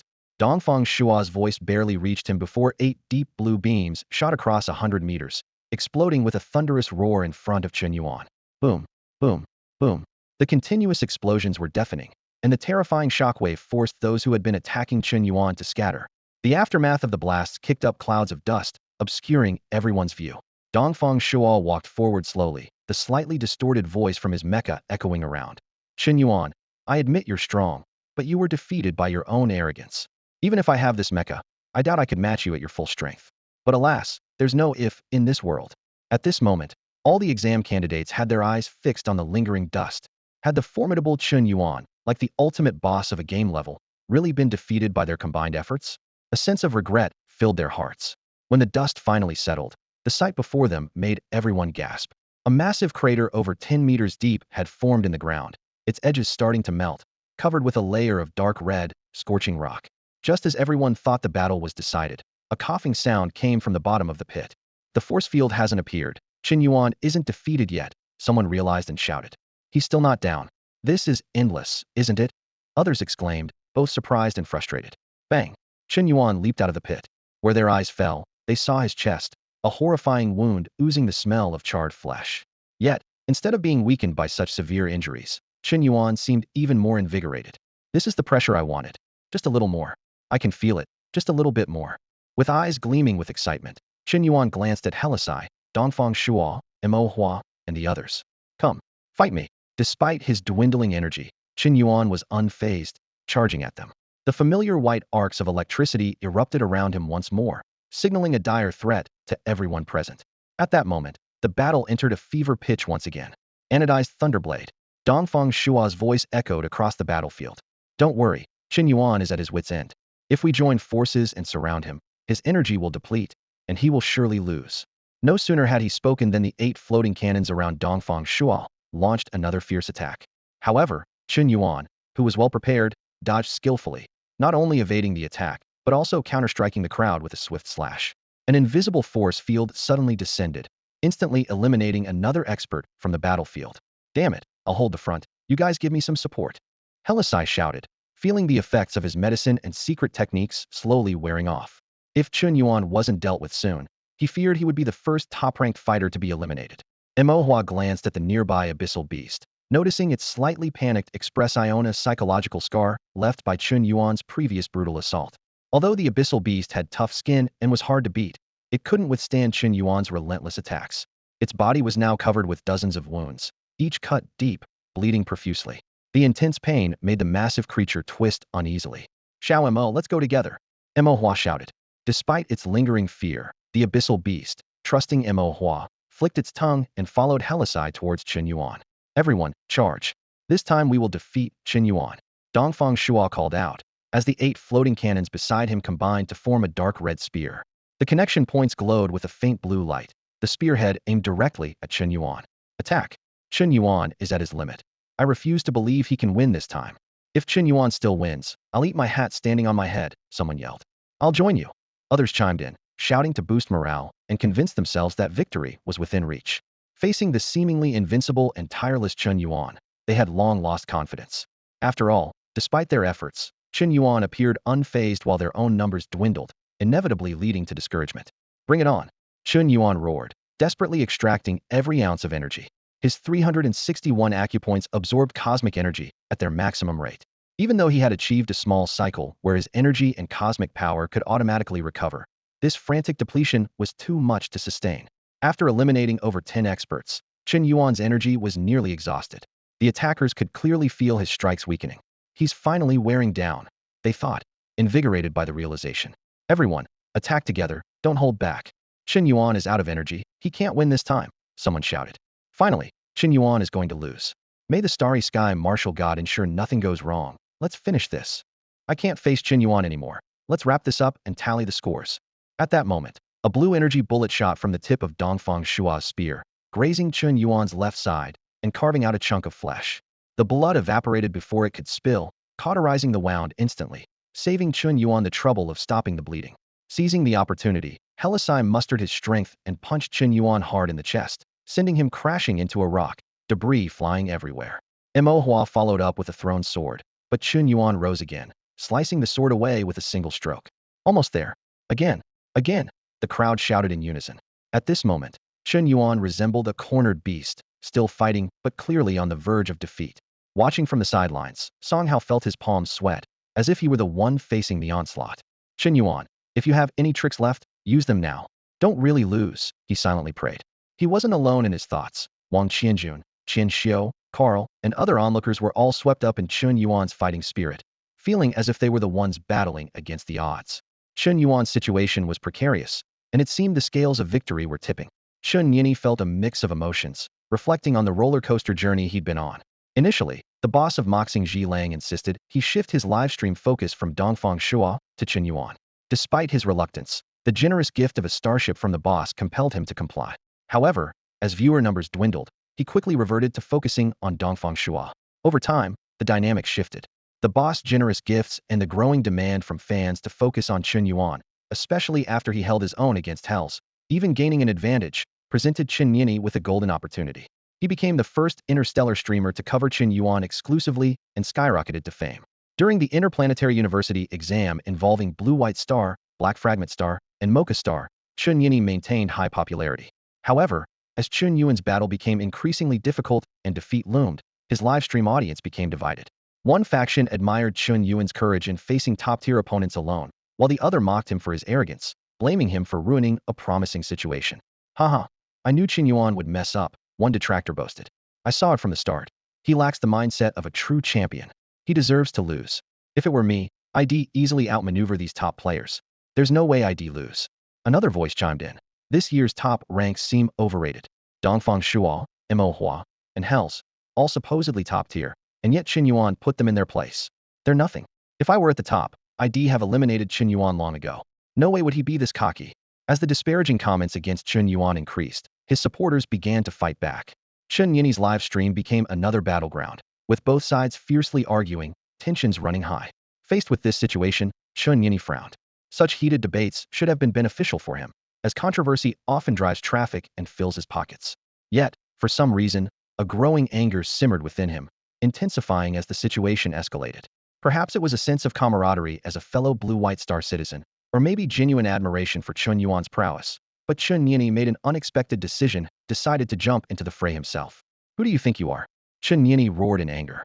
Chen Yuan is taking on 3 top players by himself. And you? Have you ever stepped into a virtual combat pod? Participated in ranked matches? Made it to the top million?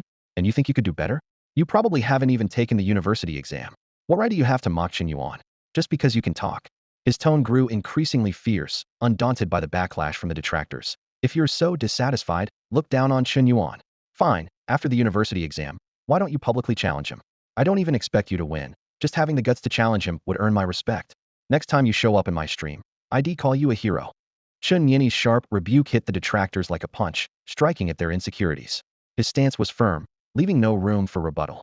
It seemed that no one expected him to take a stand so quickly, causing a brief pause in the barrage of comments in the livestream chat.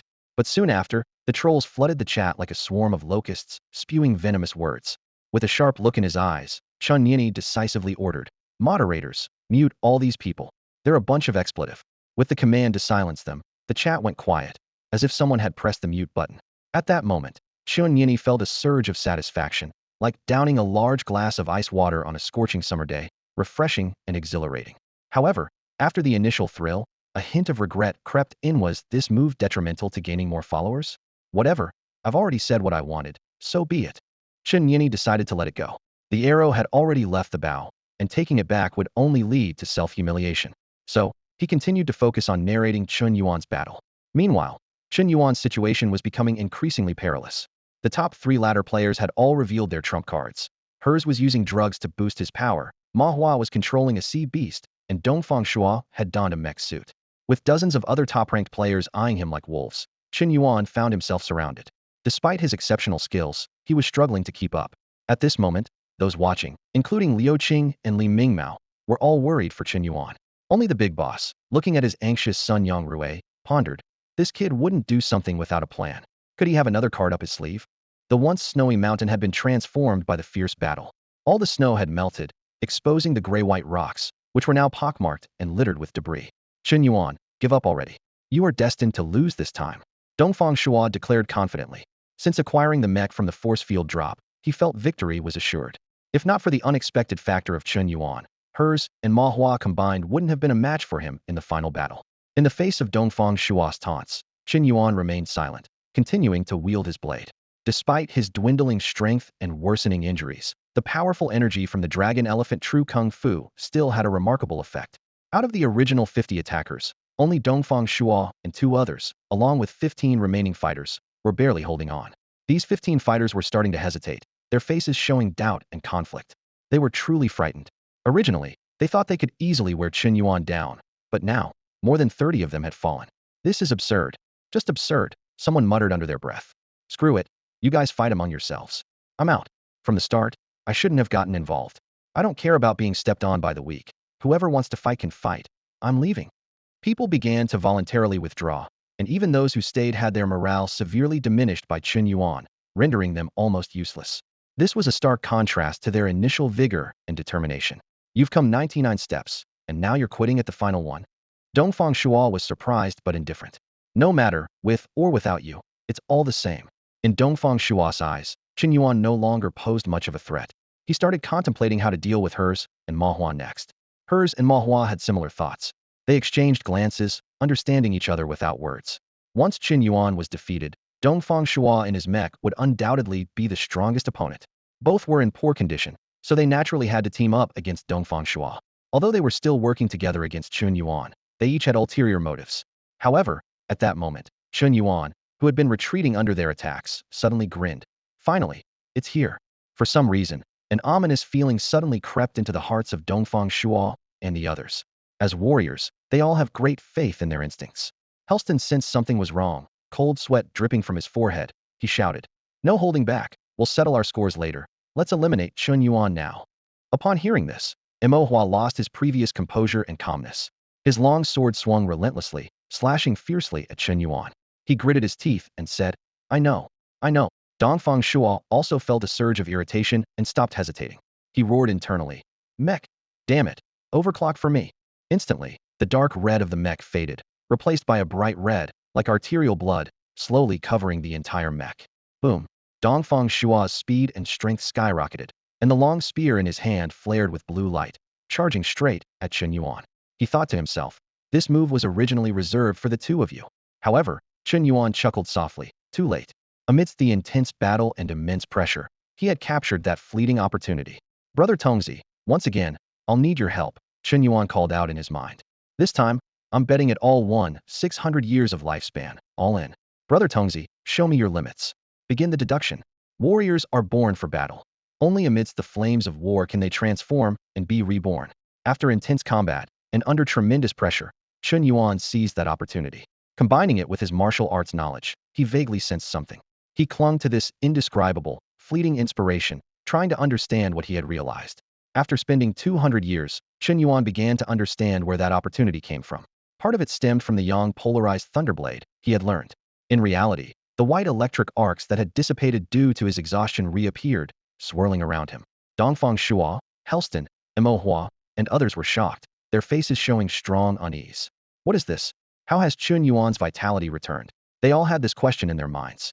Dongfang Shua was the first to sense something wrong and exclaimed, "No, that's not an electric arc formed by vitality." Helston immediately shouted, "Never mind that. Quickly, let's attack together and eliminate Chen Yuan." Outside the battle, Yang Rui couldn't help but ask, "Dad, is the teacher going to lose?" Anyone could see that Chen Yuan was close to being eliminated. The boss nodded helplessly at first, but upon seeing the white electric arcs once again emanating from Chen Yuan, his usually calm eyes showed a slight ripple of surprise for the first time. He patted Yang Rui's head and said solemnly, "Chen Yuan might not lose. That is, if he truly succeeds." The process of risking his life seemed long, but to the outside world, it was merely an instant. By the 500th year, Chen Yuan had comprehended the path of the Yang polarization from the Yang polarized thunderblade, but it wasn't enough, not nearly enough. By the 650th year, he recalled the concept of yin and yang mentioned in the I Ching from his past life and found what was missing. He had the yang extreme, but lacked the yin extreme. Without a solid martial arts foundation built over time, he began attempting to create the path of the yin extreme.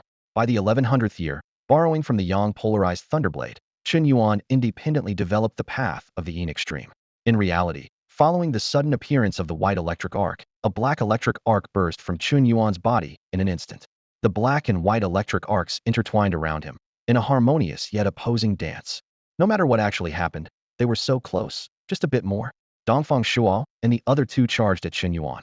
However, the distance that would have been crossed in the blink of an eye now seemed incredibly far. In Chen Yin's livestream, his voice carried a hint of regret. Chen Yuan has lost. Even so, his solo battle against the top three of the ladder still leaves us. Suddenly, Chen Yuan's words stopped abruptly. He stared at the screen in disbelief. Chen Yuan was inexplicably surrounded by white arcs of electricity, followed by a black arc. How could this be? His energy was supposed to be depleted. Years of live streaming instincts kicked in, and Chen Yini immediately seized upon this twist. He shouted excitedly, "He's still in the game. Chen Yuan is still operating." At that moment, everyone watching held their breath.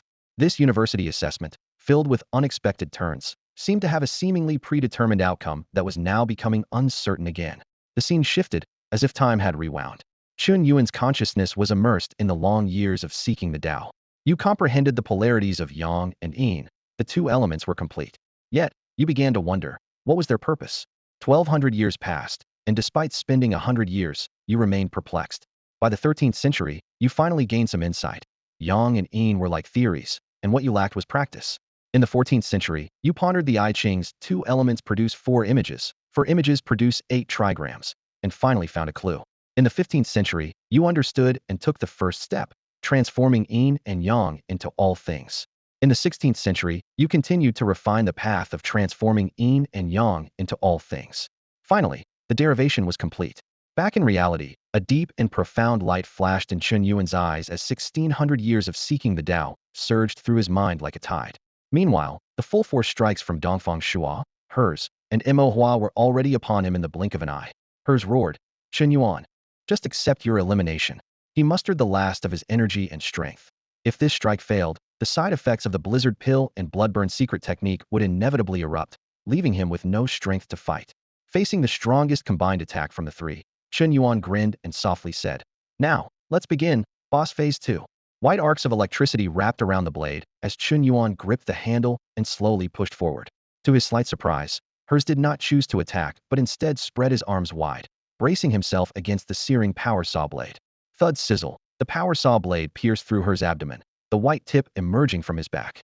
No blood spurted out, as the power saw blade had already charred hers abdomen and internal organs, instantly vaporizing the blood in the intense heat.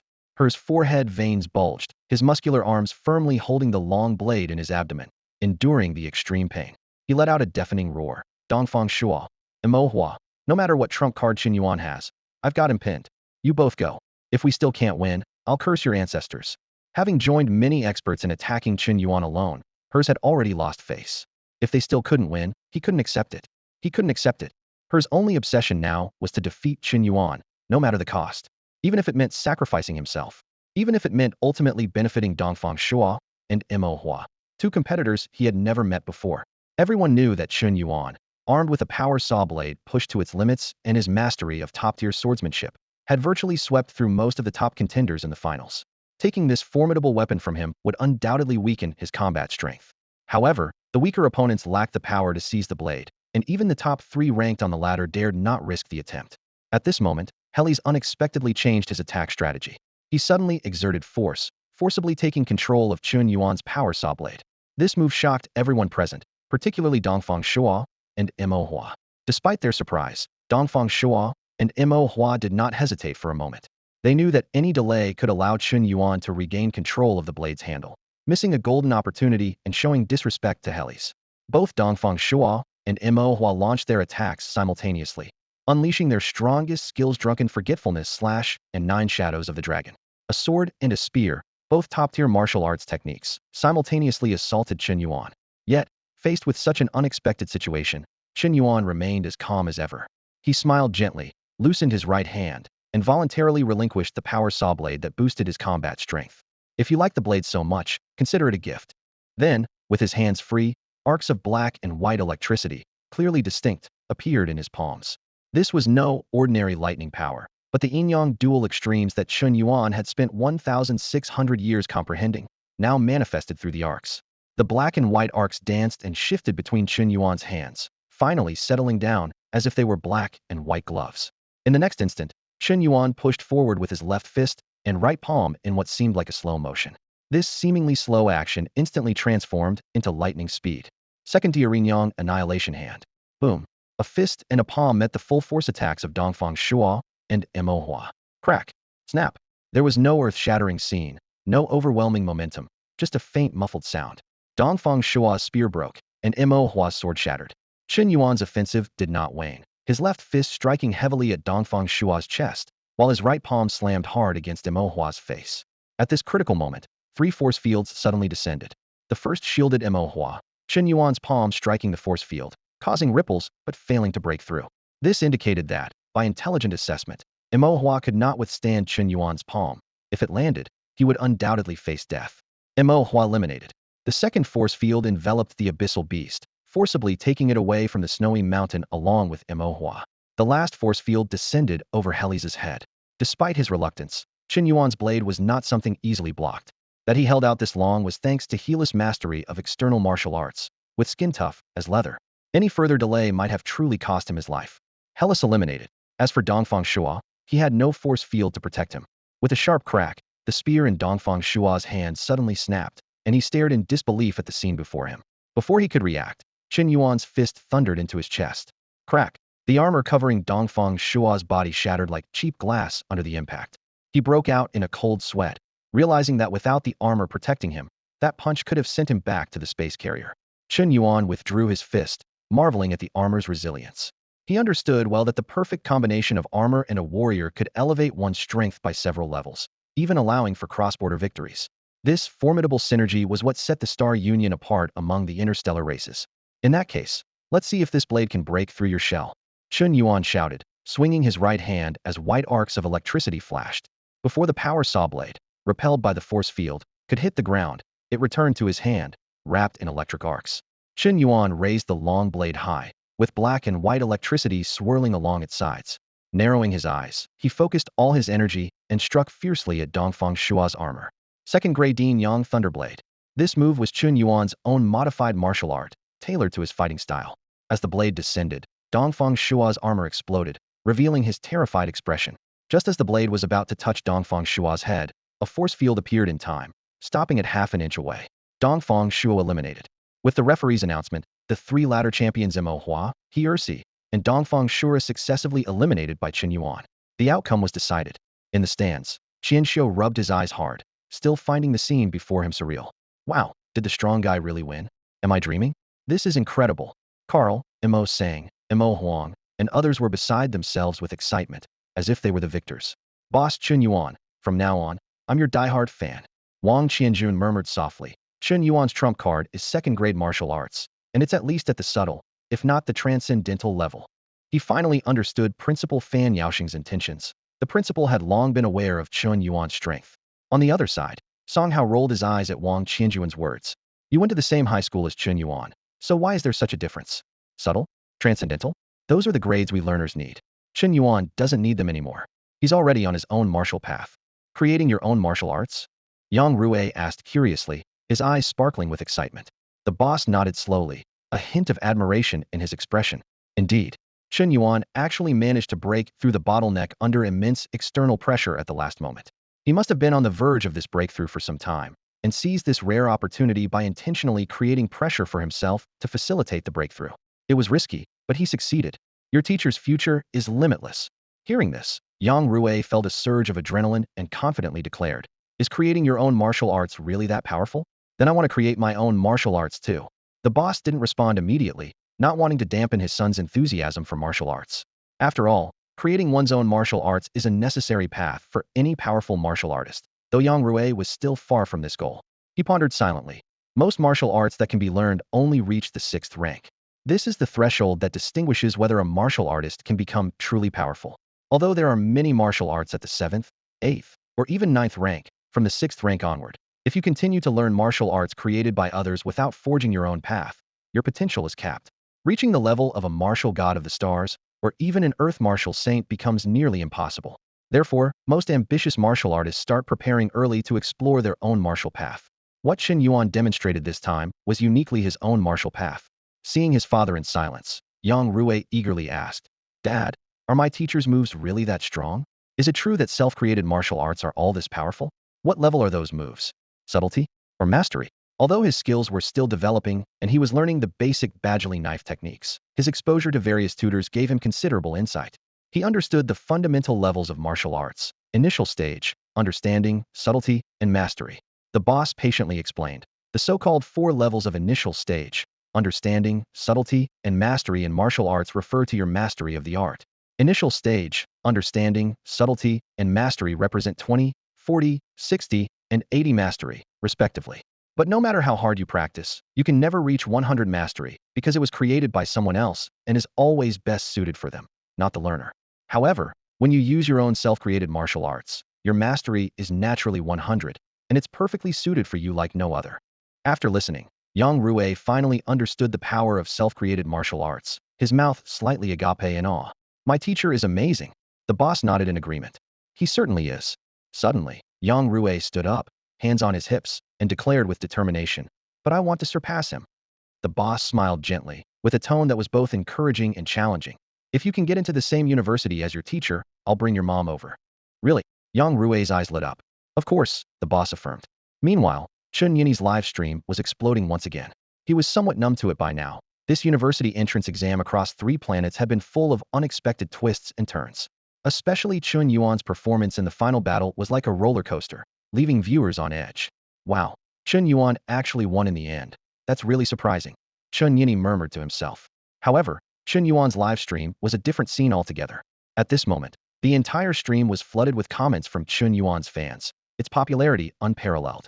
Cheers and compliments echoed continuously, as if they would burst through the screen. Chen Yuan's astonishing performance caused a huge stir in the livestream chat room. A student claiming to be a martial artist from Luoxing University excitedly exclaimed, "Chen Yuan is amazing. This is definitely one of the most thrilling university assessments I've ever seen." Although there are other experts from different regions participating in the assessment, none compared to Chen Yuan's spectacular display.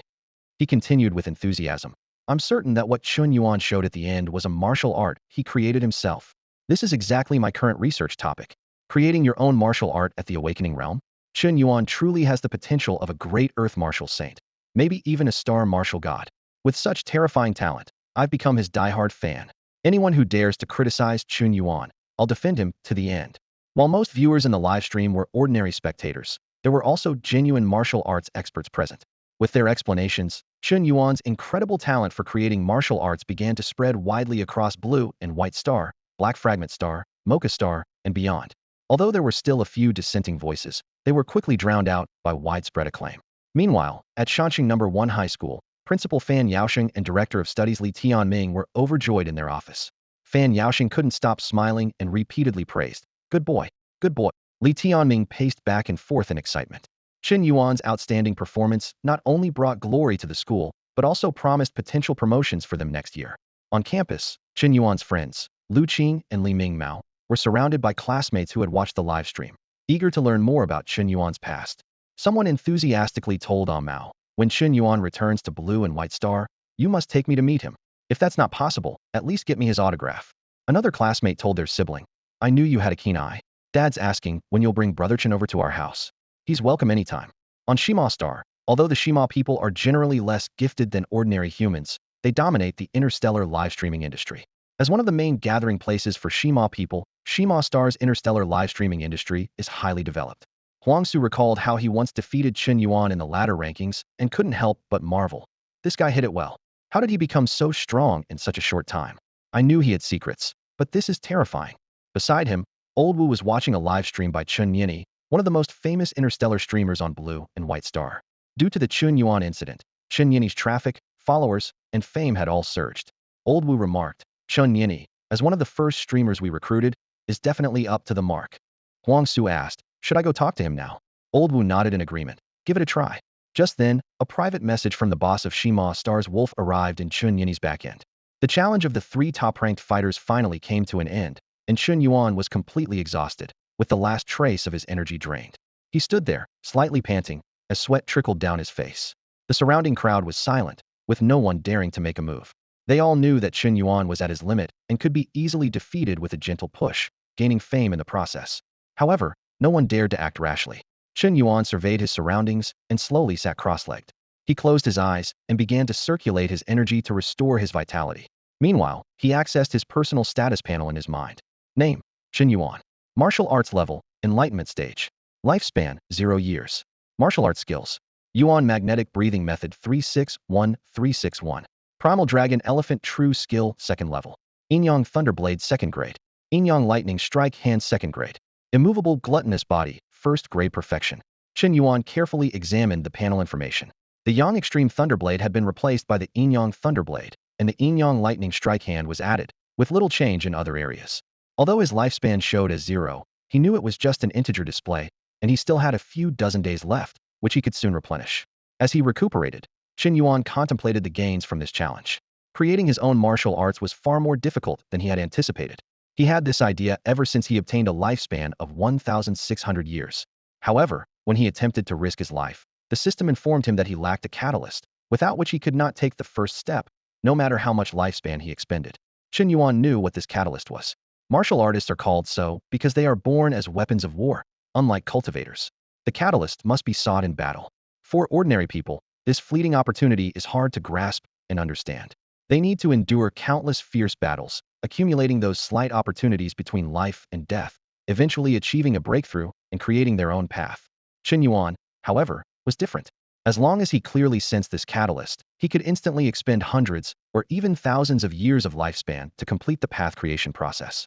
Besides creating his own martial arts, this examination also gained Chen Yuan some recognition under the stars. Chen Yuan needed cultivation resources, as many as possible. Fame and fortune often go hand in hand, and to gain benefits, he had to be associated with fame. The absolute talent he displayed during this university examination was the primary source of his fame. Before the examination, Chen Yuan's name was only known in a small mountain town on the blue and white star.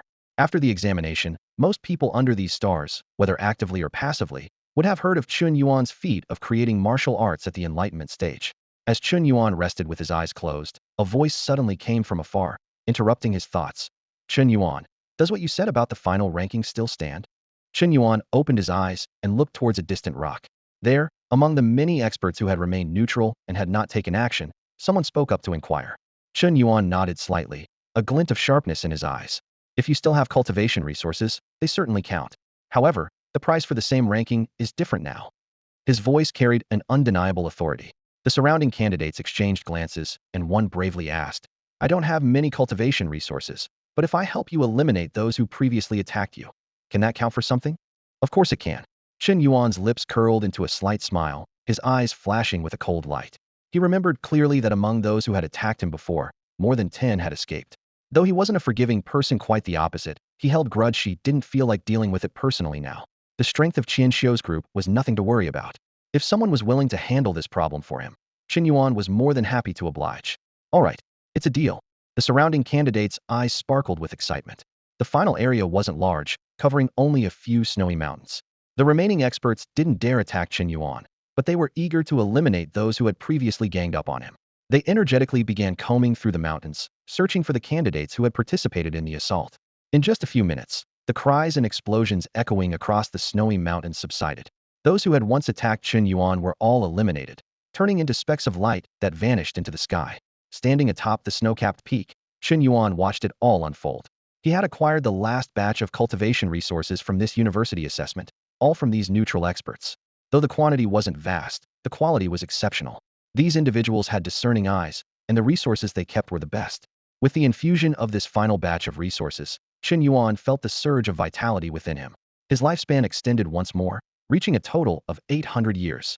This was why he wasn't worried about his lifespan hitting 0.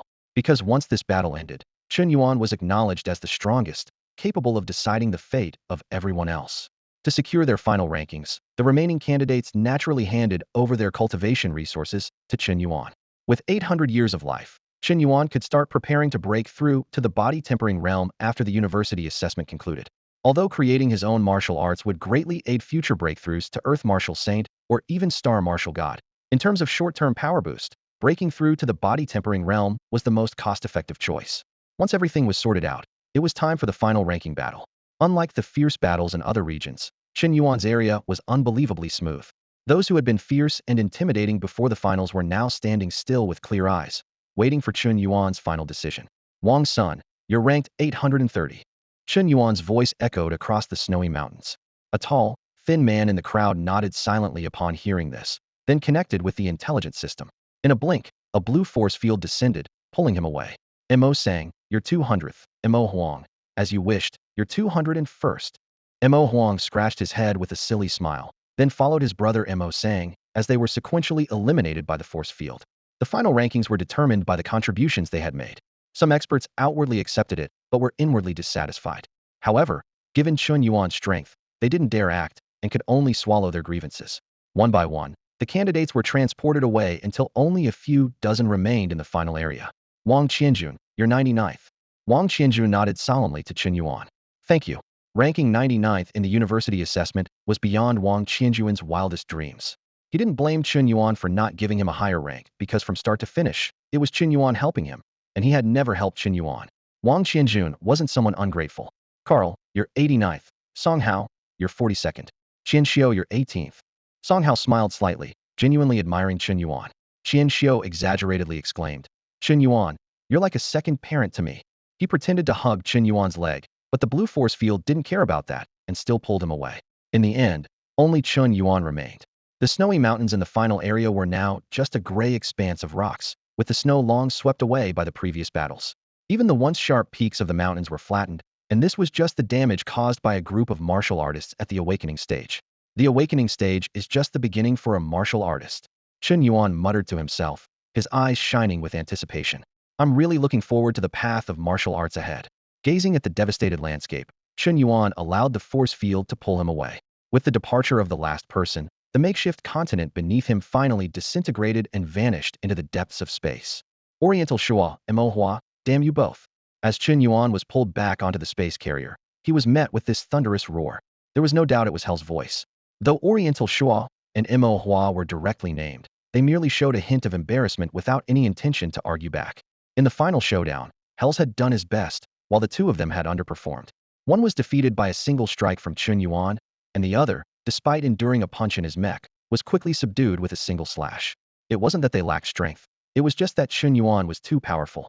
Ah, Chen Yuan is finally here. Hells exclaimed as he noticed Chen Yuan being brought in. At this moment, the eyes of all 30,000 people on the space carrier focused like spotlights on the sole protagonist of this university assessment. Chen Yuan, a contender who had garnered little attention before the assessment, was now the center of everyone's gaze. Hell's demeanor shifted from anger to enthusiasm as he approached. Chen Yuan, that last move was your own creation, right? It was incredibly powerful. What's it called? Oriental Shua and Mo Hua also approached with curiosity.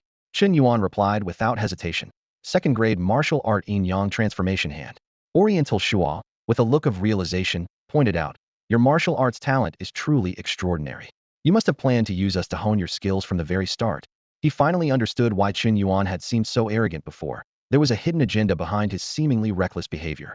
Mo Hua smiled slightly, and a creature from his long sleeves peeked out, but quickly retreated upon seeing Chen Yuan, clearly still shaken from their earlier defeat. Creating your own martial art. You have the makings of a great martial saint. The three major universities will likely compete to recruit you. By three majors, Mo Hua referred to Imperial University, East Glory University, and Star Abyss University. Chen Yuan responded humbly. Your strengths should not be underestimated either. If nothing unexpected happens, getting into the three majors shouldn't be a problem for you. Hells laughed heartily. Of course. We're all aiming for the three majors. It's just a pity you've stolen all the spotlight, and we've become mere side characters. Despite this, Hells and the others greatly admired Chen Yuan. To stand alone against many, break through at a critical moment, and claim first place with self-created martial arts was nothing short of legendary. Hells patted Chen Yuan's shoulder, warmly inviting him. Let's exchange contacts. Next time you're on Mocha Star, look me up. Whether for business or travel, I'll gladly be your host. Mo Hua chimed in, unwilling to be outdone. The Mo family on Black Fragment Star isn't bad either. I'll treat you to plum wine when you visit. Oriental Shua, slightly resigned, said, I won't say much. We're all from Blue White Star. You're always welcome at my family home in the capital, and I'll show you around. Absolutely. Chen Yuan agreed readily. At that moment, the four stood on the space carrier, the tension of the university assessment long gone. They were never mortal enemies. Their competition had merely been for better results. Now that the assessment was over and they were back on the carrier, they could easily become friends.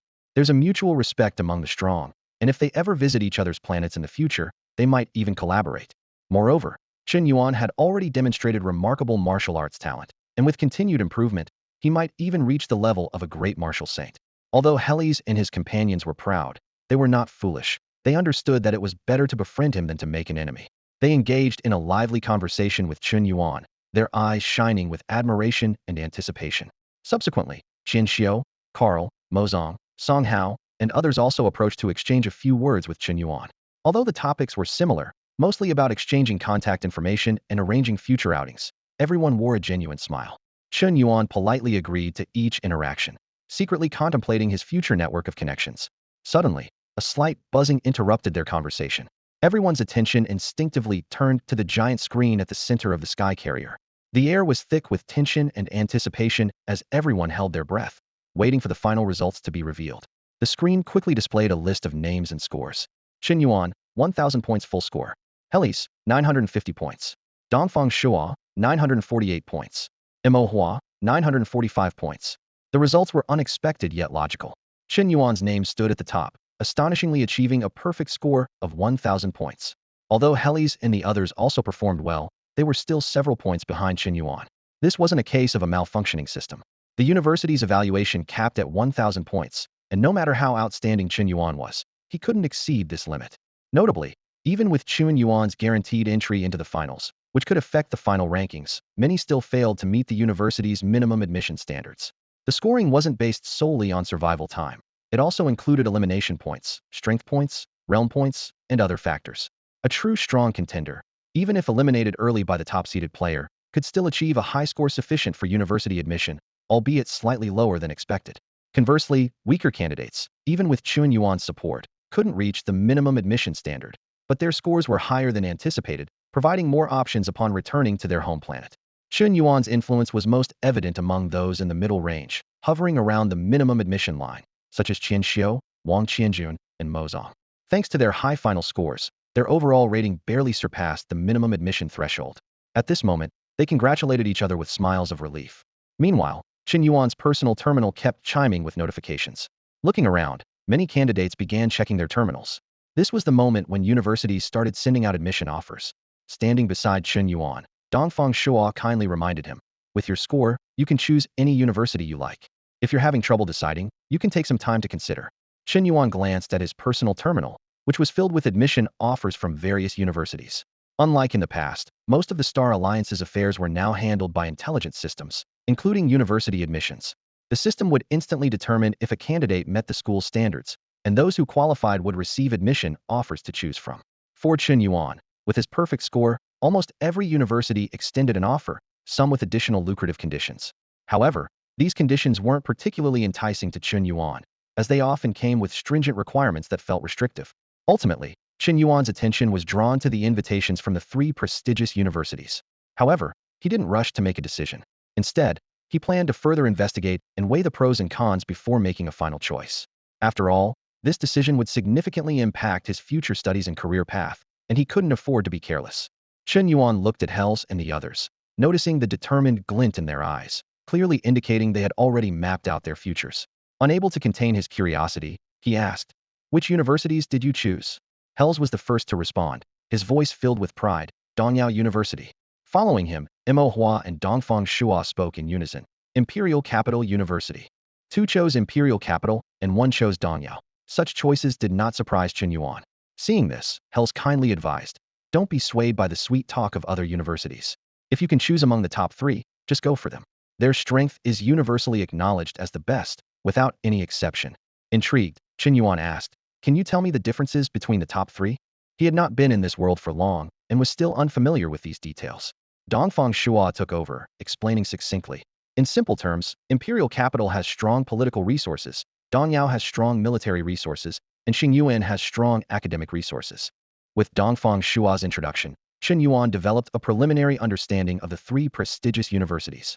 Imperial Capital University is located in the political center of the Star Federation, making it the ideal choice for those aspiring to enter politics in the future. Dongyao University is a military academy, perfect for students wanting to join the military. As for Chen Yuan University, it's said to be home to many academic enthusiasts, with numerous alchemical formulas and unique martial arts originating there. Although Chen Yuan had not yet made a decision, he was leaning towards a choice. He wasn't interested in politics, and the strict rules of the military seemed too rigid for him. In contrast, Chen Yuan University appeared to be a better fit. However, he decided to listen to more opinions, given that he still had a week to decide. Just then, the surrounding candidates became suddenly noisy. Chen Yuan looked up to see three enormous ships docking on the outskirts of the space carrier. They were the ships that would take them back to their respective home planets. Dongfang Shuo smiled and asked, Chen Yuan, want to join us? At the same time, Wang Qianjun and Qian Xiu approached Chen Yuan. Dongfang Shuo gave them a slight nod, maintaining an appropriately cordial distance. Let's go, back to Blue and White Star. Chen Yuan agreed with a nod. The return journey was much like the way there, except for the moment they once again saw the Stargate, which still left Chen Yuan in awe. No matter how many times I see it, the Stargate always feels incredible, he marveled, feeling his skin tingle at the sight of the spectacular structure. By now, everyone was no longer strangers, having become well acquainted with each other. Chen Yuan's room was crowded, filled with people eagerly discussing their future dreams. Hearing Chen Yuan's marvel, Song Hao smiled slightly and said, I've heard that building a Stargate requires the participation of at least one star god. This immediately piqued Chen Yuan's interest, and he eagerly asked, how so? Qian Xiu and the others also perked up their ears, filled with curiosity about the awe-inspiring Stargate, especially when it involved the mysterious star gods, further igniting their thirst for knowledge. Standing by the spaceship's porthole, Song Hao scanned his companions. After a moment of contemplation, he asked, do you know the basic principle of the Stargate? Chen Yuan, Wang Qianjun, and Qian Xiu exchanged puzzled looks and shook their heads. Seeing their eager eyes, Song Hao felt a surge of satisfaction. The thrill of overwhelming others with knowledge was even more exhilarating than defeating an enemy with force. Not wanting to keep them in suspense, Song Hao quickly grabbed a square sheet of white paper and a pen. He placed a black dot on each end of the paper and set the pen aside, asking, how can the distance between these two black dots be the shortest? Without hesitation, Wang Qianjun drew a straight line between the two dots with his finger. Obviously, a line segment is the shortest distance between 2 points. Chen Yuan and Qian Xiu nodded in agreement. Song Hao smiled slightly. That's correct, but you're only considering the two-dimensional plane. Let's change our perspective. He folded the paper, aligning the two black dots instantly. Using the pen tip, he pierced through the overlapping dots and looked at them through the hole. See, isn't this shorter? The two dots are right next to each other. Chen Yuan's eyes lit up with understanding. I get it. We only noticed the dimension we're in and ignored higher dimensions. So does creating a Stargate involve higher dimensions? Song Hao nodded approvingly. Exactly. Like the two black dots on the paper, in a two-dimensional plane, the line segment is the shortest distance. But we exist in a three-dimensional space and can fold the paper to make the 2 points coincide. Similarly, the principle of the Stargate involves bending our three-dimensional space through higher dimensional interference, drastically shortening the distance between two locations. He continued, it's said that only a celestial martial god can perform such high-dimensional interference, so each Stargate's creation requires the involvement of one. Song Hao took a deep breath and added, however, I only know the general principle. As for how to achieve high-dimensional interference and how the spaceship withstands the distortion of spacetime, I'm not sure. Chen Yuan nodded thoughtfully, recalling an analogy. Knowledge is like drawing a circle on a piece of paper, with the inside representing the known and the circumference representing the unknown. As the circle grows, the known increases, but the contact with the unknown also expands. During the next 3 days of their journey, Chen Yuan seized every opportunity to consult Song Hao. Song Hao, being knowledgeable and willing to share, patiently answered Chen Yuan's numerous questions. However, as their discussions deepened, Chen Yuan's questions became increasingly complex, sometimes even challenging Song Hao. Finally, the spaceship docked at the interstellar port of the Blue-White Star. Song Hao bid farewell to everyone, concluding this journey filled with intellectual exchanges. The spaceship's hatch slowly opened, and Chen Yuan and Wang Qianjun stepped onto familiar ground. They were greeted by Principal Fan Yaosheng, who beamed with joy. Behind him was a small silver shuttle, with Director Lie Ming at the helm, enthusiastically waving at them. Our heroes from Shanxing No. 1 High School have finally returned. Fan Yaosheng exclaimed, rubbing his hands together, his face brimming with delight. Principal, Wang Qianjun shouted excitedly. Thanks to Chen Yuan, his final score exceeded the minimum requirement by a significant margin, earning him invitations from 3 universities. Although none of them were top-tier schools, for Wang Qianjun, it was a huge achievement. Compared to Chen Yuan, he might pale in comparison, but to ordinary people, gaining university admission was already a remarkable feat. Fan Yaosheng was overjoyed. Even though a few days had passed, the thought of 2 students from Shanxing No. 1 being accepted into universities was still thrilling. Especially with Chen Yuan, a talent destined for the top 3 universities, bringing fame to their school. Chen Yuan wasn't too concerned about verbal praise. He was more interested in tangible rewards. Principal, my performance in the university assessment must have brought some prestige to our school, right? Prestige. Immense prestige. Fan Yaosheng said, touching his smooth bald head with a hearty laugh. Just yesterday, the director of the Education Bureau personally invited me for dinner. Chen Yuan gave a knowing smile. So, don't you think such good publicity deserves a little? Fan Yaoxing's smile momentarily faltered. He had been so busy celebrating with friends that he had forgotten about this. But as an experienced principal, he quickly adjusted his expression, patted Chen Yuan's shoulder, and led them toward the shuttle. I've thought about this, of course. We can't let our star performer feel unappreciated. Fan Yaoxing explained. Before you head to university, you'll definitely receive something. The school is still waiting for approval from the Education Bureau, which might take some time. Once it's approved, I'll add a little something from my own pocket to ensure you're pleasantly surprised. Chen Yuan replied with a smile. I'll be waiting for that surprise from you, principal. However, he didn't hold much hope. Even if the Education Bureau awarded him 1,000,000 star coins, it would only be worth a dozen qi and blood pills, much less than what he earned in the university assessment. Still, something was better than nothing. It would be an unexpected bonus. After boarding the shuttle, Chen Yuan asked the principal for advice on choosing between the top 3 universities. He hadn't made a decision yet because he wanted to consult a professional. For a warrior, choosing a university was a significant decision that required careful consideration. Fan Yaoxing seemed well prepared, answering without hesitation. For you, Star Abyss University is undoubtedly the best choice. Why? Chen Yuan inquired further. Fan Yaoxing smiled knowingly. Why? The entire university assessment was broadcast live, and you didn't hide anything. Information about your special constitution has probably spread far and wide by now. Star Abyss University has conducted extensive research on unique constitutions. A glint of excitement flashed in Fan Yaoxing's eyes as he said to Chen Yuan, those research fanatics even dare to study the remnants of outer-world deities. You won't go wrong going there. Then his tone turned serious. Chen Yuan, as long as you stay alive, I believe you're destined for extraordinary achievements. If Blue and White Star ever faces a crisis, I hope you'll lend a hand. Chen Yuan was slightly taken aback, sensing a hint of pessimism in the principal's words. He couldn't help but wonder, is Blue and White Star really in danger? Isn't that a bit too paranoid? Despite his doubts, Chen Yuan nodded solemnly. I come from Blue and White Star, and I have friends here. I won't stand by and do nothing when the time comes. Good lad, I knew I wasn't wrong about you. Fan Yaoxing smiled with satisfaction, nodding approvingly. He thought to himself that with Chen Yuan's potential, reaching the Great Martial Sage level was inevitable as long as nothing went wrong. A Great Martial Sage would be more than capable of protecting a planet like Blue and White Star. As night fell over the mountain city, Principal Fan Yaoxing insisted on having dinner with Chen Yuan, Wang Qianjun, and the head teacher, Li Tianming. During the meal, Fan Yaoxing mentioned that many families wanted Chen Yuan to visit, including the Lu family of Lu Qing. However, Chen Yuan declined all invitations. He had no ties with the Lu family, only knowing Lu Qing. With Lu Qing still traveling the universe, what purpose would visiting the Lu family serve? To hear strangers praise him as a young genius with a bright future? During this brief visit, Chen Yuan had only a few days. Besides choosing a university, he needed to focus on recuperation. So, for the next 2 days, he stayed in the old house, only stepping out on the 3rd day. The university schedule in this world is extremely tight. From having only 7 days to choose a university to being transported by exclusive spaceships to their respective star regions, everything highlights the urgency. University lasts 8 years without summer or winter breaks, only allowing leave as needed and no official holidays. With human lifespans averaging around 160 years, an 8-year university stint isn't long. The original owner's short life was an exception. Chen Yuan knew that once he left Blue and White Star, it would be uncertain when he would return. He had no family here. He was a lone wolf. As for friends like Lu Qing and Lie Ming, they had their own paths, and they could be contacted through terminals if necessary. Without a compelling reason, he wouldn't bother making special trips back. Standing at his doorstep, Chen Yuan took a deep breath, his eyes resolute. Now, it's time to meet that person. With that, he stepped out and merged into the bustling streets of the mountain city.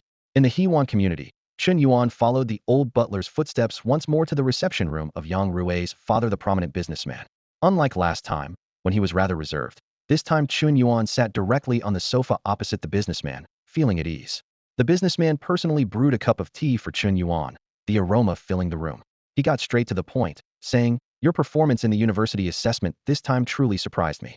It matches your previous achievements. Chen Yuan took a small sip, savored it, then drank it all in one go. Delicious, he remarked candidly. The businessman was unfazed by Chen Yuan's straightforward way of drinking tea and continued. Have you decided which university to attend? Imperial University, Dongya University, or Xingyuan University? Although he had already made up his mind, Chen Yuan asked in return, do you have any suggestions? Without hesitation, the businessman analyzed. With your temperament, you might find it hard to adapt to the rules at Imperial University or Dongya University. Over time, it could cause trouble. Only Shang Yuan University is accommodating enough to let you thrive without major issues. Chen Yuan felt a stir of interest. Both the principal and the businessman seemed to be recommending Shang Yuan University, piquing his curiosity further. He admitted, coincidentally, I was also considering Shang Yuan University. That's excellent. The businessman replied, pulling a slip of paper from his pocket and handing it to Chen Yuan. He advised, choosing a mentor is crucial when you first enter university. This decision has a profound impact, essentially binding you for life. Your mentor will influence your lineage and social connections. Choosing the right mentor is the first step to success. Chen Yuan unfolded the paper to see the name, Shatong, written on it. He read the name softly, furrowing his brow. The businessman explained, trust me, if your family hasn't arranged a mentor for you, reach out to Shatong. He's a research genius on par with your martial arts talent and a powerful martial artist. He can surely provide you with significant support. With that, the businessman gave a meaningful smile. Of course, it's just a suggestion. Once you enter Shang Yuan University, you can meet Shatong. It's been over a decade since I last contacted him. Chen Yuan nodded, deciding to meet this Shatong. To receive such a strong endorsement from the businessman, the person must be extraordinary. Before parting, the businessman gave a heartfelt warning. Remember, where there are people, there are conflicts. Under the stars, there's no absolutely safe place, not even in university. There are frequent factional disputes and intrigue, sometimes even resulting in casualties. If you encounter problems you can't solve, endure them if you can. Once you achieve the status of a great martial saint, these so-called problems will be easily resolved. Chen Yuan pondered deeply, realizing that university wasn't just a place for studying and martial arts practice, but a complex micro-society, vastly different from the universities in his past life. Actually, I don't have anything special to discuss, the businessman finally said. It's just that my son is quite fond of you, and after this farewell, it might be years before you see each other again. Thinking of Yang Rui, a slight smile appeared on Chen Yuan's lips. After bidding farewell to the businessman, he declined the butler's guidance and walked alone to Yang Rui's room. Yang Rui wielded his long sword, practicing the Bajilii sword technique in the room as sweat trickled down his forehead. Suddenly, the door creaked open. Without turning around, Yang Rui said, just a moment, let me finish this set before we eat. However, a familiar yet unexpected voice replied, you've already reached a decent level with the Bajilii sword? Not bad. Yang Rui spun around, surprise and joy lighting up his eyes. Teacher. Chen Yuan nodded with a smile. Yes, it's me. He marveled inwardly at Yang Rui's extraordinary talent. It had taken him nearly a year to reach this level from the basics, while Yang Rui had done so in just over 2 months. Yang Rui suppressed his excitement and asked with a serious face, which university did you choose, teacher? Shang Yuan University. Chen Yuan replied with a hint of determination in his voice. Yang Rui thought for a moment, then looked up with resolve. Then I will definitely get into Shang Yuan University too. Chen Yuan was straightforward. That's a bit challenging. Seeing Yang Rui's expression stiffen, he added, but I can teach you a martial art that will enhance your skills. Yang Rui's eyes lit up. What martial art? Chen Yuan pondered briefly and began teaching on the spot. He explained, you use a sword, but there will be times when you are without it. That's when you need combat skills. This martial art includes punches and palm techniques, crucial for self-defense when you have no sword. The entire afternoon, the master and student focused on this new martial art. Chen Yuan patiently guided while Yang Rui concentrated on learning, and time flew by. As dusk fell, Chen Yuan prepared to leave. Yang Rui followed, curious. Teacher, you haven't told me what this martial art is called. After a moment's thought, Chen Yuan replied, let's call it Yin Yang San Shou. Time flew by, and Chen Yuan eventually chose Shang Yuan University. Before long, it was the night before the exclusive spaceship for Shang Yuan University was set to arrive. Chen Yuan was packing his luggage when he felt a slight warmth in his palm. Inverse cross, he realized immediately. Just then, there was a rhythmic knocking at the door. Chen Yuan squinted, sensing that it might be someone from the inverse cross. Despite his doubts about this mysterious organization and the biological chip, the courteous gesture seemed to signal goodwill. Taking a deep breath, Chen Yuan approached the door, his mind racing with countless thoughts, and finally reached out to open it. A bald man with a face full of scars stood outside the door, his skin marked with black lines that wriggled like worms, resembling some eerie tattoo. Chen Yuan stood cautiously at the doorway, his hands subtly flickering with black and white arcs of electricity, ready to act at any moment. People from the Anti-Cross. What do they want with me? Chen Yuan pondered, knowing that any confrontation, whether the visitor was friend or foe, would inevitably attract the attention of the local authorities in the mountain city. If this bald man was strong enough to defeat him instantly, any preparation would be futile. The bald man spoke. I'm not from the Anti-Cross. To be precise, I'm a member of the Anti-Star Society. Anti-Star Society. Chen Yuan frowned slightly. Another organization he had never heard of. From the name, There seemed to be a connection between the Anti-Cross and the Anti-Star Society. What's the relationship between the Anti-Cross and the Anti-Star Society? He asked directly. The bald man explained calmly. The Anti-Cross is just one of the many enterprises under the Anti-Star Society. I'm here to invite you to join the Anti-Star Society. Chen Yuan displayed the biological chip in his hand, which had stopped heating, and asked in confusion, but haven't I already joined? The Anti-Cross and the Anti-Star Society are different. If you join the Anti-Star Society, your access within the Anti-Cross can be upgraded to the oxygen level, granting you numerous privileges, the bald man patiently explained. Chen Yuan probed further. Can you tell me what the Anti-Star Society does? I need to think it over. The bald man's answer startled Chen Yuan. The core philosophy of the Anti-Star Society is to overthrow the tyranny of the Star Alliance. Chen Yuan was stunned. Such statements were made so openly. How had the Anti-Star Society survived until now? I'm sorry, I refuse. Chen Yuan decisively declined, thinking who would dare join such an organization. The bald man urged sincerely. Chen Yuan, believe me, in the future, you will understand the atrocities of the Star Alliance. By then, you are destined to become our ally. Why not join us now and avoid much trouble? You are meant for great things, and you should be with us. Chen Yuan remained firm. I don't know about the future, but right now, I am certain I won't join. All right. Believe me, you will eventually join us. The bald man nodded, slowly retreating and disappearing into the darkness. Chen Yuan was puzzled. Each appearance and departure of the Anti-Cross or Anti-Star Society left him at a loss. But he chose not to create trouble for himself by reporting the Anti-Star Society to the Star Alliance. It wasn't necessary. The next day, at the Interstellar port on the Blue-White Star, a small silver-white shuttle gently landed.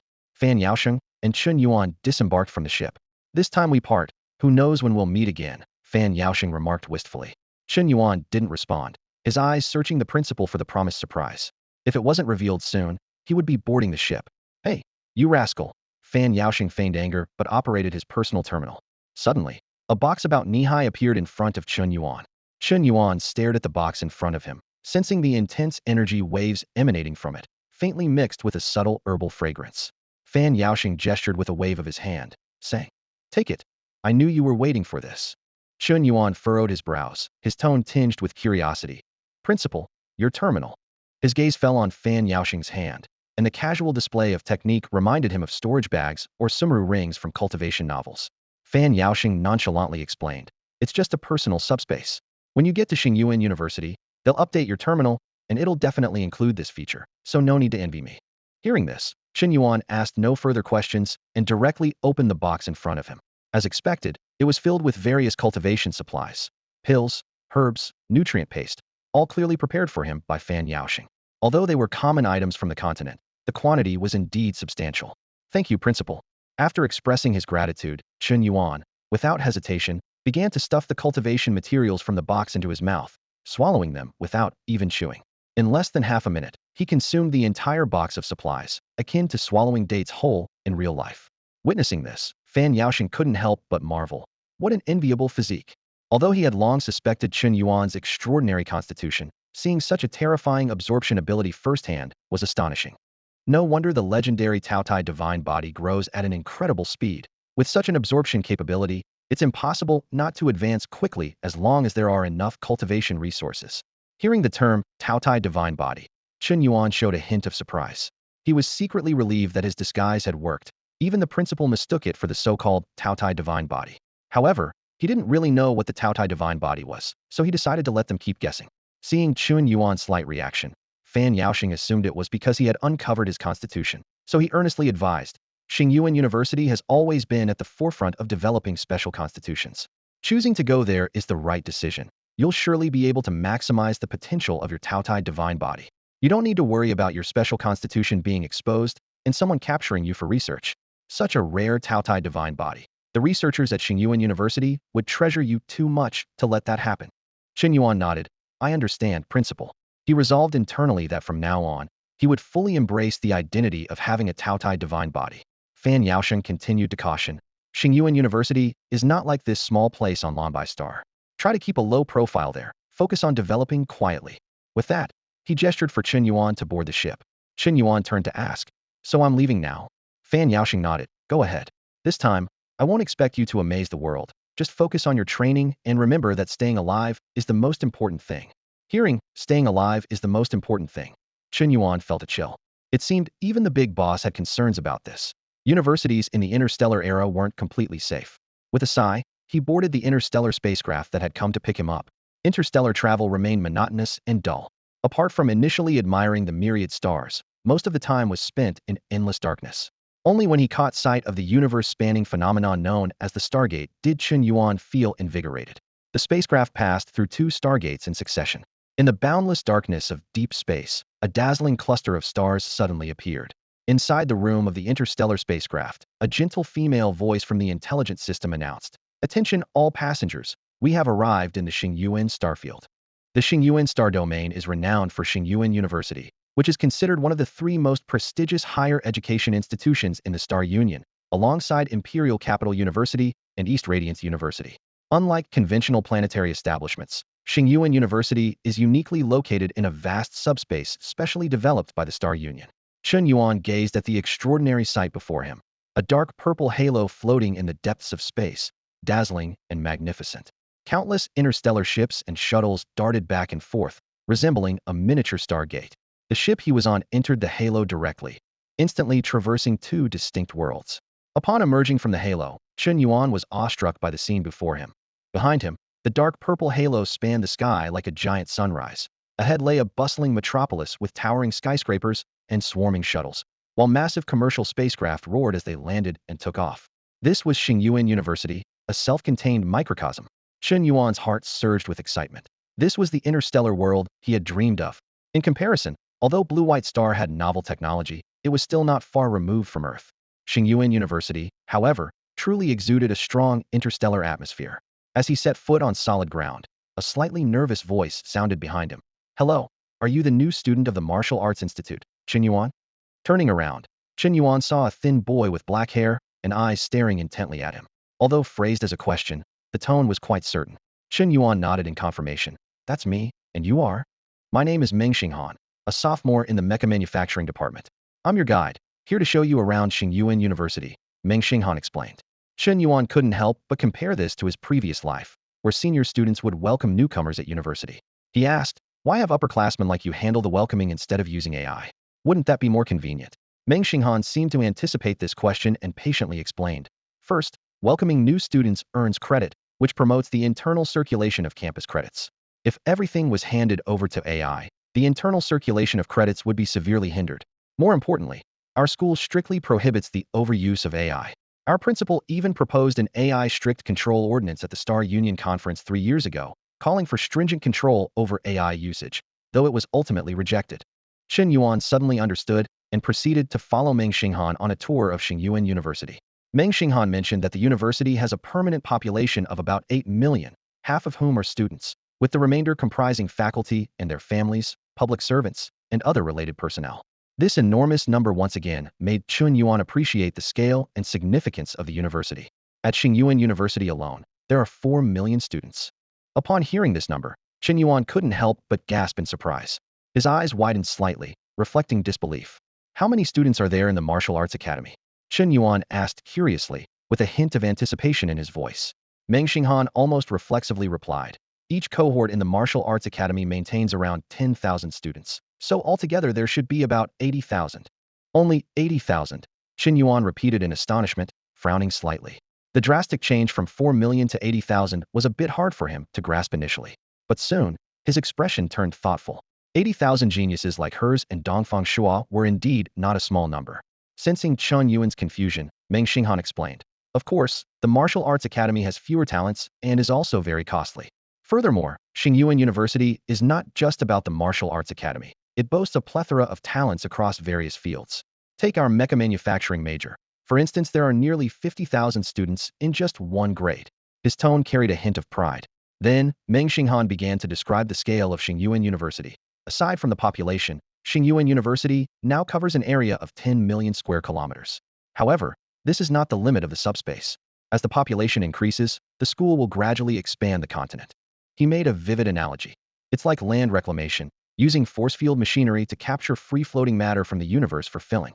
The continental plates used in your Martial Arts Academy's university assessments were manufactured in this way, which is quite simple. Creating an entire ecosystem from scratch, however, is a real challenge. Listening to this, Chen Yuan was secretly amazed. 10 million square kilometers. almost as large as the country he remembered from his past life. After several hours of detailed introduction from Meng Xinghan, Chen Yuan finally gained a preliminary understanding of Yuan University.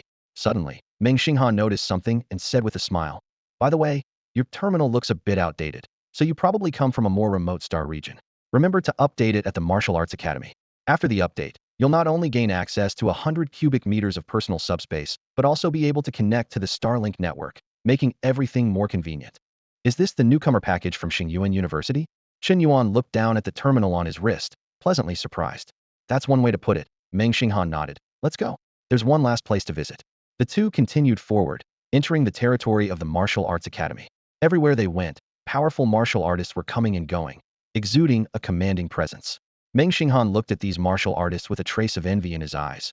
I once wanted to become a martial artist too, but unfortunately, I don't have the talent for it. His words revealed a fact. Among the 4 million students at Yuan University, only a mere 80,000 were in the Martial Arts Academy, highlighting the difficulty of becoming a martial artist. After wandering around, the two arrived at a vast area filled with buildings. As they moved forward, the number of buildings decreased, but the number of martial artists gathered in front of each one increased.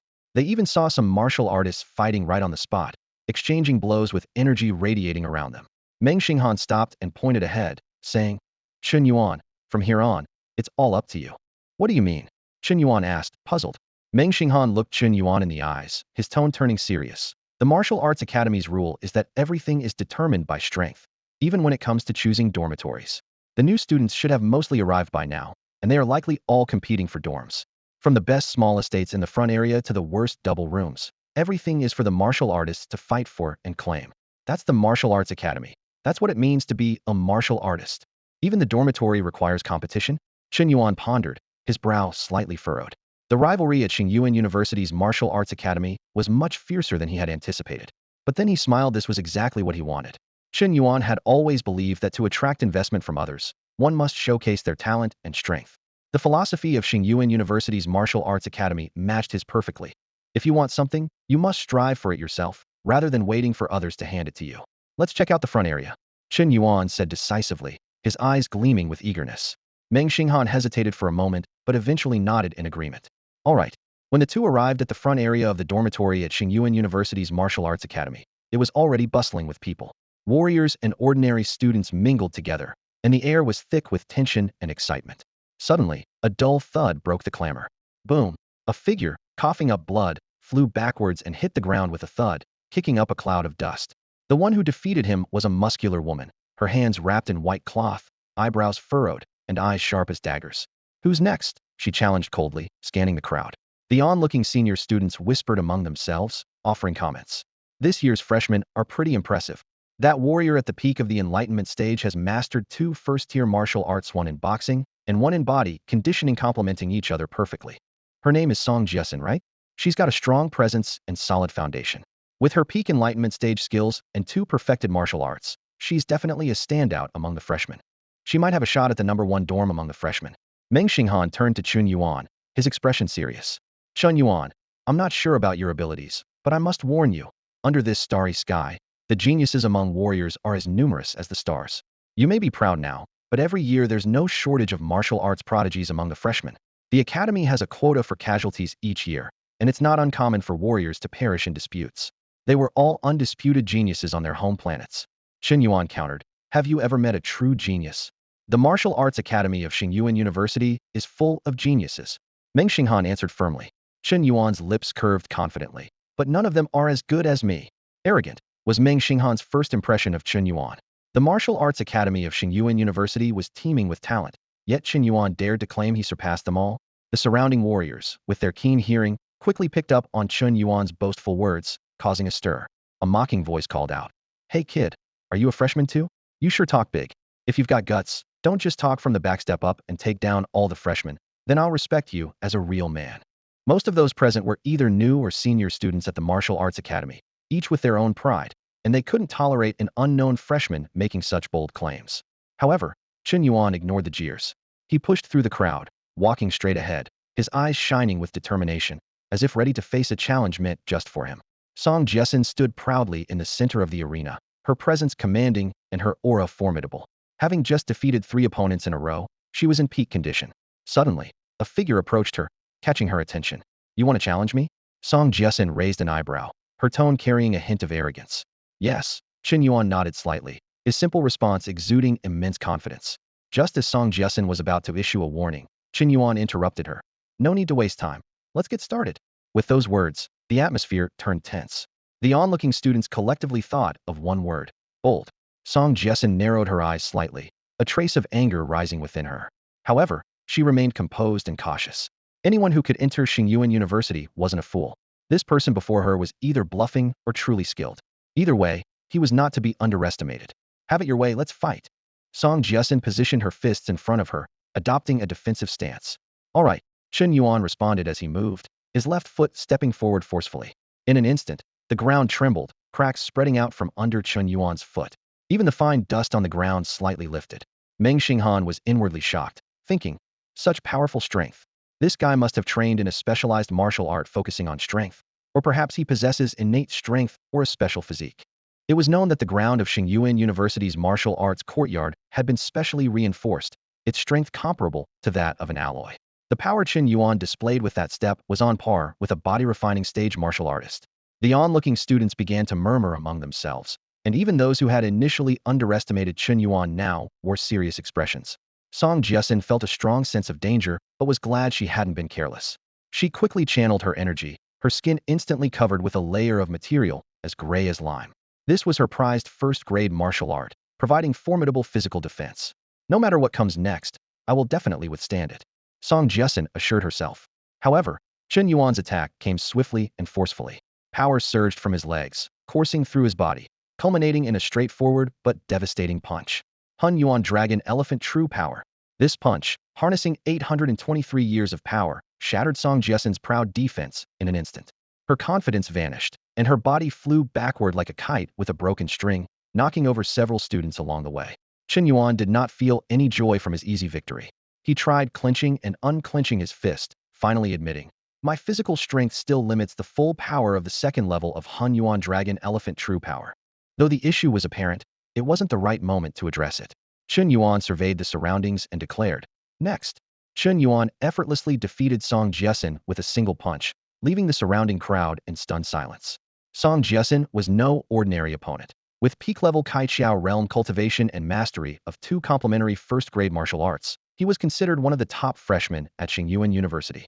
Yet, he was easily taken down by one punch, showcasing Chen Yuan's formidable strength.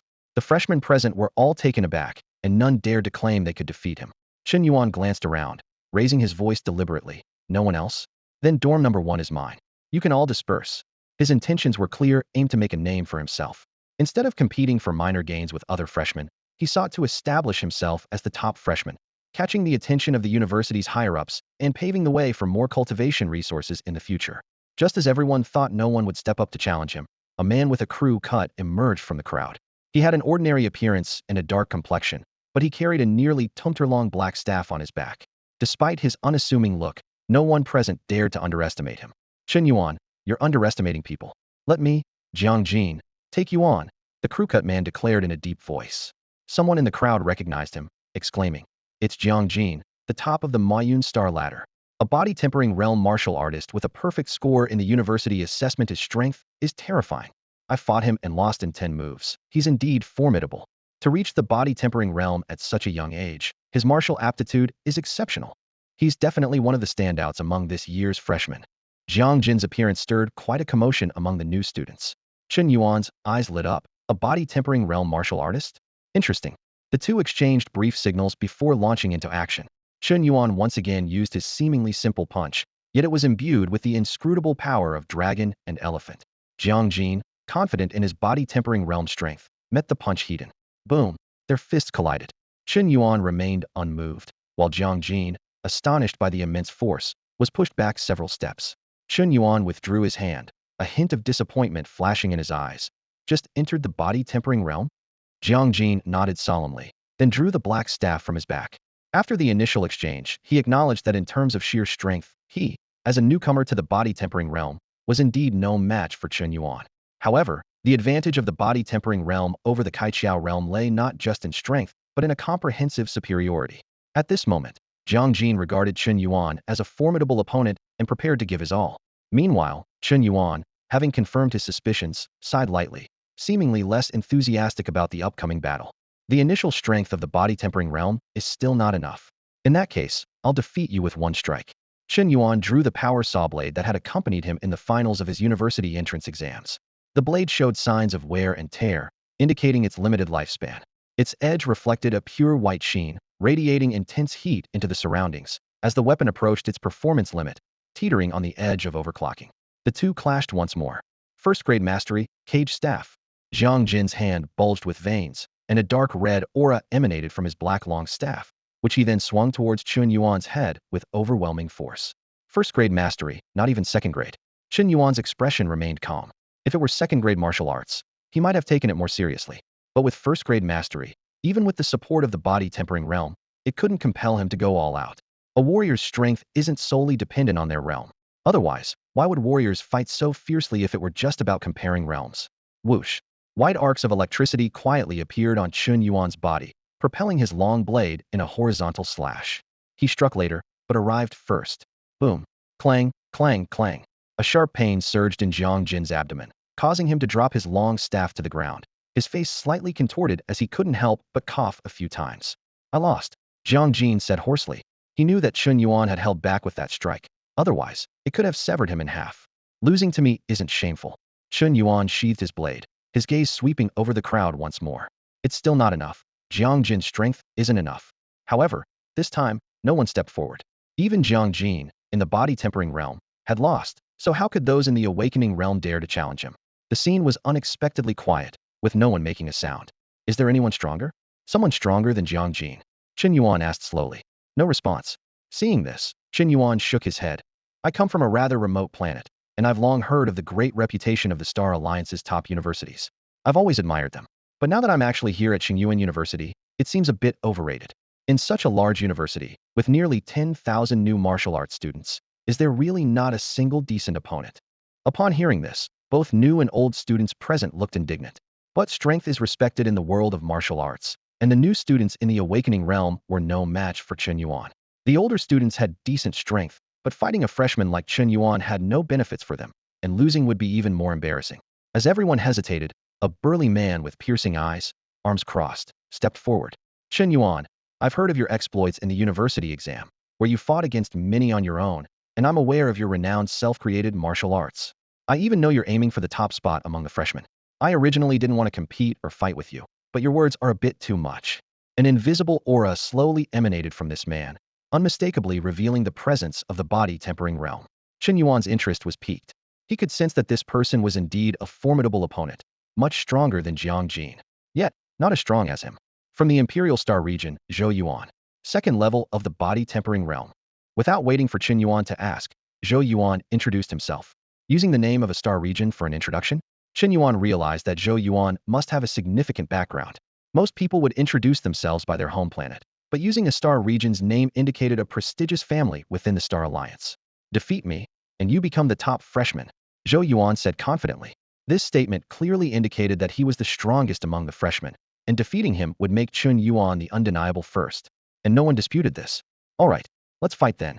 Chen Yuan laughed heartily. Zhou Yuan's strength was sufficient. He always knew that Chen Yuan University would have experts worthy of his recognition. Neither of them was one for idle talk. Boom. Their blood and energy erupted. An invisible aura began to spread from Zhou Yuan's body, then suddenly contracted, all converging onto his right fist in an instant. Second-grade martial arts overwhelming sky fist. Haha, second level of the body-tempering realm, second-grade martial arts. Now that's more like it. Chen Yuan burst into laughter. Black and white arcs danced and leaped between his palms, finally transforming into a force that propelled his fist, transitioning from extremely slow to extremely fast. Second-grade Dinyang destructive hand. Neither held back. There was no probing, just one decisive strike to determine the victor. Boom. Beneath them, the ground, compressed by multiple layers of gravitational fields to a hardness akin to metal, cracked and split, sending visible shockwaves rippling through the air. Whoosh. Chen Yuan was sent flying back, his feet tapping the ground dozens of times before he could stabilize himself. Zhou Yuan, you're not bad, he couldn't help but praise. Step, step, step.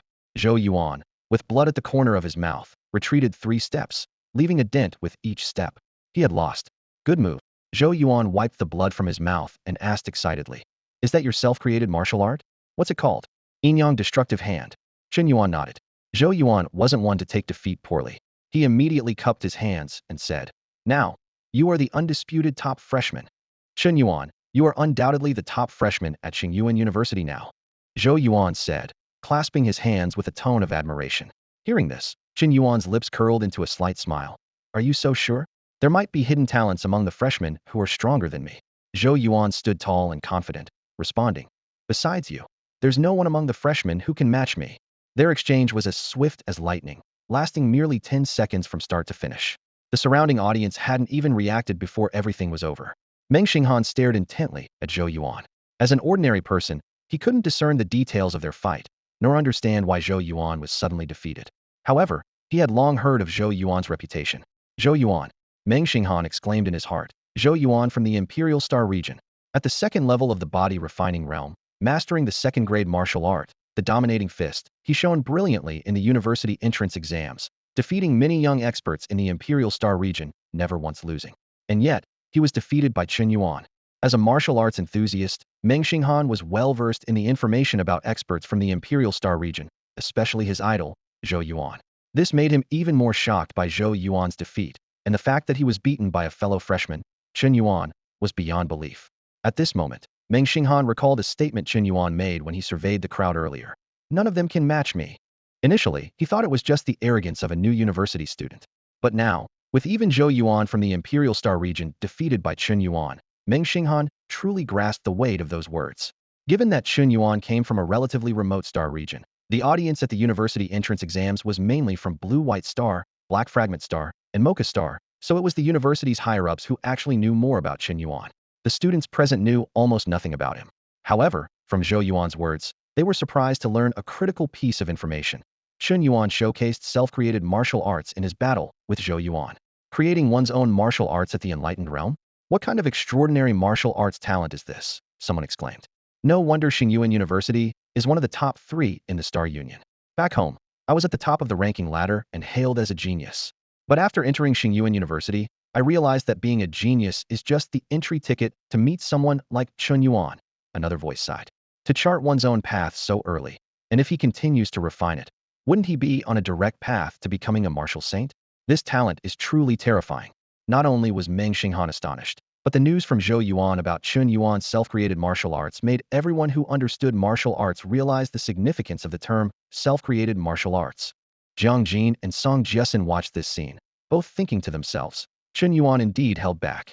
They understood that their defeat was justified. Zhou Yuan took a deep breath, and most of his injuries had healed. Suddenly, his expression shifted, and he hurriedly waved to Chen Yuan, saying, "From our recent battle, I suddenly gained inspiration to advance my dominating fist to a subtle level. Once I find a quiet place to break through, we'll fight again. For now, you can keep the title of top freshman. I'll come back for it in a few days." Before he finished speaking, Zhou Yuan's figure had already vanished like a gust of wind, leaving behind a crowd of shocked spectators and a thoughtful Chen Yuan. Chen Yuan's expression momentarily froze, a hint of surprise flashing in his eyes. Zhou Yuan had managed to grasp the opportunity for a martial arts breakthrough after just one battle, showcasing an undeniable martial arts talent. No wonder he dared to claim the title of the top freshman. However, Chen Yuan felt a sense of satisfaction internally. Even so, compared to my heavenly lineage, Zhou Yuan is still a step behind. Now that he has been defeated by me, his chance to surpass me has completely vanished. I will gladly accept the position of the top freshman. With this victory, Chen Yuan's status among the freshmen was firmly established. No one dared to challenge him anymore, and he naturally moved into dormitory number 1. Meanwhile, his name and the rumors of his self-created martial arts spread like wildfire throughout Yuan University. Dormitory number 1 was much larger than expected, more like a small estate than a dormitory. Yuan University had plenty of space, so this was no issue. The dormitory was well equipped, with a main living area, a training area for martial artists, and a leisure area. Most impressively, it was also equipped with over a dozen smart service robots. Although their intelligence was limited, they were sufficient for daily cleaning and organizing tasks. After briefly familiarizing himself with the environment, Chen Yuan didn't linger and quickly left the dormitory again. Thanks to Meng Xinghan's previous introduction, he had a basic understanding of Yuan University. His immediate priority was to resolve the issue with his personal terminal. On the remote and underdeveloped Blue-White Star, his personal terminal was extremely outdated. While it was barely usable there, It was inadequate in the bustling and advanced environment of Shang Yuan University. Not only could it not connect to the Star Union's public network, but it also couldn't access the university's campus network. Upgrading it would also grant him a personal subspace similar to the storage rings in novels, something Chen Yuan was both curious and eager about. He headed straight to the equipment management building of the Martial Arts Institute, glancing up at the towering structure before stepping inside. The first floor had a reception desk, ensuring that newcomers like Chen Yuan wouldn't feel lost. Behind the desk sat a girl with long yellow hair, focused on her terminal. Hearing footsteps, she looked up and asked warmly, "How can I assist you?" Chen Yuan explained simply, "I'm a new student at the Martial Arts Institute and need to update my personal terminal's version." As he spoke, he removed the terminal from his wrist and handed it to her. The girl took the terminal, checking it as she replied, "You'll need to wait about 2 days. Since the semester just started, many new students are updating their terminals." 2 days that long? Chen Yuan frowned slightly, having expected it to be a quick process. He had many urgent matters to attend to, such as selecting martial arts techniques for breaking through the body tempering realm, which required the updated terminal. There's no helping it. It's the start of the semester, and everyone's lined up. The girl gave him an apologetic smile. "I really can't do anything about it." Although disappointed, Chen Yuan was reasonable. Since that was the case, he couldn't force his way through just because he was strong. "Just register here, and you can pick it up in 2 days. The girl smiled, pointing to a smooth tablet on the desk. Chen Yuan nodded in agreement and swiftly wrote down his name, year, and major on the tablet. The girl glanced at the information, then suddenly looked up sharply, her eyes locking onto Chen Yuan's face as she exclaimed in surprise, "You're Chen Yuan from the Martial Arts Institute?" The speed at which the news spread caught Chen Yuan off guard. Less than an hour after his duel with Zhou Yuan, it had already caused a stir at Shang Yuan University. A blonde girl excitedly recognized him. "Are you Chen Yuan from the Martial Arts Institute? The one who defeated Zhou Yuan and became the recognized top freshman this year?" Chen Yuan was secretly surprised but maintained a calm exterior. He had anticipated that his name would quickly spread, as this was his goal. However, the rapid development exceeded his expectations. The blonde girl had a mischievous gleam in her eyes. After looking around, she lowered her voice. "How about we make a deal?" "What kind of deal?" Chen Yuan raised an eyebrow. The girl rubbed her hands together, then quickly stopped, realizing the gesture was inappropriate. "I can help you skip the line. Updating your personal terminal will only take half an hour. In exchange, you give me 10 autographs. It's a great deal, right?" She looked at Chen Yuan expectantly. Chen Yuan felt slightly surprised but agreed almost without hesitation. 10 autographs were a small effort for him, but they could save him precious time. Without his victory over Zhou Yuan and his new status as the top freshman, he would have had to wait in line for 2 days. Now, half an hour would suffice. This was exactly the moment for his hard-earned reputation to pay off. The girl excitedly pulled out a pile of items from under the table, a wooden sword, a book, an abstract painting, and finally handed Chen Yuan a pen. "Just sign one on each of these, it's simple." Chen Yuan quickly signed his name 10 times, watching as the girl happily tucked the items away. She picked up Chen Yuan's personal terminal and, while walking away, smiled back. "Hee hee, fair trade. You wait over there, and I'll have your update done in no time." Chen Yuan found a seat and sat down, his thoughts swirling. Once the terminal was updated, he could begin breaking through the body refinement stage. With 1,000 years of lifespan remaining, he had enough to handle the breakthrough. However, the flaws in the primordial dragon elephant true skill also needed addressing. Theoretically, the power provided by the second level should match the peak of the body refinement stage, but currently, his strength was only slightly above the initial entry level. Chen Yuan stood in the training room, his brow furrowed as he pondered the obstacles in his cultivation journey. Although his physical strength had reached a certain level, he still couldn't fully unleash the power of the second layer of the Hunyuan Dragon Elephant True Skill. This martial art was unique in that it only enhanced strength without improving the body. Chen Yuan recalled that even prodigies like the Dragon Elephant Martial God only reached the 9th layer, highlighting its immense difficulty. With a soft sigh, he weighed various possibilities in his mind. The Hunyuan Dragon Elephant True Skill required 2 key attributes from its practitioner: a long lifespan and exceptional martial talent. Chen Yuan thought wryly that his talent on Blue-White Star was merely average, and in the vast Star Alliance, it was even more insignificant. However, his greatest advantage was his long lifespan, making it seem as if this martial art was tailor-made for him. Clenching his fist, Chen Yuan felt the power surging within him. He resolved not to give up on this martial art, but his biggest obstacle was that his physical body's strength couldn't keep up with the increase in power. He wondered if he should research more about the Hunyuan Dragon Elephant True Skill to find a way to address the body's limitations. If a better solution couldn't be found, Chen Yuan knew he might have to resort to external martial arts focused on physical strength. He considered the Tao Tai Immovable Body, a martial art that specialized in enhancing physical strength, which could effectively support the immense power from the Dragon Elephant True Skill. However, Even the second-grade consummate Taotai immovable body might not fully bear the strength of the second layer of the dragon elephant. Closing his eyes, Chen Yuan envisioned his future cultivation path. He realized that as his cultivation progressed, the imbalance between power and physical strength would only become more pronounced. The rate at which external martial arts increased physical strength was far slower than the power amplification from the Hunyuan dragon elephant true skill. Ultimately, Chen Yuan had to consider an option he disliked, combining multiple external martial arts. He was well aware that this approach had a low cost-effectiveness and would greatly deplete his lifespan. He silently resolved that he would not attempt this unless absolutely necessary. He stood up, pacing back and forth in the training room, delving deeper into the complexities of combining external martial arts. Chen Yuan understood that it wasn't a simple matter of arithmetic addition. Different external martial arts had significant overlaps, and their effects would diminish with each addition. He calculated silently. The first external martial art might increase physical strength from 0 to 0.8, but the second might only raise it to 0.9 or even less. As Chen Yuan was engrossed in these intricate cultivation plans, he suddenly sensed someone approaching him. He immediately became alert, ready to face any potential challenge or opportunity. A broad-shouldered, rugged-faced blond man strode forward with an imposing presence akin to a mountain. Chen Yuan instantly sensed a strong aura of danger, his martial instincts wildly alerting him. The man before him possessed unfathomable strength. "Are you Chen Yuan?" the man asked directly. Chen Yuan nodded in acknowledgement, though internally he was in turmoil. The blond man laughed heartily and introduced himself. "I'm Zhang Guangshi, one of the instructors at Chen Yuan University's Martial Arts Academy, and a Jindan-level warrior. You might not know me, but that's all right. There's plenty of time to get acquainted. I'm here to invite you to become my student." Chen Yuan was deeply shaken by this revelation. A Jindan-level warrior was legendary, possessing an indestructible physique. Their body strength surpassed that of special metals, capable of regenerating limbs as easily as eating or drinking, and even if reduced to mush, they could recover. Such beings could challenge interstellar battleships with their physical prowess alone. However, Chen Yuan did not immediately agree. Instead, he calmly inquired, "Professor Zhang, what are the advantages of becoming your student? Or, how do you stand out compared to other instructors?" Zhang Guangshi was momentarily taken aback, clearly not expecting such a question.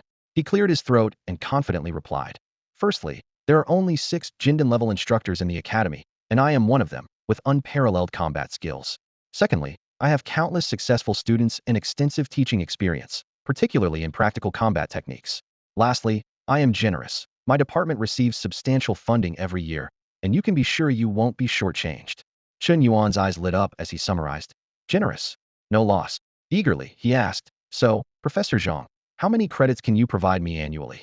In the interstellar era's cultivation world, credits, the universal currency in universities, possess incredible power. Chen Yuan stood in front of Zhang Guangshi, his mind racing. He knew that these small numbers could not only be exchanged for various rare cultivation resources, but could also purchase mechs and small interstellar battleships tightly controlled by the military. 10 credits can extend your life by a year. Chen Yuan murmured, excitement gleaming in his eyes. Hearing this number, Zhang Guangshi grinned, revealing a set of white teeth. "That's right, kid. But you'd need to perform exceptionally well to reach that level. If you're not skilled enough, that number will definitely drop."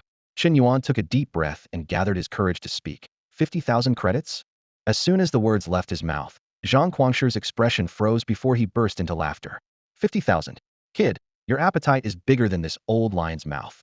I only get an annual budget of 500,000 credits, and I have to support hundreds of students and conduct various research. You're asking for a tenth of that right off the bat. Seeing Zhang Guangshi so exasperated that he lost his composure, Chen Yuan scratched his head awkwardly. Then, 5,000? 5,000. Zhang Guangshi snorted. "That depends on your performance. Even my senior students only get a bit more than that in a year. If you don't show some results, they'll be up in arms." Chen Yuan calculated silently. 5,000 credits equated to 500 years of life. While a staggering figure for ordinary people, it still fell short of his ambitions. Finally, Chen Yuan sighed.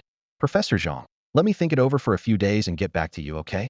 Zhang Guangshi looked at this ambitious young man and shook his head. "Kid, having a big appetite is good, but be careful not to bite off more than you can chew. I value your martial arts potential and talent, and more importantly, your personality matches mine. You won't find a more generous mentor than me. Think it over, and come to me when you've decided." Chen Yuan nodded earnestly. Honestly, Zhang Guangshi's decisive, flamboyant, and bold personality resonated with him, not to mention his generous attitude. But he knew that Zhang Guangshi approached him purely because of his displayed talent and reputation as the top freshman. For Chen Yuan, the mentor was secondary. He craved abundant cultivation resources and rapidly increasing lifespan. Without sufficient resources, how could he become a starry sky martial god in a short time with just a mentor's guidance? Shortly after Zhang Quanshi left, another mentor approached Chen Yuan. Hello, are you Chen Yuan?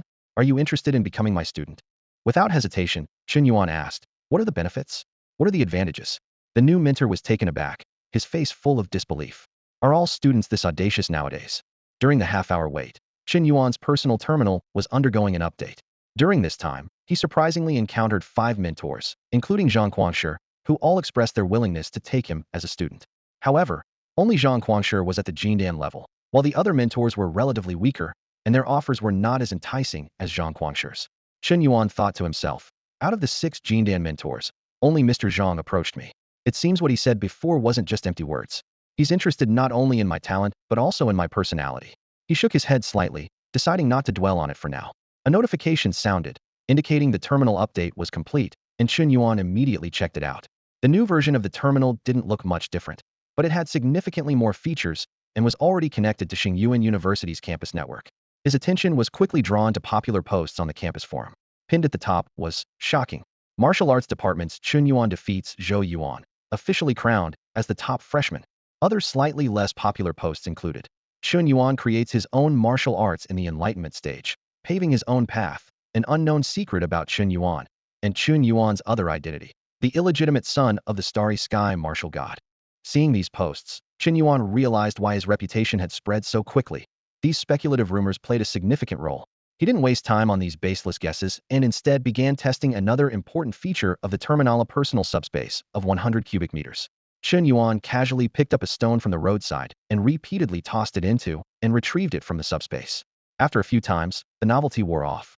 He mused to himself, this is quite similar to the spatial equipment in fantasy novels, very practical indeed. Next, Chen Yuan decided to head to the library to prepare for breaking through to the body refining stage.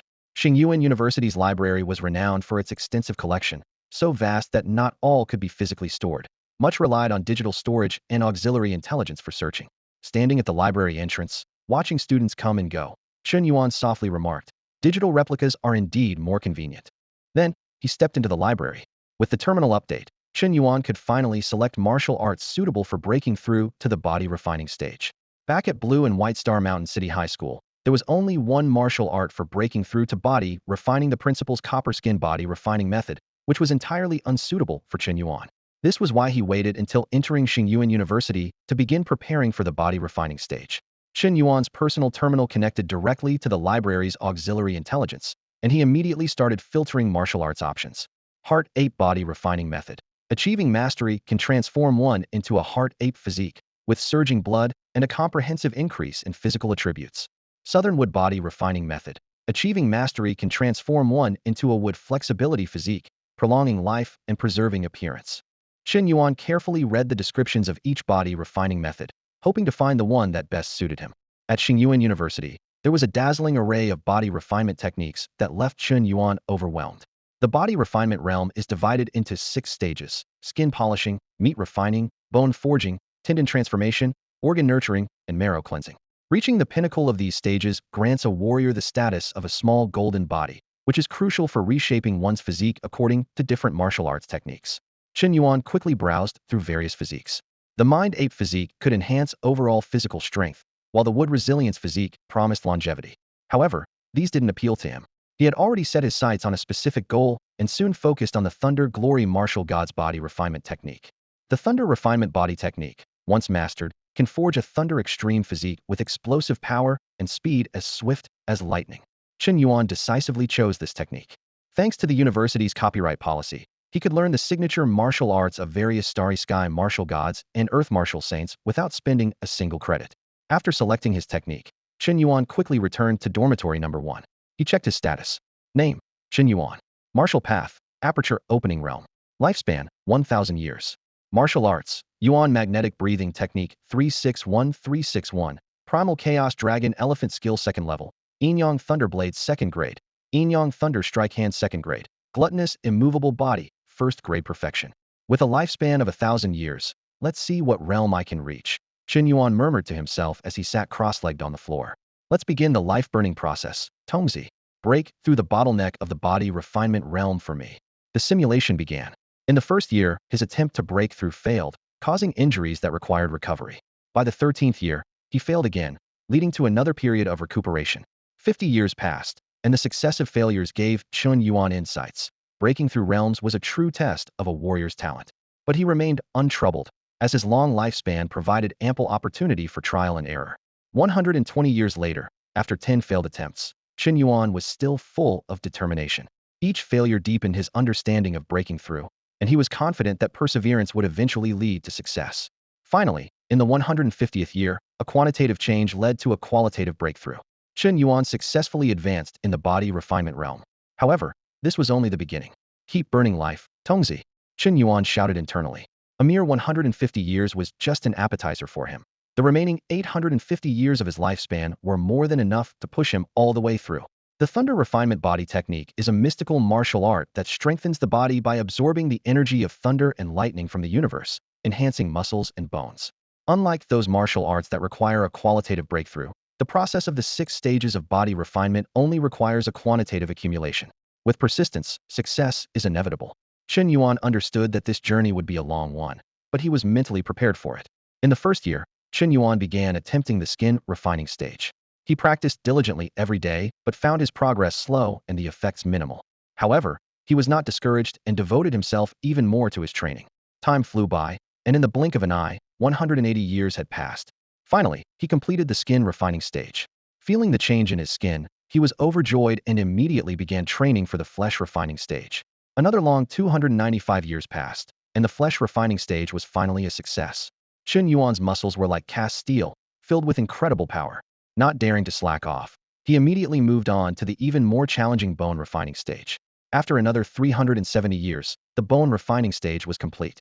Chen Yuan felt the powerful energy surging within him and realized he had reached the 3rd level of the body refinement stage. Suddenly, Chen Yuan's body underwent dramatic changes. The processes of skin refining, flesh refining, and bone refining, which should have taken the genius students of Chen Yuan University's Martial Arts Academy years to accumulate, were completed in an instant for Chen Yuan. His skin became as tough as ancient bronze armor, his muscles tightly coiled like meticulously forged steel, and his bones were as white and smooth as jade, resembling exquisite works of art. Chen Yuan was astonished to find that his weight had increased significantly, now estimated to be over 5 tons. This far exceeded the typical weight range of 1 to 2 tons for body refinement stage martial artists, largely thanks to the miraculous effects of the Hunyuan Dragon Elephant technique. His strength, reflexes, vitality, and physique all experienced remarkable improvements. Chen Yuan couldn't help but marvel that the 3rd stage of martial arts, the body refinement stage, truly lived up to its reputation, earning the title of Little Golden Body. Completing in a moment what would take others years, Chen Yuan was amazed by his own talent. After breaking through the body refinement stage, his physical strength increased once more. Even with just the skin and flesh refining stages, he had achieved the equivalent of a top-tier defensive martial art, making him extraordinarily formidable. This breakthrough significantly raised the upper limits of the Hunyuan Dragon Elephant technique's potential, causing Chen Yuan's combat power to soar. Although it cost him 995 years of his lifespan, Chen Yuan believed it was entirely worth it. Checking his personal status panel, Chen Yuan saw his information had been updated. Name: Chen Yuan. Martial path: 3rd level body refinement bone refining. Lifespan: 55 years. Martial arts: Thunder refinement body technique. Bone refining: Yin-Yang Thunder Blade 2nd grade. Yin-Yang Thunder Strike Hand 2nd grade. Gluttonous immovable body 1st grade perfection. Breaking through the body refinement stage had granted him an additional 50 years of life. Chen Yuan reflected on this. From his initial lifespan of 1,000 years, 995 had been consumed, leaving him with 55 years. The extra 50 years were clearly a reward from the breakthrough. Although insignificant compared to the lifespan consumed, it was better than nothing. Chen Yuan thought to himself that if Zhou Yuan was slightly inferior to him before, now even 10 Zhou Yuans together would likely struggle to match him.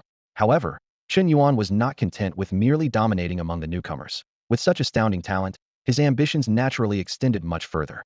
Chen Yuan set a goal for himself: to secure the top position in the Martial Arts Institute at Chen Yuan University. Instead of competing with the freshmen for a few measly credits, he decided to directly challenge the senior students and claim the top spot in the institute. The next morning, sunlight streamed through the cafeteria's glass windows, falling on Chen Yuan's tray. He was focused on enjoying his free meal, which, though simple, was plentiful and satisfying. The university's dining and accommodation policies were quite considerate. Students at the Martial Arts Institute earned their living quarters through their skills. The strong could enjoy a single villa or even a small estate like Chen Yuan's, while the weaker students had at least a shared dormitory as a fallback. As for food, the basic meals were free and unlimited, but for those wanting to try something new, rare ingredients were available for a range of credits from a few hundred to tens of thousands. Suddenly, a commotion erupted in the cafeteria. Two students were enthusiastically discussing the delicacies they had just tasted. This is the meat of the fierce beast, the azure horn beetle, which roams the universe. Eating a piece boosts your vitality. A meal raises your level. It's a must-try, one student exclaimed excitedly. Yours is nothing, the other student scoffed. Even though the azure horn beetle has the bloodline of a cosmic beast, it's too diluted to be of any use. It's nothing compared to my abyssal fish. Their conversation sparked thoughts in Chen Yuan's mind. In this universe, the Star Alliance, the myriad cosmic races, cosmic beasts, and the outer gods were all very active. Cosmic beasts, in particular, were known for their rare numbers, yet infamous for their offspring, the fierce beasts. The blood of cosmic beasts ran through these creatures, and the purer the bloodline, the stronger and wiser they were. However, as generations passed, the cosmic beast bloodline diluted, resulting in most fierce beasts having low intelligence, acting on instinct, and being impulsive and aggressive. Just as Chen Yuan was lost in thought, a familiar voice interrupted him. Chen Yuan. Looking up, he saw Zhou Yuan, who had previously been defeated by him. Zhou Yuan eagerly rushed over, saying, Chen Yuan, let's have another match. Chen Yuan frowned and replied curtly, no. Zhou Yuan tilted his head, confused. Why not? Warriors are born to fight. Only through battles can one truly grow. A warrior who hasn't faced numerous deadly battles is destined never to reach the realm of the cosmic martial god. Chen Yuan realized that Zhou Yuan was a genuine martial arts enthusiast. He patiently explained, look, if I fight you, I gain nothing from winning. It's just a waste of energy. If I lose, I risk losing my position as the top freshman. Either way, I lose out, so why would I agree? Am I just looking for something to do? Zhou Yuan listened and nodded thoughtfully. Seeing this, Chen Yuan's lips curled into a slight smile. But, you know, it's not like we can't have a match. How so? Zhou Yuan's interest was piqued. Without hesitation, Chen Yuan lowered his voice and asked, how many credits do you have on you right now? As soon as Chen Yuan finished speaking, the air around them seemed to freeze for a moment. His intentions were as clear as day, practically written all over his face. Although Zhou Yuan was straightforward by nature, he wasn't dull. He instantly grasped Chen Yuan's motive and blurted out, you want to cheat me out of my credits? Chen Yuan frowned, his tone tinged with impatience. Cheat? How am I cheating you? I have 300 credits. If you can put up 500 credits, I'll bet with you. Whoever wins takes all the credits. Zhou Yuan fell into brief contemplation, weighing the pros and cons. Chen Yuan, being the top freshman, didn't seem to offer much gain, win or lose, making it a bit of a disadvantage. However, a bet of 300 against 500 seemed fair. Ultimately, it was Zhou Yuan's inner confidence that drove his decision. He was convinced that this time, victory would be his. Chen Yuan, let's battle then. Zhou Yuan's voice was filled with determination. All right, Chen Yuan replied briskly, setting down his chopsticks and standing up to face Zhou Yuan. Zhou Yuan glanced at Chen Yuan's half-eaten meal and hesitantly said, should I wait for you to finish eating? We can find a more spacious place to fight. He looked around the crowded cafeteria, filled with students watching them with curiosity. Zhou Yuan didn't want to disturb others, thinking they should at least wait until Chen Yuan finished his meal. However, Chen Yuan shook his head decisively. No need. Let's do this now. Okay. Zhou Yuan wasn't one to procrastinate. As soon as he spoke, his entire aura erupted and then swiftly condensed into a single point focused on his raised right fist. This transition happened so quickly that no one but Chen Yuan noticed the surge and withdrawal of his energy. Zhou Yuan's fist silently aimed at Chen Yuan, executing the formidable technique known as the Heavenly Force Fist. Chen Yuan's eyes sharpened as his internal energy surged. In an instant, black and white arcs of electricity flickered across his palms. He swiftly extended both hands, intending to intercept Zhou Yuan's strike before it landed. This was the power of the dragon elephant, coupled with the yin-yang dispersing hand technique. You underestimate me, Chen Yuan. Zhou Yuan's eyes glinted with a sharp light. It's you who underestimates me, Zhou Yuan. Chen Yuan replied coolly, meeting Zhou Yuan's full-force strike heat. As they clashed, a gentle breeze spread out from their encounter. What? Zhou Yuan suddenly realized that his all-out punch had been effortlessly intercepted by Chen Yuan. It felt as though his fist had struck empty air, without causing a ripple, completely neutralized and disappearing without a trace. Zhou Yuan was defeated once again, even more thoroughly than before. He couldn't comprehend why he had lost so decisively. Chen Yuan quietly assessed Zhou Yuan's strength, admiringly noting, to achieve such mastery of the second-grade martial arts in such a short time, you truly are a genius. He recalled their previous encounter when Zhou Yuan's Heavenly Force Fist was still at the second-grade enlightenment level. Overnight, Zhou Yuan's martial arts unexpectedly broke through to the subtle realm. This astonishing talent truly lived up to his title as the top young talent in the Imperial Capital Star domain. Zhou Yuan couldn't help but exclaim, "What kind of genius am I? Chen Yuan, you are the real genius. Compared to you, I still have a long way to go." He recalled the teachings of his family's ancestor. There are always mountains beyond mountains, and people beyond people. The world is full of heroes. At this moment, Zhou Yuan deeply understood that his martial arts journey would never be lonely. Facing such a formidable opponent, he was not afraid but rather excited, feeling a surge of exhilaration. Although the battle ended in a confusing defeat, Zhou Yuan gained new inspiration from it. While it wasn't enough to directly elevate his powerful Tianquan fist from subtle to transformative, it did show him the possibility of further progress. At that moment, Chen Yuan's long-concealed aura suddenly emerged. Zhou Yuan's eyes widened in astonishment as he discovered that Chen Yuan had already reached the third tier of the body refining realm. He immediately realized that his defeat was no accident. He recalled how Chen Yuan had, during the university assessment, in full view of everyone, created his own martial arts technique, the Yin-Yang destructive hand, showcasing an extraordinary martial talent.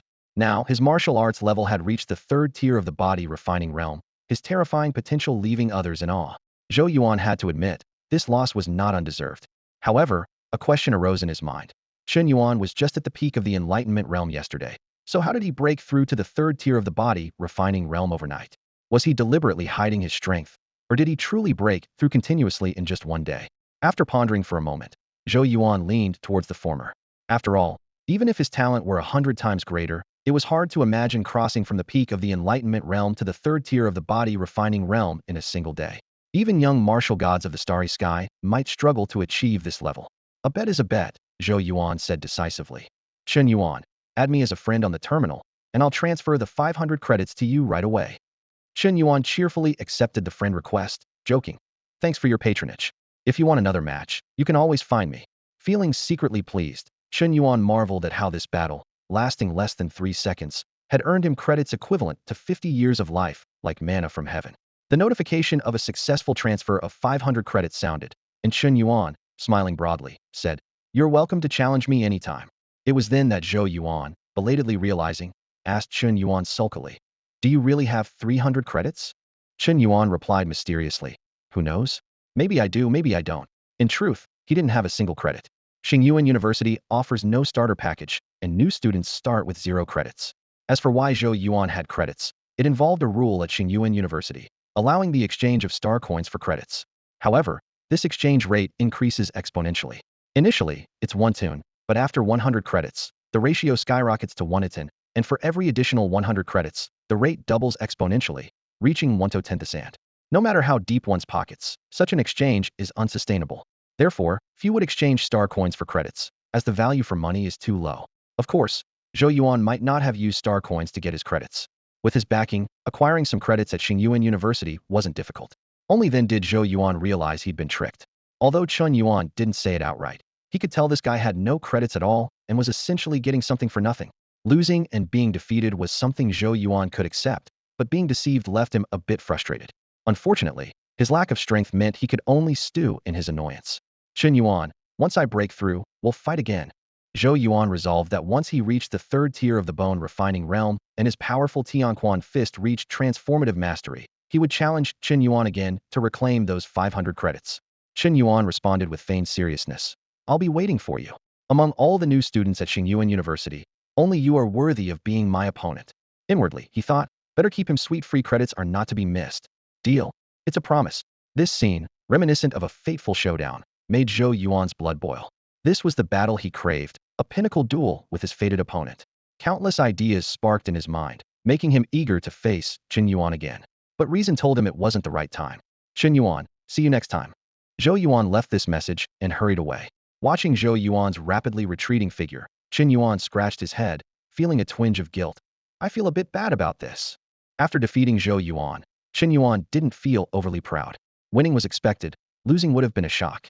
With his superior martial arts skills and level of mastery, if he had been defeated, he might as well have given up practicing altogether. Chen Yuan quickly finished the remaining food on his table and got up to leave. He had another important task to attend to, meeting with the mentor highly recommended by his boss, Shatong. Before setting out, Chen Yuan had already looked up information on Li Shatong through his terminal. Although there wasn't much available, it was enough to give him a basic understanding of this Jindan stage martial artist. Li Shatong was one of the 6 Jindan mentors at Chen Yuan University's Martial Arts Institute. Known for his high martial arts talent, he rarely had any records of actual combat. In contrast, Zhang Guangshi, another Jindan mentor, was a battle fanatic, with his profile filled with records of victories and defeats. Li Shudong's reputation mainly came from his academic achievements. While Chen Yuan didn't fully understand the technical jargon, one particular piece of information stood out. A renowned martial artist, Lei Yao Wuxian, had once sought Li Shatong out for a discussion on martial arts. This alone spoke volumes about his credibility. Chen Yuan mused to himself, if Li Shatong agrees to my terms, becoming his student wouldn't be a bad idea. He's likely the only one who might agree, given his current situation, and I happen to have the talent to turn things around. If he's unwilling, Zhang Guangshi would be a good alternative. I like his personality, and we might get along well. Arriving at Li Shudong's residence, Chen Yuan found it even larger than his own dormitory. It was surrounded by a 3-meter-high black iron fence, which, while ineffective against a martial artist, was enough to deter ordinary people. After all, a Jindan stage powerhouse lived inside, capable of easily defeating multiple lower-level martial artists. Peering inside and seeing no one, Chen Yuan pressed the doorbell. After waiting for about 10 minutes with no response, he suddenly heard a cold voice from behind. Kid, what are you doing at my doorstep? Startled, Chen Yuan realized he hadn't noticed anyone approaching. Turning around, he saw Li Shatong standing there, looking exactly like his photo on the terminal. Short hair, black eyes, an expressionless face, and a slender build, quite different from the typical image of a martial artist. Despite being a Jindan stage powerhouse, Li Shatong appeared somewhat thin and frail. The most notable difference between Li Shatong and other martial artists is not his appearance, but his mental state. Typically, martial artists, due to long-term training, have abundant energy and a vigorous spirit, giving an impression of vitality and radiance. However, when Chen Yuan first met Li Shatong, he sensed an unbelievable weakness. This weakness was so pronounced that Chen Yuan could hardly believe he perceived it in a Jindan realm martial artist. Despite his inner doubts, Chen Yuan had no time to delve into them and directly stated, I have important matters to discuss with teacher Li Shatong. Li Shatong examined Chen Yuan with an impassive expression, his eyes flickering slightly. You? What could we possibly have to discuss? Then he seemed to recognize Chen Yuan. You're the new student at the Martial Academy, Chen Yuan from Star? That's me. Chen Yuan confirmed with a nod. All right, come in, Li Shatong said in a still cold tone, leading Chen Yuan into his residence. Following him, Chen Yuan looked around and was surprised to find no trace of intelligent robots.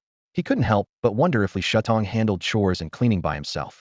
They arrived at a dilapidated house. Li Shatong opened the door, and Chen Yuan followed him in, closing the door behind him. At that moment, Li Shatong suddenly turned around, his expression changing rapidly before finally forcing a peculiar smile. There were too many people outside just now. I was embarrassed to say this. He grabbed Chen Yuan's hands, looking pitiful. Chen Yuan, be my student. If I don't recruit a student this year, the school won't fund me next quarter. Without funding, my research will be stuck at the most critical point. Chen Yuan, I'll agree to any condition you have. Just be my student this year. Chen Yuan was stunned by this sudden change. The rapid shift in Li Shudong's attitude caught him off guard. Although he had known Li Shudong's situation was not good, seeing a Jindan realm martial artist plead so humbly for a student was still unbelievable. Teacher Li, my purpose in coming here is to become your student, Chen Yuan stated straightforwardly. Really? Li Shatong looked up sharply, his eyes sparkling with delight. Of course it's true, Chen Yuan assured, patting his chest. But let's discuss the terms first. As long as teacher Li agrees, I'll become your student today. Sure, Li Shatong nodded repeatedly. Not just one. If you become my student, 10 conditions are no problem. Chen Yuan didn't immediately show joy, as his conditions were not simple. From his observations, a normal mentor like Zhang Guangshi would never agree. Only with Li Shatong did he see a glimmer of hope. Taking a deep breath, Chen Yuan slowly stated his condition. Teacher Li, my condition is, I need at least half of the funding allocated by the school for the first semester of freshman year. Upon hearing this, Li Shudong's expression turned cold. He narrowed his eyes, with a hint of displeasure in his voice. Are you kidding? At least half of the school's funding for the first semester. His fingers tapped lightly on the table as he recalled the school's dwindling funds. That's why he had to recruit a few talented students to manage the situation, to prevent the funding from dropping to zero next semester. Yet, this boy named Chen Yuan wanted to take at least half of the school's funding? Li Shatong glared at Chen Yuan, speaking harshly. Kid, do you understand what your words imply? I know you possess the Taotai divine body, have mastered the Hunyuan dragon elephant skill, and even created your own martial arts, showcasing extraordinary talent. But to claim half of the school's funding for a semester? That's quite audacious. Do you really think you can handle it as just a peak awakening realm warrior? Chen Yuan wasn't bothered by Li Shudong's unfriendly attitude. He knew his demands were indeed quite excessive, perhaps even outrageous. If he were in Li Shudong's position, his attitude might not be any better. But in the world of martial artists, strength is king. A slight smile appeared on Chen Yuan's lips, and he said calmly, Mr. Li, your information is a bit outdated. With that, he no longer concealed his cultivation, allowing it to reveal itself. A powerful aura instantly filled the room. Body refining realm, third layer. Chen Yuan announced calmly, his eyes shining with confidence. Surpassing all new students in martial arts realm, combined with his exceptional talent in creating martial arts, these astonishing gifts were the source of his confidence. For the first time, Li Shudong's expression showed obvious surprise. He frowned. You've reached the third layer of the body refining realm? When did this happen? Before Chen Yuan could answer, Li Shatong swiftly moved to his side, grabbing him by the back of the neck and lifting him up, weighing him slightly. Judging by the weight, it's indeed the second layer of the Hunyuan dragon elephant skill, with bronze skin and jade bones. Li Shatong muttered, filled with doubt. Has your strength really broken through to the third layer of bone refining? Suddenly, as if struck by a realization, Li Shatong mumbled to himself. I wondered where all the cultivation resources you absorbed during the university assessment went. So, the Taotai divine body can temporarily store absorbed energy within the body and choose to use it later. A gleam of madness flashed in Li Shudong's eyes, and his voice carried an unmistakable excitement. No wonder it's a legendary Taotai divine body, never seen before. Truly extraordinary. Chen Yuan watched Li Shudong's near-manic state, maintaining a neutral expression, fearing he might reveal something with his facial expressions. He thought to himself, the Taotai divine body, just from the name, suggests a connection to consuming things, quite similar to my system. Both the principal and Li Shatong seemed convinced he possessed this so-called Taotai divine body. So, he decided to go along with it. From now on, as long as he advanced quickly, he could attribute it to this Taotai divine body. If anyone asked, he'd say it was the Taotai divine body at work. Li Shatong continued to scrutinize Chen Yuan, as if admiring a rare treasure. His gaze was so intense that it made Chen Yuan uncomfortable, giving him goosebumps. Li Shatong shook his head, his gaze carrying a hint of scrutiny. Looking at Chen Yuan before him, his tone was tinged with a bit of disdain. Chen Yuan, your skills are indeed impressive, but you're far from qualified to claim half of the funding. However, when Chen Yuan demonstrated his strength at the third level of the body refining realm, Li Shudong's attitude noticeably softened. His tone became more gentle, and a hint of approval flickered in his eyes. This is the advantage of showcasing talent when you're strong and gifted. The world naturally regards you differently. On the contrary, if you always play the underdog, don't blame the world for being unkind. Chen Yuan was already confident in his plan. He looked Li Shatong straight in the eye and proposed, Mr. Li, how about we make a bet? Li Shatong crossed his arms, showing some interest. Oh, let's hear it. Chen Yuan got straight to the point. As far as I know, Mr. Li, last semester's funding for your department was only 200,000 credits, right? Li Shatong didn't shy away from this fact. He explained that Chen Yuan University allocates funds quarterly, twice a year. The amount is determined by the tutor's overall performance, which is divided into teaching achievements and tutor contributions. That's right, just 200,000 credits, Li Shatong admitted frankly. Last year, I hardly contributed to the school, and the few students I took in switched to other tutors due to a lack of resources.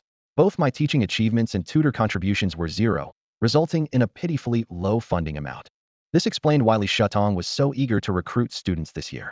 If he didn't take in a few more students to bolster his reputation, his funding for the next quarter would be wiped out. Worse yet, this was critical timing for his research, and he couldn't afford any setbacks. Li Shatong tried to persuade Chen Yuan. Give up the idea of splitting the funding with me and just be my student. Once my research succeeds, your name will also be immortalized under the stars alongside mine. To be honest, Li Shudong's words were quite tempting. But Chen Yuan had his own cards to play. He smiled and said, Mr. Li, 200,000 credits is still too little. What's the point in vying for such a small amount? How about we make a bigger bet? Li Shatong had a hunch about Chen Yuan's intentions. Sure enough, Chen Yuan's next words confirmed his guess. I'll take responsibility for the teaching achievements. I alone can max out this portion of the performance.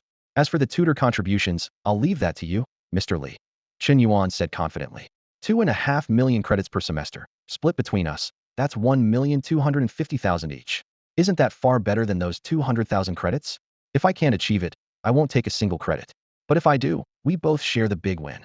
This was the plan Chen Yuan had been devising all night. Instead of squabbling over a few hundred or thousand credits, why not aim big and make a substantial profit? Li Shudong's expression turned serious. He frowned and said, Chen Yuan, you need to think this through. Other tutors can max out their teaching achievements because they have hundreds of students. I don't have the time to mentor that many. He explained that teaching achievements are the sum of the accomplishments of a tutor's students, including tasks undertaken and contributions to the school. Naturally, having more students is advantageous.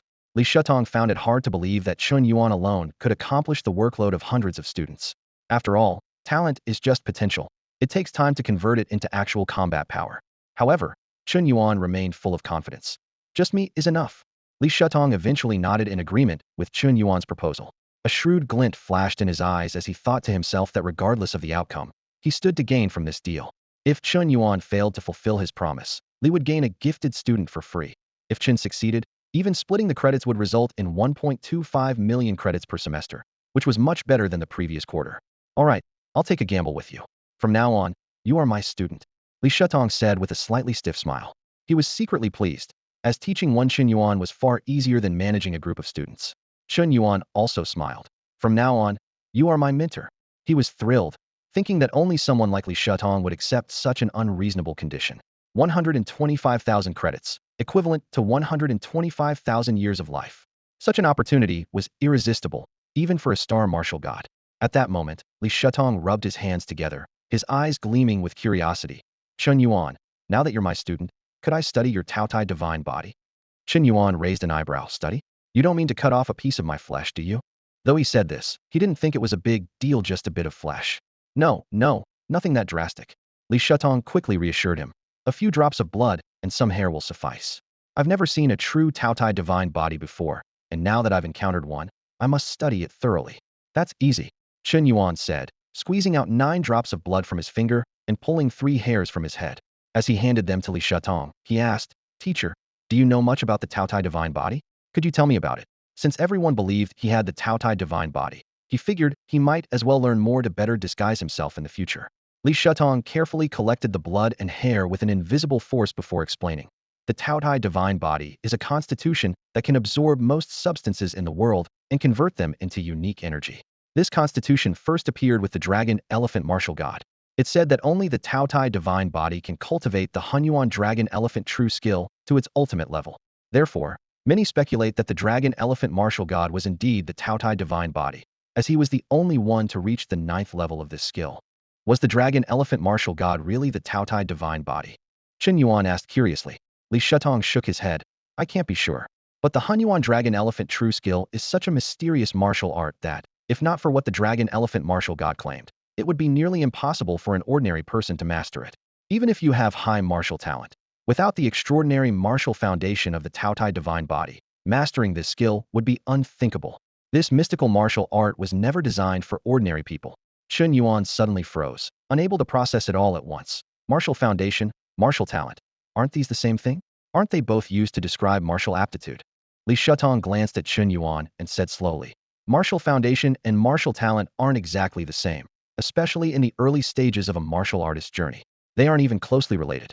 Martial foundation is more about a martial artist's innate ability to progress through martial realms, such as advancing faster in stages like the blood exchange, aperture opening, and body refinement stages.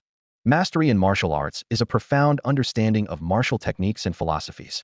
It is reflected in the speed of learning swordsmanship, the ability to create one's own martial arts, and the comprehension of abstract concepts. As one's martial arts level advances, mastery and innate martial talent gradually merge, becoming the essential dual wings for a practitioner's ascent to the pinnacle of martial arts. Li Shatong gazed at Chen Yuan with a look of admiration in his eyes. This young man not only possessed the divine body of the Taotai, but his martial arts level had soared, now a formidable expert at the 3rd level of body refinement. Even more impressive was his self-created martial arts during the university assessment, showcasing exceptional martial talent. Li Shatong nodded to himself, thinking, such talent is truly worthy of being my student. Recalling his past mediocre students, he couldn't help but shake his head and sigh. After listening to Li Shudong's explanation, Chen Yuan suddenly understood. He excitedly said, I see. So, my innate martial talent and mastery are both top-notch. Li Shatong was momentarily speechless. Chen Yuan's talent was indeed outstanding, but such self-praise seemed a bit over the top. He was about to speak when he noticed Chen Yuan had picked up on his interest in the Taotai divine body and quickly added, Teacher, if you can't figure anything out, don't blame me. Can't figure it out? Li Shudong's eyes widened, his voice rising sharply. Boy, how do you rate your martial arts talent? Chen Yuan replied confidently, there are countless heroes in this world, but when it comes to martial arts talent, None compare to me. Good. Excellent. Li Shatong nodded approvingly, then pointed to his own head with even more confidence. Multiply your confidence by 10, and that's how much confidence I have in my brain. Though Chen Yuan was aware of Li Shudong's authoritative position in martial arts theory, he was somewhat speechless at this self-aggrandizement. He thought, really? No shame. Seeing Chen Yuan's skeptical expression, Li Shudong's temper flared. This kid could call him shameless or claim his martial arts talent was average, and he would laugh it off. But questioning his martial arts theories and academic achievements was absolutely unacceptable. Seeing Chen Yuan remain silent, Li Shatong decided to demonstrate some real skills to earn the respect he deserved from his new student. He asked in a serious tone, "Boy, having cultivated the second layer of the primordial dragon elephant true skill, you must have noticed its flaw, right?" Chen Yuan's expression shifted slightly, uncertainly responding, "Teacher, are you referring to the flaw where the physical strength limits the power output of the primordial dragon elephant true skill?" Li Shatong nodded in acknowledgement. "It seems you've noticed. Relying solely on external martial arts to temper the body is insufficient to meet the demands of the primordial dragon elephant true skill, especially as you progress." He continued, "The creator of the primordial dragon elephant true skill must have been a genius not inferior to me. This martial art has no bottlenecks. With persistence, even an ordinary person can achieve success. But it has two flaws. First, it takes an incredibly long time. Without the Taotai divine body, an ordinary person would need at least 10,000 to a million years to master it. It's not something humans can ordinarily achieve." Li Shatong further explained, "When the dragon elephant god of war publicly released the primordial dragon elephant true skill, it caused quite a stir. But no matter how outstanding your martial arts talent, you have to endure the time it requires. The dragon elephant god of war reached the 9th layer in a few thousand years, without the Taotai divine body. Even I don't know how he did it. And second, the physical limitation on power output, because this martial art is incomplete." "Incomplete?" Chen Yuan asked, puzzled. Li Shatong explained, "It increases strength without increasing physical robustness. Doesn't that seem a bit strange to you? Anyone can see this inconsistency. Logically, strength and physique should complement each other. How can you only enhance one? I suspect the dragon elephant god of war intentionally withheld half of it. The martial art that resolves the flaw and complements the primordial dragon elephant true skill was never made public." Dragon elephant martial god. Chen Yuan furrowed his brows, feeling a bit troubled inside. The existence of a martial god was as distant as the stars in the sky, and the actions of the dragon elephant martial god always made him, with his gluttonous divine body, feel inexplicably uneasy. Unless absolutely necessary, he truly did not wish to interact with it. Chen Yuan's gaze inadvertently swept across Li Shudong's calm face, and he immediately understood that his teacher must have a good strategy. He lowered his voice and asked with a hint of anticipation, "Teacher, do you have any solutions?" Li Shutong's lips curled up slightly, his tone carrying a hint of pride. "Since you're sincerely asking, of course, there is a way." He paused briefly before continuing. "You've practiced the primordial dragon elephant true art, and your weight has increased significantly. Have you ever wondered why your physical strength hasn't changed at all?" Chen Yuan, well aware of his teacher's temperament, followed up smoothly, "Why is that?" Without keeping him in suspense, Li Shatong quickly explained, "Because the added weight isn't applied to your physical body. The power of the primordial dragon elephant true art is fundamentally different from traditional martial arts. It's more like an abstract external exoskeleton that cleverly bypasses the limitations of the practitioner's innate abilities, adding immense power. The weight you've gained is essentially this invisible exoskeleton. If you break through to the golden core stage, you'll naturally understand this." An exoskeleton? Chen Yuan suddenly realized the principle behind the primordial dragon elephant true art. He then asked, "And what about the solution to this drawback, teacher?" Li Shatong smiled slightly and said, "The solution is simple. Since the primordial dragon elephant true art gives you an exoskeleton, we'll add another layer of exoskeleton to stabilize your body." He paused and continued, "If I remember correctly, during your university assessment, you opened the path of yin and yang. I can help you modify the thunder refining body technique, abandoning the thunder extreme body to achieve the polar magnetic body.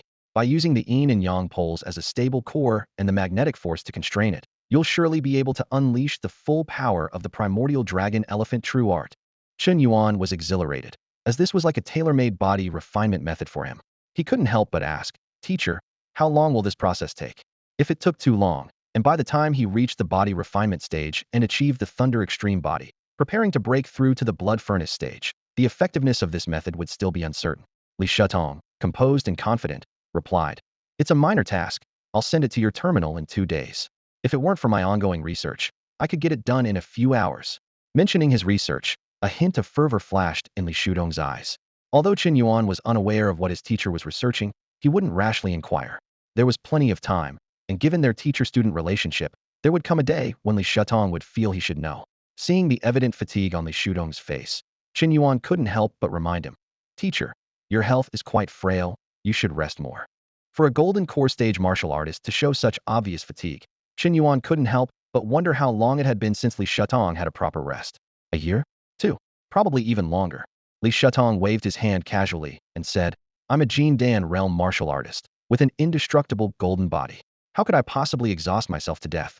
Go on, go on. I'm usually quite busy and don't have much time to teach you. But you can sit in on classes with the big lion. Just tell him you're my student. He won't turn you away." Chen Yuan nodded in agreement. He knew well that with his training resources and determination, his martial skills and realm could improve rapidly without much guidance. Just as he was about to leave, Li Shatong suddenly stopped him. "Oh right," Li Shatong said with a slightly serious expression. "When it comes to teaching achievements, just do your best. If you can't manage it, it's okay. If you can't, you certainly won't get half of the school's funding allocation, as I need it for my own research. But giving you a tenth is no problem, so don't stress too much." Hearing this, Chen Yuan's lips curved into a confident smile. "Teacher, you're underestimating me a bit. I don't care for that tenth. It's not even enough to fill the gaps in my teeth. If we say half, then it's half. Just wait for my good news." With that, he left without hesitation. Watching Chen Yuan's determined back, Li Shatong shook his head helplessly and muttered to himself, "He has about 70 to 80% of my confidence, but I wonder if he has my strength." Meanwhile, in another classroom, Zhang Guangshi was explaining the key stages of martial cultivation to his students. His deep, powerful voice resonated through the quiet room. The so-called 6 stages of body tempering: skin grinding, muscle refining, bone forging, tendon transformation, organ cultivation, and marrow cleansing, ultimately achieving the small golden body. After this, martial artists begin to delve into the realm of martial will. Zhang Guangshi's gaze swept over each attentive student as he continued. Martial will embodies the essence of a martial artist's spirit, philosophy, and perseverance. A strong enough martial will can awe countless souls and even distort the reality of the world. He paused to let the students absorb the information before continuing. After body tempering comes the blood furnace realm. To break through from the body tempering realm to the blood furnace realm, one must forge a furnace of blood within the body, using martial will as the spark and blood as the fuel to ignite the martial flame. Zhang Guangshi's voice grew more solemn. The primary task of a peak body tempering martial artist is to discover their own martial will. Just as he was about to explain further, he caught sight of an unexpected figure outside the classroom. Zhang Guangshi frowned slightly, thinking to himself, "What's this kid doing here? Has he finally come around?" With this thought, Zhang Guangshi's lips curled into an involuntary smile. He briefly instructed his students and then strode out of the classroom. Inside, the previously silent classroom buzzed with quiet conversations that gradually grew louder after Zhang Guangshi's departure. "Wow, did you see how Big Lion suddenly smiled for no reason? It gave me the creeps," one student whispered. Another student looked around cautiously and replied in a low voice, "Aren't you afraid of getting in trouble? The teacher's not far away, and you're using his nickname. Aren't you worried he'll come back to deal with you?" A third student, seemingly thoughtful, said, "It seemed like the teacher saw someone he knew outside. Otherwise, he rarely interrupts his teaching like that." After leaving Li Shatong, Chen Yuan went straight to Zhang Guangshi's classroom. He had 2 purposes in mind: to inform Zhang Guangshi that he had chosen a mentor, and to audit the class as suggested by Li Shatong. The nickname Zhang Guangshi was fitting. His appearance was as impressive as a golden lion king. Before Chen Yuan could say a word, Zhang Guangshi eagerly approached him, his face beaming with expectation. "Chen Yuan, have you finally made up your mind?" he exclaimed, patting his chest confidently. "Become my student, and I guarantee you'll live in comfort.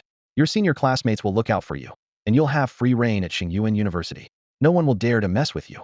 However, Chen Yuan's next words were like a cold shower over Zhang Guangshi. "Mr. Zhang, I've already chosen another mentor," Chen Yuan stated directly, with a hint of apology in his voice. Zhang Guangshi froze, his golden eyebrows knitting together. After a moment, he slowly spoke, his voice filled with confusion. "So, you found a mentor? And it's not me?" Chen Yuan nodded in confirmation. Zhang Guangshi's expression grew even more perplexed, tinged with a bit of wariness. "Then why are you here?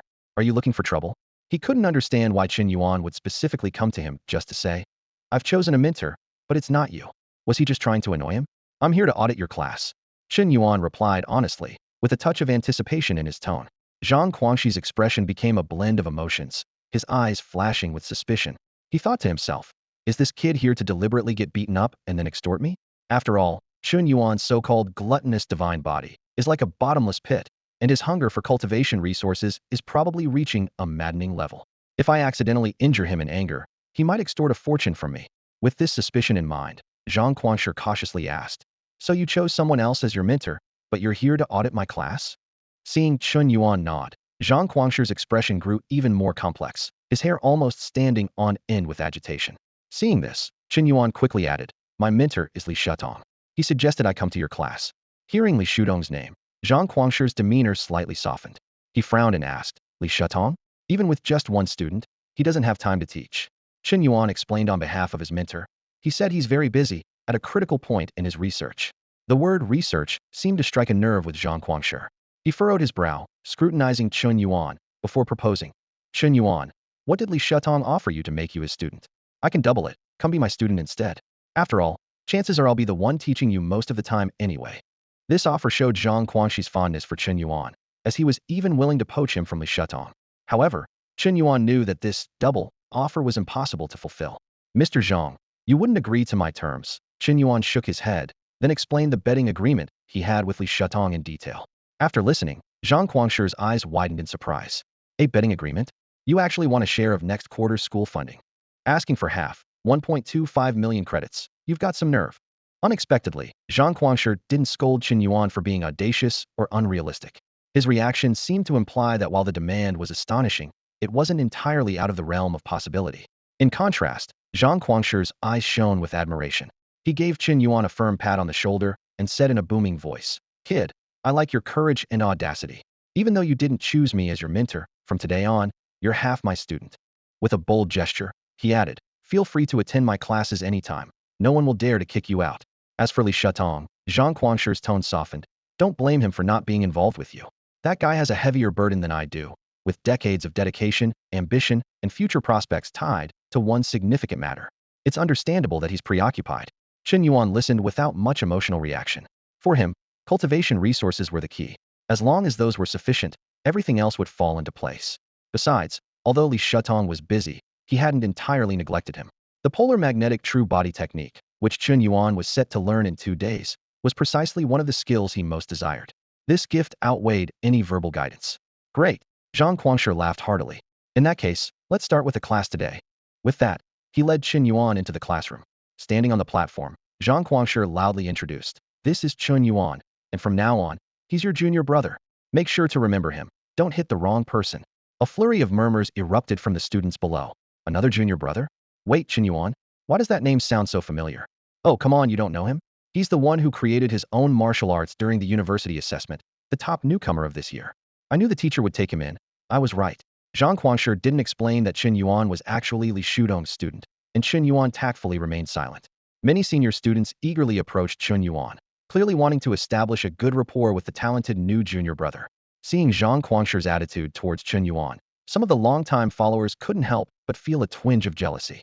The class focused on breaking through from the body refining stage to the blood furnace stage, which was closely aligned with Chen Yuan's current progress, providing him significant insights. After the lesson, Zhang Quangshi gave him a meaningful reminder. "Chen Yuan, you want to single-handedly boost Li Shutong's teaching performance, right? Make sure to perform well at tomorrow's new student assembly." Upon hearing this, Chen Yuan's eyes flickered with understanding. Zhang Quangshi's words made it clear an outstanding performance tomorrow could greatly enhance the teaching performance metrics. This was exactly what Chen Yuan needed. He nodded solemnly and replied, "Teacher, I understand." The next day, the weather was clear with the sun shining brightly. Chen Yuan looked up to see an artificial mini-star hanging in the sky, illuminating the subspace continent. Although its size was nowhere near that of a real star in the universe, for the people living here, it served its purpose just as well. As he surveyed his surroundings, Chen Yuan couldn't help but marvel at the wonder of this world. The sky was round, the earth was square, and the stars seemed fixed in place like a mythical backdrop. This scene made him ponder.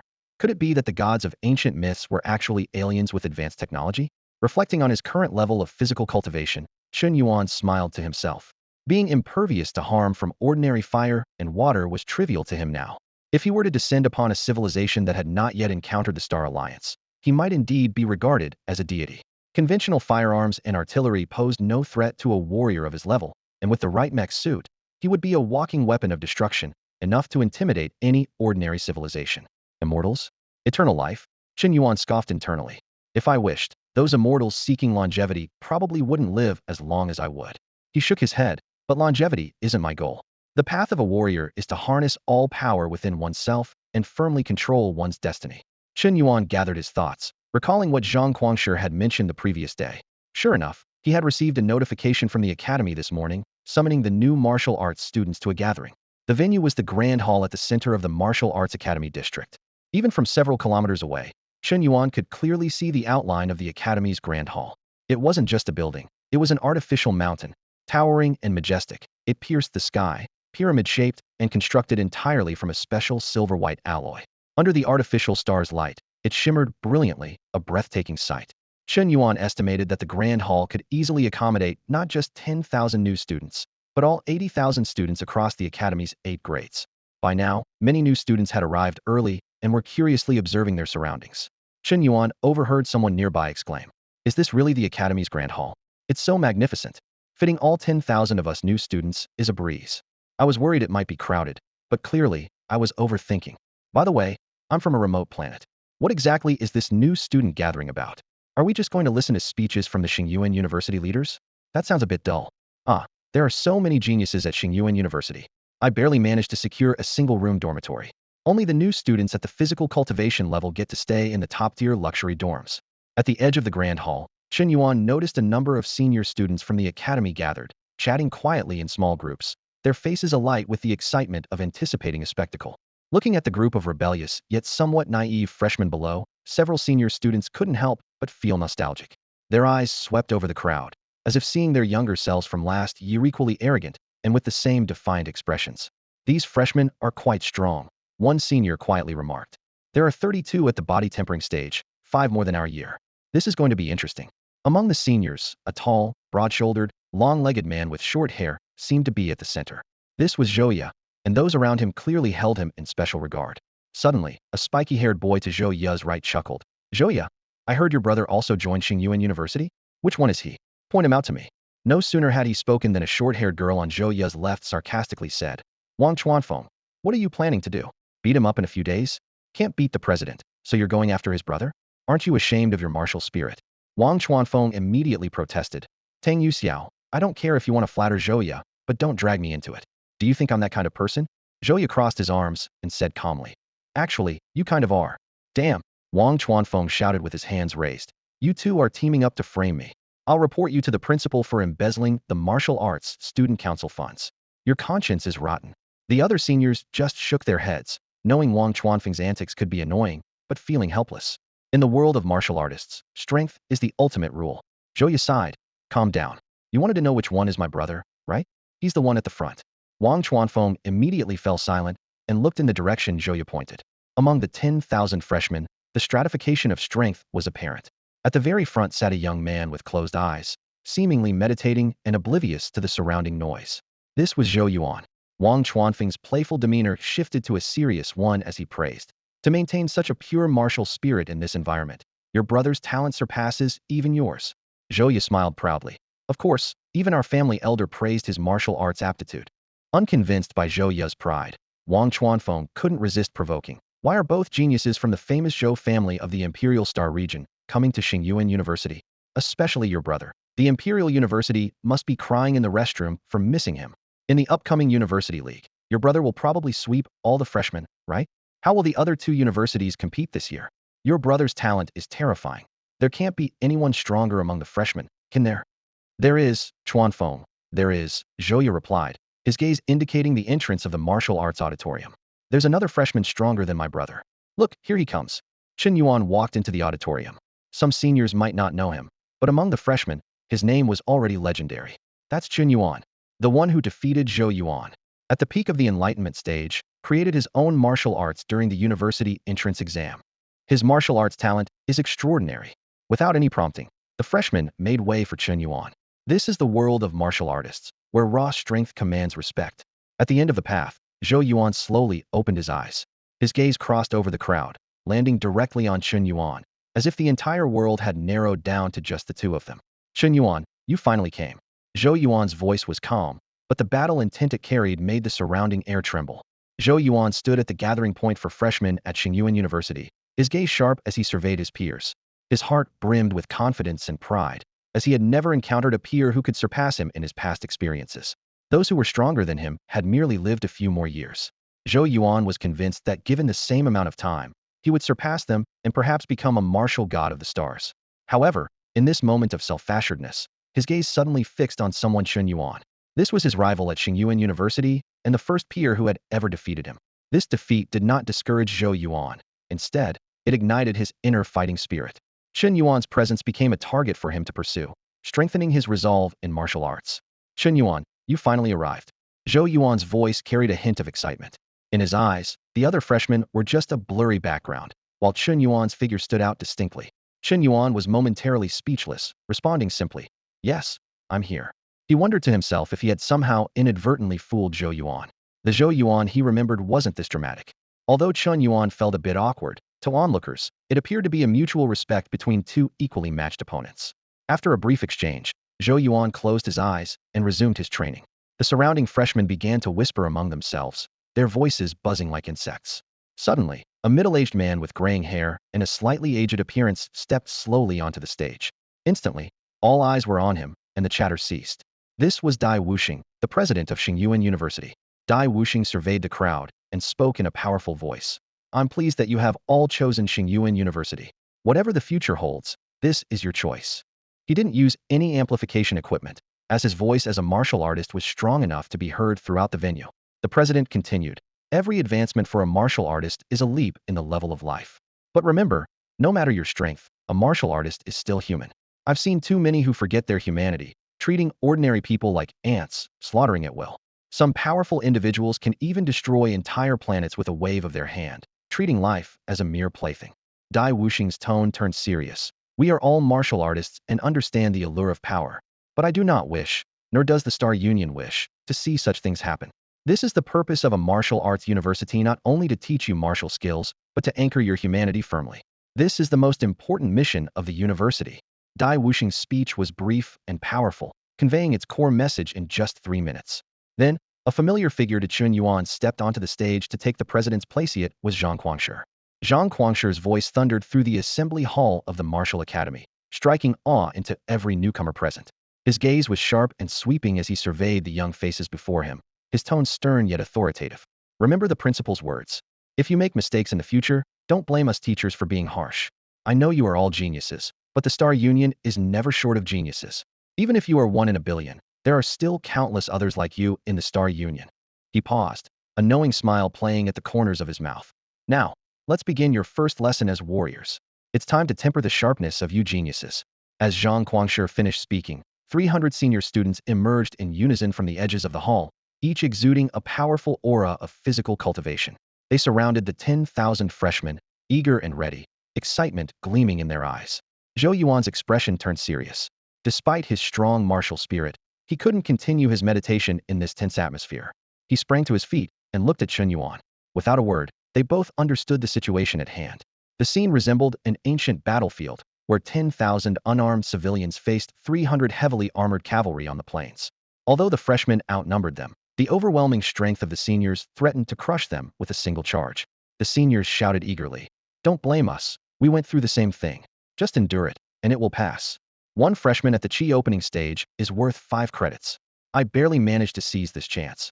Those at the blood furnace stage aren't eligible." Hearing this, Chen Yuan's heart stirred. 5 credits? With 10,000 freshmen, that equates to 50,000 credits, or 5,000 years of life. He was tempted to join the seniors in reaping this bounty of credits. After all, with his strength, he could easily send several Qi opening stage freshmen flying with a single blow. But then he reconsidered. If seniors get credits for beating freshmen, surely freshmen must earn something for defeating seniors? Feeling a surge of ambition, Chen Yuan directly asked Zhang Quangshe, "Teacher Zhang, do we get credits for taking down seniors?"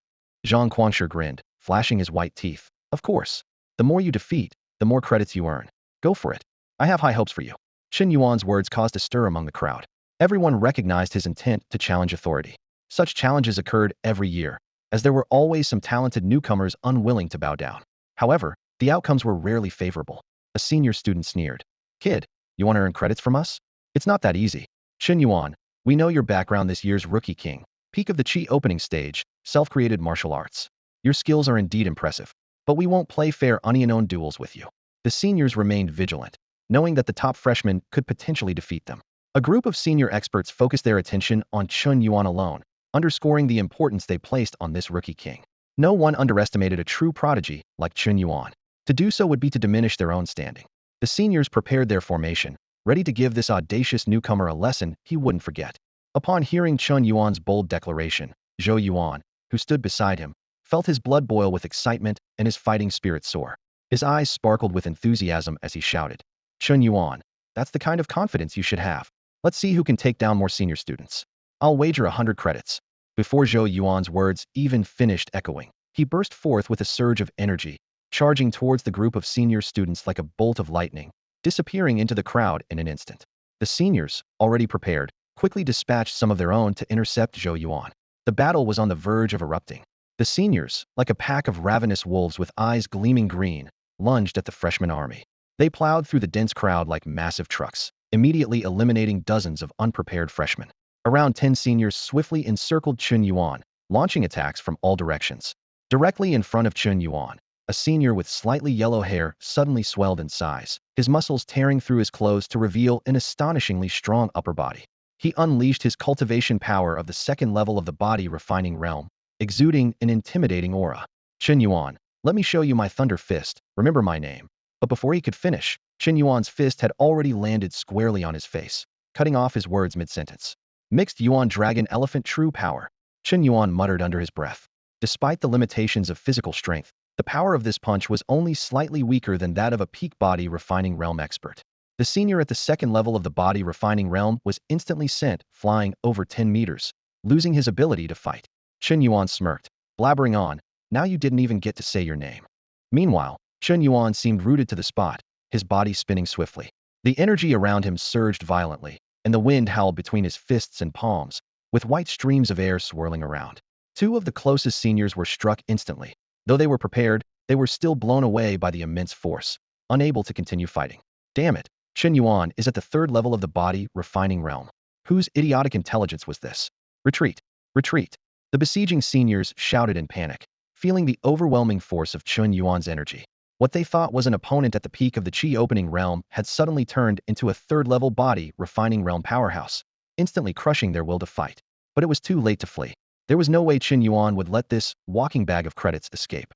He twisted his body and leaped forward, his arms whipping around, leaving afterimages and emitting a sharp whistling sound. Whack! Another senior, who hadn't retreated far enough, was struck in the abdomen by Chen Yuan's whip-like strike. His eyes immediately filled with blood, and he collapsed to the ground, curled up like a prawn. In just 2 seconds, and with only 3 moves, Chen Yuan had eliminated 4 opponents. Even more astonishingly, he hadn't used any advanced martial arts techniques, relying only on the immense power of the second level of the mixed Yuan Dragon Elephant True Power and a basic yin-yang scattered hand technique. Wasn't Chen Yuan supposed to be at the peak of the Qi opening realm? How is he suddenly at the third level of the body refining realm? Zhang Quangshe, although he had anticipated Chen Yuan's strength, was still shocked by the scene before him. He never expected this at all. The records clearly stated that Chen Yuan was at the peak of the enlightenment realm. So how could he have reached the third level of the body tempering realm in just a day or two? Zhang Quangshe frowned in thought. Although a golden core realm warrior could easily probe the foundation of lower realm warriors, he refrained from doing so out of basic respect for his students. Is the gluttonous god's physique really that powerful? Zhang Quangshe marveled to himself. However, the stronger this kid is, the more it reflects well on me as his teacher. Known for his easygoing nature, he didn't concern himself with these details, as long as the students weren't worshipping some malevolent deity from another realm and forcibly wielding power that wasn't theirs. He believed that when the time was right, Chen Yuan would naturally reveal everything. It's a pity. If only this kid had followed me instead, but now Li Shatong gets all the benefits. Thinking about how he missed the opportunity and now had to help Li Shatong teach Chen Yuan, Zhang Quangshe felt a pang of frustration, wishing he could give Li a good beating. Chen Yuan's commotion naturally caught more than just Zhang Quangshe's attention. Most people witnessed this astonishing scene. Tang Yuxiao watched as Chen Yuan defeated 4 senior students with just 3 moves and couldn't help but remark, "Zhouya, your brother's loss to Chen Yuan was truly not in vain." Wang Chuanfeng, with his sly smile, chuckled, "Oh, oh, another formidable freshman has arrived. Zhouya, you're bound to be busy again." He was secretly pleased, knowing that true geniuses are never the type to sit quietly. They are bound to cause a stir and achieve great things. Eventually, the responsibility of cleaning up the aftermath would fall on the shoulders of Zhouya, the president of the Martial Academy Student Council. The thought of Zhouya being overwhelmed filled Wang Chuanfeng with immense satisfaction, even more so than achieving a breakthrough himself. Zhouya ignored their teasing. While he was also paying attention to Chen Yuan, the acknowledged rookie king, his gaze was more focused on his brother. Although Zhou Yuan wasn't his biological brother, their close relationship made them as good as kin. At this moment, Zhouya looked at Zhou Yuan with a tinge of worry. Zhou Yuan's talent is stronger than mine, but not as terrifying as Chen Yuan's. I wonder if he can break through, Zhouya pondered. Zhou Yuan, like a trapped beast, was surrounded by 9 senior students. Overwhelming Sky Fist, Zhou Yuan shouted, unleashing the Zhou family's inherited martial art from the Imperial Star region. This martial art, which integrates force into the fist, was unfathomable in power. Even at the second-grade micro-realm, it made the senior students wary. They concentrated fully on blocking and intercepting, taking turns to fight and wear Zhou Yuan down. Their strategy was simple. Continue the attrition until Zhou Yuan's energy and stamina were depleted, ultimately eliminating him. Not enough. Not enough. I can be stronger. Zhou Yuan roared internally. If Chen Yuan can wreak havoc among a dozen seniors, how can I be trapped by 9 of them? My momentum, realm, and martial arts can all improve. Since childhood, Zhou Yuan had been a prodigy with exceptional martial roots and talent, unmatched among his peers in the Imperial Star region. Some claimed it was merely luck, but giftedness is a blessing from the heavens. What could he do about it? Zhou Yuan never felt ashamed of his extraordinary talent, understanding well the saying, if you don't seize a gift from heaven, you'll suffer the consequences. Now, encountering his rival Chen Yuan, he was even more motivated, transitioning from being pursued to becoming the pursuer. My momentum can still rise. Absolutely. It's easy. Countless inspirations collided in Zhou Yuan's mind, continuously spawning new insights. His momentum surged once more, and his martial arts improved further. Zhou Yuan focused the swelling momentum into his fist and struck forward. Overwhelming Sky Fist. With a shout of fury, he delivered a punch that knocked a senior student to the ground. Finally, Zhou Yuan succeeded in eliminating his first senior student, becoming the second freshman after Chen Yuan to do so. The 10,000 freshmen weren't just standing there like sitting ducks, waiting for the senior students to overwhelm them. After enduring the first wave, the freshmen, though unfamiliar with each other, quickly formed alliances to resist the seniors together. Unfortunately, their efforts were still less than satisfactory. Damn, how are we supposed to fight the seniors at the body refining stage? Their talent is no less than ours, their level is higher, and their mastery of martial arts is superior. How the hell do we compete with that? Muttered a freshman who was knocked out by a senior's punch, eliminated from the field, and cursing under his breath as he left.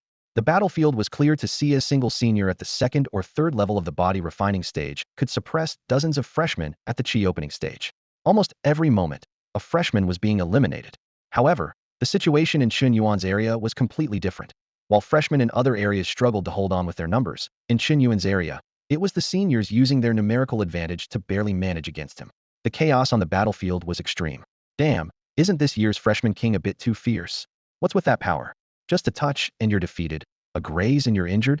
Panted a senior attacking Chen Yuan. Get more people over here. Are you having that much trouble dealing with the other freshmen? Hurry and send a few more to surround Chen Yuan. We can't hold on here. Chen Yuan darted through the crowd, sprinting, stopping abruptly, then moving in the opposite direction, his speed and agility so fast it was dizzying to watch. What are you retreating for? I'm asking, why are you retreating? Chen Yuan shouted, whipping a senior away and glaring at the others who were quickly retreating. I'm worth 5 credits, don't you want them? At this point, 29 seniors were attacking Chen Yuan, mostly at the first, second, or third level of the body refining stage, with a few at the 4th level.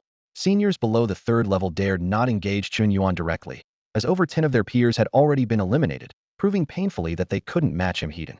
Only seniors at the 4th level could withstand a few moves from Chen Yuan without being instantly defeated. Facing Chen Yuan's overwhelming strength, the seniors frequently avoided direct confrontation, retreating after just one hit, not daring to linger for more. Are the seniors at Tsinghua University's Martial Arts Institute too scared to even take a single move from a freshman like me? Chen Yuan taunted, trying to provoke the seniors. He didn't have time to chase each one down for elimination. It was too time-consuming.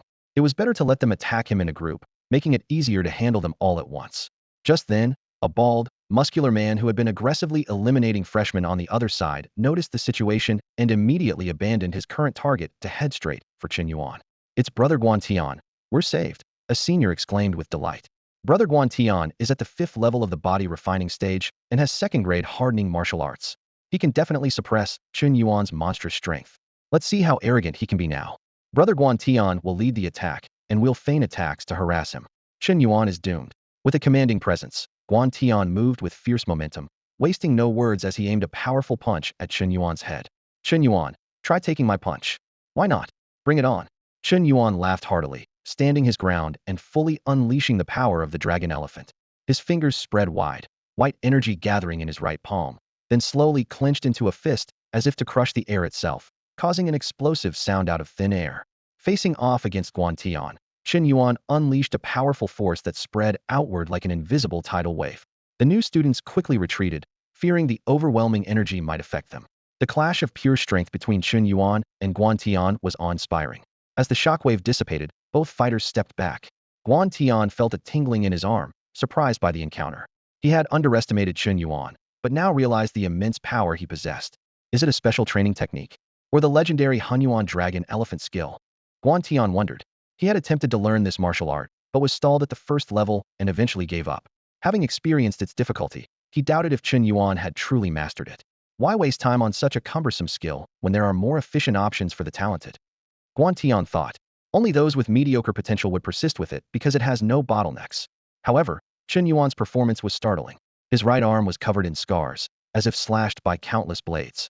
This wasn't Guan Tian's doing, but the cost of fully utilizing the Hunyuan dragon elephant skill. His body was starting to buckle under the immense power, on the brink of collapse. The onlookers, unaware of the details, only saw Chen Yuan injured. Chen Yuan is going to lose. Get him now while he's weak. The older students, like wolves scenting blood, rushed forward. Guan Tian, observing keenly, didn't intervene. He blended in with the older students, waiting for his chance. Chen Yuan smirked, having anticipated this. To eliminate more older students and earn more credits, he had been conserving his strength.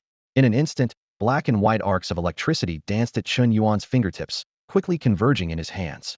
With a punch and a palm strike, moving from extremely slow to blindingly fast, he unleashed the dragon elephant's power. Enyang destructive hand. In the blink of an eye, a dozen older students coughed up blood and were knocked out of the competition. This was Chen Yuan's true strength, showcasing the power of his self-created martial art.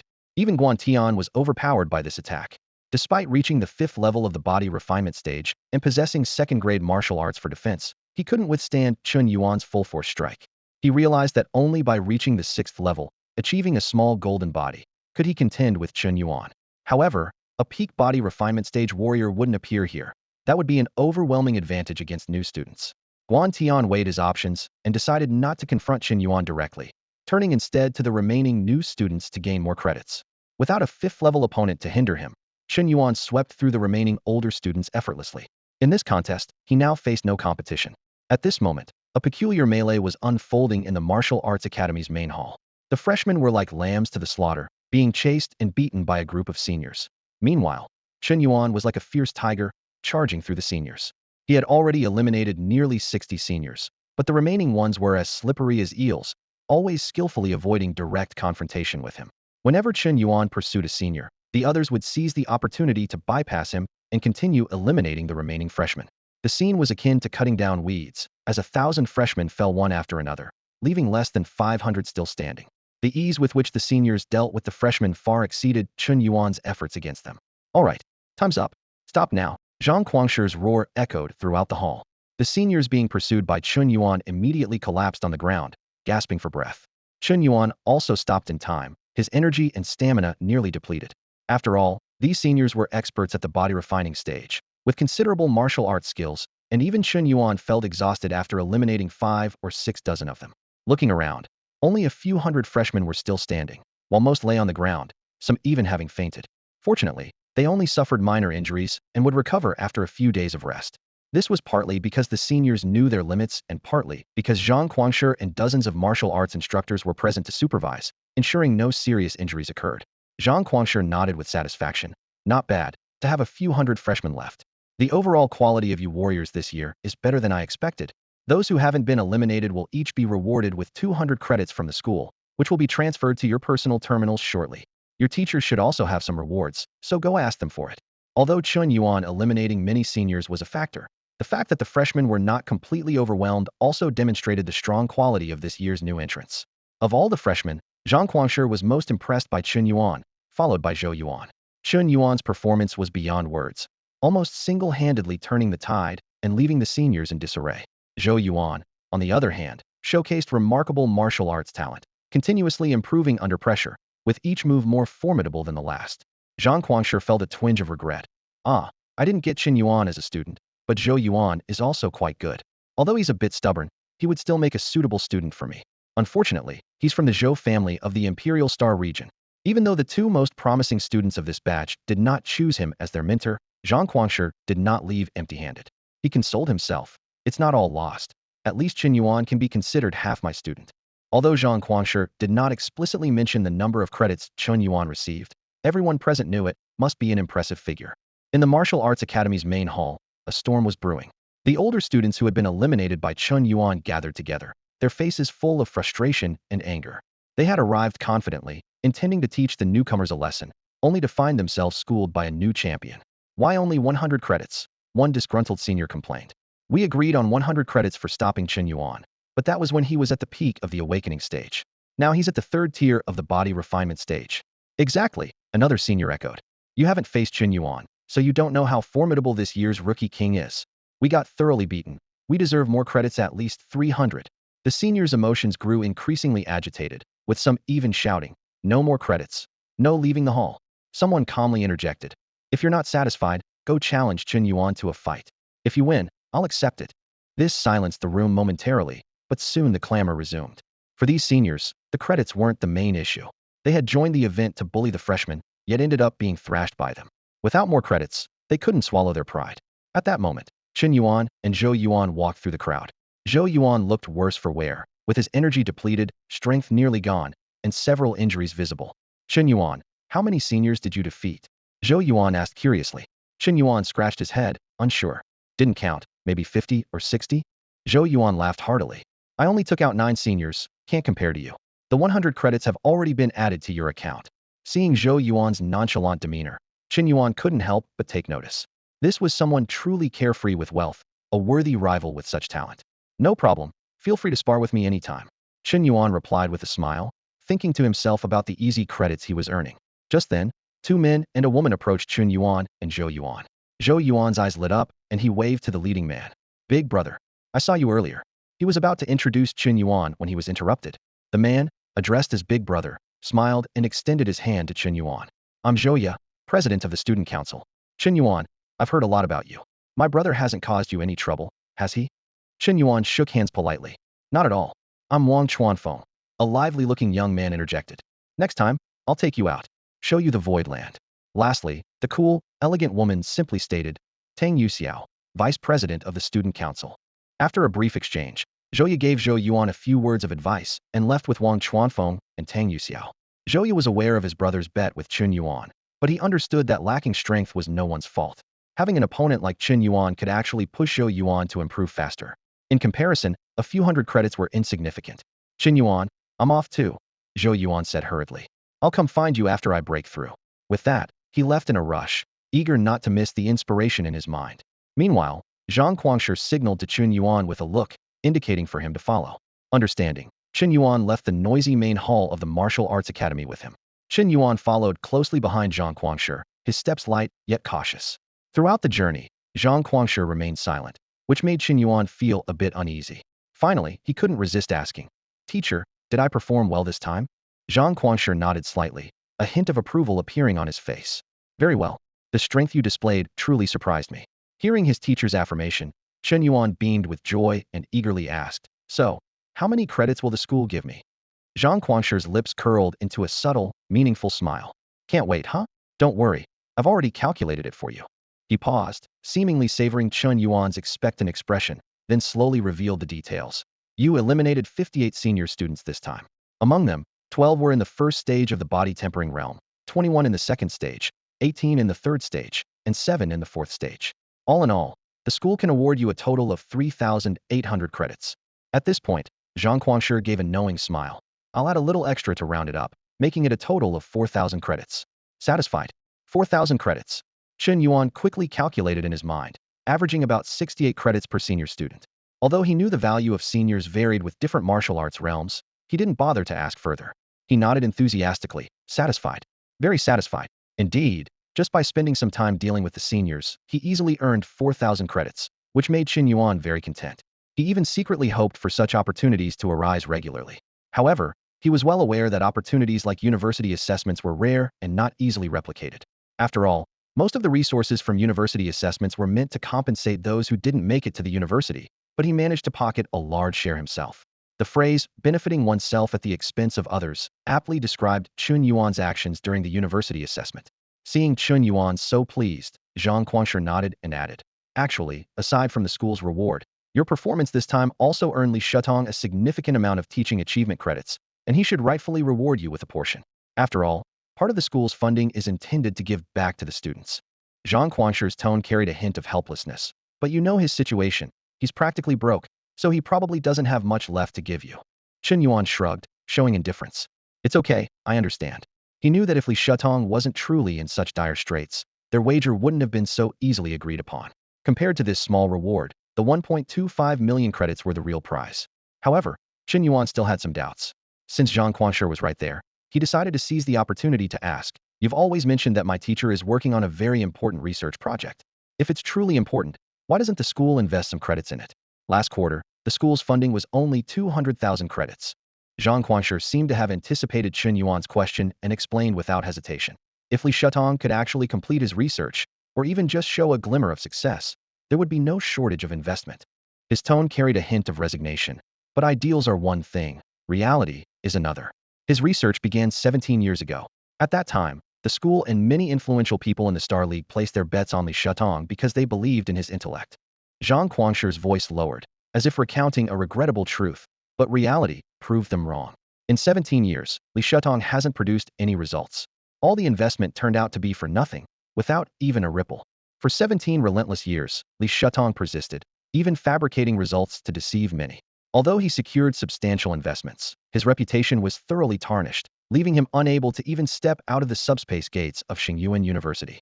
Chen Yuan listened quietly to Zhang Quanshi's explanation, his brow slightly furrowed. As his gaze swept over the grand architecture of Shang Yuan University, he couldn't help but reflect on his teacher Li Shudong's tumultuous journey. Zhang Quanshi's eyes showed a flicker of complexity as he continued. "To be honest, I was surprised the school still gave Li Shatong, who does nothing, a stipend of 200,000 credits last quarter. It was mostly thanks to the principal, who still harbors some trust in him." Chen Yuan nodded thoughtfully, not fully aware of the details, but grasping the overall context. Suddenly, Zhang Quanshi smiled with pride. "I was once a prodigy at the Imperial University Martial Arts Academy, and now I'm a Jindan realm expert. But let's not forget, your teacher Li Shatong is also a Jindan realm expert." There was a hint of envy in his voice. Many people tend to overlook this fact. Li Shudong's gift lies in his intellect, and intellect, even the star martial god envies. Martial talent isn't actually his forte. Zhang Quanshi's voice rose slightly. Yet it's precisely this martial talent, which isn't his strength, that allows him to match someone like me, who dedicated all my time and energy to martial arts at Imperial University. That's the most terrifying fact. It's one of the reasons I admire him so much. Chen Yuan remained silent, sensing the unreserved admiration and even a trace of jealousy in Zhang Quanshi's words.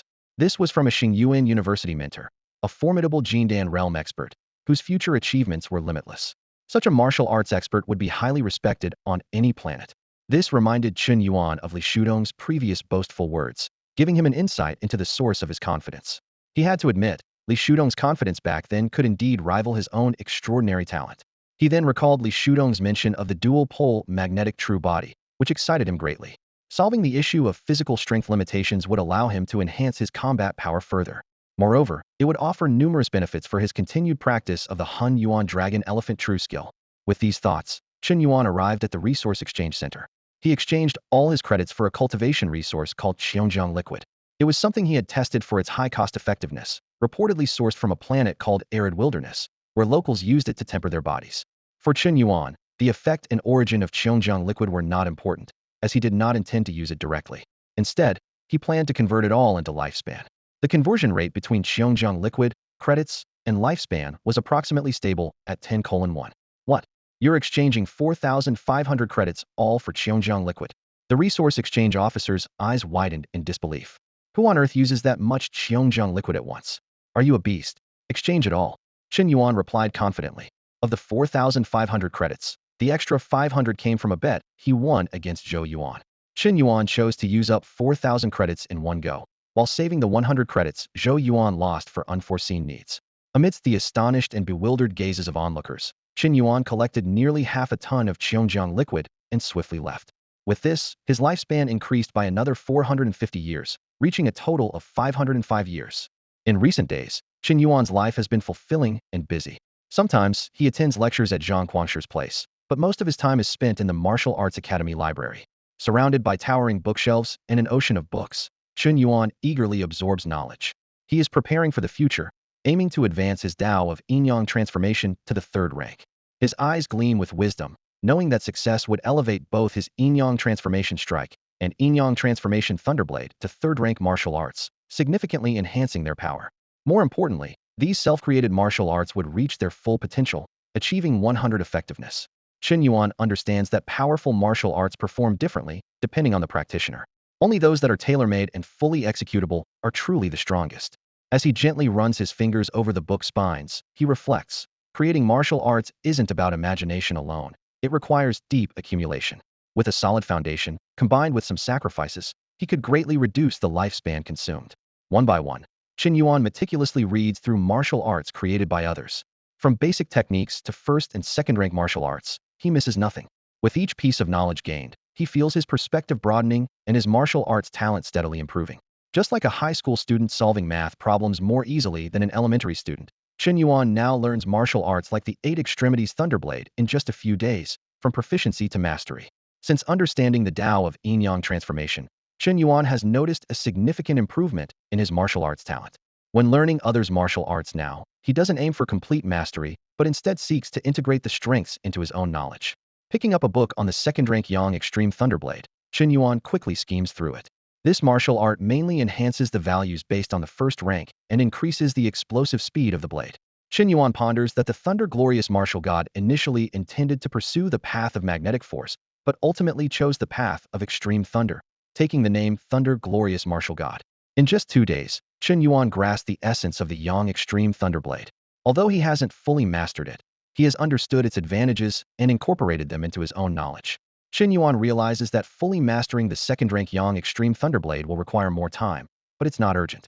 After all, his self-created Yin-Yang transformation Thunderblade suits him better than the Thunder Glorious Martial God's Yang Extreme Thunderblade. Chen Yuan's personal terminal contains a vast collection of martial arts. 56 basic techniques, 24 first-rank techniques, 18 second-rank techniques, and 3 rare third-rank techniques. Although this is the maximum he can borrow, it is enough for him to study for some time. His gaze falls on the primordial dragon elephant true art, and he sighs inwardly, knowing that Star Abyss University only has levels 1 to 6. To obtain the complete version, he might have to meet the dragon elephant martial god himself. Despite this, he remains grateful to Star Abyss University. Here, learning all martial arts requires no copyright fees, greatly aiding his path-building efforts. As Chen Yuan immerses himself in the sea of martial arts, his thoughts suddenly drift to another matter. This idea, like a seed, quietly takes root in his mind, signaling the arrival of a new challenge. Chen Yuan was secretly looking forward to finally receiving the modified body cultivation technique from Shatong. Logically, the teacher should have sent it to his terminal yesterday. Could something unexpected have happened? Although he knew the teacher was busy, after waiting a whole day without any news, Chen Yuan couldn't help but feel a bit anxious. Just then, his terminal suddenly beeped with a voice message from Shatong. "Hurry over here. I need to talk to you about something." Chen Yuan immediately set off for Shatong's place. He had already been granted access. As the teacher had once said, "Don't make me open the door every time. Just come in directly to save time." Opening the door, Chen Yuan was taken aback. In front of him, Shatong had a head of messy hair, a scruffy beard, and looked even more worn out than a few days ago. His eyes were vacant, staring at the floor, seemingly lost in his own thoughts. "Teacher, is everything all right?" Chen Yuan cautiously asked.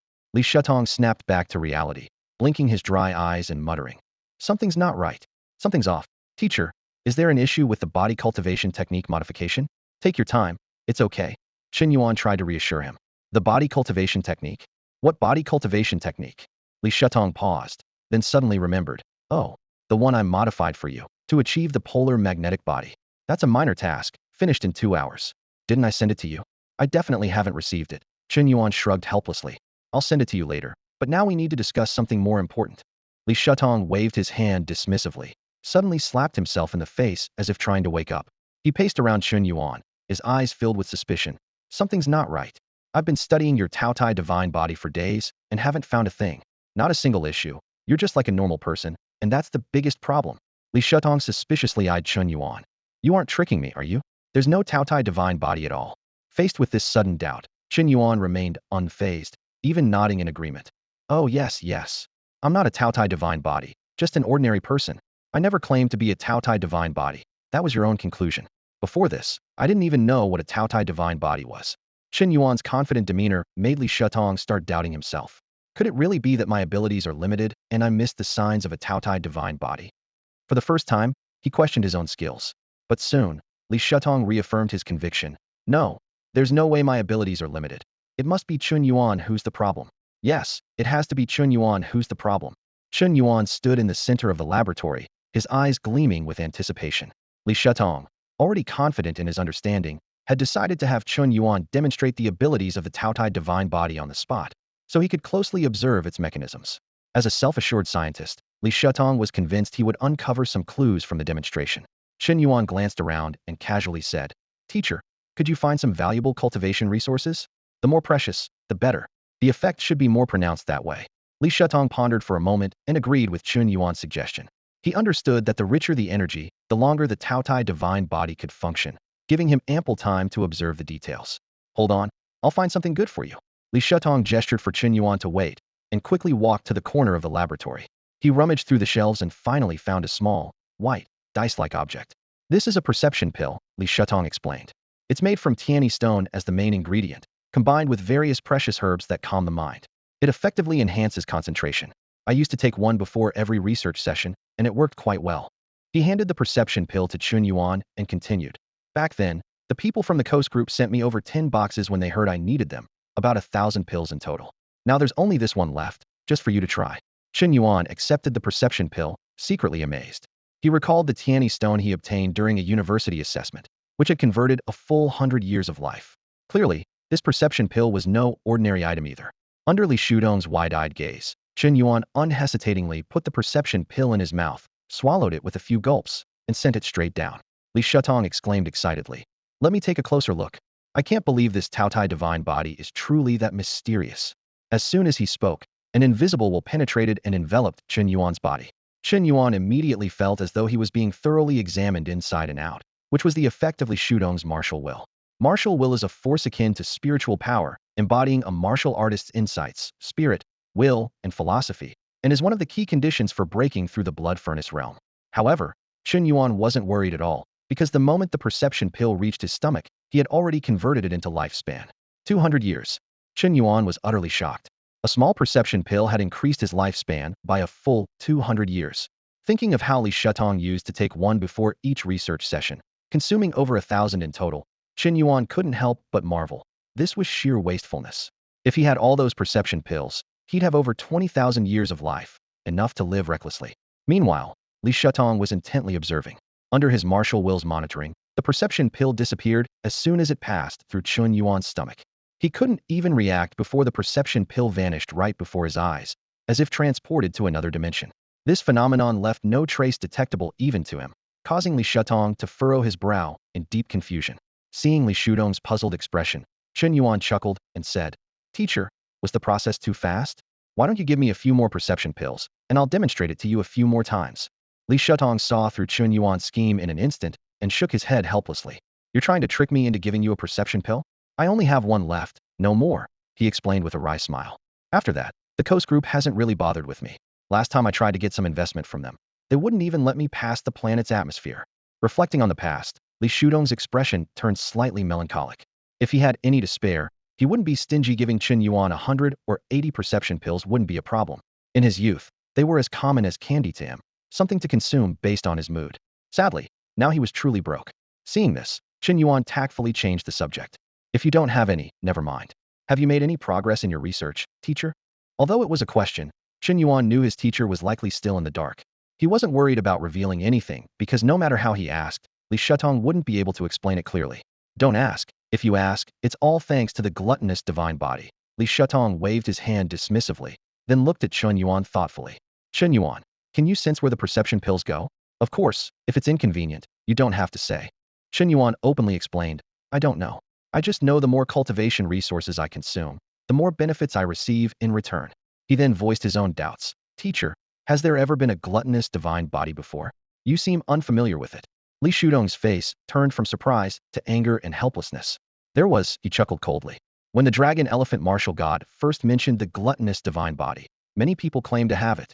Even the dragon elephant martial god was intrigued. His tone was filled with sarcasm. I rushed over to study it, only to find it was just a martial artist with a big appetite and good digestion. They called that the gluttonous divine body. Li Shatong became increasingly agitated, and it wasn't just one. Many so-called gluttonous divine bodies appeared later, all fakes, and many people believed them. Chen Yuan learned something new, but realized it made sense. He wasn't a true, gluttonous divine body either, yet many thought he was. Since no real gluttonous divine body had ever appeared, even the dragon elephant martial god status was uncertain. Without a clear standard, any similar trait could be labeled as such, just like Chen Yuan's situation. Forget it, let's not talk about this. Li Shatong waved his hand, his tone softening. Even I can't figure it out. Yours must be the gluttonous divine body. Leave me a few drops of blood later. I'll do some tests. No problem. Chen Yuan agreed readily. A few drops of blood were nothing to him. Teacher, remember to send me the revised body refining method. I'm planning a trip in a few days. All right, Li Shatong nodded, then realized. You're going out on a mission? Yes, I picked up a mission, but mainly I want to see the sights. Chen Yuan explained with a smile. He was familiar with Shang Yuan University, but never forgot the universe's magnificent scenery. So he picked a mission to take the opportunity to explore. With the Stargate, it should only take 4 or 5 days round trip. Upon hearing this, Li Shatong thought for a moment and handed Chen Yuan a long list. Don't say you're my student when you're out, he instructed seriously. Remember to avoid these groups. I tricked them for a lot of investment back then. Since there were no results, I'm afraid they might retaliate against you. Seeing Chen Yuan's slightly shocked expression, Li Shatong added, but I still have some reputation. If they know you're my student, they might just rough you up a bit to vent, but they won't endanger your life. Just be careful. Chen Yuan looked at the long list of names in his hand and remained silent for a moment. Finally, he looked up at Li Shatong, a teasing tone in his voice. From now on, I'll tell everyone I'm Zhang Quangshi's student. Good idea. Li Shatong nodded approvingly. A true man can adapt to circumstances. In the freshman dormitory area of the Martial Arts Academy at Shang Yuan University, in dormitory number 1, Chen Yuan sat cross-legged, deeply engrossed in studying the revised body refinement technique by Li Shatong. His eyes sparkled with excitement, and his fingers occasionally traced the paper, as if trying to imprint each word into his mind. This improved body refinement technique was worlds apart from the original Thunder refinement body technique. The original could only reach the 6th level of the body refinement realm, achieving the Thunder extreme body. However, the version tailored by Li Shatong for Chen Yuan was centered around the Tao of Yin and Yang, supplemented by the constraints of magnetic force, with the goal of achieving the dual polar magnetic true body. Although this modification might seem like a temporary fix, for Chen Yuan, it was a timely boon. At least for the first 3 layers of practicing the Hun Yuan Dragon Elephant True skill, he no longer had to worry about the inadequacy of his physical strength. Half an hour later, Chen Yuan finally committed this new body refinement technique to memory. He took a deep breath, closed his eyes, and silently thought, Brother Tong, add this new body refinement technique. Immediately, a strange power surged within him. Chen Yuan felt as if he was drifting through the river of time, watching himself continually train and break through in the years to come. In the 15th year, he began practicing the dual polar magnetic body refinement technique, recovering the 3 stages of skin polishing, flesh refining, and bone forging from the previous Thunder refinement body technique, eliminating the Thunder extreme intent, and reconstructing the principles of yin-yang and magnetism. Time flew by, and by the 495th year, Chen Yuan finally broke through to the 4th level of the body refinement realm tendon transformation. As the projection ended, Chen Yuan abruptly opened his eyes, feeling the monumental changes within his body. His vital energy and physique were once again strengthened, especially his major tendons, which became extraordinarily resilient, capable of bearing the powerful physique of the body refinement realm. What excited Chen Yuan even more was that although he had not yet fully achieved the dual polar magnetic true body, he was already able to fully exert the power of the 2nd layer of the Hun Yuan Dragon Elephant True skill. This power was enough to rival the peak of the body refinement realm, if not surpass it. Chen Yuan closed his eyes to feel the changes within. He sensed that most of his physique was occupied by yin and yang energies, while a faint magnetic field covered the surface of his body. This feeling was akin to a person who had lost both legs finally receiving a wheelchair. Not the perfect solution, but sufficient to deal with the current predicament. Reflecting on how Li Shatong had modified this body refinement technique in just a few hours, Chen Yuan couldn't help but marvel. He recalled Zhang Quangshi's praise of Li Shudong's intelligence, feeling even more admiration. What takes ordinary people years to learn might just be an afternoon's work for a genius, and this statement couldn't be more fitting for Li Shatong. Chen Yuan's thoughts drifted towards the future as he pondered his plans for breaking through to the blood furnace realm and further martial arts advancements. If he could continue to receive guidance from Shatong, he would undoubtedly achieve unexpected gains. He couldn't help but wonder if his teacher would have the time. Chen Yuan secretly hoped so, as it would be a waste not to take advantage of such a great mentor. His gaze turned profound, as if he could see the long path of martial arts cultivation ahead: blood exchange, aperture opening, body refinement, blood furnace, energy circulation, spirit preservation, and finally reaching the Golden Core realm. A Golden Core realm expert harbors the martial Tao Golden Core, possessing an indestructible golden body, with both physical and mental prowess reaching the pinnacle of the world. Even without the aid of mech suits, they are formidable beings in the vastness of space. A flicker of battle intent flashed in Chen Yuan's eyes. He knew that unless faced with the overwhelming artillery fire of a large-scale fleet of starships, even a Golden Core realm expert would be difficult to defeat. This level of power was exactly what he aspired to achieve. Even a fleet of space battleships would struggle to hit a Jindan stage expert moving at high speeds. Even if such an expert stood still, allowing the bombardment, their indestructible body would heal at a rate far beyond imagination, making death virtually impossible. Chen Yuan understood that one must at least reach the Jindan stage to be considered a true powerhouse in the universe. Only at this level could one traverse the cosmos with their physical body alone, exploring freely without worrying about unforeseen dangers. He calculated that with his extraordinary talent, it might take him only a year or two to reach the Jindan stage. Chen Yuan quietly checked his own status. Name: Chen Yuan. Martial arts, body refining stage 4th layer. Extended lifespan, 210 years. Martial techniques: dual polarity magnetic body refining technique, Yin-Yang Thunder Blades 2nd grade, Yin-Yang Lightning Hand 2nd grade. Although confident in his talent, Chen Yuan was well aware that the resources required for further breakthroughs would increase significantly.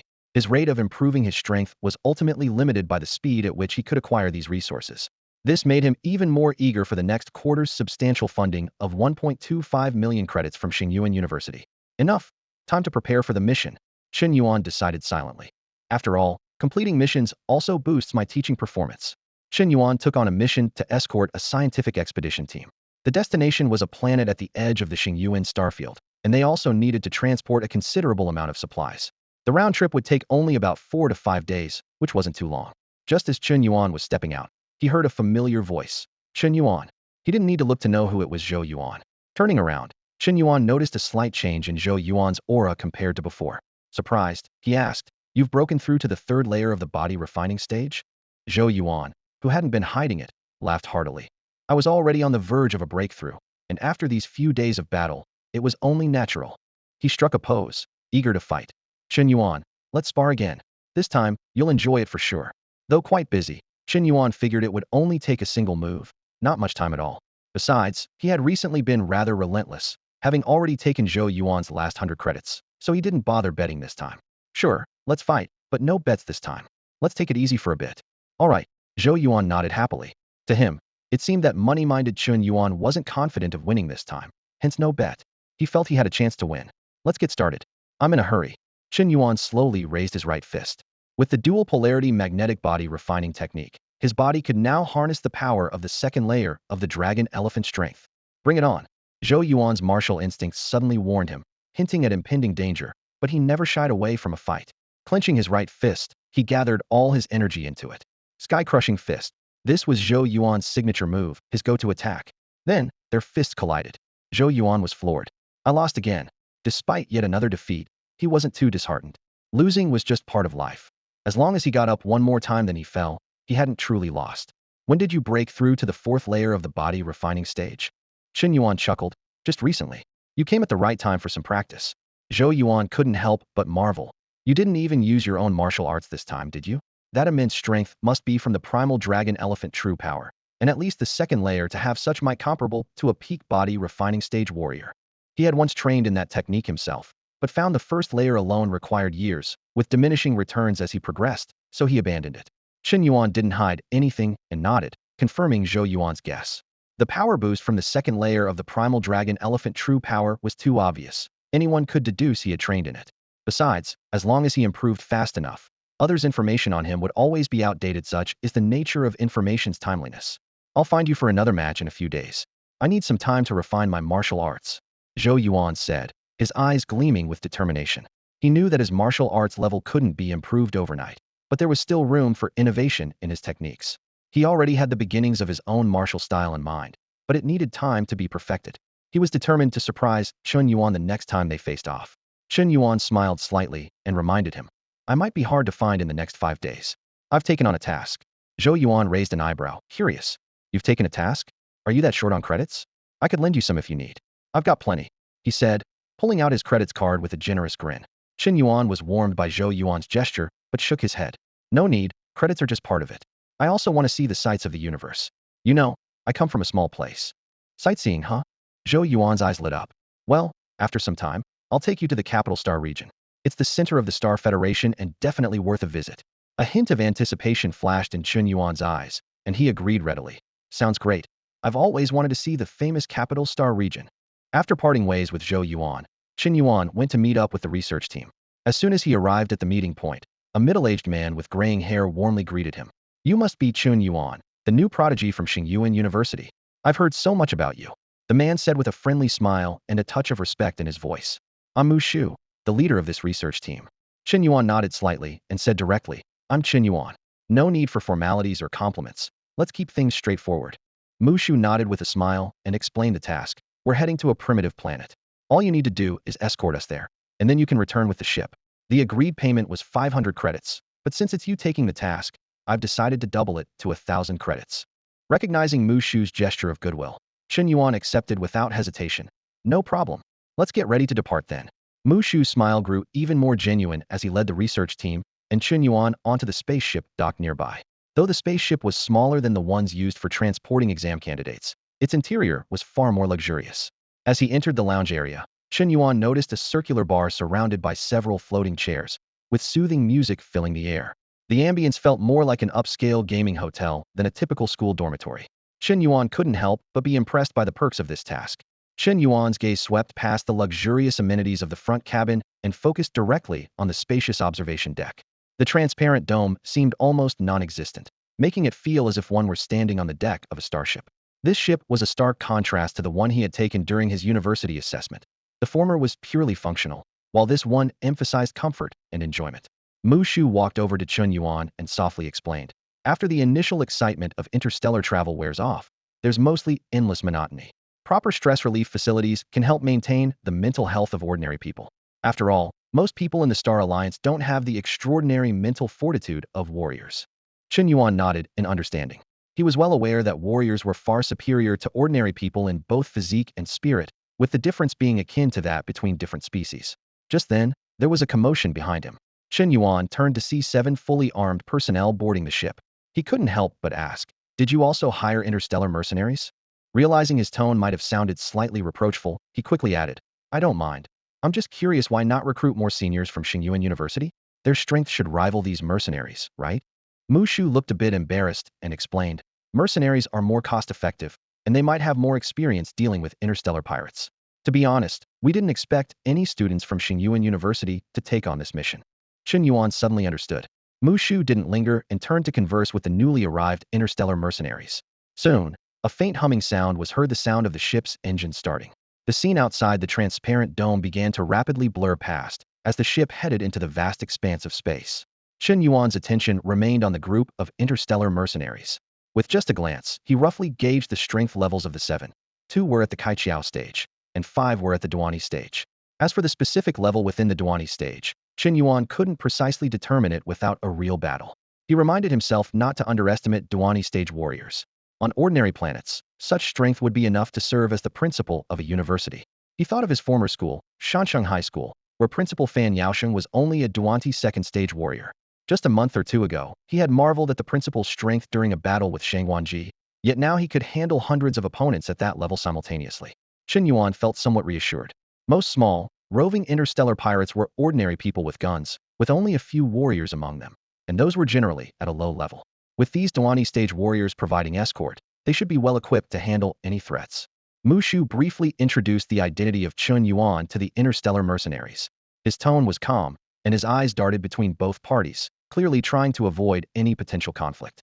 Mu Shu emphasized that Chen Yuan was from Shang Yuan University, describing him as the recognized rising star of this year's martial academy, with considerable strength. This introduction immediately caught Chen Yuan's attention. As the captain of the Star Tiger squad, he raised an eyebrow, a hint of surprise flashing in his eyes. So, a top student from Shang Yuan University.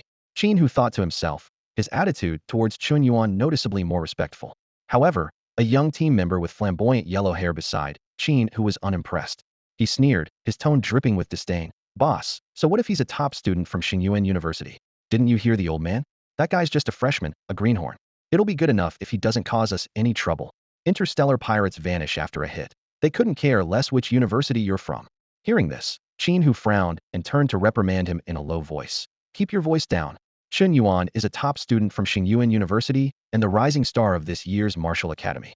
Even if he's just a freshman, his strength is not to be underestimated. Behave yourself, don't make trouble for me. Or else, don't blame me for getting rough with you. After speaking, Chen Yuan took a deep breath to calm himself, then turned to the other 6 team members, speaking sternly. Let's go and introduce ourselves. Keep a low profile, and don't stir up any trouble. Just then, a calm yet slightly cold voice suddenly sounded from behind Chen Yuan. No need, I'm already here. Chen Yuan turned abruptly to find that Chen Yuan had silently appeared behind them. Startled, Chen Yuan quickly put on a smile and clasped his hands in greeting, saying, You must be Chen Yuan from Shang Yuan University. I'm Chen Yuan, captain of the Star Tiger squad. I was just about to bring my team over to meet you. Chen Yuan didn't respond immediately, but instead gazed directly into Chen Yuan's eyes. His stare seemed almost tangible, making Chen Yuan feel slightly uncomfortable. After a moment, Chen Yuan finally spoke. No need for games, with one playing the good guy and the other the bad. It's tedious. If you want to test my strength, just say so. I don't have much time, but it'll only take a move. Chen Yuan thought to himself that he hadn't initially realized Chen Yuan and the yellow-haired guy were acting deliberately. Their performance wasn't bad. However, the fact that the yellow-haired guy, despite being a martial artist, spoke ill of others without lowering his voice, seemed suspicious. A bit of thought revealed their intentions. Seeing this, Chen Yuan stopped pretending and said frankly, Since you figured it out, let's be open about it. Since we're both on an escort mission, we're unsure about your strength. If we encounter interstellar pirates, we need to know how to assign tasks. Rather than chaos then, let's clarify our strengths now. In martial arts, the strong lead. Whoever's stronger will be in charge. Chen Yuan's words were clear. He didn't fully trust Chen Yuan's strength.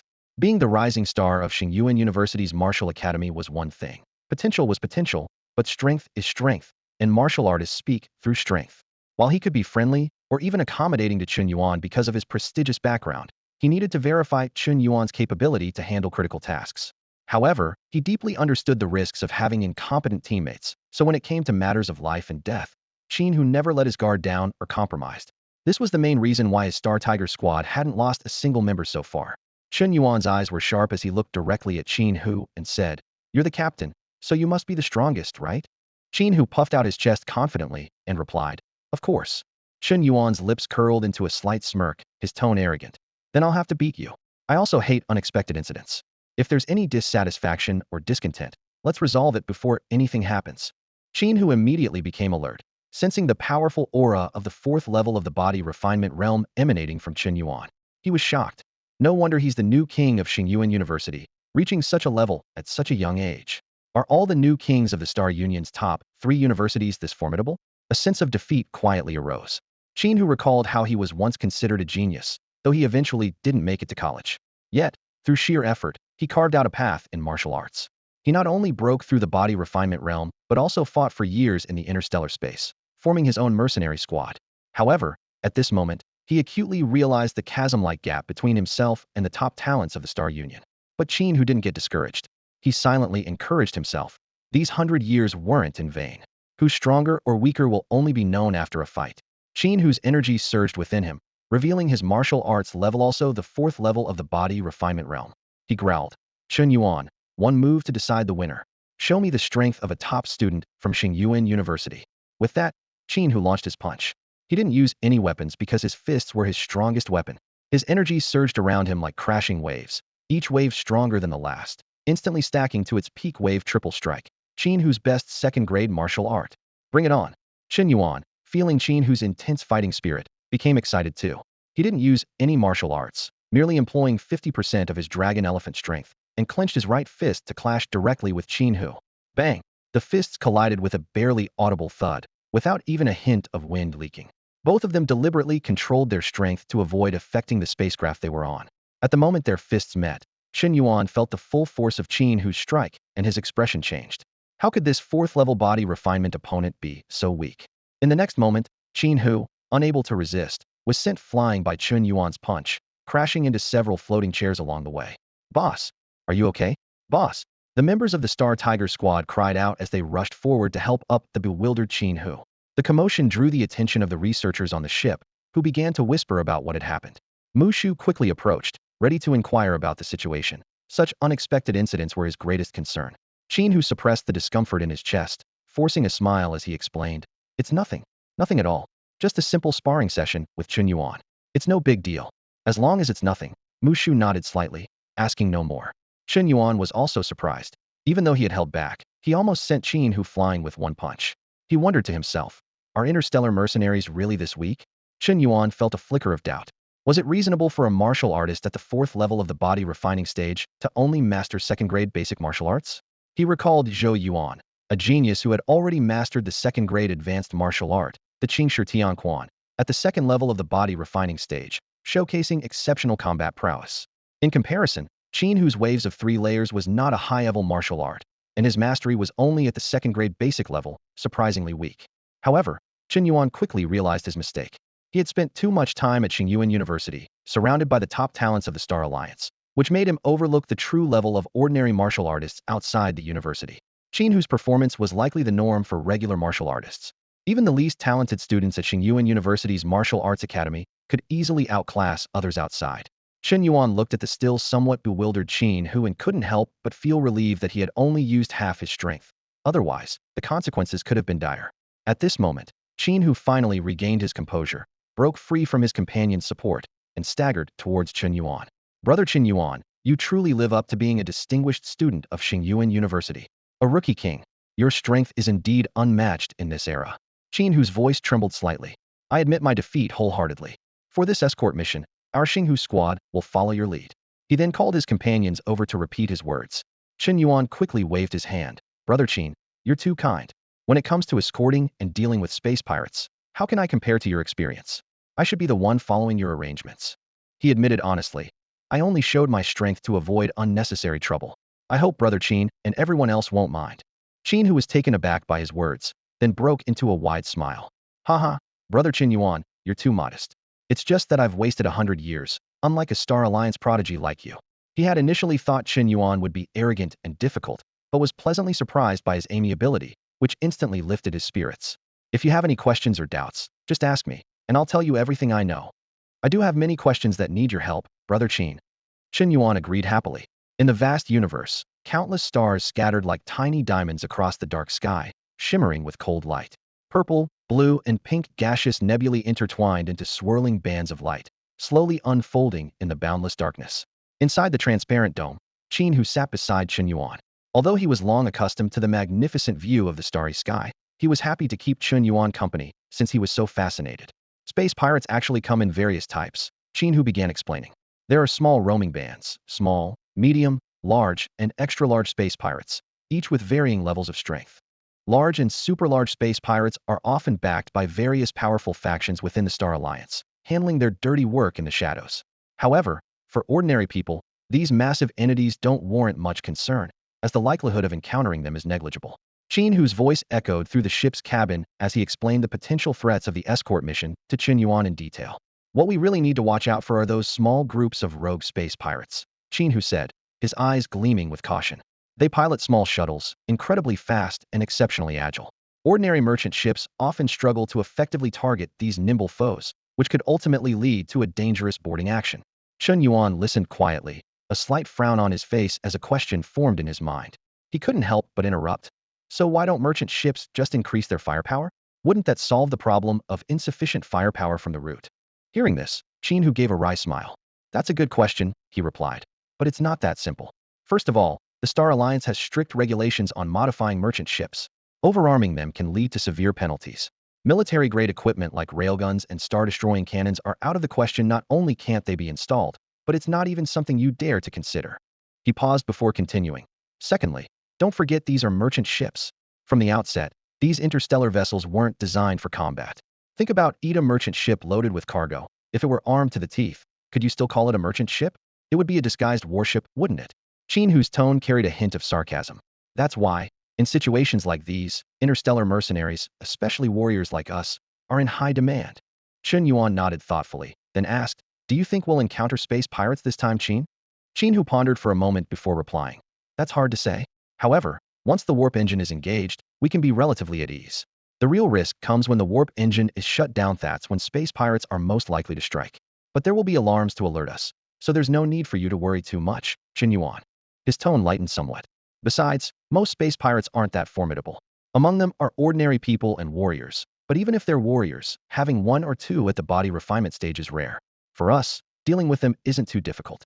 Despite Chen Hu's reassurances, Chen Yuan wasn't overly concerned about the threat of space pirates in the first place. As the ship entered the Stargate, the view outside the porthole turned pitch black once more. Chen Yuan opened his terminal, browsing through the martial arts techniques he had stored earlier to pass the time. The first one he saw was the turtle breathing technique, a second-grade martial art.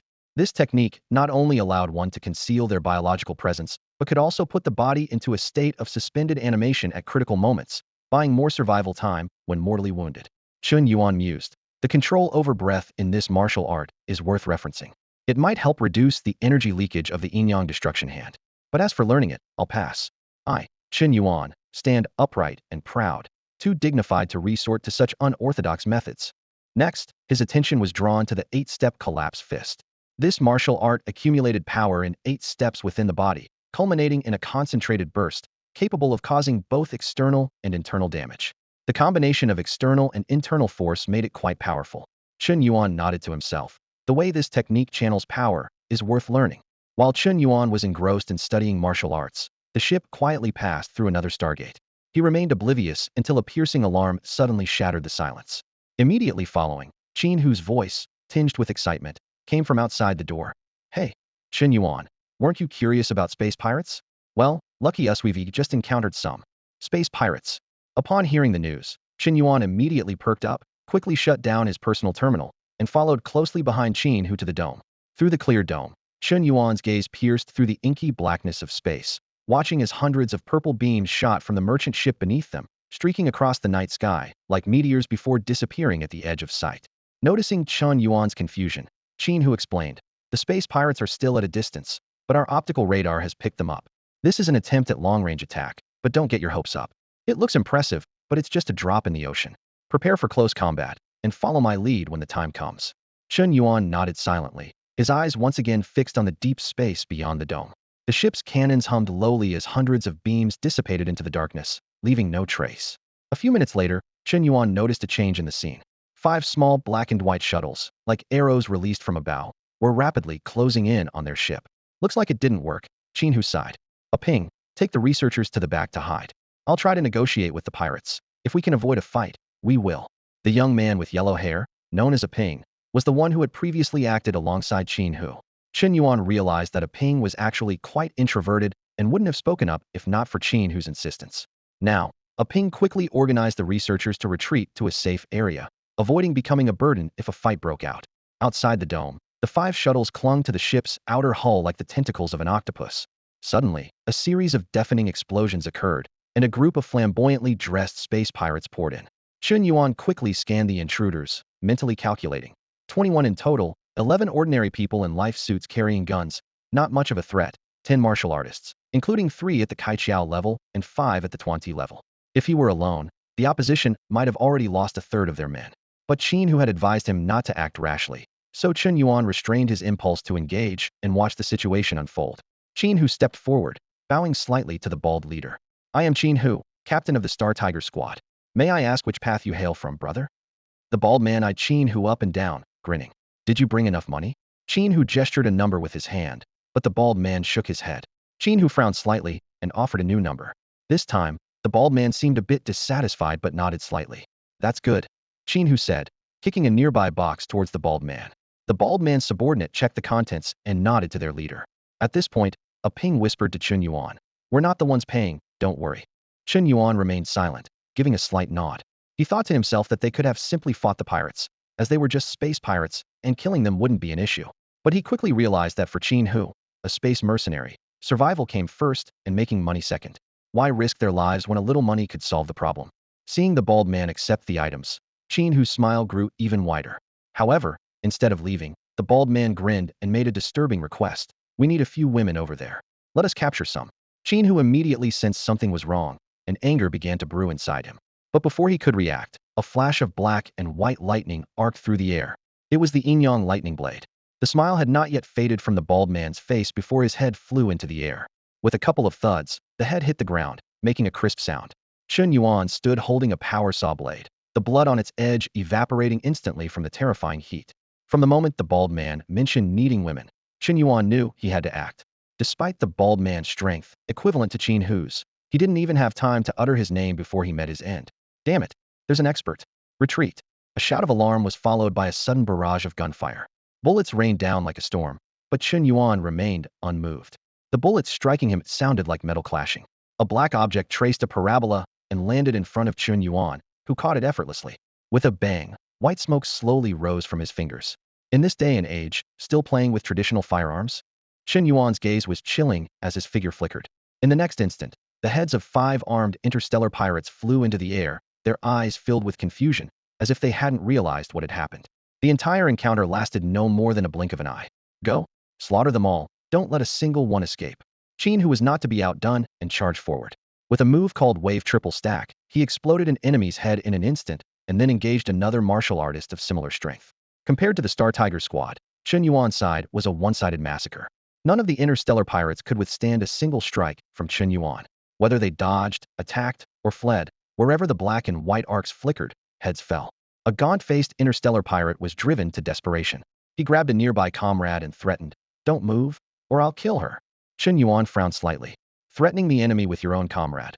Are all interstellar pirates this absurd? The man tore off the life suit of the person in front of him, revealing a panicked, tear-streaked woman's face. He continued to threaten.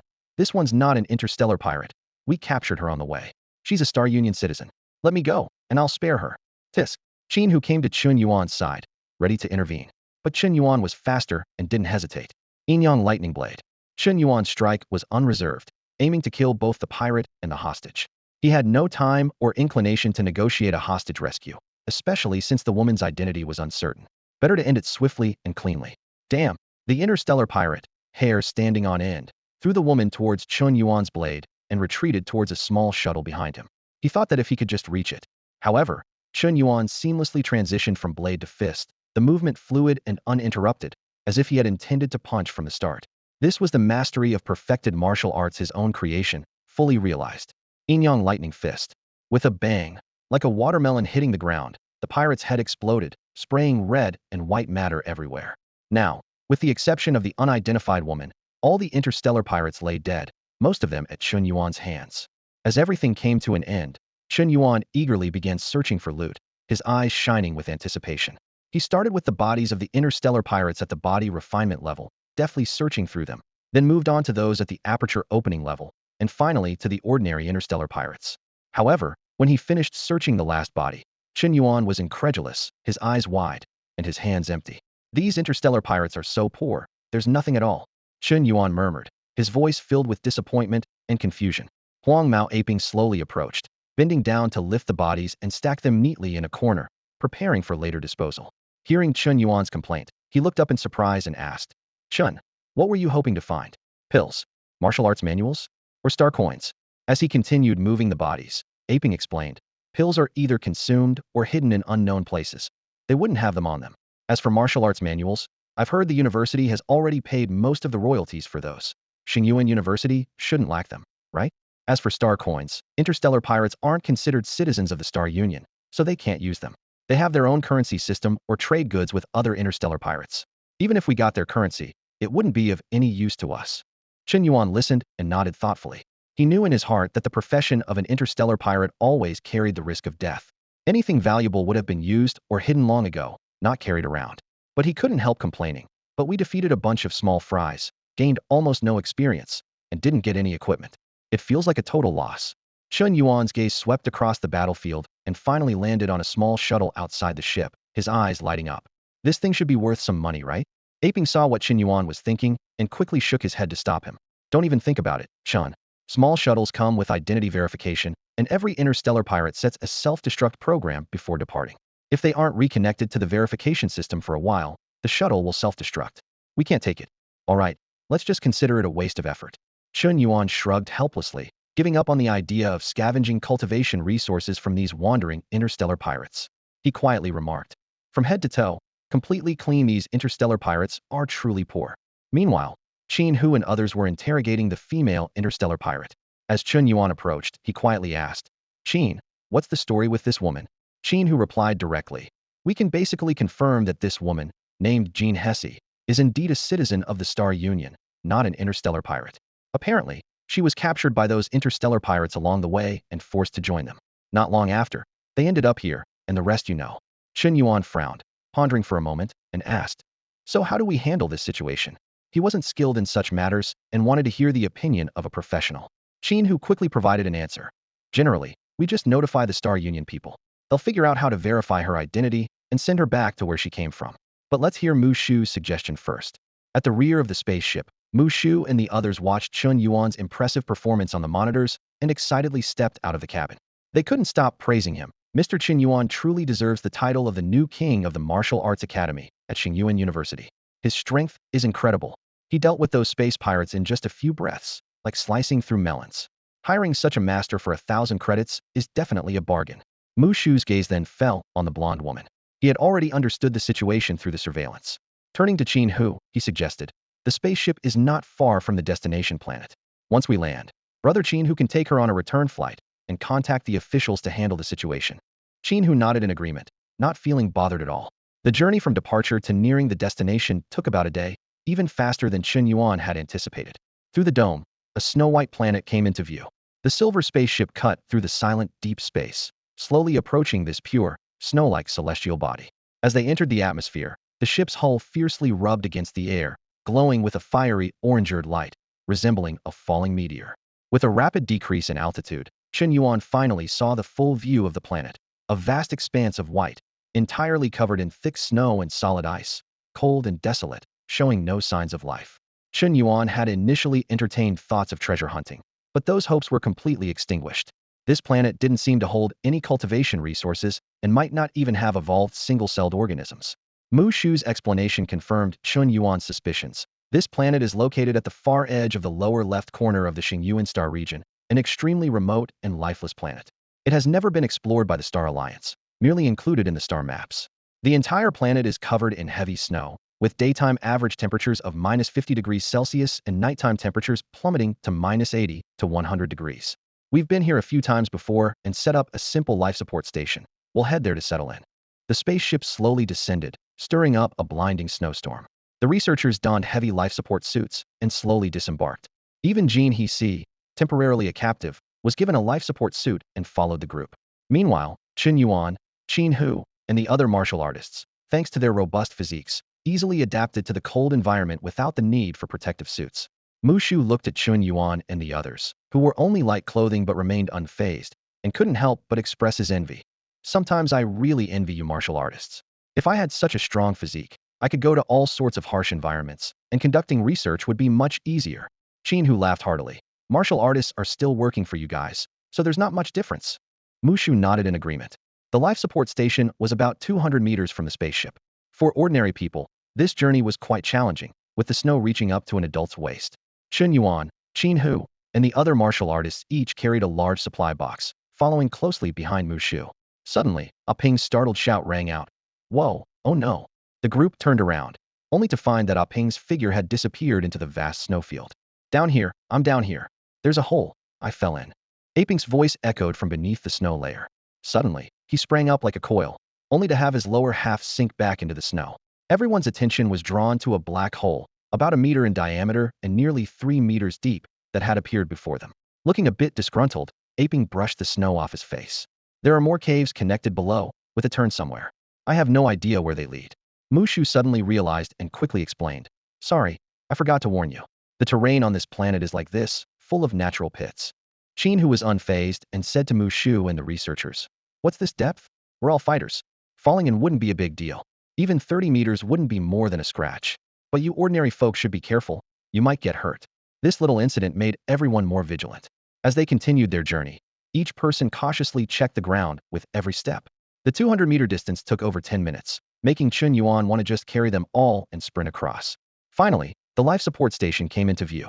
It stood like a massive black fortress on the planet's white surface, occupying an area equivalent to 4 football fields.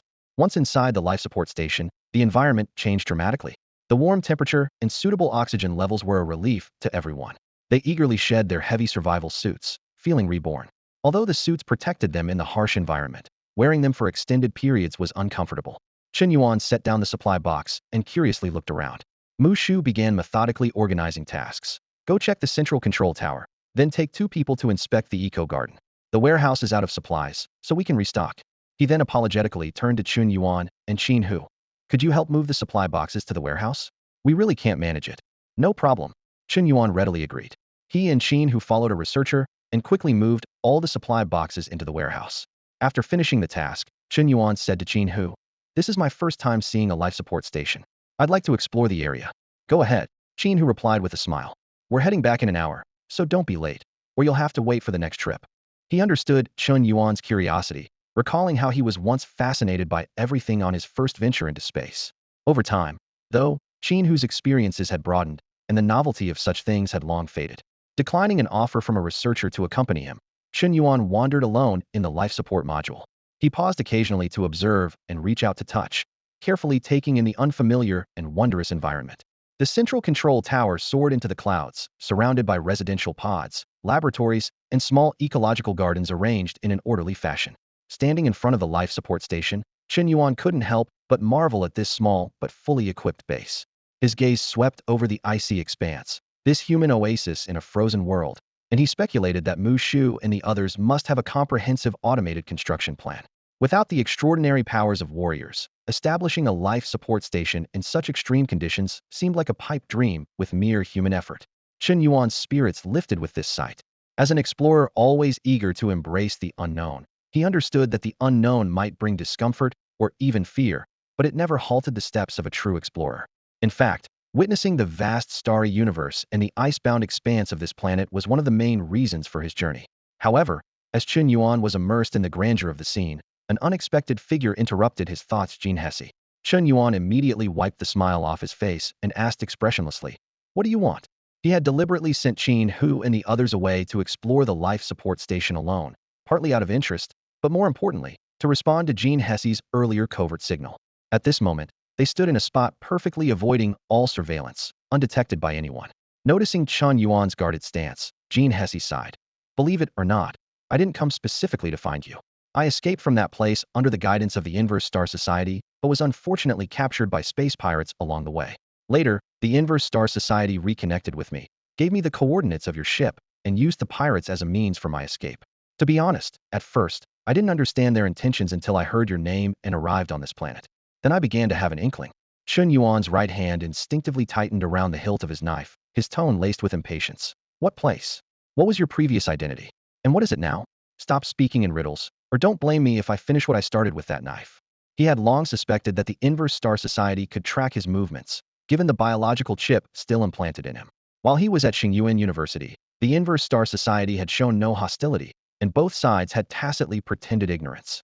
But today's series of coincidences clearly indicated the society's covert manipulation, shattering the fragile pretense of mutual unawareness. Seeing Chen Yuan's movement, Jin Hesse's eye twitched slightly. She vividly recalled that on the ship, when space pirates threatened Chen Yuan with her, had the pirates not backed down, Chen Yuan's blade would have undoubtedly struck both her and the pirates without hesitation. The place refers to the cult of gluttony. Jin Hesse took a deep breath, deciding to follow her instincts and speak candidly. "I was previously with the cult of gluttony, and now I might, probably, should join the Inverse Star Society to work for them." Upon hearing this, Chen Yuan's expression remained stern, though his grip on the knife relaxed slightly. He preferred dealing with straightforward individuals. As for those who like to speak in riddles, in Chen Yuan's mind, they deserved no mercy. The gluttony cult, another cult that worships an otherworldly deity. Chen Yuan frowned as he recalled the information he had come across during his brief time at Chen Yuan University. He had been particularly struck by the details of these otherworldly deities, especially the one worshipped by the gluttony cult, Kabatave being known as the Lord of Gluttony, the Devourer King, and the God of Entropy Reduction. With a serious expression, Chen Yuan questioned Jin Hesse. "So, what are you trying to say?" Jin Hesse paused, choosing her words carefully. Her expression turned grave as she spoke slowly. Chen Yuan. The key point is that the leaders of the gluttony cult know you possess the Taotai divine body.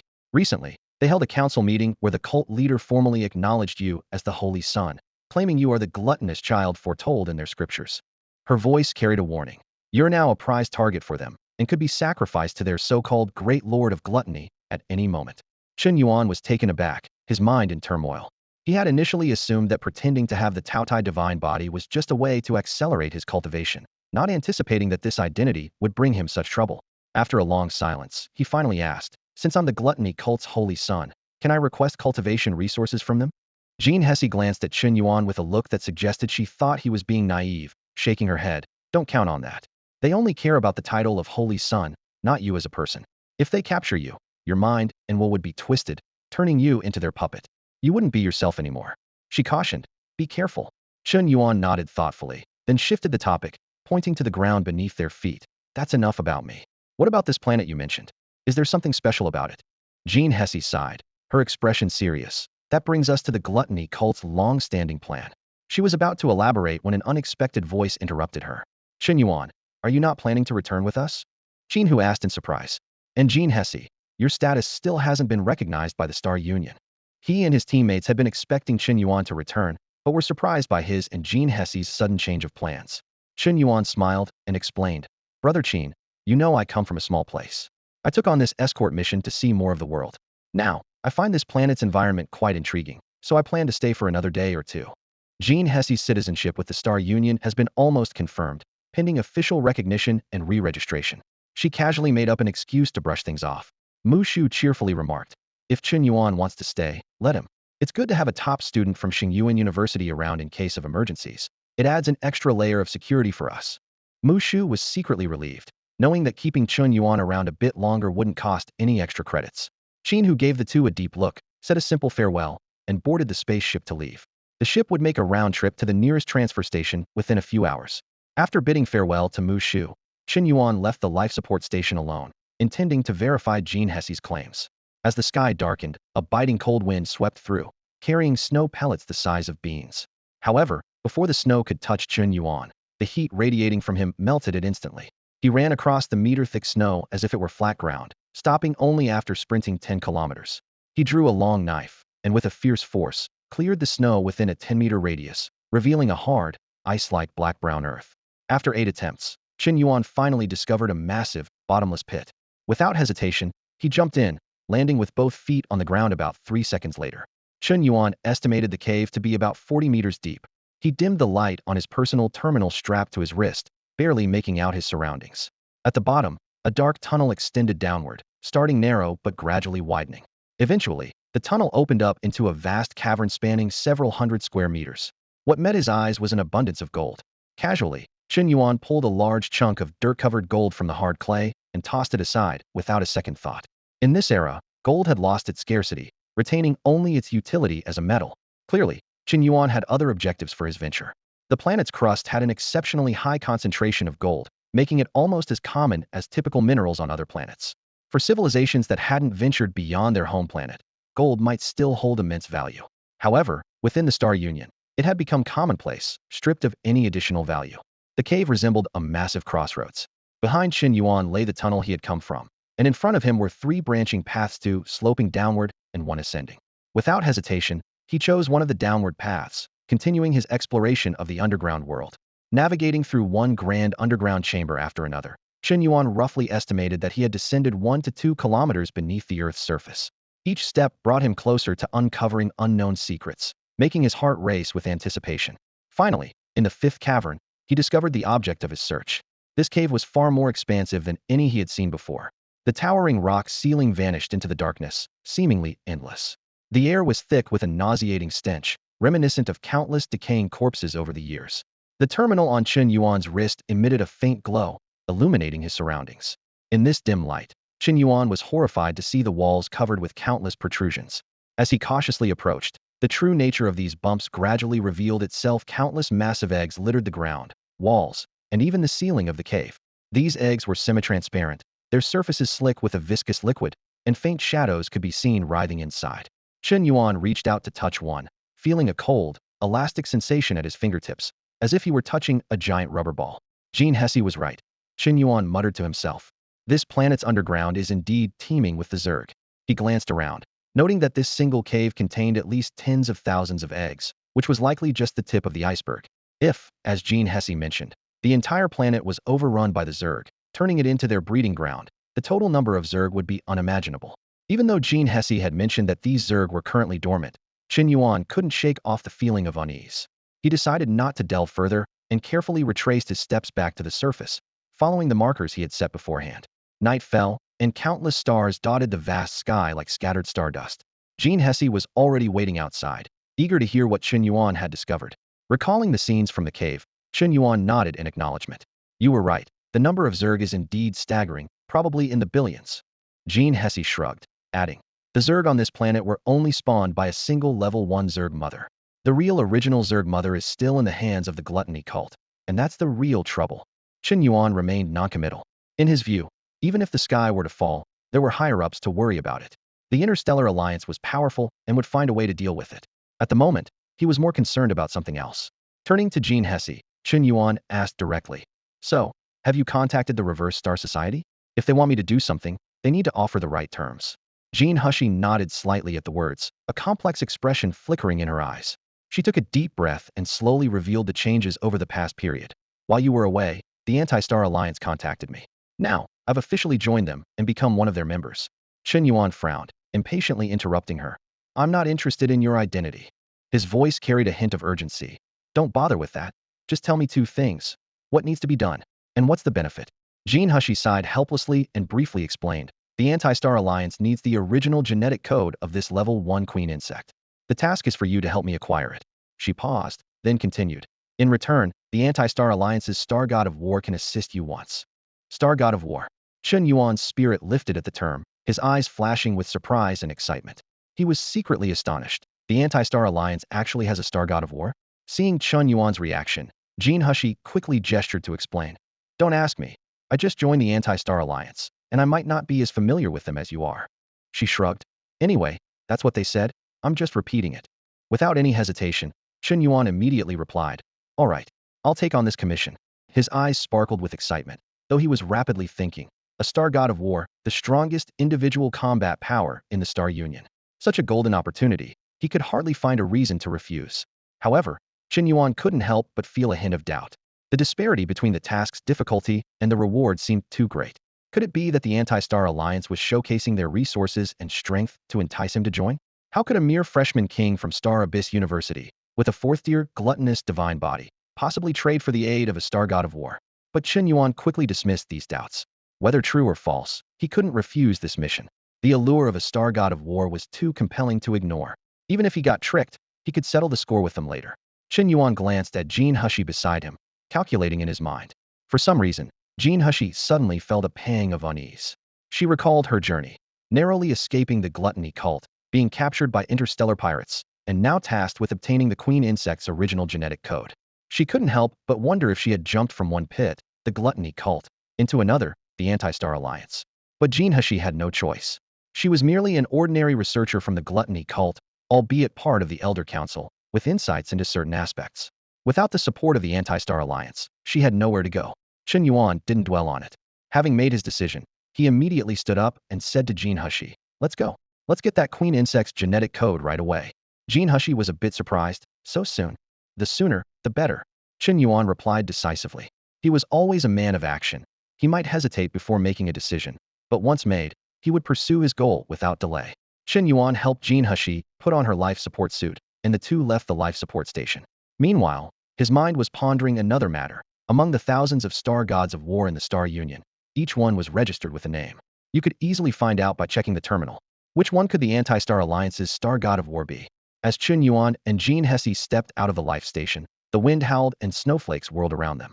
Chen Yuan suddenly asked, do you know the location of the queen insect? Gene Hesse confidently replied, of course. Her professional expertise was evident.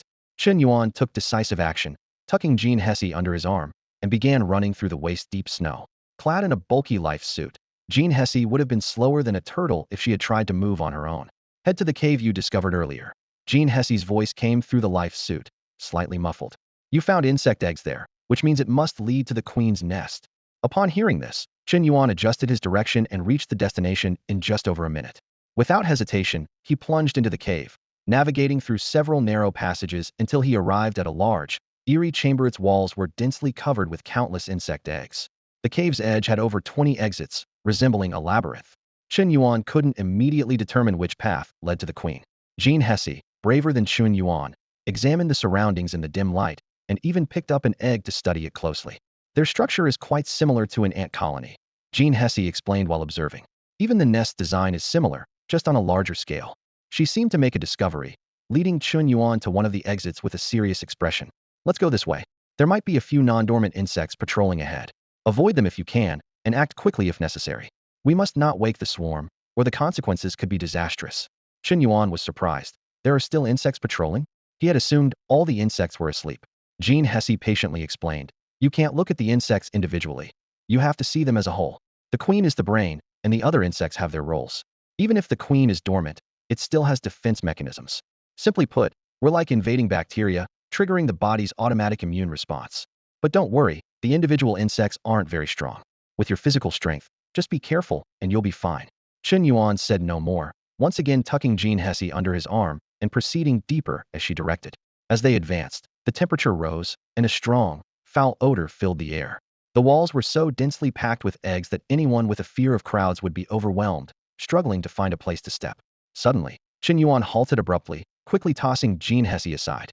Almost simultaneously, he lunged forward, gripping his power chainsaw blade tightly, and slashed down in front of him. Clang! The blade sliced through the suddenly appearing insect, as if it were butter. The acrid, dark green liquid splattered everywhere, hissing and smoking as it hit the ground, clearly highly corrosive. Chen Yuan gazed at the bisected corpse of the insect-like creature before him, silently assessing the threat posed by these beings. This particular creature resembled a giant mantis, nearly 2.5 meters long, with a triangular head adorned with tiny compound eyes. Its scythe-like forelimbs were lined with sharp, backward-facing spikes, making it a fearsome sight. Its speed rivals that of someone at the peak of the Kaiqiao realm, but its physical strength is significantly weaker. One alone isn't much of a threat, but if they swarm, Chen Yuan pondered, his brow furrowed. He was well aware of the insect's incredible evolutionary speed, capable of rapidly adapting the traits of the next generation as needed. Jean Hesse had no objections to Chen Yuan's decisive actions. In this perilous environment, she maintained a pragmatic outlook. Survival is what matters. Has the gluttony cult released these creatures anywhere else besides this planet? Chen Yuan asked, turning to Jean Hesse. Plenty. Jean Hesse replied, without hesitation. The gluttony cult has been planning this for decades. It's impossible they would release just one primary broodmother. There are probably dormant insect colonies hidden underground all over the Star Federation, waiting for the right moment. Once they awaken, even the Star Federation will be overwhelmed. Jean Hesse spoke candidly, with no intention of concealing the truth. No longer a member of the gluttony cult, she had no desire to keep their secrets. She planned to report everything to the Star Federation once she was safe, divulging all information about the gluttony cult, including detailed data on the insects. Her goal was to throw the cult into disarray, leaving them unable to pursue her. After a brief conversation, Chen Yuan led Jean Hesse further in. They encountered more and more patrolling insects, from the initial lightning-fast mantis-like creatures to those with forelimbs evolved into massive shields, and even fire-armored insects with shells resembling molten lava. Despite the variety, none were individually strong, and Chen Yuan easily dispatched them with a single strike. We're close to the brood mother's location, Jean Hesse warned, her expression anxious. The more autonomous defense insects we encounter, the closer we are. Hearing this, Chen Yuan quickened his pace. He no longer cared about concealing his presence, dealing powerful, decisive blows to each patrolling creature. He could feel the ground beneath him beginning to tremble slightly. It seemed the insects, disturbed by his intrusion, were slowly awakening. After slaying dozens of the insect creatures, Chen Yuan finally made his way through the last tunnel and reached the depths of the underground. His feet landed in a pool of dark liquid, and before him lay a vast underground world. A massive space opened up, with a ceiling that soared hundreds of meters above. The rock walls were embedded with various luminescent minerals that illuminated the entire area. At the center of this underground world lay an enormous insect creature, its body as massive as a small mountain, dominating much of the space. Jean Hesse quickly explained, that's a level 1 queen. It's still dormant, but once it awakens and has enough nutrients, it can grow rapidly and spawn countless lower-level insects. As she spoke, she moved swiftly towards the queen, seemingly searching for something. Chen Yuan looked around and noticed that there were no other insect guards near the queen, which was quite different from what he had encountered before. He asked gravely, "How do we handle the genetic code? Do you need my help?" He could feel the ground beneath him trembling slightly, realizing that the insects were on the verge of waking completely. The thought of billions of them made his scalp tingle. Without turning her head, Jean Hesse replied, "The genetic interface of this queen should be nearby. Leave the rest to me." She even had the presence of mind to reassure Chen Yuan. "Don't worry, although we made quite a commotion, it takes a long time for the queen to wake from dormancy. Without the queen's command, the swarm is just a bunch of mindless creatures." Chen Yuan nodded. "Then hurry up. My instincts tell me something's not right." He decided to let the expert handle the technical part and began to carefully observe the queen. Suddenly, Chen Yuan noticed something intriguing. Every 100 meters or so along the queen's body, there was a translucent membrane about the size of a wash basin, containing a pale blue liquid. Through his system's detection, Chen Yuan realized this liquid was an incredibly potent cultivation resource, far surpassing the vitality pills he had used before. As Chen Yuan stared at the pale blue liquid in a daze, Jean Hesse had already located the genetic interface and was extracting information. Noticing his gaze, she immediately warned, "That's the nutrient stored inside the queen. Don't mess with it. It could easily cause the queen to go berserk." Chen Yuan chuckled upon hearing this. "Don't worry, I know better." Despite being tempted by the pale blue liquid, he knew that safety was the priority. He suppressed his desires and continued to vigilantly monitor the surroundings, waiting for Jean Hesse to complete her task. "If all of us end up stuck on this planet for this bit of gain, it would be a huge loss," Chen Yuan thought to himself, his gaze warily scanning the surroundings. Suddenly, several insectoids shot into the underground space like arrows, but before they could get close, Chen Yuan's blade flashed, slicing them into pieces. However, Jean Hesse's expression changed dramatically, cold sweat trickling down her forehead. "Something's wrong," she said, her voice trembling. "When the queen is in hibernation, no other insectoids should be entering the nest. Unless the queen is about to fully awaken." Chen Yuan finished her sentence, looking gravely towards the entrance. The swarm poured into the underground space like a tide, from 1 to 10 to 100, their numbers increasing exponentially. Chen Yuan asked in a deep voice, "Have you got the genetic code? How much longer?" "Almost there. No more than 7 seconds." Jean Hesse replied through gritted teeth, fully focused on her task, not daring to be distracted. 7 seconds. Black and white arcs of electricity flickered around Chen Yuan, and the chainsaw in his hand emitted an astonishing heat. Since the university assessment, this blade had once again pushed beyond its limits. Facing the oncoming swarm, Chen Yuan unleashed his full energy, his martial skills stacking in an instant. "Mighty Dragon and Elephant Power. Inyang Thunderblade," he shouted, swinging his blade. Boom. This strike was arguably Chen Yuan's most powerful to date. In an instant, at least 100 insectoids were slashed into fragments, dark green blood gushing out like a fountain, corroding the frozen ground beneath. From above, a circular gap appeared in the swarm. However, just 2 seconds later, the rear of the swarm filled the gap, continuing to surge towards Chen Yuan. "Chen Yuan, go!" Jean Hesse suddenly shouted, completing the task nearly 2 seconds earlier than expected. At that moment, the queen behind Chen Yuan erupted with a deafening roar, like 1,000 pressure cookers releasing steam simultaneously. Scalding steam gushed from the queen, raising the underground space's temperature by dozens of degrees in an instant. "The queen is awake." The thought flashed through both Chen Yuan and Jean Hesse's minds, fear washing over them like a tide. "Awake! No need to hold back now." Chen Yuan reacted instantly, his hands darting like lightning into the light blue liquid on the queen. "Convert! Convert! Convert!" he shouted internally, knowing that while ownership wasn't his, whatever he grabbed now was his to keep. In a flash, this nutrient source on the queen was completely converted by Chen Yuan. His lifespan surged by 5,000 years, reaching an astounding 5,210 years. Chen Yuan was ecstatic. This was just one of over 100 nutrient storage sites on the queen. Roar! The queen seemed to sense an ant stealing from her and let out an ear-splitting roar of fury. The entire planet trembled, not an exaggeration but a true seismic event. The swarm seemed to go mad, not only flooding in through the tunnel entrance, but also bursting out of the rock walls, rushing at Chen Yuan with reckless abandon. "Retreat!" Chen Yuan's gaze lingered briefly on the queen before he hoisted Jean Hesse onto his shoulder, sprinting back the way they came. However, the path was already blocked by hundreds and thousands of insectoids, a dense mass that was terrifying to behold. "Brother Tongzi, push your limits, hurry!" Chen Yuan shouted internally. Confronted by the overwhelming swarm of insects, he knew that only by giving his all could he break through. Without hesitation, he began to advance his martial arts realm. The scene before him seemed to rewind in time, zipping through 520 years in an instant to achieve the Yunzong realm. Almost immediately, another 600 years seemed to pass, allowing him to reach the Shi Sui realm effortlessly. Without pausing for breath, Chen Yuan turned to the advancement of the Hun Yuan Dragon Elephant True skill. In a flash, he consumed 3,600 years of life, but the reward was immense. The third level of the Hun Yuan Dragon Elephant True skill, achieved. In that brief moment, Chen Yuan's body underwent a dramatic transformation. His blood surged like a fountain, his bone marrow flowed like mercury, and his skin shone with the luster of fine jade. The energy within him circulated in a perfect cycle throughout his body. He had finally stepped into the pinnacle of the body refining realm, the coveted golden body realm that martial artists dreamed of. At the same time, he achieved the polar magnetic true body. Chen Yuan felt an unprecedented surge of power throughout his body, as if he could transcend the heavens and earth, free from any constraints. The terrifying energy roared inside him like a mighty wave. Previously, such power would have been a heavy burden, but now, Chen Yuan wielded it with perfect mastery. Everything seemed precisely calculated, as if Li Shatong had foreseen it all. Chen Yuan marveled silently, his resolve to break through the encirclement firmed. Facing the dense swarm of insects, Chen Yuan clenched his fist and struck out without hesitation. The Hun Yuan Dragon Elephant True skill erupted, unleashing pure, concentrated power that crashed down like a tangible force. Boom! A massive airflow accompanied the punch, swirling and rolling into the insect swarm. With just one punch, hundreds of insect warriors, comparable to the peak of the Kaiqiao realm, were instantly pulverized, disappearing before Chen Yuan's eyes. The power of this casual punch was several times, even tens of times stronger than his previous full-strength blows.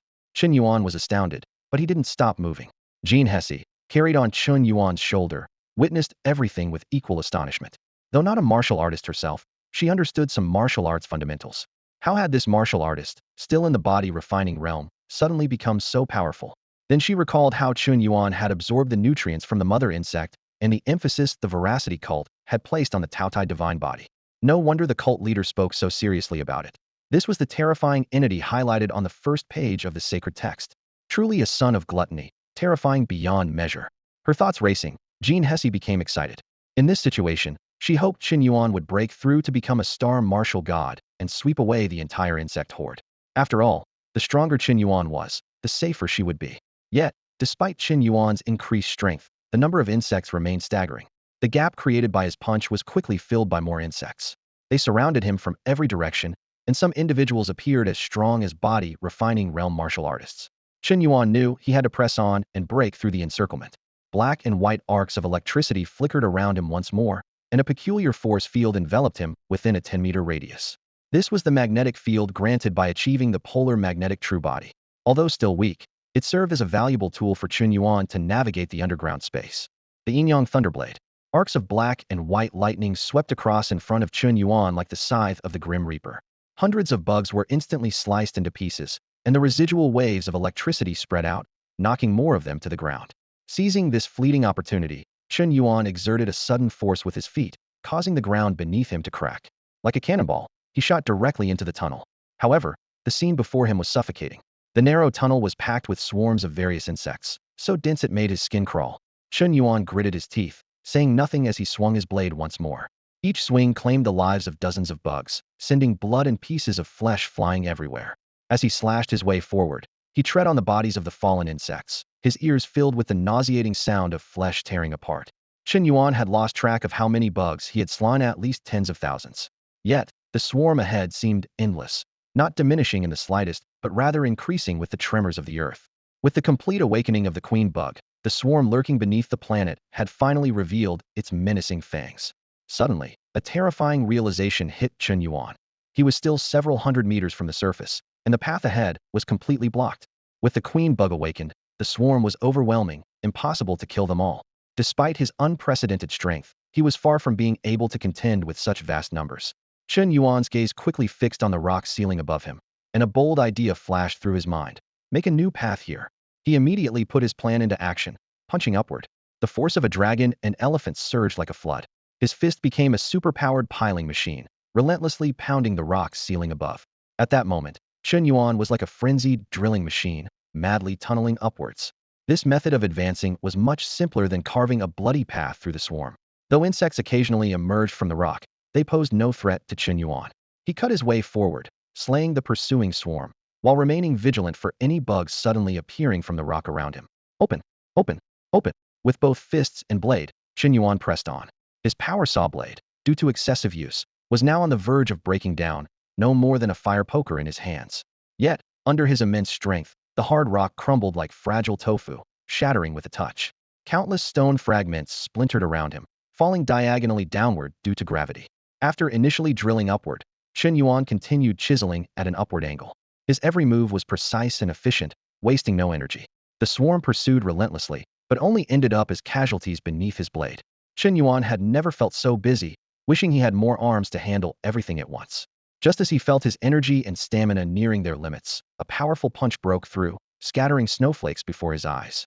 The starry night sky reflected once more in Chen Yuan's weary eyes. But before he could catch his breath, the tremors beneath his feet grew stronger. Bugs kept emerging from the ground, one after another, seemingly endless. How many bugs were hidden beneath this planet? Chen Yuan couldn't imagine. He only knew one thing. He had to retreat immediately. Every second of delay could bring deadly danger. Chen Yuan took a deep breath, ready to begin his escape. Chen Yuan sprinted back to the survival station, covering the few kilometers in just a minute. From a distance, he spotted a spaceship ascending into the sky. It seemed that the spaceship also noticed Chen Yuan and his companion and started heading towards them.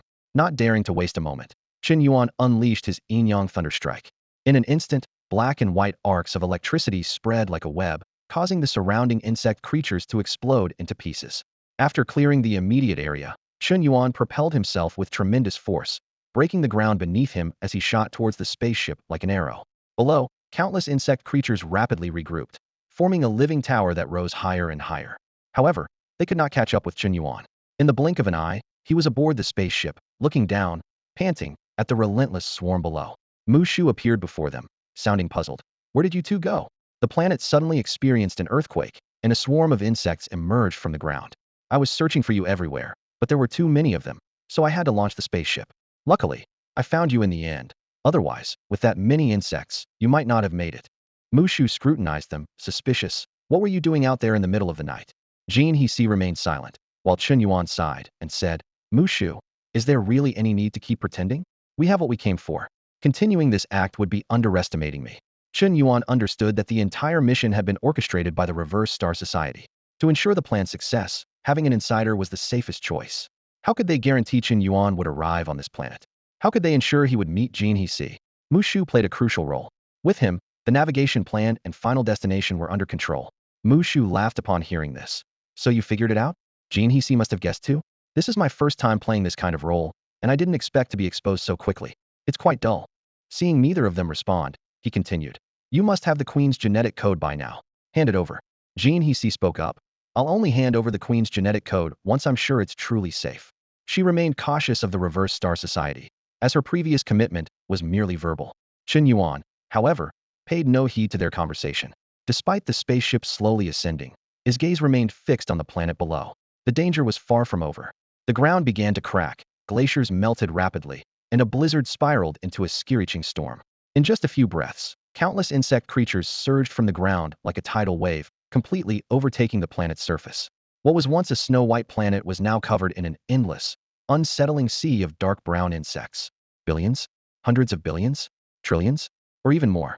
Chen Yuan gazed down at the planet, seeing countless insect-like creatures swarming like a black tide across its surface, writhing and surging, sending a chill down his spine. We're almost out of the atmosphere. We should be fine, right? Jin Hisi asked, her voice tinged with unease as she watched the astonishing sight. Hard to say. Chen Yuan replied gravely, his eyes warily scanning the surroundings. Just as he spoke, a colossal insect appeared, a first-level queen that had previously parasitized the planet. It reared its head and roared, the sound waves shaking the heavens, prompting countless insect-like creatures to mobilize. The black tide of insects gathered and layered, clinging to the queen like precise components. The queen's body swelled and rose at an alarming speed, outpacing the accelerating spaceship by several measures. It was as if the entire planet had extended a gigantic black-brown arm, relentlessly reaching for the spacecraft hovering in midair. Compared to this sky-darkening insect arm, the multi-kilometer-long spaceship seemed pitifully small, like a helpless fly. We're doomed. This is it. Jin Hisi shouted in despair. Mushu, if your Inverse Star Society has any tricks up its sleeve, use them now, or we'll all end up as insect food today. Chen Yuan knew his strength was far from sufficient to handle this situation. Even a golden core stage martial artist could barely protect themselves, let alone eliminate the insect creatures on the entire planet. But he had faith that the Inverse Star Society had something planned. Facing the approaching black insect arm, Mushu remained calm. A few seconds later, he spoke slowly. It's here. Before he finished speaking, everyone's attention was inexplicably drawn to a figure that suddenly appeared in the cosmic space. To Chen Yuan, the vast starry sky transformed into a massive backdrop, highlighting the mysterious figure. That's the celestial warrior. Chen Yuan gasped in a low voice. Mushu laughed heartily and began to reveal the truth. Chen Yuan, the Inverse Star Society is not some villainous organization. The Star Union is aware of our existence, but does nothing because the Celestial Warrior, high-ranking members of the Star Union, and leaders of many races are part of us. The Star Union has dominated the stars for too long, becoming an obstacle for most. In as little as a year or as long as 3, the Star Union's order will collapse, and chaos will ensue. Turning to Chen Yuan, his tone became serious. Chen Yuan, with your gluttonous god physique, you will be a key figure in this. You need to choose your side now. The Frost Warrior, one of the many celestial warriors of the Inverse Star Society, has agreed to assist you once. This is the stance of the Inverse Star Society. Seeing the celestial warrior appear, Gene Hushi immediately handed over the insect gene code, sealing the situation. The Inverse Star Society. Chen Yuan murmured, realizing he had indeed underestimated the organization's power and influence. His gaze shifted between Mu Shu and the distant celestial warrior, his mind racing with thoughts as he began to reassess his position and future choices. Every celestial martial god is an elusive figure, their presence hard to find, but their legends are widespread. These legendary warriors, the strongest forces within the Star Alliance, have the power to confront, suppress, and even slay cosmic beasts. They are seekers of the ultimate path. Although the Star Alliance has many potential martial gods, true martial gods are exceedingly rare. The Earth Martial Saints, bearing the title Sovereigns of the Earth, are unmatched on land. In contrast, the celestial martial gods, known as Sovereigns of the Stars, are unrivaled beneath the vast heavens. This is absolute, ultimate, and universally acknowledged strength. Suddenly, a colossal insectoid hand, as massive as a planet, appeared in the cosmos, full of menace. Yet, the moment the Frost Martial God appeared, this once dominant swarm crumbled and retreated instantly. In the next moment, endless frost spread and expanded from the giant hand's tip, ultimately freezing the entire planet. With a hum, everything before Chen Yuan's eyes vanished like doodles erased from paper, transforming into tiny ice crystals in space, shattering and dispersing. This grand, silent spectacle disappeared in an instant, as if the terrifying swarm and the ravaged planet had never existed. Everything was frozen in that moment. Powerful. Inexplicably powerful. This is the strength of the celestial martial gods. Chen Yuan was left speechless by the scene, his heart filled with awe. This overwhelming force, akin to a strike from a higher dimension, was far more intimidating than the Star Alliance fleet's star-destroying cannons, even evoking a sense of helplessness. When Chen Yuan looked again, the Frost Martial God's figure had already vanished, coming and going without a trace. This is the mystery of the celestial martial gods. At the moment the Frost Martial God appeared, Gene Hesse promptly handed over the mother insect's genetic code to Mushu. The appearance of the celestial martial god meant that any semblance of safety was now beyond doubt. Gene Hesse had decided to join the Anti-Star Association. Mushu, with a serious expression, said to Chen Yuan. Chen Yuan, think it over carefully. The Anti-Star Association has openings now, but we won't wait indefinitely. Chen Yuan, with his gluttonous divine physique, is a crucial part of the Anti-Star Association's future plans. This time, besides obtaining the mother insect's genetic code, their main goal was to showcase their strength to Chen Yuan. They are not a secretive organization, nor are they hiding in the shadows. They are a formidable force in their own right. Let me think about it. Chen Yuan replied non-committally, while calculating how long it might take him to become a celestial martial god. Previously, he believed that achieving the Golden Core realm would allow him to roam the stars freely. However, witnessing the power of a celestial martial god today changed his perspective. Only by becoming a celestial martial god could he attain true freedom, the freedom to do whatever he wished. Mushu reminded him. After this, the Star Alliance's Faith Research Department will likely come to question you, but it's not a big deal. Just say you don't know. Chen Yuan suddenly remembered that after Huang Su took him into the Black Mountain last time, the Faith Research Department had questioned him. This department, responsible for dealing with extraterrestrial deity faiths, holds considerable power within the Star Alliance. Chen Yuan was a martial artist at the 6th level of the body refinement stage, with a lifespan of 510 years. He mastered the 3rd layer of the Hun Yuan Dragon Elephant True Art, the peak of the Yin-Yang Magnetic Body Refinement Method, and the 2nd rank of both the Yin-Yang Thunderblade and Yin-Yang Lightning Hand. However, to break through to the Blood Furnace stage, he needed to ignite the first spark of his martial while using his life force as fuel, ultimately forging a furnace of vitality and will. Chen Yuan frowned in thought. Even with a lifespan of over 500 years, he still couldn't break through to the blood furnace stage, seemingly lacking his own martial will. He was secretly relieved that he wasn't in a rush to break through. He still needed to consult his teacher about the subsequent techniques and the concept of martial will. There was no hurry to make the breakthrough. At this point, Chen Yuan had parted ways with Mushu and the others. He chose to disembark at a transit station and embark on his journey home alone. Although this mission lasted only 2 days, it had a profound psychological impact on him.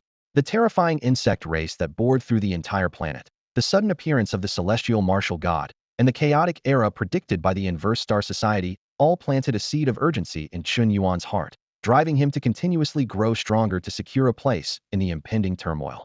As for joining the inverse star society, Chen Yuan shook his head, calculating silently. With his current strength, joining would likely make him a puppet at their mercy. Moreover, the inverse star society sought the gluttonous god body, and he knew he wasn't one.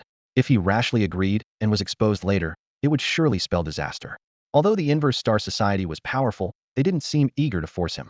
Chen Yuan decided to delay as much as possible, developing his abilities further. With his talent, becoming a celestial martial god shouldn't take long. By then, he would reconsider the inverse star society's true intentions.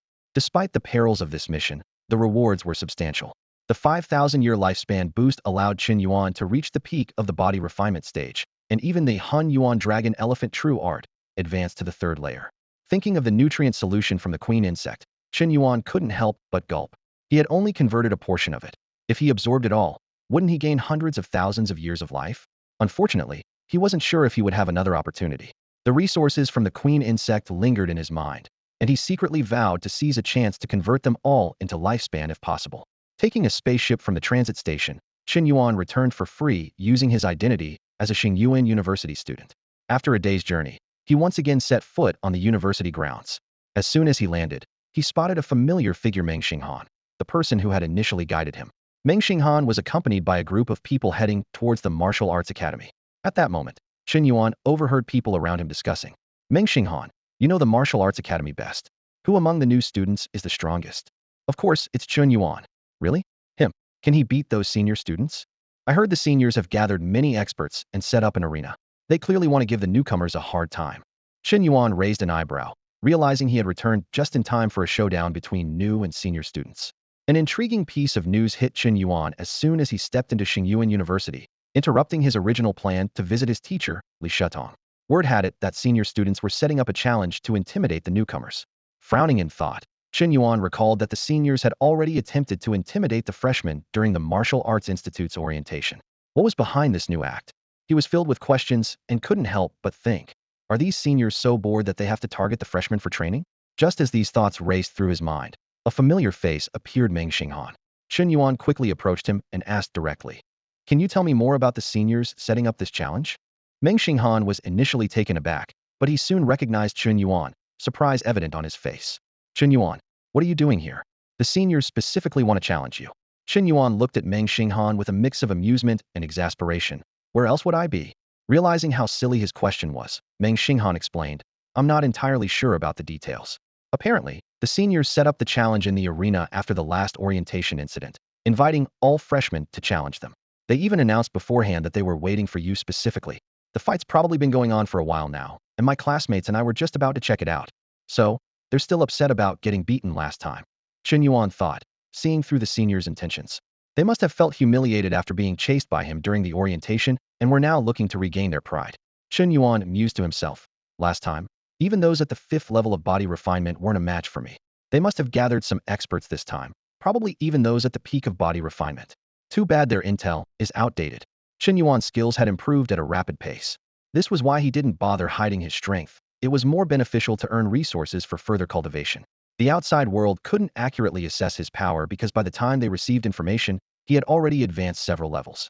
However, Chen Yuan had another question. He turned to Meng Xinghan and asked, the seniors set up a challenge and invited freshmen to fight? Isn't that a bit unfair? Unless they offer something worthwhile, which bold freshman would dare to fight them? Meng Xinghan quickly clarified. There is a reward. The seniors said that any freshman who defeats a senior will earn 200 credits. While there was indeed a reward, Chen Yuan wasn't overly thrilled. The seniors knew he had at least the strength of the 5th level of body refinement, so they wouldn't send weaklings to give away credits for nothing. If Chen Yuan fought and displayed his peak body refinement skills, they might only let him fight 3 matches before stopping. What's 600 credits worth anyway? Equivalent to 60 years of life, it was hardly significant to Chen Yuan. Still, every little bit helps, and there was no harm in checking out the commotion. Having made up his mind, Chen Yuan turned to Ming Xinghan and said, "Let's go check it out." With that, the two headed quickly toward the Martial Arts Institute's arena at Chen Yuan University to see what was happening. The arena was buzzing with excitement as senior students, freshmen, and spectators from other academies gathered around. Although the naked eye of an ordinary person could hardly capture the swift movements of the martial artists, the arena's special equipment allowed the battle details to be displayed in slow motion on the audience's personal devices. Just as Zhou Yu was engrossed in watching the fight, Wang Chuanfeng quietly approached him and slapped his shoulder abruptly. "Zhou Yu, you sly guy, pushing everything onto Tang Yuxiao and sneaking off to watch the seniors teach the freshmen a lesson?" Zhou Yu turned around with a sigh, his brows slightly furrowed. "Haven't you finished the task I assigned you? Daring to wander around in front of me? Do you not want your credits?" Wang Chuanfeng quickly changed the subject. "Look at these seniors. Just because they lost a little face last time, they're in such a hurry to regain it? They got beaten by the freshmen before, and now they're scrambling to make up for it. Isn't that even more embarrassing?" "Indeed, it is quite embarrassing." Zhou Yu nodded in agreement. Wang Chuanfeng shifted his gaze to the ring and lowered his voice. "This freshman is going to lose." As soon as he said it, Jiang Jin was knocked off the ring by a heavy punch from his opponent. Despite the unwillingness in his eyes, Jiang Jin knew that if they had trained for the same amount of time, he wouldn't have lost. However, any excuses now would only bring him shame. He gritted his teeth and admitted, "I lost." "Well played." The senior on the stage, Xue Chao, boasted proudly. "Looks like you won't be taking any of these 200 credits." As an expert in the second level of the body refining realm, dealing with a freshman who had just entered the body refining realm was a piece of cake for him. Xue Chao scanned the freshman with an eagle-like gaze and arrogantly shouted, "Where's Chen Yuan? Isn't he supposed to be strong? Why isn't he coming out now? Did he realize he can't win and find an excuse to hide? Doesn't he like credits? We seniors are worth 200 credits each." He continued to provoke. "They say this batch of freshmen has a solid foundation, but after several matches, they don't seem as good as my batch." Xue Chao knew he wasn't a match for Chen Yuan, but there were many experts among the seniors. His taunt was merely a ploy to lure Chen Yuan out. Once Chen Yuan appeared, stronger opponents would surely take action. If they didn't regain their dignity, wouldn't the newcomers become arrogant? Zhou Yuan nodded to Jiang Jin. "Jiang Jin, you did well." Then he turned to Xue Chao on the stage, his tone calm, but sharp. "I already told you. Chen Yuan went out on a mission. You chose the wrong time to set up the ring. Besides, your victory is only because you've trained longer. If you become arrogant and complacent because of that, your martial path might end here." Although Zhou Yuan had little regard for the seniors' credits, their actions had stirred his displeasure, prompting him to step forward. Xue Chao nonchalantly picked his ear. "I don't get what you're saying. All I know is that the word is out, and Chen Yuan didn't show up because he's afraid and doesn't dare to fight." Zhou Yuan frowned, thinking to himself, "They sent you out first for a reason. Whether intentional or not, you're indeed shameless and irritating, even making me want to punch you." However, Zhou Yuan was not one to waste time on pointless arguments. To him, it was better to focus on his martial path than to get entangled in this. "What? You want to step up?" Xue Chao taunted Zhou Yuan, his eyes gleaming with disdain. "I heard you're pretty skilled. Want to switch opponents?" Xue Chao was well aware of Zhou Yuan's reputation. He was the top youth in the Imperial Capital Star region, exceptional in both martial arts potential and talent. It was only because of the existence of the prodigy Chen Yuan that Zhou Yuan's brilliance seemed somewhat overshadowed. But that didn't mean Zhou Yuan was weak. Rather, Chen Yuan was just too powerful. The veteran student knew that even though he was on the same level as Zhou Yuan in the body refinement realm's second tier, his chances of winning were slim. He secretly calculated that he needed a stronger veteran student to take on the challenge. Zhou Yuan nodded expressionlessly at the remark, his voice calm as water. "Indeed, you're too weak. Get a stronger veteran to fight me." As soon as he said this, the surroundings fell silent. Whether they were veteran students, new students, or others from the academy, everyone could tell that Zhou Yuan wasn't mocking but merely stating a plain fact. Wang Chuanfeng couldn't help but laugh. "Your brother is so bold. I like him. He's much more interesting than you." Zhou Yu shook his head, explaining for his brother. "Bold? He's just stating the facts, very seriously." Zhou Yuan's attitude, as if discussing the weather, made it even harder for Xue Chao to accept. After all, he was a martial artist in the body refinement realm's second tier, and if he backed down now, his martial path might end here. Xue Chao gritted his teeth and shouted angrily, "Zhou Yuan, get on the stage and show me what you've got." "All right." Zhou Yuan replied succinctly and leaped onto the stage. In an instant, Xue Chao was knocked off the stage with a single punch, much like Jiang Jin before him. He lay on the ground, eyes full of disbelief. Zhou Yuan is already in the body refinement realm's third tier? When did he break through?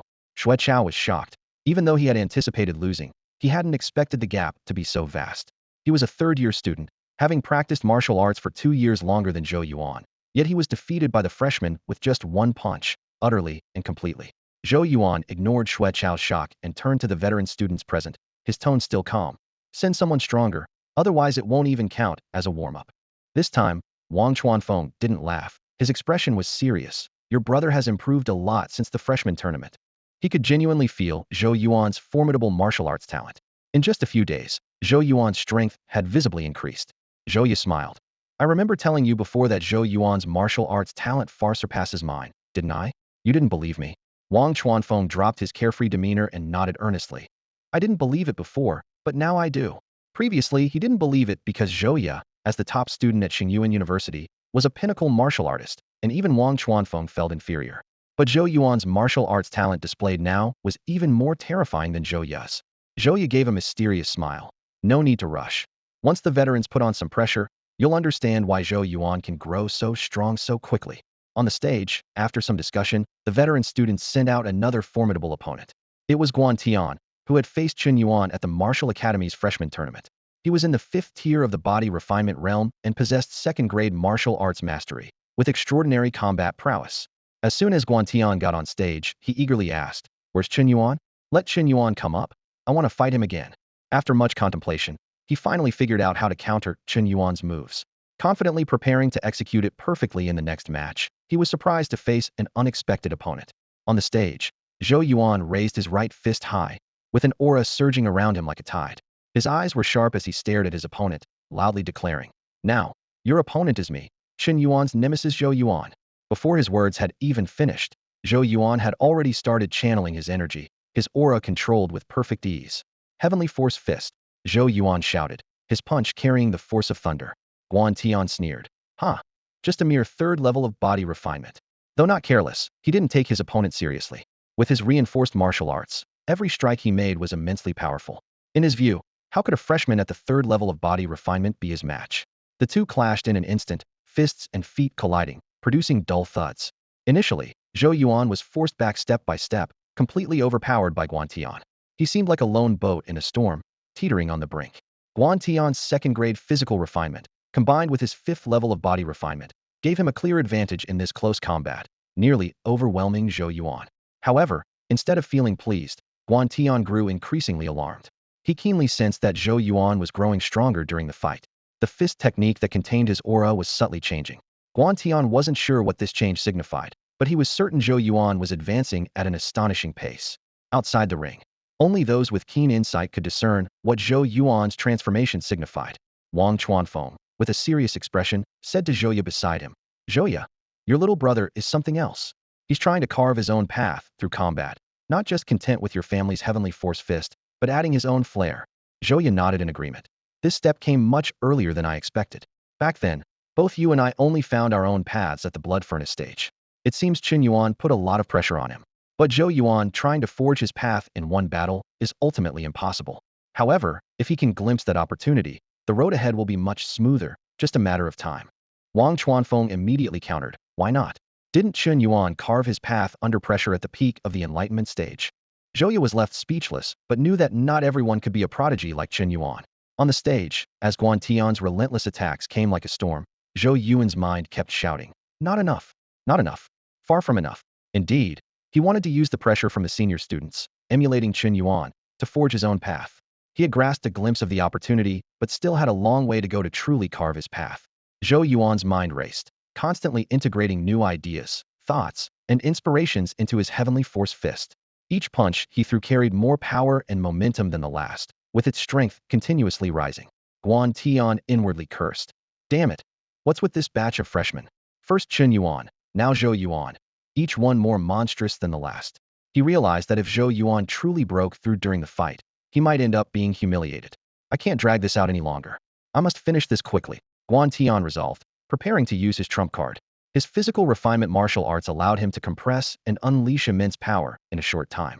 Though incredibly powerful, it had a limited duration and required time to recover after use. This was his last ace, and he decided to use it to end the battle. What is a trump card? This question briefly flashed through Guan Tian's mind. He knew that a trump card is a secret weapon used only in dire situations, and once it's played, either the enemy falls or he dosed. Here's no third outcome. Muscles, overclock now. Guan Tian growled, and his right arm suddenly swelled dramatically. His body appeared awkwardly disproportionate, yet the sheer intensity of his power left the new students in awe. Zhou Yuan squinted slightly, realizing the decisive moment was near. Although he hadn't reached the level of creating his own martial art, he was ready to let his opponent experience his improved ultimate technique, the overwhelming sky fist. The momentum seemed to compress into a single point, ready to explode from Zhou Yuan's clenched fist. In the next moment, the two clashed fiercely, like two titans meeting heat. With a thunderous crash, a figure fell from the platform. It was Zhou Yuan. He had lost. I lost, Zhou Yuan said with a faint smile, his tone calm. I won, Guan Tian replied, his expression bitter, as if the victory wasn't as fulfilling as he'd hoped. The defeated felt determined, while the victor seemed lost. The outcome of this battle surprised everyone. So close, just a bit more. Zhou Yu sighed. Wang Chuanfeng immediately jumped up at his words. Close? Give me a break. A few days to reflect, and Guan Tian won't stand a chance against Zhou Yuan. At that moment, a familiar voice came from behind Zhou Yuan. As expected of my rival, well fought. Very impressive. Zhou Yuan didn't turn around, but he finally exhaled in relief. You're finally back. It would have been tough to handle things without you. As it turned out, while Zhou Yuan and Guan Tian were engrossed in their battle, Chen Yuan had arrived at the arena with Ming Xinghan and others. This time, he wasn't bluffing. Zhou Yuan had indeed performed remarkably. Chen Yuan, I thought you were going to keep hiding from the fight. Unfortunately, now I can't fight you.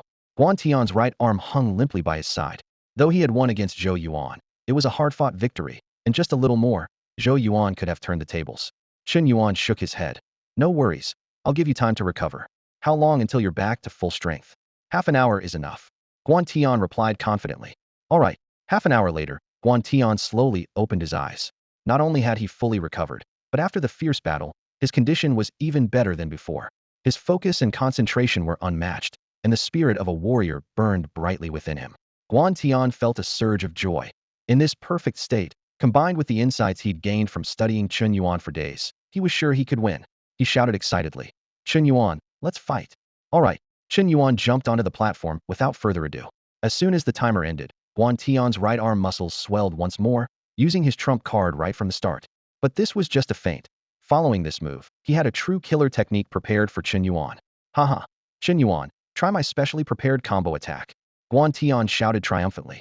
In response to Guan Tian's assault, Chen Yuan simply raised his right hand and slapped forward. Primeval Dragon Elephant Power.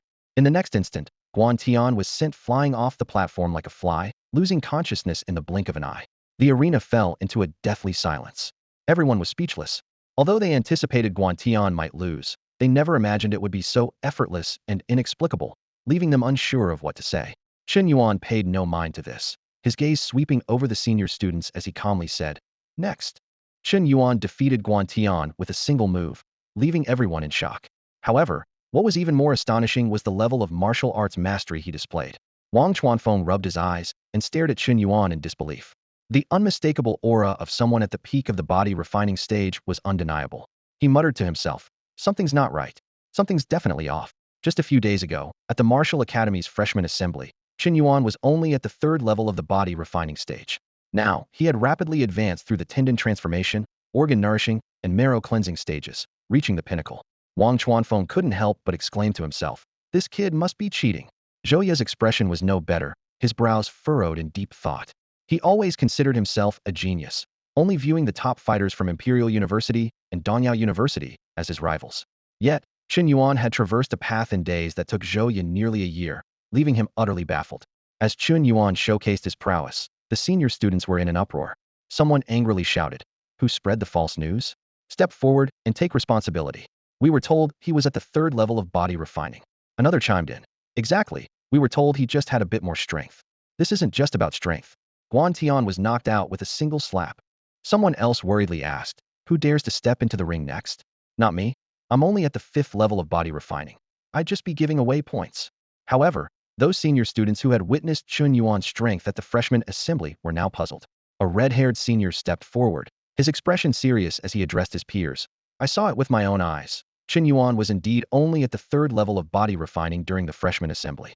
Advancing 3 stages in just a few days is impossible. There must be something unusual going on. I'll probe into his background.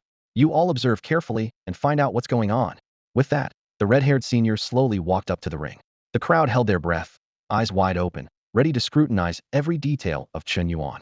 Their minds were filled with questions. Is he truly at the peak of body refining? Could this be some kind of illusion?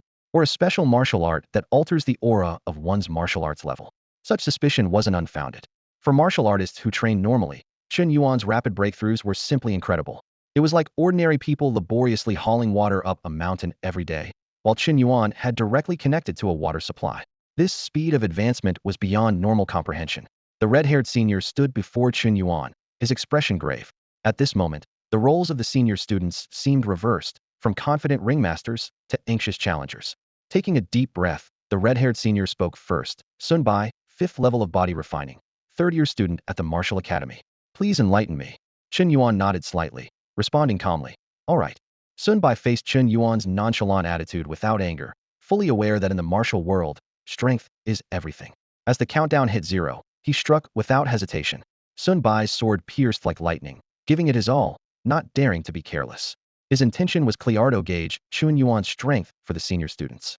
However, Chen Yuan's reaction was unexpected, mirroring his battle with Guantian, casually responding with a simple palm strike. In that moment, Sun Bai felt as if he were in a vacuum, struggling to breathe, his muscles tensed and immobile. He finally understood why Guantian, with his second-grade body refinement skills, lost so quickly. This power was truly terrifying.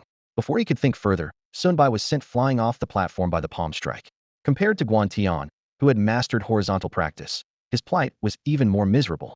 The moment the palm landed, he didn't know how many bones had broken within him.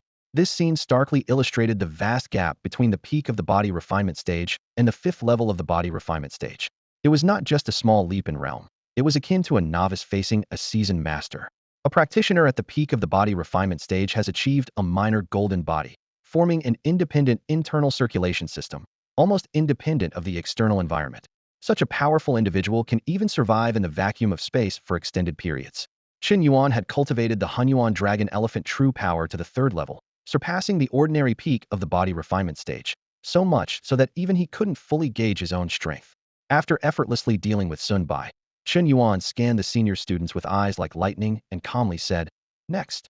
From a distance, Wang Chuanfeng looked serious, asking Zhou Yu again, "Your eyesight is always better than mine. Did you see clearly? What exactly is Chen Yuan's martial arts level? Is he truly at the peak of the body refinement stage?" Zhou Yu nodded silently. Yes, Chen Yuan has indeed reached the peak of the body refinement stage, with a minor golden body achieved. That overwhelming strength is the legendary Hunyuan Dragon Elephant true power. Wang Chuanfeng cursed under his breath, deeply shocked. By the platform, the senior students exchanged glances, unsure of what to do. Someone whispered, "Did you spot any flaws in Chen Yuan? I feel like he truly is at the peak of the body refinement stage, without a doubt. Who's next? Didn't we have a peak body refinement stage expert to hold the line? Should we send someone else to test him?" At that moment, a deep voice interrupted their discussion. A man with shoulder-length black hair and striking red eyes stepped forward. "Lie Wutian," the senior students exclaimed. "So the peak body refinement stage ringer is him. We didn't expect him to be here too." Lie Wutian impatiently waved his hand and coldly said, "No need to test further. Chen Yuan is genuinely at the peak of the body refinement stage. I'll go next. If I lose, this farce ends here. You all can scatter wherever you like. What a bunch of disgraceful fools." Lie Wutian, a peak body refinement realm expert, stepped onto the stage with a steady gait. His gaze was sharp and unwavering as he looked directly at Chen Yuan, his voice deep and resonant. "Defeat me, and those disgraceful fools won't bother you again. Lose, and let's forget about this matter without further dispute." A glint of battle intent flashed in Chen Yuan's eyes. Lie Wutian, at the peak of the body refinement realm, was undoubtedly a worthy opponent to test his strength. The previous group of body refinement realm 5th-tier fighters were as easy for Chen Yuan to handle as swatting flies. He could easily deal with them using just the power of the dragon elephant, having to deliberately restrain his strength to avoid causing unnecessary trouble by accidentally killing them. Although Lie Wutian ignited a spark of battle intent in Chen Yuan, it paled in comparison to the life-and-death pressure from the seemingly endless swarm of insectoids covering the entire planet. Lie Wutian's eyes were bloodshot, his muscles taut, like a volcano on the verge of eruption. He roared, "Chen Yuan, I know those weaklings couldn't satisfy you, so I came personally. Come, fight me." In an instant, a terrifying and vast surge of energy and blood erupted from Lie Wutian, becoming almost tangible. The air became thick, as if submerged in blood plasma.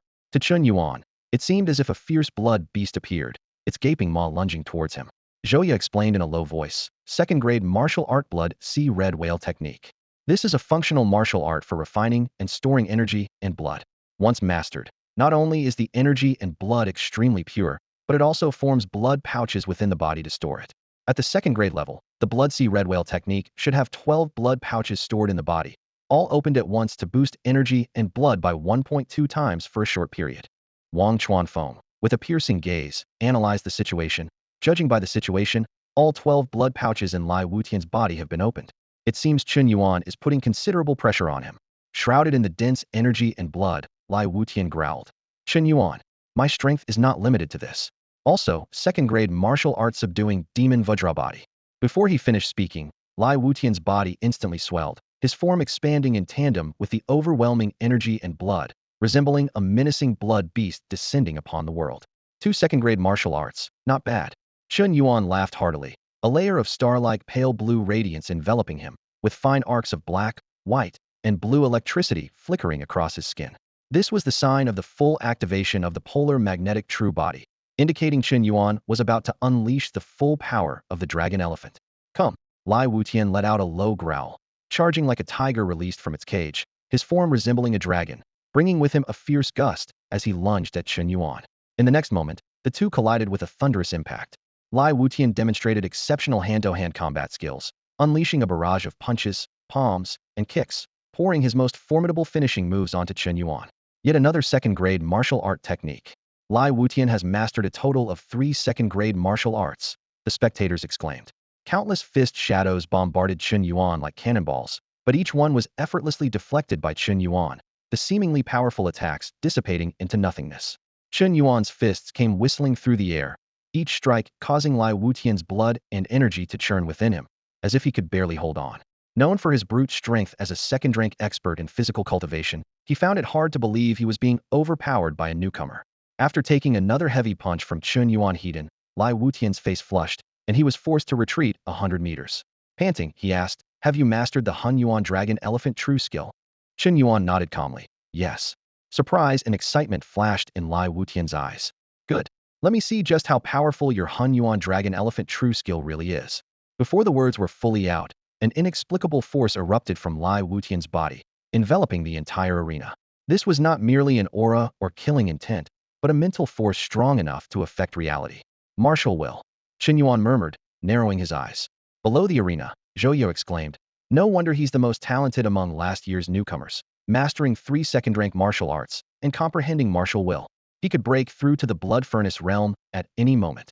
Wang Chuanfeng chuckled, but that's unlikely. Ambitious martial artists want to hone their skills longer here, aiming for a stronger blood furnace. Lie Wutian, like us, will nurture his skills for at least another 6 months before breaking through. Zhouya nodded in agreement. Indeed, when it comes to the martial gold core, one must be cautious. At that moment, Zhou Yuan grabbed a long sword from a nearby newcomer and hurled it towards Chen Yuan on the arena. Chen Yuan, catch the sword. Chen Yuan caught the long sword with precision and nodded in thanks to Zhou Yuan. Although his skill made the presence of a weapon negligible, he still appreciated the gesture. Initially planning to rely on the Hun Yuan Dragon Elephant True skill to win and test the limits of its power, Chen Yuan decided to conclude the fight with the Yin-Yang Thunderblade since he now had a weapon. In the next instant, black and white arcs of electricity swept across the arena, instantly dispelling the oppressive martial will of Lie Wutian. The arena, as sturdy as a starship deck, groaned under the strain.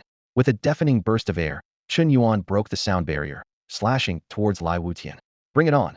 Lie Wutian roared, throwing a punch that encapsulated his life's martial essence. Boom, boom, boom. A slash ran from Lie Wutian's right shoulder to his left abdomen, blood gushing from the ghastly wound, painting a striking red on the arena floor. Lie Wutian sat heavily on the ground, controlling his muscles to staunch the bleeding, laughing heartily. Haha, what a fight. Thank you, Chen Yuan, for holding back at the end. Chen Yuan chuckled, the long sword in his hand disintegrating into hundreds of fragments, scattering across the arena. It's nothing, really, not like we're mortal enemies. Chen Yuan, victorious again. The referee's voice echoed above the arena. Has Lie Wutian really lost? And to a newcomer like Chen Yuan? This news hit the senior students like a sledgehammer. At the edge of the arena, one senior student, with a numb expression, muttered to himself, what do we do if Chen Yuan calls for the next challenger? Who do we send? The atmosphere in the fighting arena was tense, with senior students exchanging anxious glances, regret written all over their faces. They had confidently set up this challenge, but now found themselves in an awkward predicament. With Lai Wutian defeated, it meant that within the body-tempering realm, Chen Yuan was unbeatable. Someone suggested, "We can't possibly send someone from the blood furnace realm, can we?" "We would, but the seniors from the blood furnace realm would never live it down." Another senior replied with a wry smile. "They'd be more likely to beat us up instead." The seniors were like ants on a hot pan, discussing strategies in a frenzy. If Chen Yuan continued to challenge them, they would have to brace themselves and send more challengers. Of course, they could simply concede, but who would dare to suggest that? Anyone who proposed surrender would be ridiculed for some time to come. Chen Yuan stood proudly, his gaze sharp as he surveyed the senior students. Those he looked at quickly averted their eyes, not daring to meet his gaze, holding their breath as they awaited his next challenge. Surprisingly, Chen Yuan did not call for another challenger. His gaze landed on Zhou Ye, the president of the Martial Arts Academy's student council. Chen Yuan used a short-distance secret transmission technique to communicate. "Have those seniors gather 3,000 credits for me, and well consider this matter settled." Zhou Ye was momentarily stunned, but nodded subtly without showing any emotion. Seeing this, Chen Yuan stepped down from the platform, ignoring the newcomers who asked why he didn't continue the challenge and the relieved seniors. He left the arena without a backward glance. Wang Chuanfeng, full of curiosity, glanced between Chen Yuan and Zhou Ye, finally rubbing his hands together and chuckling. "What did Chen Yuan whisper to you? Tell me." Zhou Ye didn't hide anything and repeated Chen Yuan's words verbatim. "TSK, that guy made another 3,000 credits. He's quite the moneymaker." Wang Chuanfeng's eyes darted around, scheming something. He then asked, "Why didn't he just talk to the seniors directly? Why go through you as a middleman? Isn't he afraid you'll take a cut? Do you think I'm like you?" Zhou Ye replied, rolling his eyes at Wang Chuanfeng.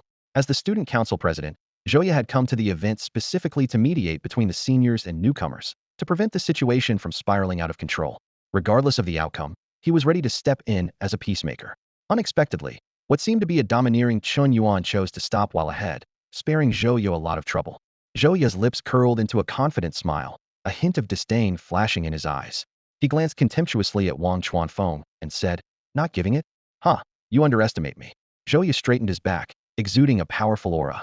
He said slowly, "I am the president of the Martial Arts Student Council at Xinjuan University, and my strength has reached the peak of qi condensation. To me, those senior students at the pinnacle of body refinement are nothing but ants."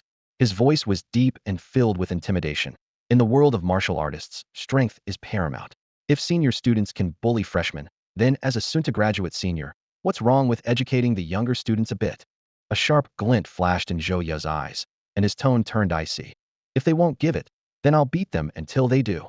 As soon as he finished speaking, the scene suddenly shifted.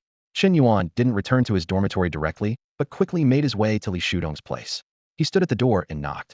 The sound echoed in the corridor, but there was no immediate response. Chen Yuan waited patiently until he finally heard slow footsteps from inside. The door opened gradually, revealing Li Shudong's exhausted face, as if he might collapse at any moment. Li Shatong looked Chen Yuan over and said in a flat tone, "Chen Yuan, you completed the task quite quickly." Skipping the pleasantries, Chen Yuan got straight to the point. "Teacher, have you heard of the inverted cross and the inverse star society?" Li Shudong's eyes narrowed, and he lowered his voice. "Did you encounter them this time?" Chen Yuan nodded, and then recounted the details of his mission. He mentioned the Zerg genetic code, the gluttony cult, the inverse star society, and the frost martial god who appeared at the end. After finishing, Chen Yuan looked directly into Li Shudong's eyes, speaking with determination. "Teacher, I want to know more about the inverted cross and the inverse star society, and why they are so keen on recruiting me, with my gluttonous god physique." Li Shatong pondered for a moment, then suddenly opened his palm in front of Chen Yuan. Chen Yuan's eyes widened as he saw a familiar item, the biological chip of the inverted cross. "Teacher, you're also part of the inverted cross?" Chen Yuan asked in surprise. Li Shatong nodded and began to explain. The inverted cross is essentially a semi-public platform, similar to a mission commission platform or an alternative black market. Many people are part of it, especially space pirates. Nearly everyone has joined. He continued, "I received an invitation in my youth and took on many research tasks through the inverted cross, earning quite a bit on the side. But the inverted cross itself isn't important. For us, it's just an additional task channel." Chen Yuan nodded thoughtfully, recalling his previous encounter with Jean Hesse. He initially thought the biological chip had a tracking function, which led the Inverse Star Society to orchestrate various coincidences. But later, he realized these coincidences stemmed from the informant, Mu Shu. Li Shudong's words confirmed this. Li Shudong's expression grew serious. The inverted cross is merely an intelligence platform controlled by the Inverse Star Society. The truly important entity is the Inverse Star Society itself. Chen Yuan held his breath, knowing crucial information was about to be revealed. The inverse star society, as the name suggests, exists to overthrow the Star Union. Li Shatong slowly revealed the truth. Chen Yuan frowned and asked, "Doesn't the Star Union care?" Li Shatong scoffed, "Care? The Star Union is overwhelmed with its own issues. Do you know who comprises the inverse star society? High-ranking members of the Star Union, star martial gods, leaders of various races. Almost everyone dissatisfied with the Star Union is part of the inverse star society." Chen Yuan's understanding of the Star Alliance had always been superficial, strong, prosperous, and unrivaled. However, Li Shudong's words hit him like a sledgehammer, shattering his perfect image of the Star Alliance. "The situation in the Star Alliance is much worse than you imagine," Li Shatong said in a low, grave voice, a hint of worry in his eyes. He continued slowly. "The Star Alliance has dominated this part of the galaxy for nearly 10,000 years. It seems invincible, but remember, things that stay together for long must eventually part. Nothing is eternal in this world." Li Shutong's words were like a sharp blade, cutting through the seemingly glamorous facade of the Star Alliance to reveal its internal decay. Even the strongest fortress often collapses from within. The Star Alliance is no exception. Chen Yuan's eyes widened in disbelief at what he was hearing. Li Shatong went on to explain, "You might not know this, but there is a strict citizen ranking system within the Star Alliance. From the highest special grade down to the first, second, and all the way to the ninth grade. The status of citizens varies greatly between these levels." "Citizen ranking?" Chen Yuan exclaimed, the concept completely foreign to him. "There's nothing about this on the terminal. What grade are you, teacher, and what about me?" Li Shatong smiled faintly. "I'm a second-grade citizen. As for you?" He gave Chen Yuan a meaningful look.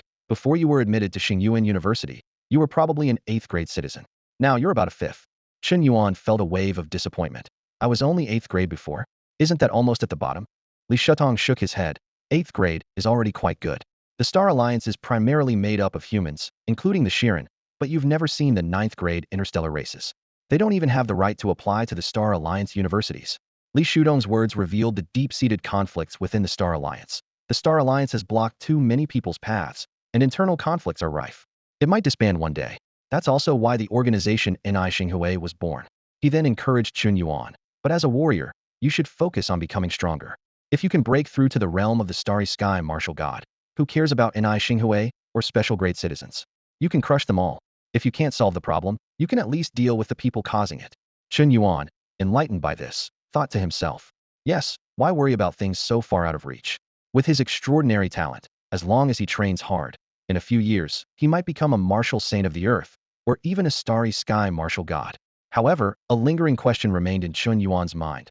"Teacher, do you know why my Taotai divine body is so sought after? Both Ni Xinghui and the gluttony cult seem to be eyeing me." Hearing this, Li Shatong fixed Chen Yuan with a piercing gaze, making him feel uneasy. After a long pause, Li Shatong finally spoke. "The Taotai divine body might be the key to unlocking certain things. But that's just my guess. The dragon elephant martial god might be hiding something about the Taotai divine body too." He reassured him, "But you don't need to worry too much. Ni Xinghui clearly needs the Taotai divine body to willingly work for them, so they probably won't harm you." Finally, Li Shatong asked with a deep meaning, "And are you really sure you have the Taotai divine body?" Chen Yuan scratched his head, unsure. "I think so." Li Shatong furrowed his brow. During the days Chen Yuan was away, he spent a lot of time researching the Taotai divine body. Yet, no matter how he observed, Chen Yuan seemed like the most ordinary person. So ordinary, in fact, that you could find billions just like him on any given planet. Ultimately, Li Shatong chose to trust his own judgment. Chen Yuan was just an ordinary person. This conclusion lingered in his mind, but he didn't share this thought with Chen Yuan. However, today he learned that both the gluttony cult and the inverse star society believe Chen Yuan possesses the body of a Taotai deity, which caused Li Shudong's previously firm judgment to waver. He frowned in thought, wondering if he had indeed misjudged due to his lack of skill. At that moment, Chen Yuan's voice interrupted his thoughts. "Teacher, let's not worry about these troubles for now. I've reached the peak of the body refining stage and want to break through to the blood furnace stage, so I wish to ask about martial will." Li Shatong was taken aback, a flash of surprise in his eyes. The peak of the body refining stage? This was certainly good news. Without saying much, he reached out and grasped Chen Yuan by the neck, lifting him up. A few seconds later, Li Shatong slowly put Chen Yuan down, his eyes full of shock. The dual-polar magnetic true body. It was indeed the peak of the body refining stage. What surprised him even more was the change in Chen Yuan's weight, a clear sign of the third level of the primordial dragon elephant true power. Li Shatong was momentarily stunned, his mind in turmoil. In just a few days, Chen Yuan had reached the peak of the body refining stage?